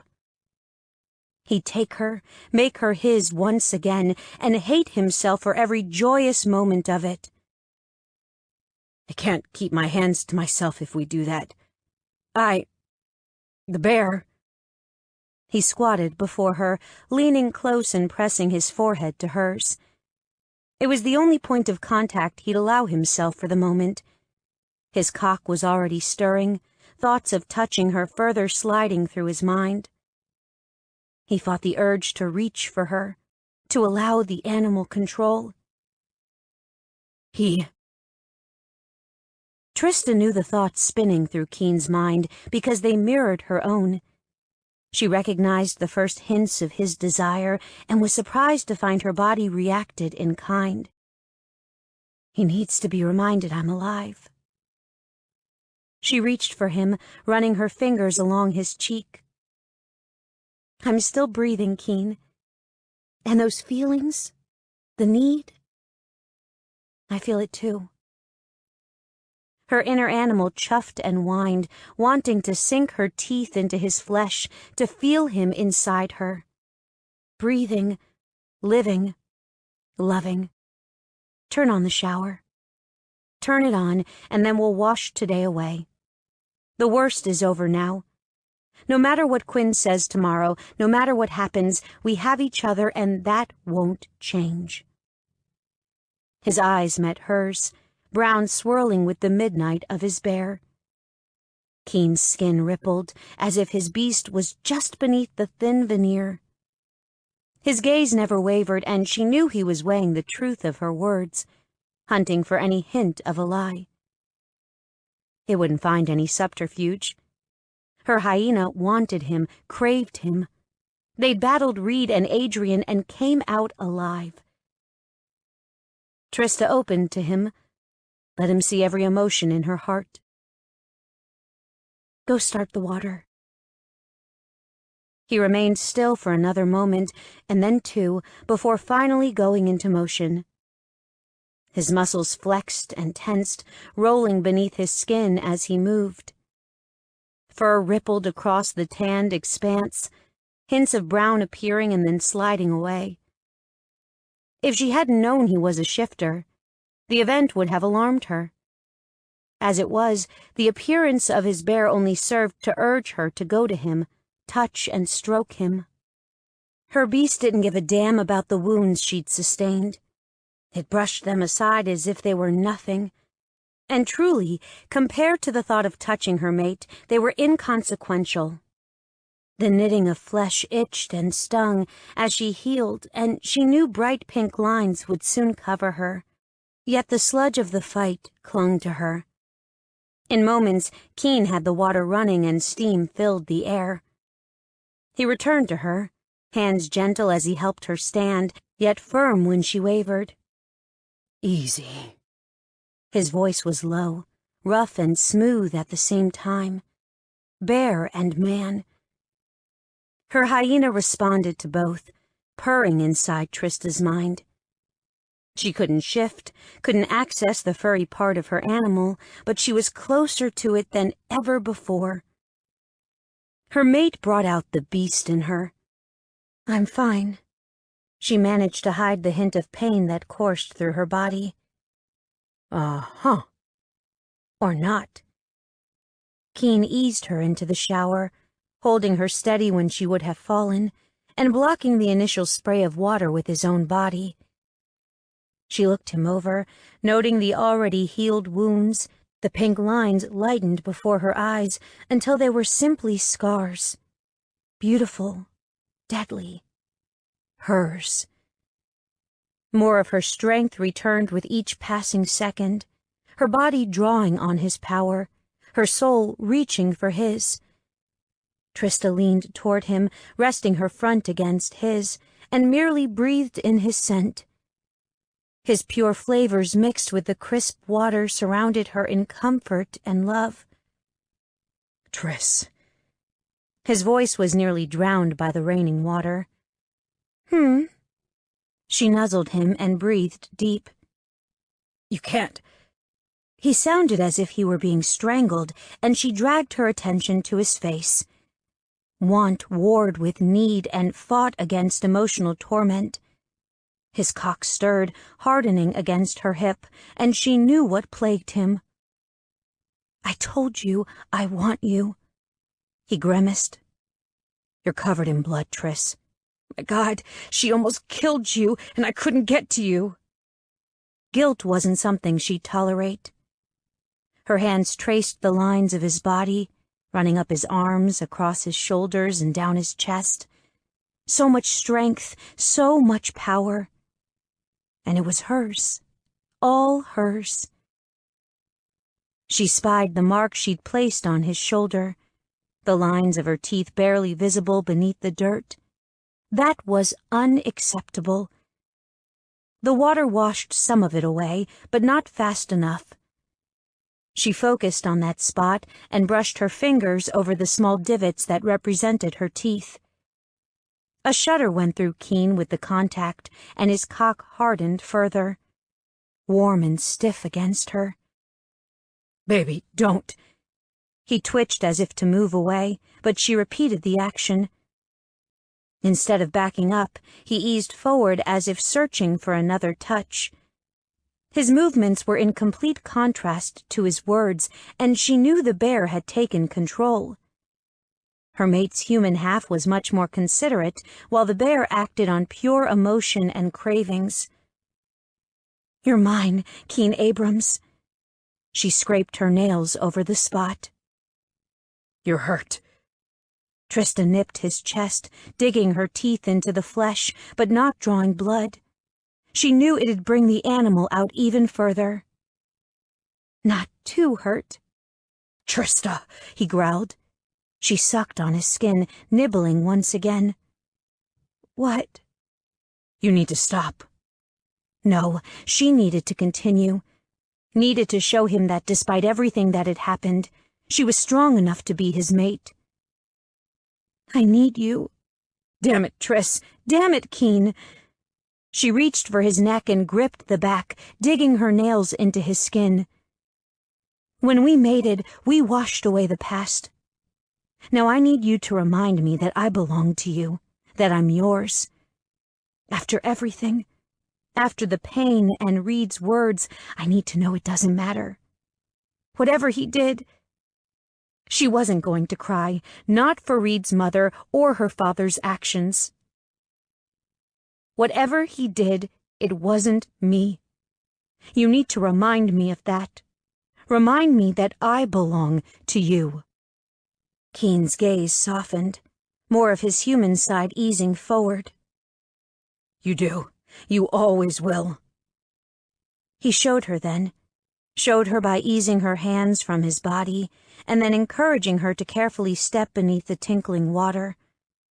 The heat stung for a moment and then spread through her body, easing the lingering aches. He stroked her skin, pressing kisses along one healing gash after another. At some point, the gentle kisses became more urgent, determined as his tongue slid over her. Her body reacted to the change, to the gradual shift from soothing to passionate. Keen knelt at her feet, water raining on him, plastering his deep brown hair to his head. But those chocolate eyes gazed at her, hints of black encroaching on the brown hue. There were no words on her hips or lower stomach, no scrapes on her thighs, and yet that's where his mouth was intent. He scraped a fang over her hip bone, sending a blossom of arousal through her blood, and then laved the small ache away. Yes, she hissed, wanting more from him. His gaze remained intent on her, eyes entirely focused on her face, and she knew he was weighing her expression for him. He cared for her, loved her, and he refused to do anything that would cause her harm. She loved and hated him a little for that. Show me it doesn't matter. She reached down and ran her fingers through his soaked locks. Show me you love me despite it all. Keen snarled, glaring at her yet still gently laving her with his tongue. He rained kisses from one side of her stomach to the other, tasting her skin, forcing her to burn for him. Her nipples pebbled and hardened, quietly begging to be touched, while her center heated further. Her pussy grew heavy and hot, clit twitching, and she wanted to force him to where she desired him most. His nostrils flared, chest expanding and brushing her legs with his deep inhale. He expelled the breath in a rapid gust and growled a single word against her skin. Mine. He eased her back, crowding her until her back rested against the cool, slick tile. The low temperature offset the sting from the pressure, and she relaxed against the solid wall. The moment she was settled, he went back into action. He nudged closer, prodding her legs until they were spread wider, until he could ease between them. Mine. He growled and leaned forward, his gaze intent on the juncture of her thighs. All yours. His and his and his again. Forever. He brought his mouth to her heat, nose nuzzling her short curls while he blew a heated breath over her moist flesh. Then he lapped at her slit, tongue teasing the very top, and she shuddered, unable to suppress the involuntary movement. Pleasure unfurled, blossoming and spreading from her pussy to sink into her body. He slid his hands along her legs, skimming her inner thighs and finally resting them beneath her ass. Then he shifted his shoulders, forcing her to spread her legs even farther. Lean back, he growled against her lower lips. Got you, he rumbled. He pushed again, and she knew she was 2 seconds from tumbling to the shower floor, but he caught her, and massive hands gently cupping her ass and giving her a seat. She was unsure of her balance, simply waiting to see if he'd buckle beneath her weight. But she didn't have much time to ponder. His tongue was back, sliding between her labia and flicking her clit. God, yes. Keen hummed against her flesh, licking and tasting, doing evil, wicked, wonderful things to her pussy. He savored every inch of her core, flicking here, gently laving there, and sucking on the tiny bundles of nerves. With each pass, she gave him more of her weight, relaxed into his hold and let him do what he would to her body. She didn't care. She had pleasure coursing through her veins, and her mate giving her more with each passing second. Life, despite the remaining aches, was good. Keen, she gasped, sucking in a harsh breath when he scraped her clit with his fang. Yes, she hissed. Keen growled and repeated the action, gifting her with more and more bliss. He shifted his hold, forcing her to spread for him completely, and she rested one leg on his shoulder, searching for leverage. She found it, pushing her heel against his back as she sought to ride his tongue. Hands buried in his hair, she took what she desired. Trista rolled her hips, aching for his tongue to be there, and then it needed to be there, and one more second there, and she moaned and trembled, enjoying when he tongued her clit and loving when he circled the very center of her pussy. Then he'd repeat the action, flick, circle, lap. The pleasure of his touch gathered, coalescing and growing within her. It formed a small bubble surrounding her clit, increasing with each bliss-inducing touch until it spread. The joy slid along her veins, stroking her nerves, forcing her muscles to tremble and twitch with the sensation. "Keen, please," he growled against her, drawing a deep moan from within her chest and adding to the ecstasy that threatened to overwhelm her. "Need you," she did. More than anything, she needed him stretching and filling her, claiming her again. Once wasn't enough. It'd never be enough. Keen sucked on her clit, the move rough and hard, and she jerked with the overwhelming pleasure that bombarded her. He released her with an echoing pop, and his gaze bore into hers. "Come for me. Come on my lips, and then I'll give you whatever you desire." His tongue flicked out, the pink disappearing between her sex lips and stroking her sensitive clit. "Give it to me, Triss." When he returned to his ministrations, his mouth moving over her, his growls and moans adding to the sensations, she found it wasn't hard to follow his instructions. One lap became 2, became 20, and each one forced a whimper and moan from her lips.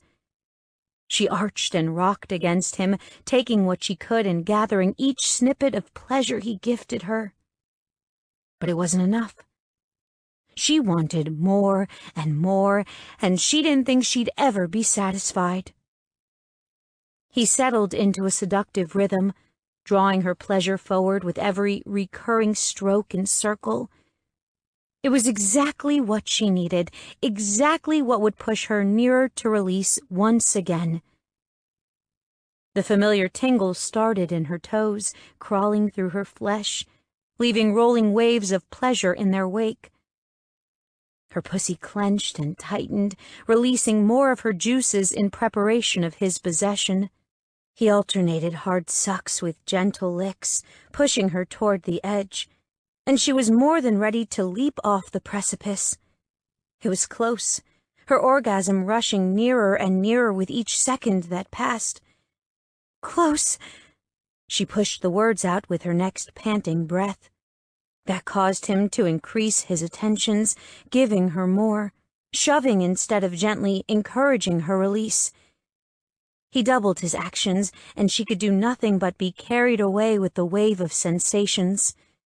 She trembled and shook, tensed and twitched. Her toes curled while she involuntarily arched her back, pressing her heat to his lips. Her body was no longer her own. No, it belonged to him, wholly and completely. The bubble of pleasure swelled to bursting, stretching and threatening to pop at any moment. But then Keen was there. In one fluid rush, he released her and hauled her to him, seating himself inside her pussy in one rapid shift of muscles and flesh. He filled her, stretched her cunt, and she screamed with the possession. Not in pain, but in pure, unadulterated pleasure as her release overcame her. Trista lost herself to the joy, reveling in wave after wave of bliss that accompanied his thickness deep inside her. She screamed with her orgasm, shouting his name for all the world to hear and howling with the ecstasy that overtook her body. The pleasure went on, and she had only one thing to say to her mate, the male she'd spend the rest of her life with. She opened her eyes, stared into the blackness of his irises, and said a single word that refused to be silenced. "More." Keen nearly came. Right then, right there, with Trista's eyes flashing copper and her animal peering out at him, he nearly filled her with his cum. She spasmed around him, baring her teeth with the demand, and he refused to spend himself like some kid. She wanted more. He'd give it to her until she begged for mercy. There was nothing he wouldn't do for his luscious mate. He shifted his grip, one palm cupping her ass while he slid his other over her back. His fingers encountered her mostly healed wounds, and he was careful as he found a smooth swath of skin. With his new grip, he allowed himself to take pleasure in her body, snatching bits of euphoria while giving her just as much in return. He slowly withdrew from her clinging heat and then shoved home again, testing her responses. He smiled when she did nothing but gasp and dig her nails into his shoulders. He repeated the action, a slow withdrawal and fierce advance, liking the way her breast bounced with the movement. He wanted one in his mouth, his tongue circling a hard nipple that teased his chest. Damn it, what was with him and taking her standing up? And water, what was with the water? Then it didn't matter because she was hissing and baring her teeth, small nails digging into his skin, and her pussy fluttered around his cock. Each tense and relaxation teased his shaft, milking him and seeming to beg for his cum. He'd release soon enough, as soon as she came again. He wanted that. His beast craved it. They'd tasted her first wave of pleasure, and now he was desperate to feel her come apart in his arms. He withdrew and thrust forward again, working his hips, pushing his cock in and out of her soaking sheath. Each ripple and stroke reached into his soul, pleasuring his body and his very heart. His possession of her body didn't give them just pleasure. It was physical proof of her trust in him. There was nothing deeper, more profound than a woman accepting a male into herself. And he was the last who would have that pleasure with Trista.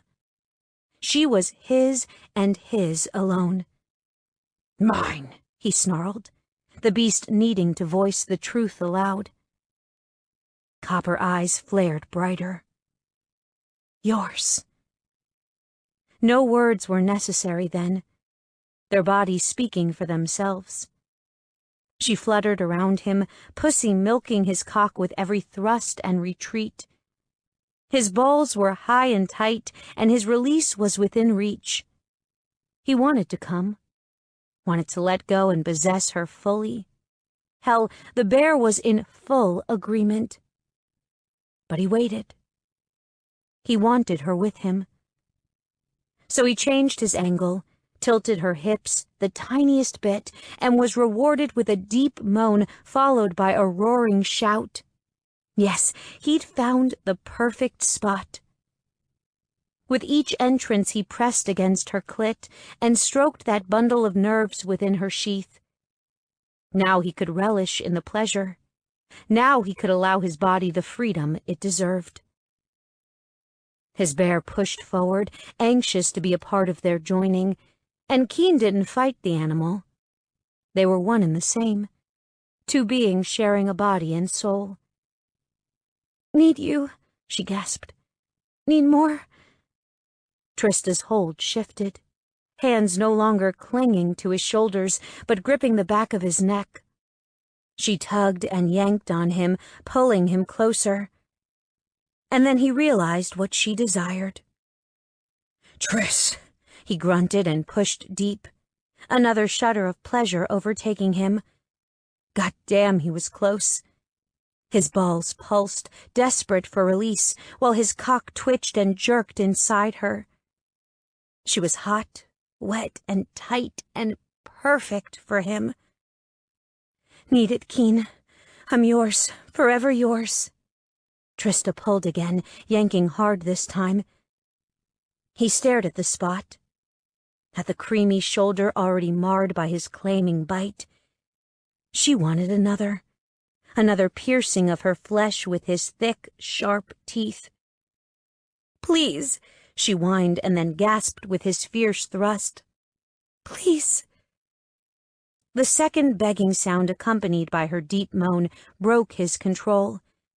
His bear rushed forward, transforming human teeth to animalistic fangs. He struck, sinking into skin and muscle while rapidly slamming their hips together. Bodies met while blood filled his mouth. His bear's mental roar warred with Trista's echoing scream. Her pussy tightened around him like a slick fist, squeezing him, and then spasms overtook her. She came on his cock, his woman finding pleasure in his body and bite.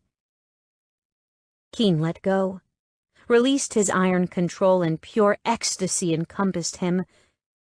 He flew with Trista, cock pulsing as cum filled her.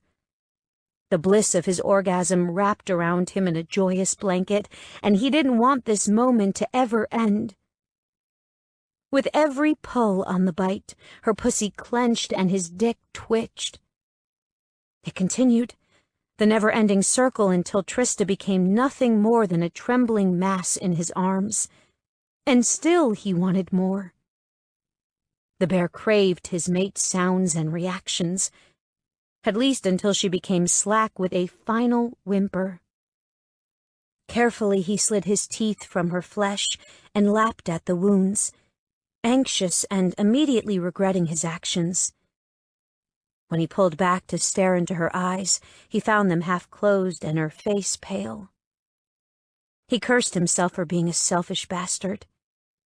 She'd been through so much, hurt by Adrian, and he fucked her against the wall. "Triss." "Hmm?" Her head lolled back and rested against the wall. "Triss, love. Baby?" She sniffled and leaned forward, resting her head against his shoulder. "What? You okay?" Worry had him softening, and he carefully eased her legs to the ground, gradually lowering her until her feet rested on the cool tile. When she went lax and didn't catch her weight, he tightened his hold. "Triss?" He reached behind him and stretched, shoving at the shower knob and turning off the water. "Trista." Trista didn't answer, and instead harumphed and nuzzled his chest. Anxiety mounting by the moment, he slid the shower door aside and slipped out. He didn't bother grabbing a towel or even drying them. Keen swung her up into his arms and carried her through the bathroom and into the bedroom. He didn't stop until he was able to place her on the bed, soaked body slumping onto the mattress. Then he examined her, hand sliding over her damp skin, pressing and feeling every inch. She whined and pushed his hands away, fighting him with every touch. "Triss, what's wrong? Where do you hurt? Do you need a healer?"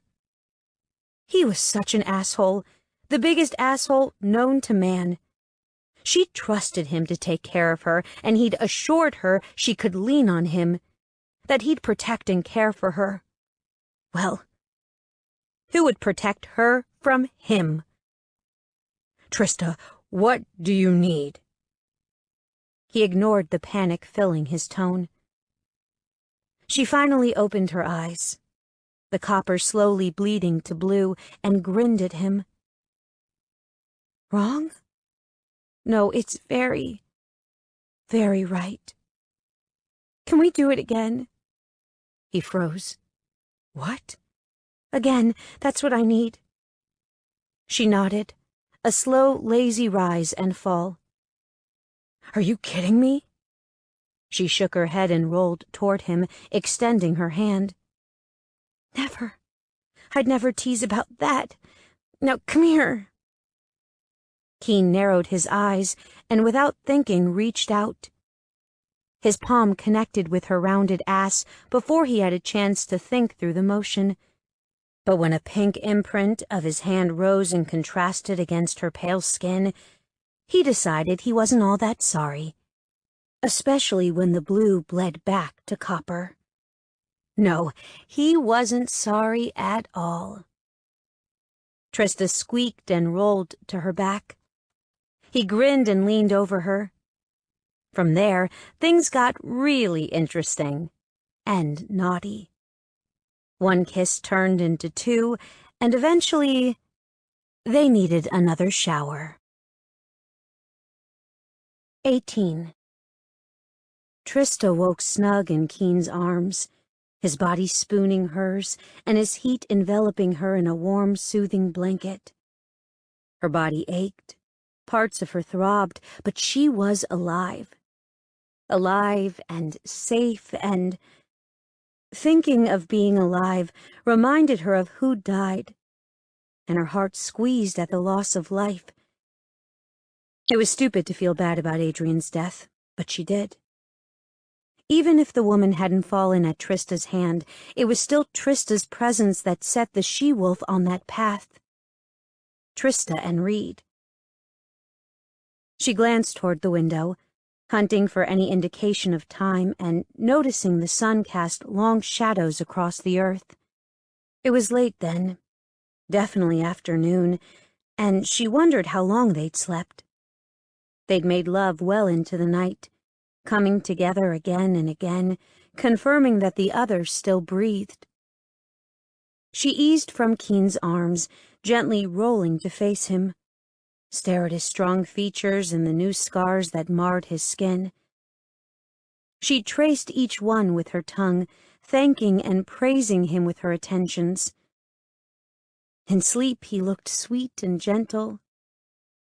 In sleep he looked sweet and gentle, but she knew that could change in an instant if she was threatened. Her stomach grumbled, announcing its hunger, while her bladder decided it was time to get out of bed and take care of things. She hated to leave him, but she'd snag some food and scurry back to their makeshift den to eat in private. She couldn't stand the idea of being surrounded by people. She slipped from the bed and dug through the drawers. She remembered Mia telling her about extra clothing earlier in the week, and she smiled in triumph when she found sweatpants and t-shirts. Not the greatest-looking clothes, but comfortable. Now dressed, she snuck into the hallway, softly closing the door behind her. She padded down the hallway, feet sinking into the plush carpet, and toward the soft tinkling of utensils scraping against plates. The murmurs of voices reached her just before she turned the last corner that dumped her at the entry of the kitchen.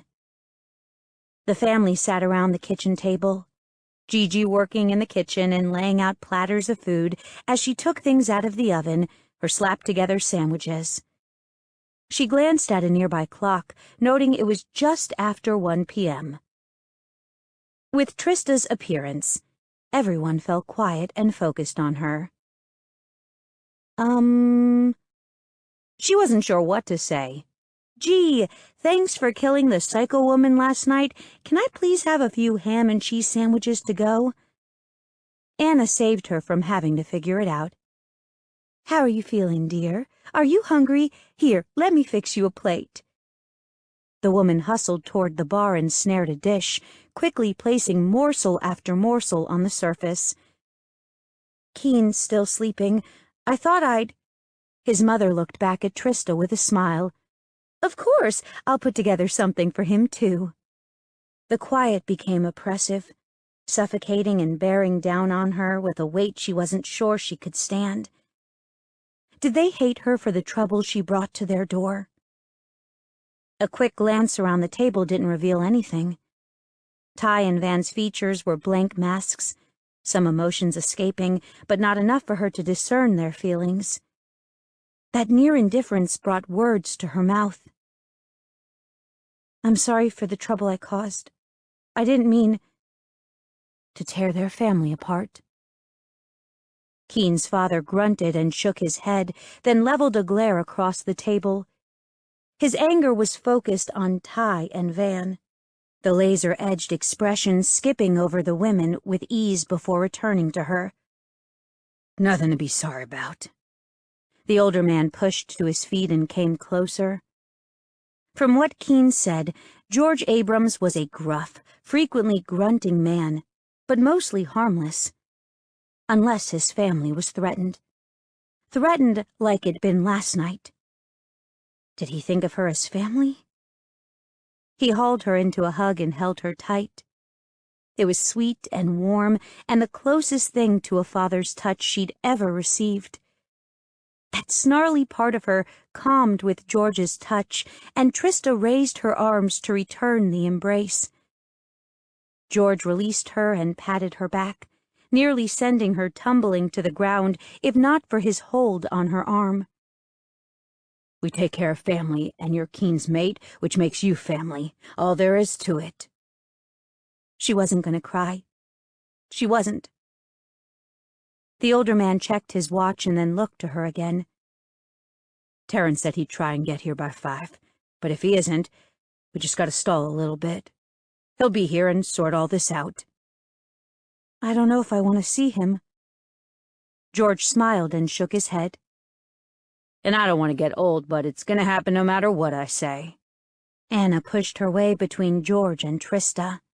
She thrust heaping plates into Trista's hands and ignored her husband.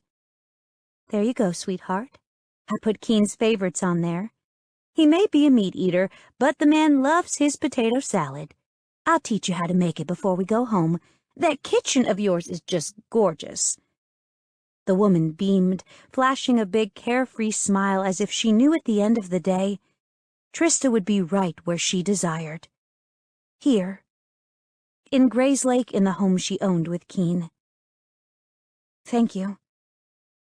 She snared the plates and took a step back. We'll eat and be ready by the time Quinn and Malcolm show up. Sooner if Terrence gets here. George raised an eyebrow as if daring her to object. Trista was smarter than that, and merely dipped her head in a nod. He didn't want to get old. She didn't want to meet the man who'd likely turned his back on her mother and, by extension, her. Without another word, she retraced her steps, carefully navigating the turns. She'd have to knock on the bedroom door since she'd tugged it closed when she left. Darn it. She'd wanted to feed Keene lunch in bed. Aunt Trista?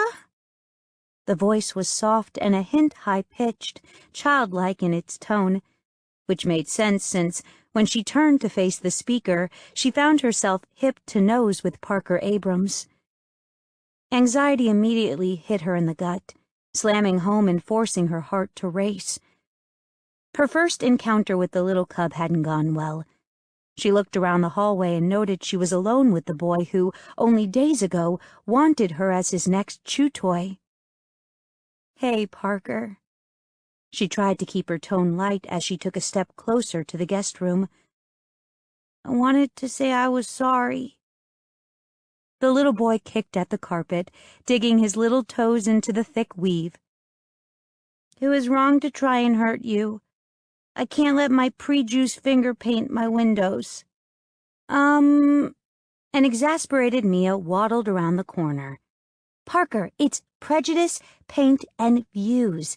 You can't let your prejudice paint your views, and you shouldn't have made such a skewed judgment about Trista without getting to know her. The little boy rolled his eyes and sighed. What Mim said. I'm real sorry. I promise not to bite you anymore, and I won't even try and hurt other hyenas that show up. Okay. She let her gaze drift from Parker to Mia, and then back to the little boy. Thank you? Mia sighed. Parker, help Aunt Trista open the door to her room, and then come back to the kitchen. Everyone's done eating. The child groaned. That means I have to wash dishes. Only half if you quit whining. Help Aunt Trista and hurry back, Mia added. That got Parker moving. Suddenly, a small hand fisted the extra material on Trista's pants and urged her to turn around. Come on, Aunt Trista, we gotta scoot our boot. Scoot our boot? She'd have to ask Mia about that one later. Like when Trista's world wasn't still balancing on an edge that could crumble at any moment. Parker dragged her to the end of the hallway and immediately reached for the knob. Small hands wrapped around the shining metal, only to have it snatched from his tiny grasp. The panel swung wide to reveal a half-dressed Keen, but Parker wasn't impressed. "Hey!" the cub whined. "Mim won't let me only do half the dishes if I don't do my job." Keen raised his eyebrows, and Trista quickly explained, leaving out Parker's convoluted apology. She didn't want to laugh at the poor boy, and she knew she'd bust into giggles when she retold the story. Her maid reached out and ruffled Parker's hair. "Tell your Mim you did your job and we'll be out soon." When Keen gave her a look filled with heat and promise, she realized soon was a relative term. With a smile, Parker disappeared, leaving her alone with her mate. It took moments to get settled in the room, for Keen to sit in a plush chair, pull her onto his lap, and then spend the next half-hour feeding one another. It was teasing without being sexual, it was sweet and not quite chaste, but soothing and relaxing, especially after what they'd faced. Their bodies reconnected throughout the night, and now their souls were coming together again. Whispers were shared, words interspersed with nuzzles and the gentle brush of lips on skin. Reality would intrude soon, break the thin barrier the door created. But until then, they had each other. Keen popped the last strawberry into her mouth, and she savored the sweet flavors that burst across her tongue. "Delicious," she hummed. That had him kissing her, his tongue thrusting past her lips and exploring her mouth. She accepted the passionate kiss, realizing the time for sweetness was apparently at an end. They tasted one another, discovering flavors while also stoking the other's arousal. It was heaven, and she knew even more could be had. Later. She moaned against his lips and slowly eased the fiery kiss. "We need to shower, and they're expecting us soon." Keen growled, but she realized he did back off a little. "Damn them all." "No." She pressed a hard kiss to his lips and snared his plate before rising. "We have to deal with this. Reed's still in the basement, and Quinn and Malcolm are on their way, and I'm going to wash your back. Then I'll put that sweet mouth to good use. I didn't get my good morning kiss, and I think you need to rectify that." He pushed to his feet and snagged the plates back from her. "What was all that?" She waved toward the chair. "Lunch kisses. They don't count toward morning kisses. Morning kisses are—" He bent down and rubbed his nose against hers, pressing their foreheads together. "Naked." Naked. She could get behind the idea of naked. The shower took longer than anticipated. Well, longer than she anticipated. Keen seemed to be in no hurry to join his family and had loved her thoroughly, twice. Running a towel over her hair, she scrubbed the strands in an effort to soak up some of the moisture. She hadn't found a hairdryer under the sink, and she hoped Mia wouldn't mind lending Trista hers. It seemed like the woman liked her, as did Keen's parents, if not his brothers. The rumble of approaching vehicles and the crunch of their tires over the gravel driveway had her going to the bedroom window. A half-dozen SUVs pulled to a stop before the house, making a neat row of vehicles. Massive men, males larger than the Abrams brothers, alighted from a few of the vehicles and moved to encircle the center SUV. One other vehicle was given the same treatment, while the last was simply left alone as two men stepped out. "Keen?" He strode out of the bathroom, towel slung low on his hips as he too towel-dried his hair. "There's—" She pointed out the window. He padded closer and peeked through the curtains. She watched his expression, saw the spread of his lips into a wide smile, and she let some of her gathering anxiety float free of her body. "They're here." They? He pointed out the window. That end one is Mia's father. And my brother Isaac. The brother who'd been permanently scarred by Trista's family. Keen dropped the towel in his hands and embraced her. Hush, I already talked to him. You know this. Isaac is a healer, so he's used to acting like Switzerland when it comes to people. He can push his feelings aside and do his job.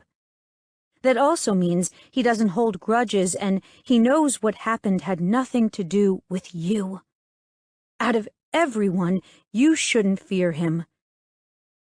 Trista turned her head to focus on the other vehicles. And the rest? Probably Terrence and his entourage. Not sure who else he brought with him, though, he murmured. Let's find out. I'm scared. There, the words were out. Give me a little trust, Triss. He's a good man, and a better bear. Trista rested her chin on his chest. You're sure? I wouldn't let you out of this room if I wasn't. With a sigh, she stepped back and reached for her borrowed clothes. Okay, let's see what they have to say, and... She swallowed and prayed Keen would abide by her wishes. And even if he is my family, you won't force me to spend time with him. I don't think I can after... Triss. He stopped her with a gentle touch and cupped her cheeks. I love you. She felt that love to her bones and beyond. It filled her from head to toe, and she hoped his feelings would never end. I love you, and if you never want to see him again, we won't. For now, we'll use him for our safety and to sort things out. After that, even if he is your uncle, we can walk away. When he kissed her, she leaned into the touch, drawing strength from his body. All too soon, their meeting came to an end and they separated to dress. It took moments to become presentable, and they went to the bedroom door. Traveling along the hallway, they were met by Ty halfway to the common area of the house. Terrence is here. Ty's voice was low, but audible as he spoke to Keen. Mia's dad and Isaac, too. That's when Ty's concerned gaze flicked to her and then back to his brother. And you know our brother, Keen countered. I'm not worried about his reaction. The Eton sighed. And I know our brother. He relaxed for a moment. But those aren't the only extras who appeared with him.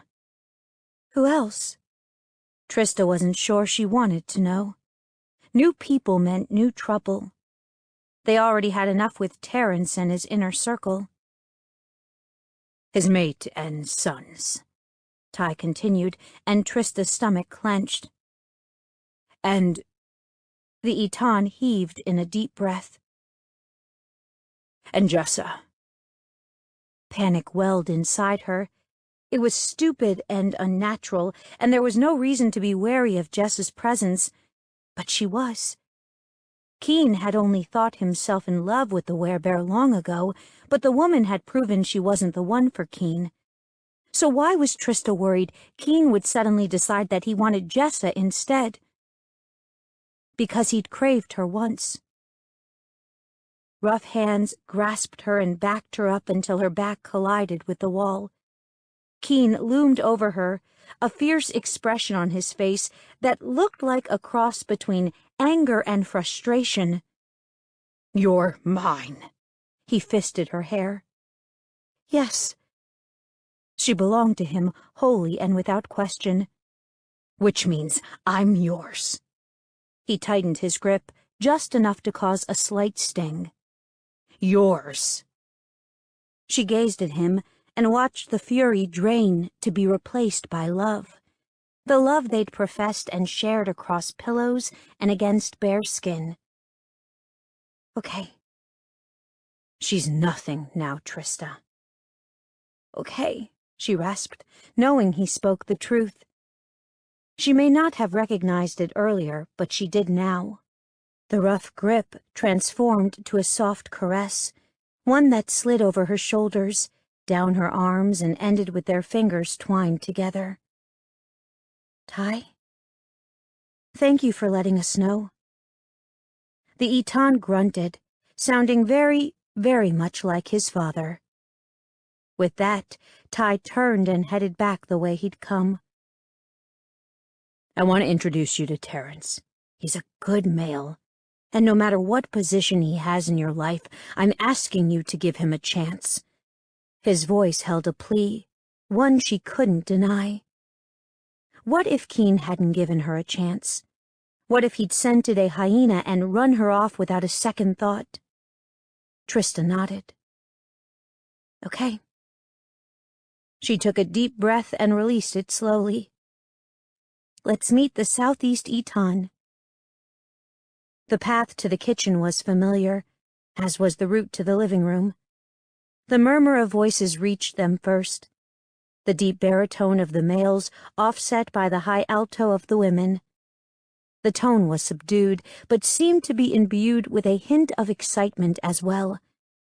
The excitement made her nervous. The Southeast Eton was a powerful man, and if she wasn't who they all thought she was, how would he retaliate? Shh, I'm right here. You'll be fine. Keen squeezed her hand. They paused as they neared the threshold, and she fought to ignore the massive males who lined the hallway. Guards. Of course the Southeast Eton wouldn't travel without guards, and each one appeared more deadly than the last. Her mate must have sensed her growing unease, and he was quick to reassure her. Triss. She tore her gaze from the suit-clad men.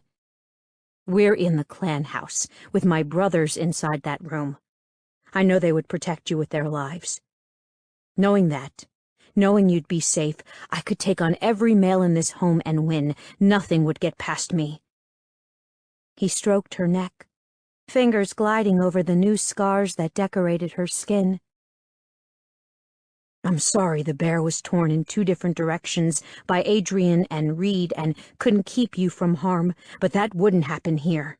Here, they'd all die.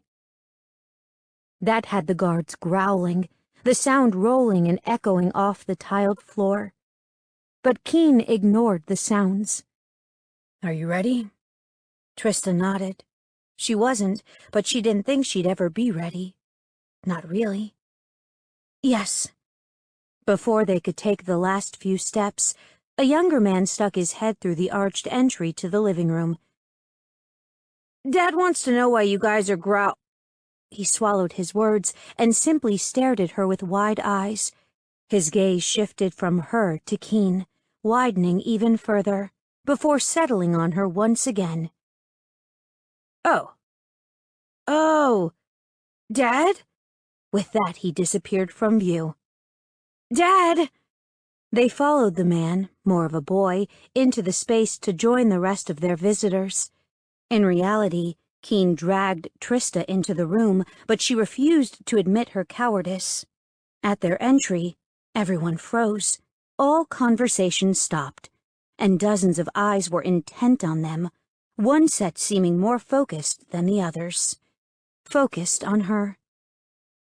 The man was older, easily matching Keen's father in age.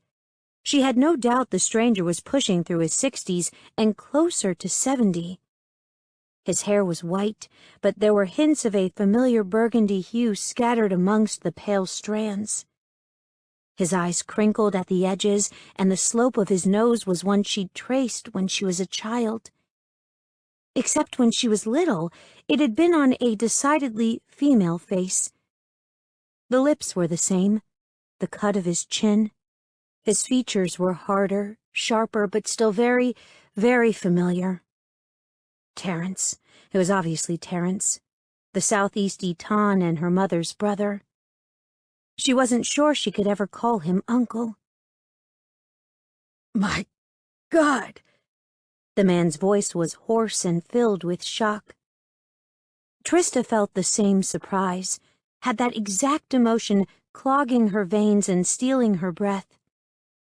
But while he voiced his astonishment through 2 words, she had only one. One that she'd wondered from the moment the theory had been presented to her. Why? You look just like her. Why? She threw the word into the air once again. He grimaced and opened his mouth to reply, but she couldn't hold back the anger any longer. Instead of waiting for a response, she tore herself from Keen and stomped toward him, her anger and grief filling her more and more with every step. Every struggling moment of her life coalesced into this moment.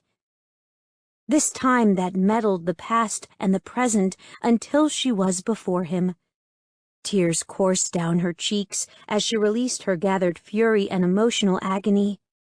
She yelled and screamed, but had no idea what words were released. But words didn't matter. Pain did. The pain she'd endured, the pain she'd lived and breathed through year after year. The pain of losing her mother and almost losing her own life. Why did you abandon us? Why did you? Emotion clogged her throat, stealing her breath. I didn't know. His eyes were too kind and regretful. If she would have come to me, she needed you. We needed you. She didn't try to disguise her anguish. I'm sorry. If I'd known, I would have. Fuck you. She spat the words, flinging them without hesitation. Fuck you and you're fucking sorry. She'd be alive if you'd helped her. She'd be... She unleashed it all on the most powerful man in the Southeast. And he took it. Took every bellowing shout. Snarls battled her yells, growls answering her sobs. It wasn't until the scent of blood, not her mate's, but an unfamiliar male's, hit her nose that she finally stopped. She gathered herself, pushed free of Terrence's easy hold, and sought out her mate. No, he wasn't bleeding. He wasn't hurt.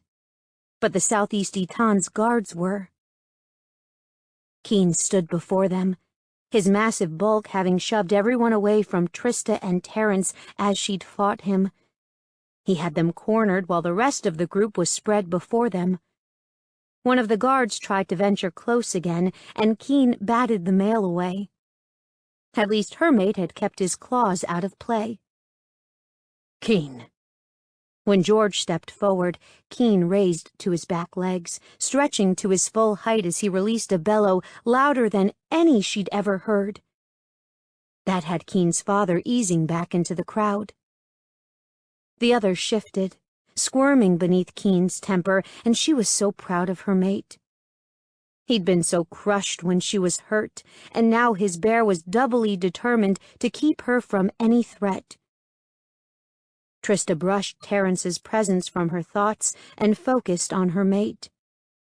She could beat on the Southeast Eton later. Right now, she had a mate to calm. Placing a hand on his haunch, she dug her fingers into his fur and tugged, snaring the bear's attention. It turned to her with a snarl on his lips that he quickly cut off the moment he recognized her. In that instant, he went from deadly werebear to a sweet kitten. Well, half-ton kitten, but he was still gentle as he lowered to 4 paws and turned so he could butt her stomach with his head. I'm fine.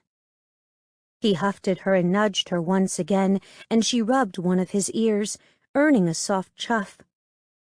Movement from the crowd. One of the suited guards easing closer had him swinging his attention to the approaching male. With another roar, he batted at the man. That had Terrence responding. I didn't realize you were all trained to be stupid, he drawled. If he'd wanted me dead, I would be. Some of you are mated. Don't you know better than to threaten a ware's mate? Keen grunted, and she sensed the laugh lurking in the sound. The scent of blood reached her once again, the aroma fresh and still flowing. She glanced around the room, hunting for the person injured by Keen. The male was resting against one of the far walls, hands cupping his nose. "Keen, you shouldn't have hurt anyone on my behalf." She lowered her head and rubbed her cheek against his muzzle. "But thank you." "Oh," someone spoke up, and Trista looked for the speaker. She found it in a younger man who looked to be hardly 15. "He didn't. He broke his nose while running from your mate. Boom! Right into the wall. Crunch was kinda nice to hear." "That's your cousin Bane," Terence murmured from behind her, and she refused to acknowledge him. Not just because her emotions were in turmoil and anger rode her like a wild beast, but also because embarrassment was beginning to set in. It plagued her while also reminding her of everything she'd been taught by her mother. She'd assaulted the Southeast Eton. Uncle or not, she'd gone after a very powerful male, and she didn't want to think about punishment for such an infraction. "Bane is—" The thump of car doors shutting alerted them to someone's presence. The confrontation had obviously masked their approach, but everyone was now aware of the approaching visitors.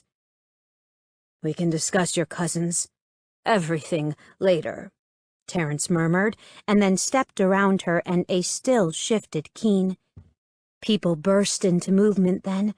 They righted furniture and straightened clothes while someone ran off to find something for Keen to wear. In moments, Anna reappeared with sweats and a t-shirt for her son. As her mate dressed, she focused on Terence speaking with George near the entryway. George nodded and moved toward the front door, while Terence turned to the room at large. "We'll do this outside. Jessa, with me." That was the first time she noticed the woman cowering in a corner, her features hidden by a curtain of hair. Isaac crouched nearby and extended his hand, assisting her from the ground. Her hand shook, knees wobbling, but she approached Terence despite her unease. The Southeast Eton took her from Isaac's arms and led her away. As if their disappearance was permission, they all filed after the couple. Keen tugged his shirt into place and then held out his hand to her. "Ready?" No. She had to be honest with that one. "Too bad. Let's go." She followed him for 2 steps and then stopped, tugging on his hand. He turned back to her, and she released the words growing in her chest. "Thank you for keeping me safe." Keen raised their joined hands to his lips and brushed a kiss across her knuckles. "Anything for you, Triss. Anything." Keen would do anything for her, including destroying the 2 men who slithered from Quinn's vehicle.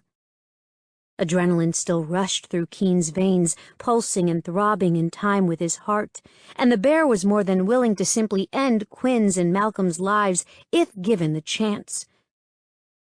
They stepped outside in enough time to see the cocky, slick smile fall from the men's faces.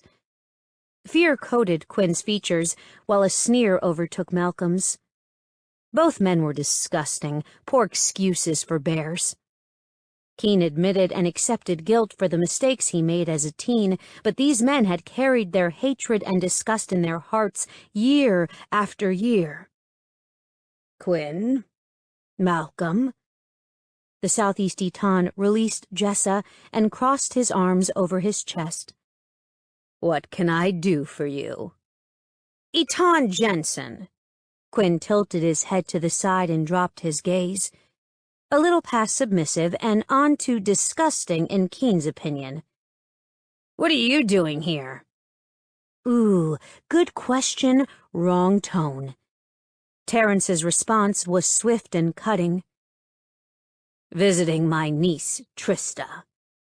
Malcolm gasped, his eyes widening, smirk falling away. Terence kept speaking, ignoring the male. "The better question is, what are you 2 doing here? And why are you intent on causing a disruption in this clan?" "Terence," Malcolm spoke, and even Keen recognized that use of the Southeast Eton's first name was not smart. Trista curled into him, her body reminding him that she played a part in his drama. It had been his enemy who set them on the path that ended the previous night. Or had it? They still had Reed locked in the basement, and he hoped Terence would handle that matter before he left as well. "Oh, you don't get to speak." The Southeast Eton pointed at two suited guards and gestured at the two men. "Hold them." Both males struggled, but the much larger men held them with ease. With that, Terence traveled down the steps, pausing long enough to assist Jessa down. "You two as well." The Southeast Eton captured Keen's gaze for a moment, and the bottom of his stomach dropped. He didn't want to relive this. Not again. Trista squeezed his hand, and he sighed. He didn't want to, but with Trista, for Trista, he would. The path to the males parted, and their small group moved forward until the four of them stood before Quinn and Malcolm. From there, the power that existed inside Terence Jensen overrode everything. With the coldest voice he'd ever heard from anyone, the Eton spoke. "Quinn Foster, you're charged with negligence, falsifying clan records, impersonating a member of the inner circle, and abuse of a member of the ruling family. Do not think about pleading not guilty. Your only option is to plead for mercy." "But I didn't... falsifying, impersonating, abuse..." The seething fury that whipped through the air nearly brought Keen to his knees. "Jessa is here to affirm she never spoke a word about a plot against you.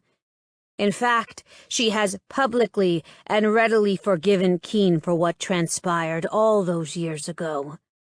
Jessa wants to come home, and I have granted her permission to do so. As to the others, do you deny that you've relied on first Trista's mother to help with your job, and then Trista herself? Do you deny orchestrating the attack on Trista? Do you deny any of it?" Quinn made the stupid mistake of opening his mouth, and then Terence was there, face against the cowering males, his temper swirling around the two men like a midnight tornado intent on destroying everything in its path. "Think before you speak. I will cut you down where you stand without hesitation." Quinn whimpered and clamped his lips together. It was wrong of Keen to wish for the man to speak, to make the mistake of uttering a single sound so the Southeast Eton would end Quinn's miserable existence. Then Malcolm aired as well. He shifted, a slight twitch of muscle that caused his clothes to rustle. It drew Terence's attention, and brown fury suddenly coated Terence's neck. "And you? I find it interesting that the child of a dead woman stands beside me. The child of a woman who supposedly died 30 years ago.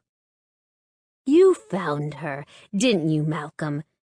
You traced my sister through the territories, and there was nothing left to bury, you said. She was taken by hunters, you said. All you had for me was her jewelry and a tattered, bloody dress." Trista went slack beside him, her knees buckling, and he caught her by the waist before she could fall. "Stay strong, Tris." Terence's attention strayed to them for a moment, but he quickly refocused on Malcolm. "I mourned her, Malcolm. I knew she didn't want to mate you, and she ran. She was young, and I was stupid enough to think I could force her to do something she obviously detested." The man's face twisted, and he fought the guards holding him steady, but he couldn't escape. "I let you hunt her. But she wasn't dead, was she? She fought you, and I know you hurt her enough to make her bleed. And because of you, because you damn near killed my own blood, she was too scared to come to me." Trista whimpered, her hand going to her throat, and Keen's heart ached for his mate. Tear after tear coursed down her cheeks, leaving shining trails on her skin. Her neck, her face. The words trembled, but they were loud enough to draw the male's attention. "She had a scar for as long as I could remember." Trista touched with 3 fingers, starting at her temple. She drew a line down along her jaw, digits spreading as she lowered her hand. She hesitated and then finished. "It would have bled a lot. Even now, I don't know how she survived." Malcolm's panicked voice rose. "That doesn't prove anything. That doesn't mean I cut the bitch. It hit her jugular. She was dead. She was—" Terrence's roar was the loudest he'd ever heard, even louder than Keen's own. "Silence!" Not even the birds dared disobey the Southeast Eton. The moment the echoing roar quieted, Terrence spoke again. "Release him to me." Keen saw one of the guards raise an eyebrow, but he did as his leader directed and pushed Malcolm into the Southeast Eton's arms. "Come, Malcolm. You and I have your sentence to discuss." Terrence sounded calm, but the claw-tipped fingers digging into the flesh of Malcolm's neck belied the soft tone. Amidst Malcolm's whimpers, the Southeast Eton paused to give another of his entourage one last order. "Come find me in an hour. It should be done by then, and I'll deal with Reed Bennett when I return." Silence followed the 2 men. No questions needed to be voiced. Everyone knew that 2 men walked into the forest, and only one would walk out. When Reed was brought to the front yard and forced to kneel on the gravel, Trista was disappointed to see he wasn't battered or bloody. He was worn, tired, and appeared defeated, but still in one piece. Damn it. After hearing the battle in the forest, the roars of the 2 fighting bears, Malcolm and Terrence, as well as watching several trees disappear from the landscape, Trista's inner animal was craving blood. It disgusted yet excited her, the beast wanting to see the male die while her human half fought to hold back the heaving of her stomach. But regardless of her desires, one emotion cut through them all. Happiness. She was glad Malcolm was being punished. She was glad Quinn would be forced to pay the price for his involvement. And she was glad Reed would face Terrence's wrath. She'd never been this bloodthirsty before. Now she wanted to kick them all for turning her into a raging, violent bitch. Terrence strode from the forest, almost exactly 60 minutes after he'd entered, and he looked the same. His polo shirt didn't have a single wrinkle, and the crease in his khaki pants was sharp and crisp. He buckled his watch as he emerged, shaking his arm to settle it in place. Not even his face was flushed with the strain of battle. He looked like any well-dressed 60-year-old man taking a stroll. Trista glanced at his family. Her family? To see their reactions, and they appeared more bored than anything else, as if they knew the outcome and were ready to move along with the proceedings. As soon as the Southeast Eton drew close, the youngest of his sons cut through the waiting silence with a whine. "Dad, I'm hungry." Instead of snapping at his child, he sighed. "Drew, you're always hungry. Let me deal with Reed and then we can talk Gigi into feeding us." "You can just order her to. You're the Southeast—" "Quiet!" Terrence barked. The kid didn't even act cowed. He merely slumped the way kids do when they're annoyed, shoulders falling and head lolling back. It was surreal, watching the man's family and guards treat him like any other bear, father, when he just dispatched Malcolm. They were crazy. Keen leaned down to her, his warm breath stirring her hair. They look at you the same way. She glanced at him, brow furrowed. What? They see me. They see how quickly I lose control. Then they look at you not touching me and not caring that 5 minutes ago I was ready to tear anyone to shreds. They wonder if you've lost your mind. Tristan narrowed her eyes. The animal part of her was ready to tell everyone that her mate was the sweetest thing since hot chocolate by carving the words into their skin. It's not like you're going to hurt me. And he's not going to hurt anyone who doesn't deserve it. They know that. Trista drew the connection, seeing that violence and death didn't necessarily mean everyone's death, just those who broke the law. Otherwise, Terrence Jensen was just Terrence Jensen. Mate, father, uncle. She wasn't ready to think of him that way. Not yet. Get him on his feet. Terrence's voice whipped through the air. 2 burly guards hauled Reed to standing. The Alpha shrugged off their holds and then straightened fully. She sensed the man's power, felt it swirl over the ground. Fear trailed down her spine, sending a tremor through her body. It was menacing and dark, and she could see why Reed Bennett ruled the wolves. The Southeast Eton changed then. He shrugged off the mantle of father and friend and shrugged into the role of leader. He strode up to the Alpha, met him toe to toe and nose to nose as if he didn't fear the large male. Then again, why should he? Even if Terrence was older, he was still stronger, faster, and the rage inside him definitely gave him an edge. The emotion was palpable, encompassing the area, digging into everything, and she felt her animal cower in its presence. You killed my sister. The tone seemed calm, but the words were hard. My beta killed your sister. At your orders. Reed shook his head. It was his decision. He acted of his own accord. A purge was ordered. It was his method of handling the process.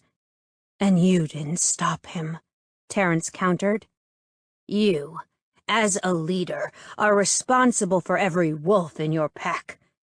How many died because of your indifference, Alpha? The title was a slur, a mockery of its true purpose. I stopped him, but not soon enough.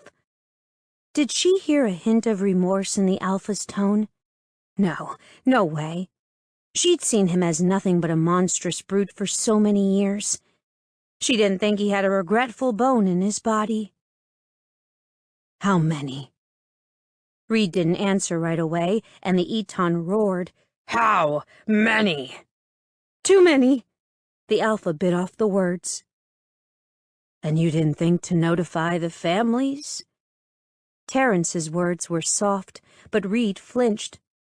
No, they weren't. Tristan knew what he was trying to say, trying to express that those Morgan killed were hyenas. It was a purge. It was allowed, and there was no law that said they couldn't kill those they found. But it had been so many years since a purge had been handled that way. Now, Terrence managed to somehow get closer. The 2 males faced off, gazes locked, but it was Reed who looked away first. Tell me why you hunted my half-sister, a half-werebear, and her daughter, 1/4 werebear for over 20 years. Trista had the same question, the same burning need to understand. She accepted that she was Brigham Scott's daughter. She accepted that she was half hyena. But 1/4 werebear? And her mother was half. She'd only scented Mom when she hugged her mother close, and it had always been tinged with a hint of her own hyena scent. She'd never connected the dots and realized the hint of something extra was her mom's inner bear. Her world shifted, jarring and shaking her as this new information clicked into place. Reed said, "The bond between wolves and bears is new, and she scented more like a hyena than a bear. I realize now it was because of her constant contact with Trista and the hyena pack. She doesn't even have your last name." "She carried her mother's," Terrence snapped back. "I didn't know she was your—" Emotions she'd buried, ones that she'd shoved aside and pushed to the back of her mind, surged. She was moving before she realized she'd tensed. Agony tore through her, scraping her heart and churning her gut. Pain, oh God, the pain assaulted her, spurring her to go faster, to push her body. She shoved Terrence aside as if he were merely a flower dancing in the wind. He stumbled, and while the Eton was distracted, she pounced on the wolf alpha. He wasn't expecting it, wasn't anticipating someone like her, someone small and fragile, to attack him head on. This wasn't a sneaky confrontation with a rock in hand, but she did. She went after him with human nails and blunted teeth, and she sobbed. She cried. Hate and grief poured from her heart, transferring into the prone male with every strike and punch.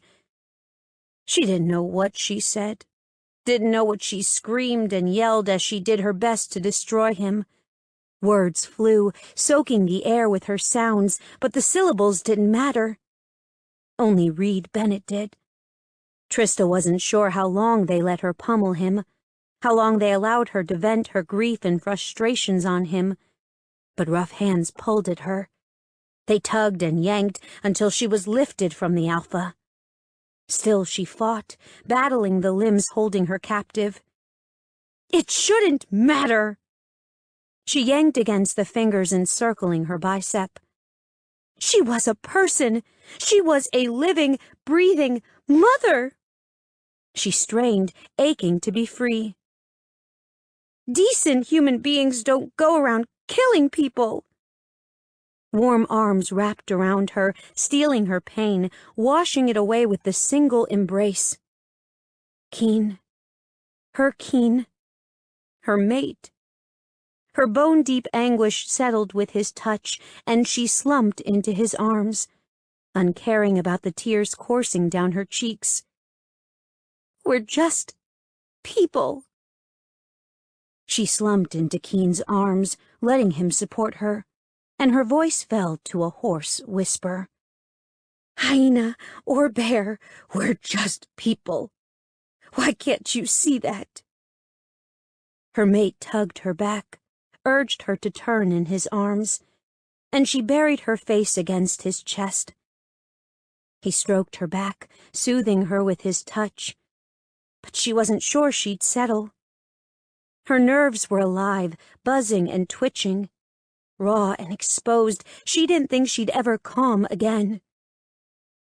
The rough scrape of movement, the crunch of gravel, told her Reed climbed to his feet once again, but she couldn't face him. Not yet. Not ever again.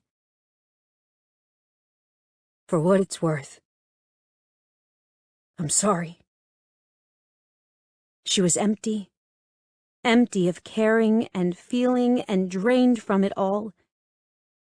She pulled her face from Keen's sanctuary and looked to Reed, glared at his depressed form, at the paleness of his features. "It's worth nothing. Your words are worth nothing. A man, a person, is measured by his actions, the way he affects the world. You could have made it a better place. You command an entire pack. Now?" She shook her head. "Your very existence means absolutely nothing." Trista clung to Keen, using him as her support. Her heart was broken, but she knew he'd help glue her back together. "Take me inside. I can't do this anymore." In a split second, she was in her mate's arms, and she clutched his shoulders.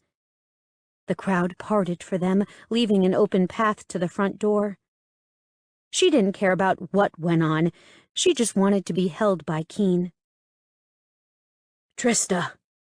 Terrence called to her and Keen stopped, slowly turning until they faced the southeast Eton. Deborah was my sister, and she was your mother. I can't end his life for allowing her death. Not even for his attack on you and Keen. But I can inflict a non-fatal punishment as I deem fit. Trista looked at Reed, stared at the man who'd allowed so much to crumble, and realized she was just done. She turned her attention to Keen, searching his gaze for a hint of his feelings, but he was quick to give her words. Whatever you want, Triss. Whatever will help settle things for you. She nodded and, not tearing her eyes from her mate, spoke to Terrence. I want to know where my mother was put to rest. And then I want him out of Georgia. He's an alpha, I can't do anything about that, but I can't look at him. I don't care where he goes or what he does, but I can't turn the corner and find him on the street. Tears. God, she'd never cried so much in her life, sprang to her eyes. I just can't. No one moved. It felt as if no one even breathed, until the southeast Eton spoke once again. As you wish. Take him. She assumed he spoke to the guards, but it didn't matter because they were moving again, Keen carrying her to the house, up the stairs, and across the porch. Their movement seemed to be permission for the others to move as well. The scrape of stones and booted feet on the gravel overwhelmed the front yard, and the scent of Keen's family slipped around them. The brothers and their mates, their parents, all followed her and Keen into the house. They made it to the entryway and a handful of steps down the hallway before a few words had them all freezing in place. Shock from both the words and their meaning made them all speechless, because one, they came from Mia, and two, they came from Mia. Oh, fuck! My water broke! 19. Keen held Trista in his lap, one arm curled around her back, hand resting on her hip, while the other hand twined with hers. Her head was pressed to his shoulder, and he'd never known such comfort. The house was a whirlwind of activity, people racing through the space. But they had their own sanctuary here, tucked in a corner of the living room, hidden from those who rushed by. The moment Mia's amniotic fluid hit the ground, Isaac took over. His brother was no longer merely there as emotional support for him and Trista. He was now a general in command. Orders were barked and immediately followed, shifters racing to execute the healer's directions. Terrence kept his guards out of the way and occupied them with preparing the prisoners for transport. Keen wasn't sure why Reed was being hauled in with Quinn instead of escorted out of state, but he didn't care. Trista was quiet, simply breathing him in as they waited for things to settle, and then the real waiting would begin. At least, that's what his father said. That was just before the man escaped, and he heard the back door thump shut. The heavy tread of an approaching male had him raising his head and searching out the source of the sound. Terrence neared them, 4 guards in his wake who took up position by the entry to the living room, and the massive window that revealed the front yard. The southeast Eton looked tired, exhausted really. Bags hung beneath his eyes, making him look even older than his 60 years. He settled on the coffee table before them and rested his elbows on his knees. No one said a word for a while, quiet invading the area while the chatter of the others in the house drifted to them from the kitchen. Keen glanced at Trista and found her eyes closed, but he knew she wasn't asleep. Tension still had her muscles hard beneath his hands. Terrence sighed. This did not go as anticipated." Trista snorted, betraying herself, and Keen pressed a kiss to the top of her head. When it came to his mate, he couldn't keep his lips to himself. "You think?" Her voice wobbled, but he didn't notice another round of tears. It tore his heart out to see those droplets of moisture in her eyes. She raised her head and turned toward her uncle. "What did you expect?" The Southeast Eton wove his fingers together.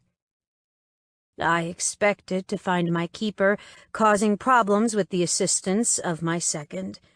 At worst, I was going to give them shit and shove them in a cell for a while. I also expected to warn off a wolf who was getting too big for his britches." His eyes softened, affection sliding over the hardened gaze. "I wasn't expecting to find my niece. They sent me a picture of you, but—" He shook his head. "I buried your mother over 30 years ago." A shudder traveled through his mate, but she remained strong. Man, he loved her strength. She'd lost her mind a few times today, but she'd beat that part of herself into submission as well. He wasn't sure how she managed to keep a hyena and bear at bay inside her small body, but she did. Just amazing. "Did he tell you what I wanted to know?" Terence nodded. Yes, he at least knew that. Another tremor, but she held it together. "I want to go there. I want to see." "Whenever you're ready." No one said anything else, and Keen sank into the silence. It wasn't strained or charged with tension. They'd all expended whatever energy they had in the last few hours. Now it was simple exhaustion that overtook them, at least for a moment. Because then the Eton spoke again, his words hesitant, but they came forward anyway. "I have something I'd like to discuss with you two." Keen focused on the male, eyes taking in the lines of his posture and the expression on his face with renewed interest. That type of statement was never followed with good news, and he was poised to defend Trista if needed.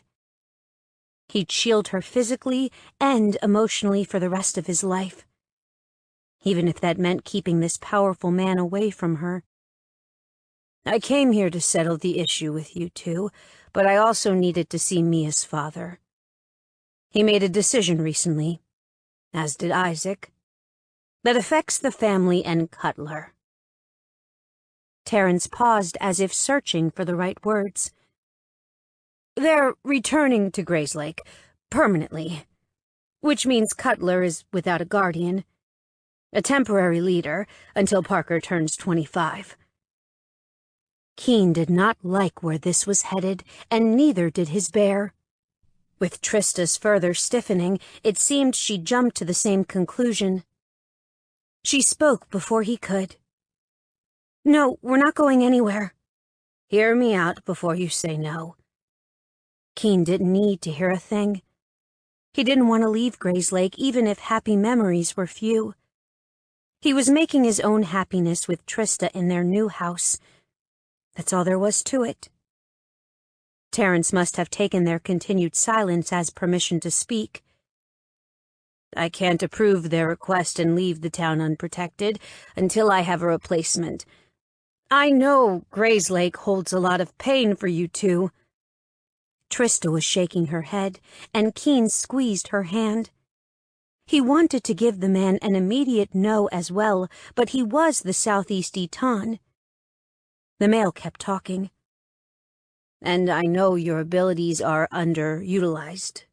Ideally," Terence focused on Trista, "I would have you as a keeper in my circle. You have survived by intuition, pure inner strength, and an in-depth knowledge of the laws alone." And Keen. Now it was his turn to suffer beneath the powerful man's gaze. "You're one of the strongest bears in the country." Keen shook his head, and Terence nodded. "You might not know it, but you are. You endured retraining camp, which was destroyed long ago. You persevered and made something of yourself despite your bear's reluctance to keep itself under control. If you challenged me right now, if you challenged the National Eton, you'd probably win. Not because you're younger and stronger, but because you've never been limited by others' perception and ideals. You're a pure bear when you shift, and you've lived through that hell. You know what it's like to be a regular member of a clan while also being privy to the inner workings of the power structure. While I would want Trista as my keeper, I would like her mate as my second. Keen's gut clenched, tightened, and his heart froze. I would like her mate as my second. The handful of words echoed in his mind. The gravity, the meaning and trust and faith filled him. He didn't know what he was. Over 20 years of being overlooked, ignored, and forgotten, of pretending to be something he wasn't. And now the Southeast Eton wanted him, them, with him. Keen tried to speak again. You can't. I can do whatever I want. I want a keeper who knows the laws and has both prospered and suffered beneath them. I want a second who is unencumbered by everyone else's ideologies, while also able to adhere to them when necessary. Terrence's gaze bore into him. Retraining you was wrong. Keen nodded. He thought so at 14, and even at 24. And you could have destroyed the camp, everyone inside it, without much damage to yourself. He looked away from the Eton, but there was no escaping the truth. Yes, he'd been that powerful. Then, and now. Yes. But you stayed because those above you, those who created the rules, told you that was your punishment. You hated it, could have ended it, but you endured because it was the right thing to do. Yes. He bit off the word. The bear grumbled and growled inside his mind, not liking that this male, this slightly weaker male, made them think of that time. And then you worked within your limitations, not caring about what others thought if it meant keeping them safe. Yes. Another snap. Trista slid her hand over his chest and up his neck, stroking his jaw with her thumb. That touch soothed him and calmed the beast, reminding them he wasn't in the past. He wasn't 14. No, he was grown and mated and being asked to help the Southeast Eton rule and someday take over for him. It was a heady feeling, exciting, and made his bear puff up with pride. Cocky asshole animal. How would that work? Trista filled the silence. I'm half hyena. Would your bears actually listen to someone like me? And if we went to Cutler, how would he be the guardian and second in one? You're still part of my family, and you're your mother's daughter. You wouldn't allow them to not listen. Neither would your mate. Keen agreed with the Eton's words. If anyone ever let a hint of disgust for Trista emerge, he'd be there to put an end to it, permanently if necessary. And Cutler is only an hour from my home, and most of the work we do is long distance. He waved at the house. This is the exception to the rule, as was the incident with Mia's family. Normally I sit in my office and have conference calls with the Etons and inner circles. As part of my inner circle, that'd be your only job. Ty and Van manage Grays Lake and their work with the sheriff's office. Your primary responsibility, your devotion, would be to the Southeast first and your town second. Those would be your only jobs. Trista looked to him, indecision in her eyes. A hint of hope and excitement lurked there, as did a small dose of sadness. She was unsure, and Keen refused to make a snap decision within the whirlwind of activity. We'll discuss it and get back to you. He spoke to Terence, but didn't tear his gaze from Trista. The relief was easily seen, and the scent of her emotions wrapped around him. Okay, it's the best I can hope for.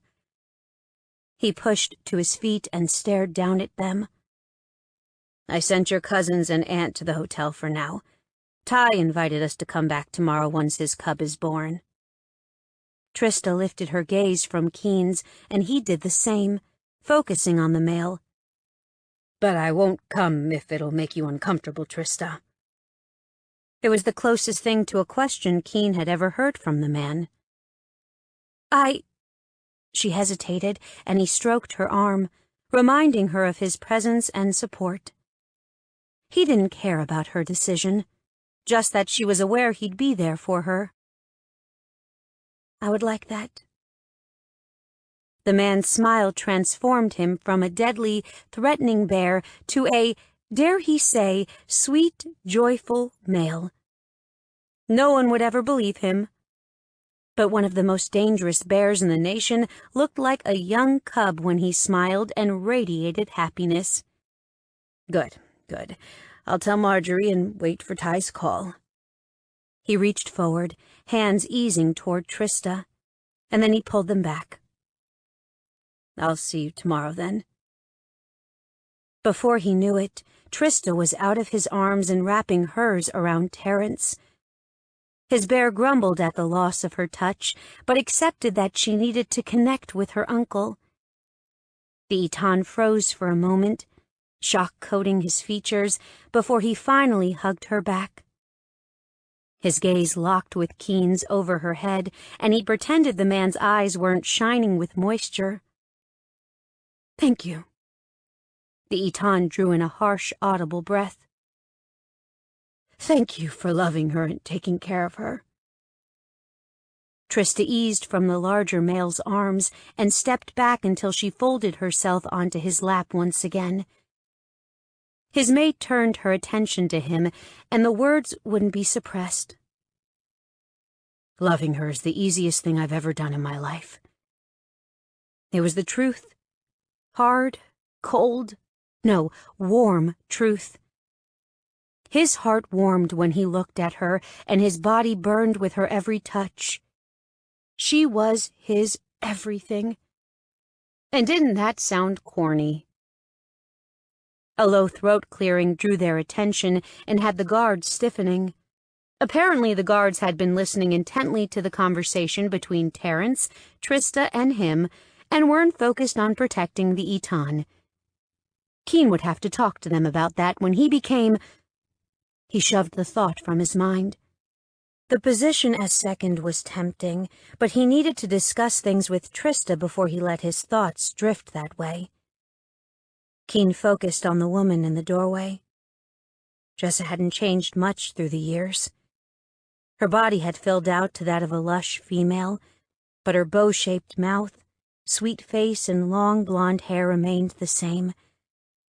She was simply a grown-up version of her 16-year-old self. With the exception of the pale scar that peeked from the edge of her top. He knew how far it traveled, that it went from the curve of her breast to her lower stomach. He also knew how wide they were, and the distance between each. He'd been a big bear at 14. The, baby is here. A girl. Mother and baby are fine. Keen raised his eyebrows, disbelief filling him. Isn't that a little fast? Her water broke not... He glanced at his watch. An hour ago. Jessa shrugged. It happens that way sometimes. Women in my the other clan, have been in labor for 8 hours before they have a C-section, and then there are those like the Etana who take less than an hour. Ty is helping her clean up and Isaac is checking them over. She'll be ready for visitors in 30 minutes. With that, the woman disappeared from sight. She was poised, strong and sure as opposed to the snotty, simpering girl she'd been. It made him realize that people changed. Hell, he'd changed over the years, and he'd transformed 1,000 times over since Trista came into his life. I'll leave you all then, let you visit with the baby. Enjoy time with your family. Terence turned from them, and Trista gave him a look, wide eyes and hope shining in the orbs. Terence, he called back the southeasty Ton. Why don't you have Marjorie and the boys come back tonight? It is a time for family, and you're... Trista gave him a tiny nod. Your family. He got another one of those smiles, ones Keen never imagined to grace the southeasty Ton's features. All right, then. Shouts rose from deeper within the house, celebrations kicking off as news of the baby spread. The Eton glanced toward the entryway. And maybe I'll have them swing by and grab a cow or two. Your cousins can eat, and I think we'll be celebrating for a while. Yeah, they would. Not just because the future had been brought into the world, but also because the past had been laid to rest. The baby, Sophia Kate Abrams, was adorable. Though red and pointy-headed, and the party lasted well into the night, Trista managed to survive the joy, to push through the pain still plaguing her heart. Smiles graced everyone's faces, and she forced one to her lips as well. It was easy to pretend to be happy. She'd been doing it for so long it was second nature. It was nearing 6 a.m., and they'd finally torn themselves away from the celebration. Clan members were still milling around the house and yard, drinking and munching while waiting for Gigi to create an early morning feast. She'd managed to snare Keen's hand and led him toward the front of the house. He was just as exhausted as her. But he would have stayed, not wanting to leave before the southeasty Ton. Trista had no such compunction. She didn't care if it was bad taste or not. She was going home. To her home. The one she'd shared with Keen for as long as he wanted to stay. It was something they hadn't been able to discuss in the middle of the clan. Now they were in their new home amidst boxes and randomly placed furniture. It was obvious Anna and George had stuck around after Keen dragged her away. The boxes were definitely less plentiful, and several rooms had already been organized and decorated with what they'd purchased. The master bedroom was put together, the bed made with their new linens and their clothing tucked away. It was like a fairy house mother had come in and created a perfect home. She'd have to thank the woman later. It was obvious they'd gone to a lot of trouble to make the home perfect for them. When they came upstairs, they bypassed the bed and moved to the balcony. The outdoor chaise they'd snagged was positioned on the patio to face the backyard, and Keen lay down before pulling Trista before him. They relaxed, breathing in the morning air, and she listened as the birds woke for the day. The sun slowly eased above the trees, painting their new yard in shades of pink and orange. It was beautiful and breathtaking, and theirs. She'd never seen anything so gorgeous. "I love it," she whispered, unwilling to break the beauty of the moment. "Me too." Trista voiced the one question she'd focused on since hearing Terence's, her uncle's offer. "Can you let it go?" Keen nuzzled her, sending a sliver of trembling desire through her. His warm, moist breath tickled her skin, and the soft nip of his teeth drew a contented sigh from her lips. "Can you?" He buried his face in her hair. "Can you let it go and create a new home in Cutler? Work for Terence?" Could she? Of course. There was no doubt she could do the job. Hell, she'd been doing it sort of for years. The better question, she realized, was whether she wanted to. So that was what she asked. "Do you want to let it go?" He hesitated, and she let him take a moment to gather his thoughts. This discussion, while probably the first of many talks about their future, was too important to rush. What do you want to do? She chuckled, pushing it off on me. She sighed and focused on their surroundings, on the birds fluttering to the ground in search of food, and the way the trees rustled with the wind. She looked at the distant roof peaks and the rich green color of the grass. She imagined a joyful, fulfilling life here, one that was dominated by tumbling cubs and interfering relatives. I want to stay. Keen took a deep breath. There's a lot of pain here for you. The hyena pack, the way the wolves and bears treated you, and for you. Not that he needed the reminder, but she wasn't the only one who'd suffered. And me, he nodded. But happiness, too. Just because they'd been forced to alternate towns didn't mean she had no good memories of going to the diner and eating at the counter with Nellie, or playing with the kids at school, or Friday night movies with her mother. When he remained silent, she wondered if he couldn't say the same thing. What about you? I don't want you surrounded by bad memories, Keen. I'd rather leave than— Hush, he nipped her. Give a guy a chance to answer. She felt his smile rise and then fall. I don't have a lot here, but I think I could. I think we could make our own happiness here. We could start a family to be proud of and maybe work on becoming part of Ty's and Van's. They're your family already, Keen. He shook his head. No, not right now, not really. But someday, maybe. I think we should stay and find out. Going to Cutler, he sighed. It's an amazing opportunity, but even with Terrence nearby, it wouldn't be home. No, it wouldn't, and maybe that was another thing holding her back from tossing her hat in the air and racing across the state. It wouldn't. Are we being selfish? Were they? Her heart squeezed. Mia's father and Isaac wanted to return to Grayslake, probably just as much as they wanted to stay. I don't know. I would like to think they'd understand. But even if they don't, I'm going to allow myself to be a little bit selfish.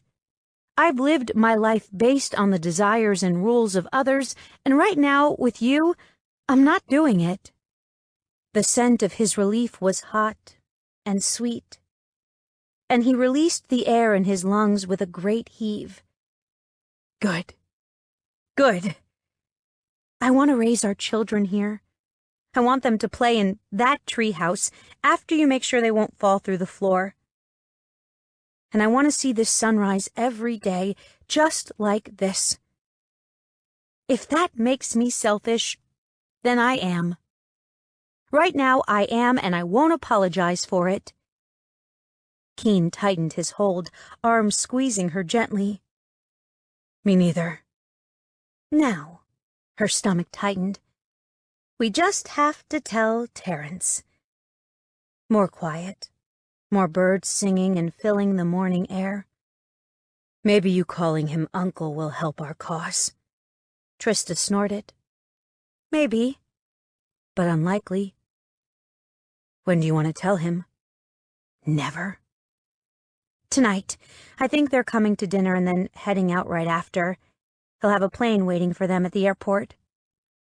We could travel like that all the time, Keen added. I know. That was very appealing. But we couldn't do this every morning. Trista turned in his arms until she was able to look him in the eye. She hoped he saw the truth and devotion in her features. I couldn't wake up every day and be reminded that there's no harm in trusting, leaning on a man when he loves you just as much as you love him. The proof is right here. And I don't want to ever be anywhere else. Smiling wide, Keen's love for her shone in his gaze. So, we tell Terrence he's roaring up the wrong tree and needs to find someone else. What do you think? Trista tackled him then, sealing her lips to his and sinking into the feel of his body against hers, his taste invading her mouth. That was her answer. It didn't just sound good.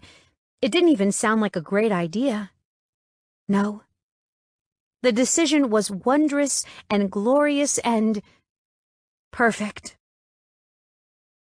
Keen kept an eye on Trista, watching her coo and smile at his new niece. He couldn't wait for them to have a little cub of their own, seeing her grow large with their baby and then later cuddle the child close as she fed the little one. It would be beautiful and perfect because it was her, and the cub was theirs.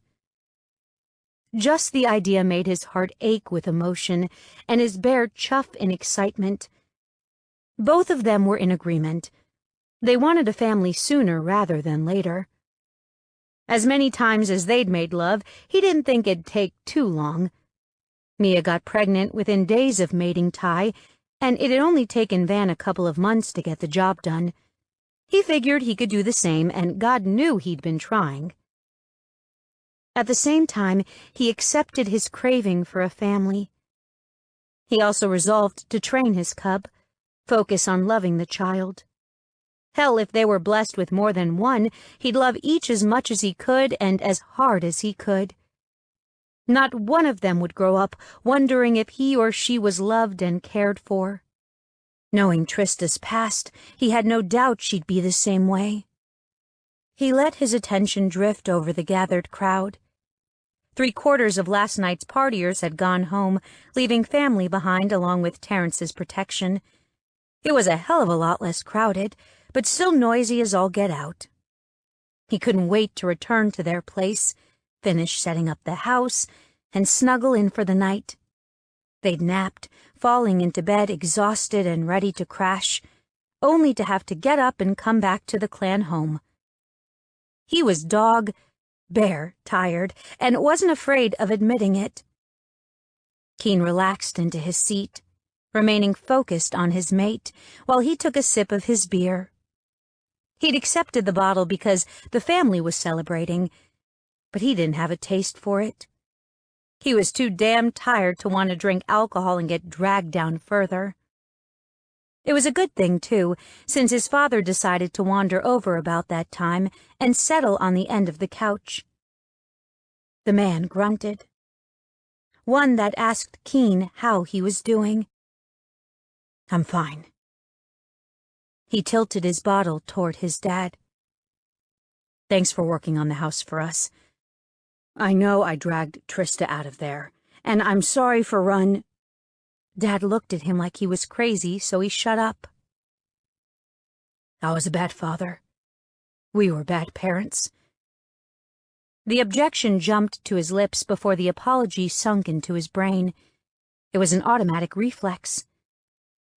"You weren't bad parents. You did what you thought was right." That earned him a narrow-eyed glare. "I did at least teach you not to lie. Maybe we weren't as bad as some, but we sure as hell weren't good." He kept his mouth shut and didn't respond.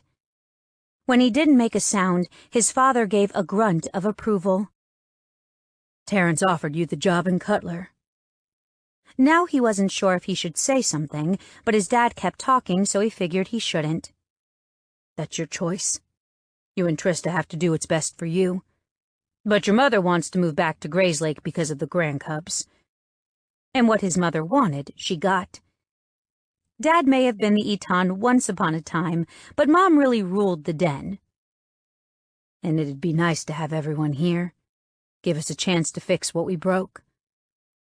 Keen leaned closer and lowered his voice.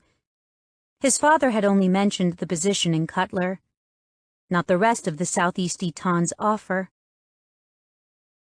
"He wants me as his second. Trista as keeper, Dad."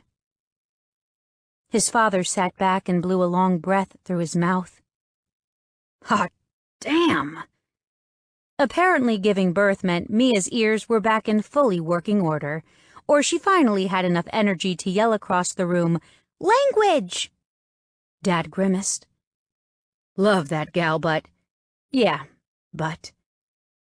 We have little ears hanging around. Can't have your grandcub's first words have only 4 letters. He grunted and then got serious. We want you two here. I want to get to know my son for the first time, but we don't want to hold you back either. I'll tell your mother about things. She'll understand.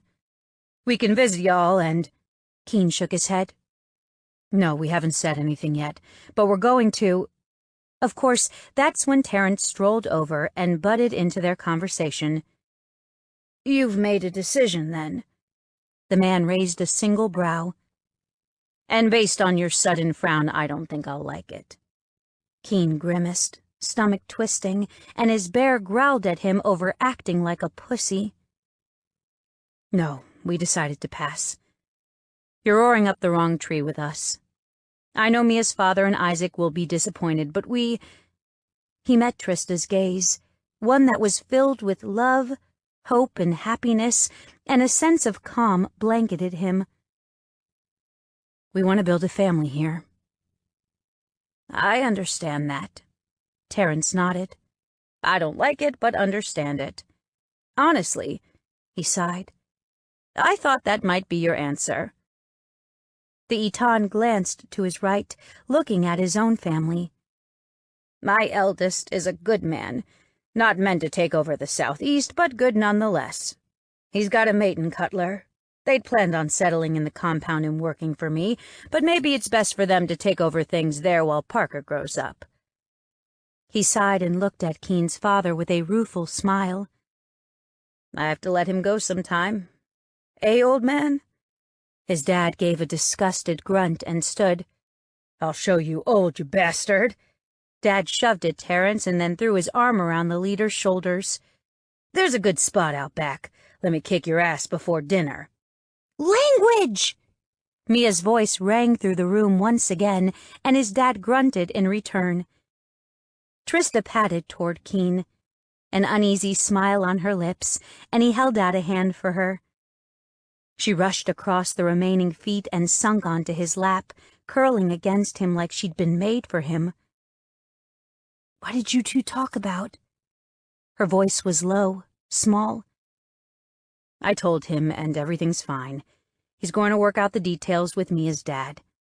He pressed a kiss to her temple. He couldn't keep his hands or his lips to himself when it came to her.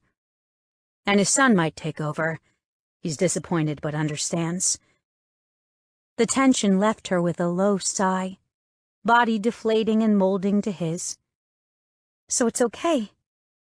It's okay, he confirmed. We can start our life now.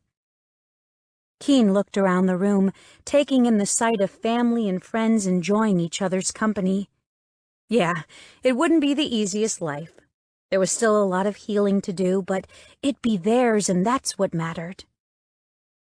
Yeah, Tris. We can. Just then, Gigi hustled into the living room and raised her voice to be heard above the low din. Dinner's ready, y'all. As one, everyone moved, rising from chairs and pushing away from walls as they headed toward the doorway. Only Mia's voice halted them. Wait! I got something to say before you all eat. The minute you stuff yourselves, you'll be heading home, taking a nap, or disappearing to parts unknown. The small woman pushed through the crowd and finally spun to face them.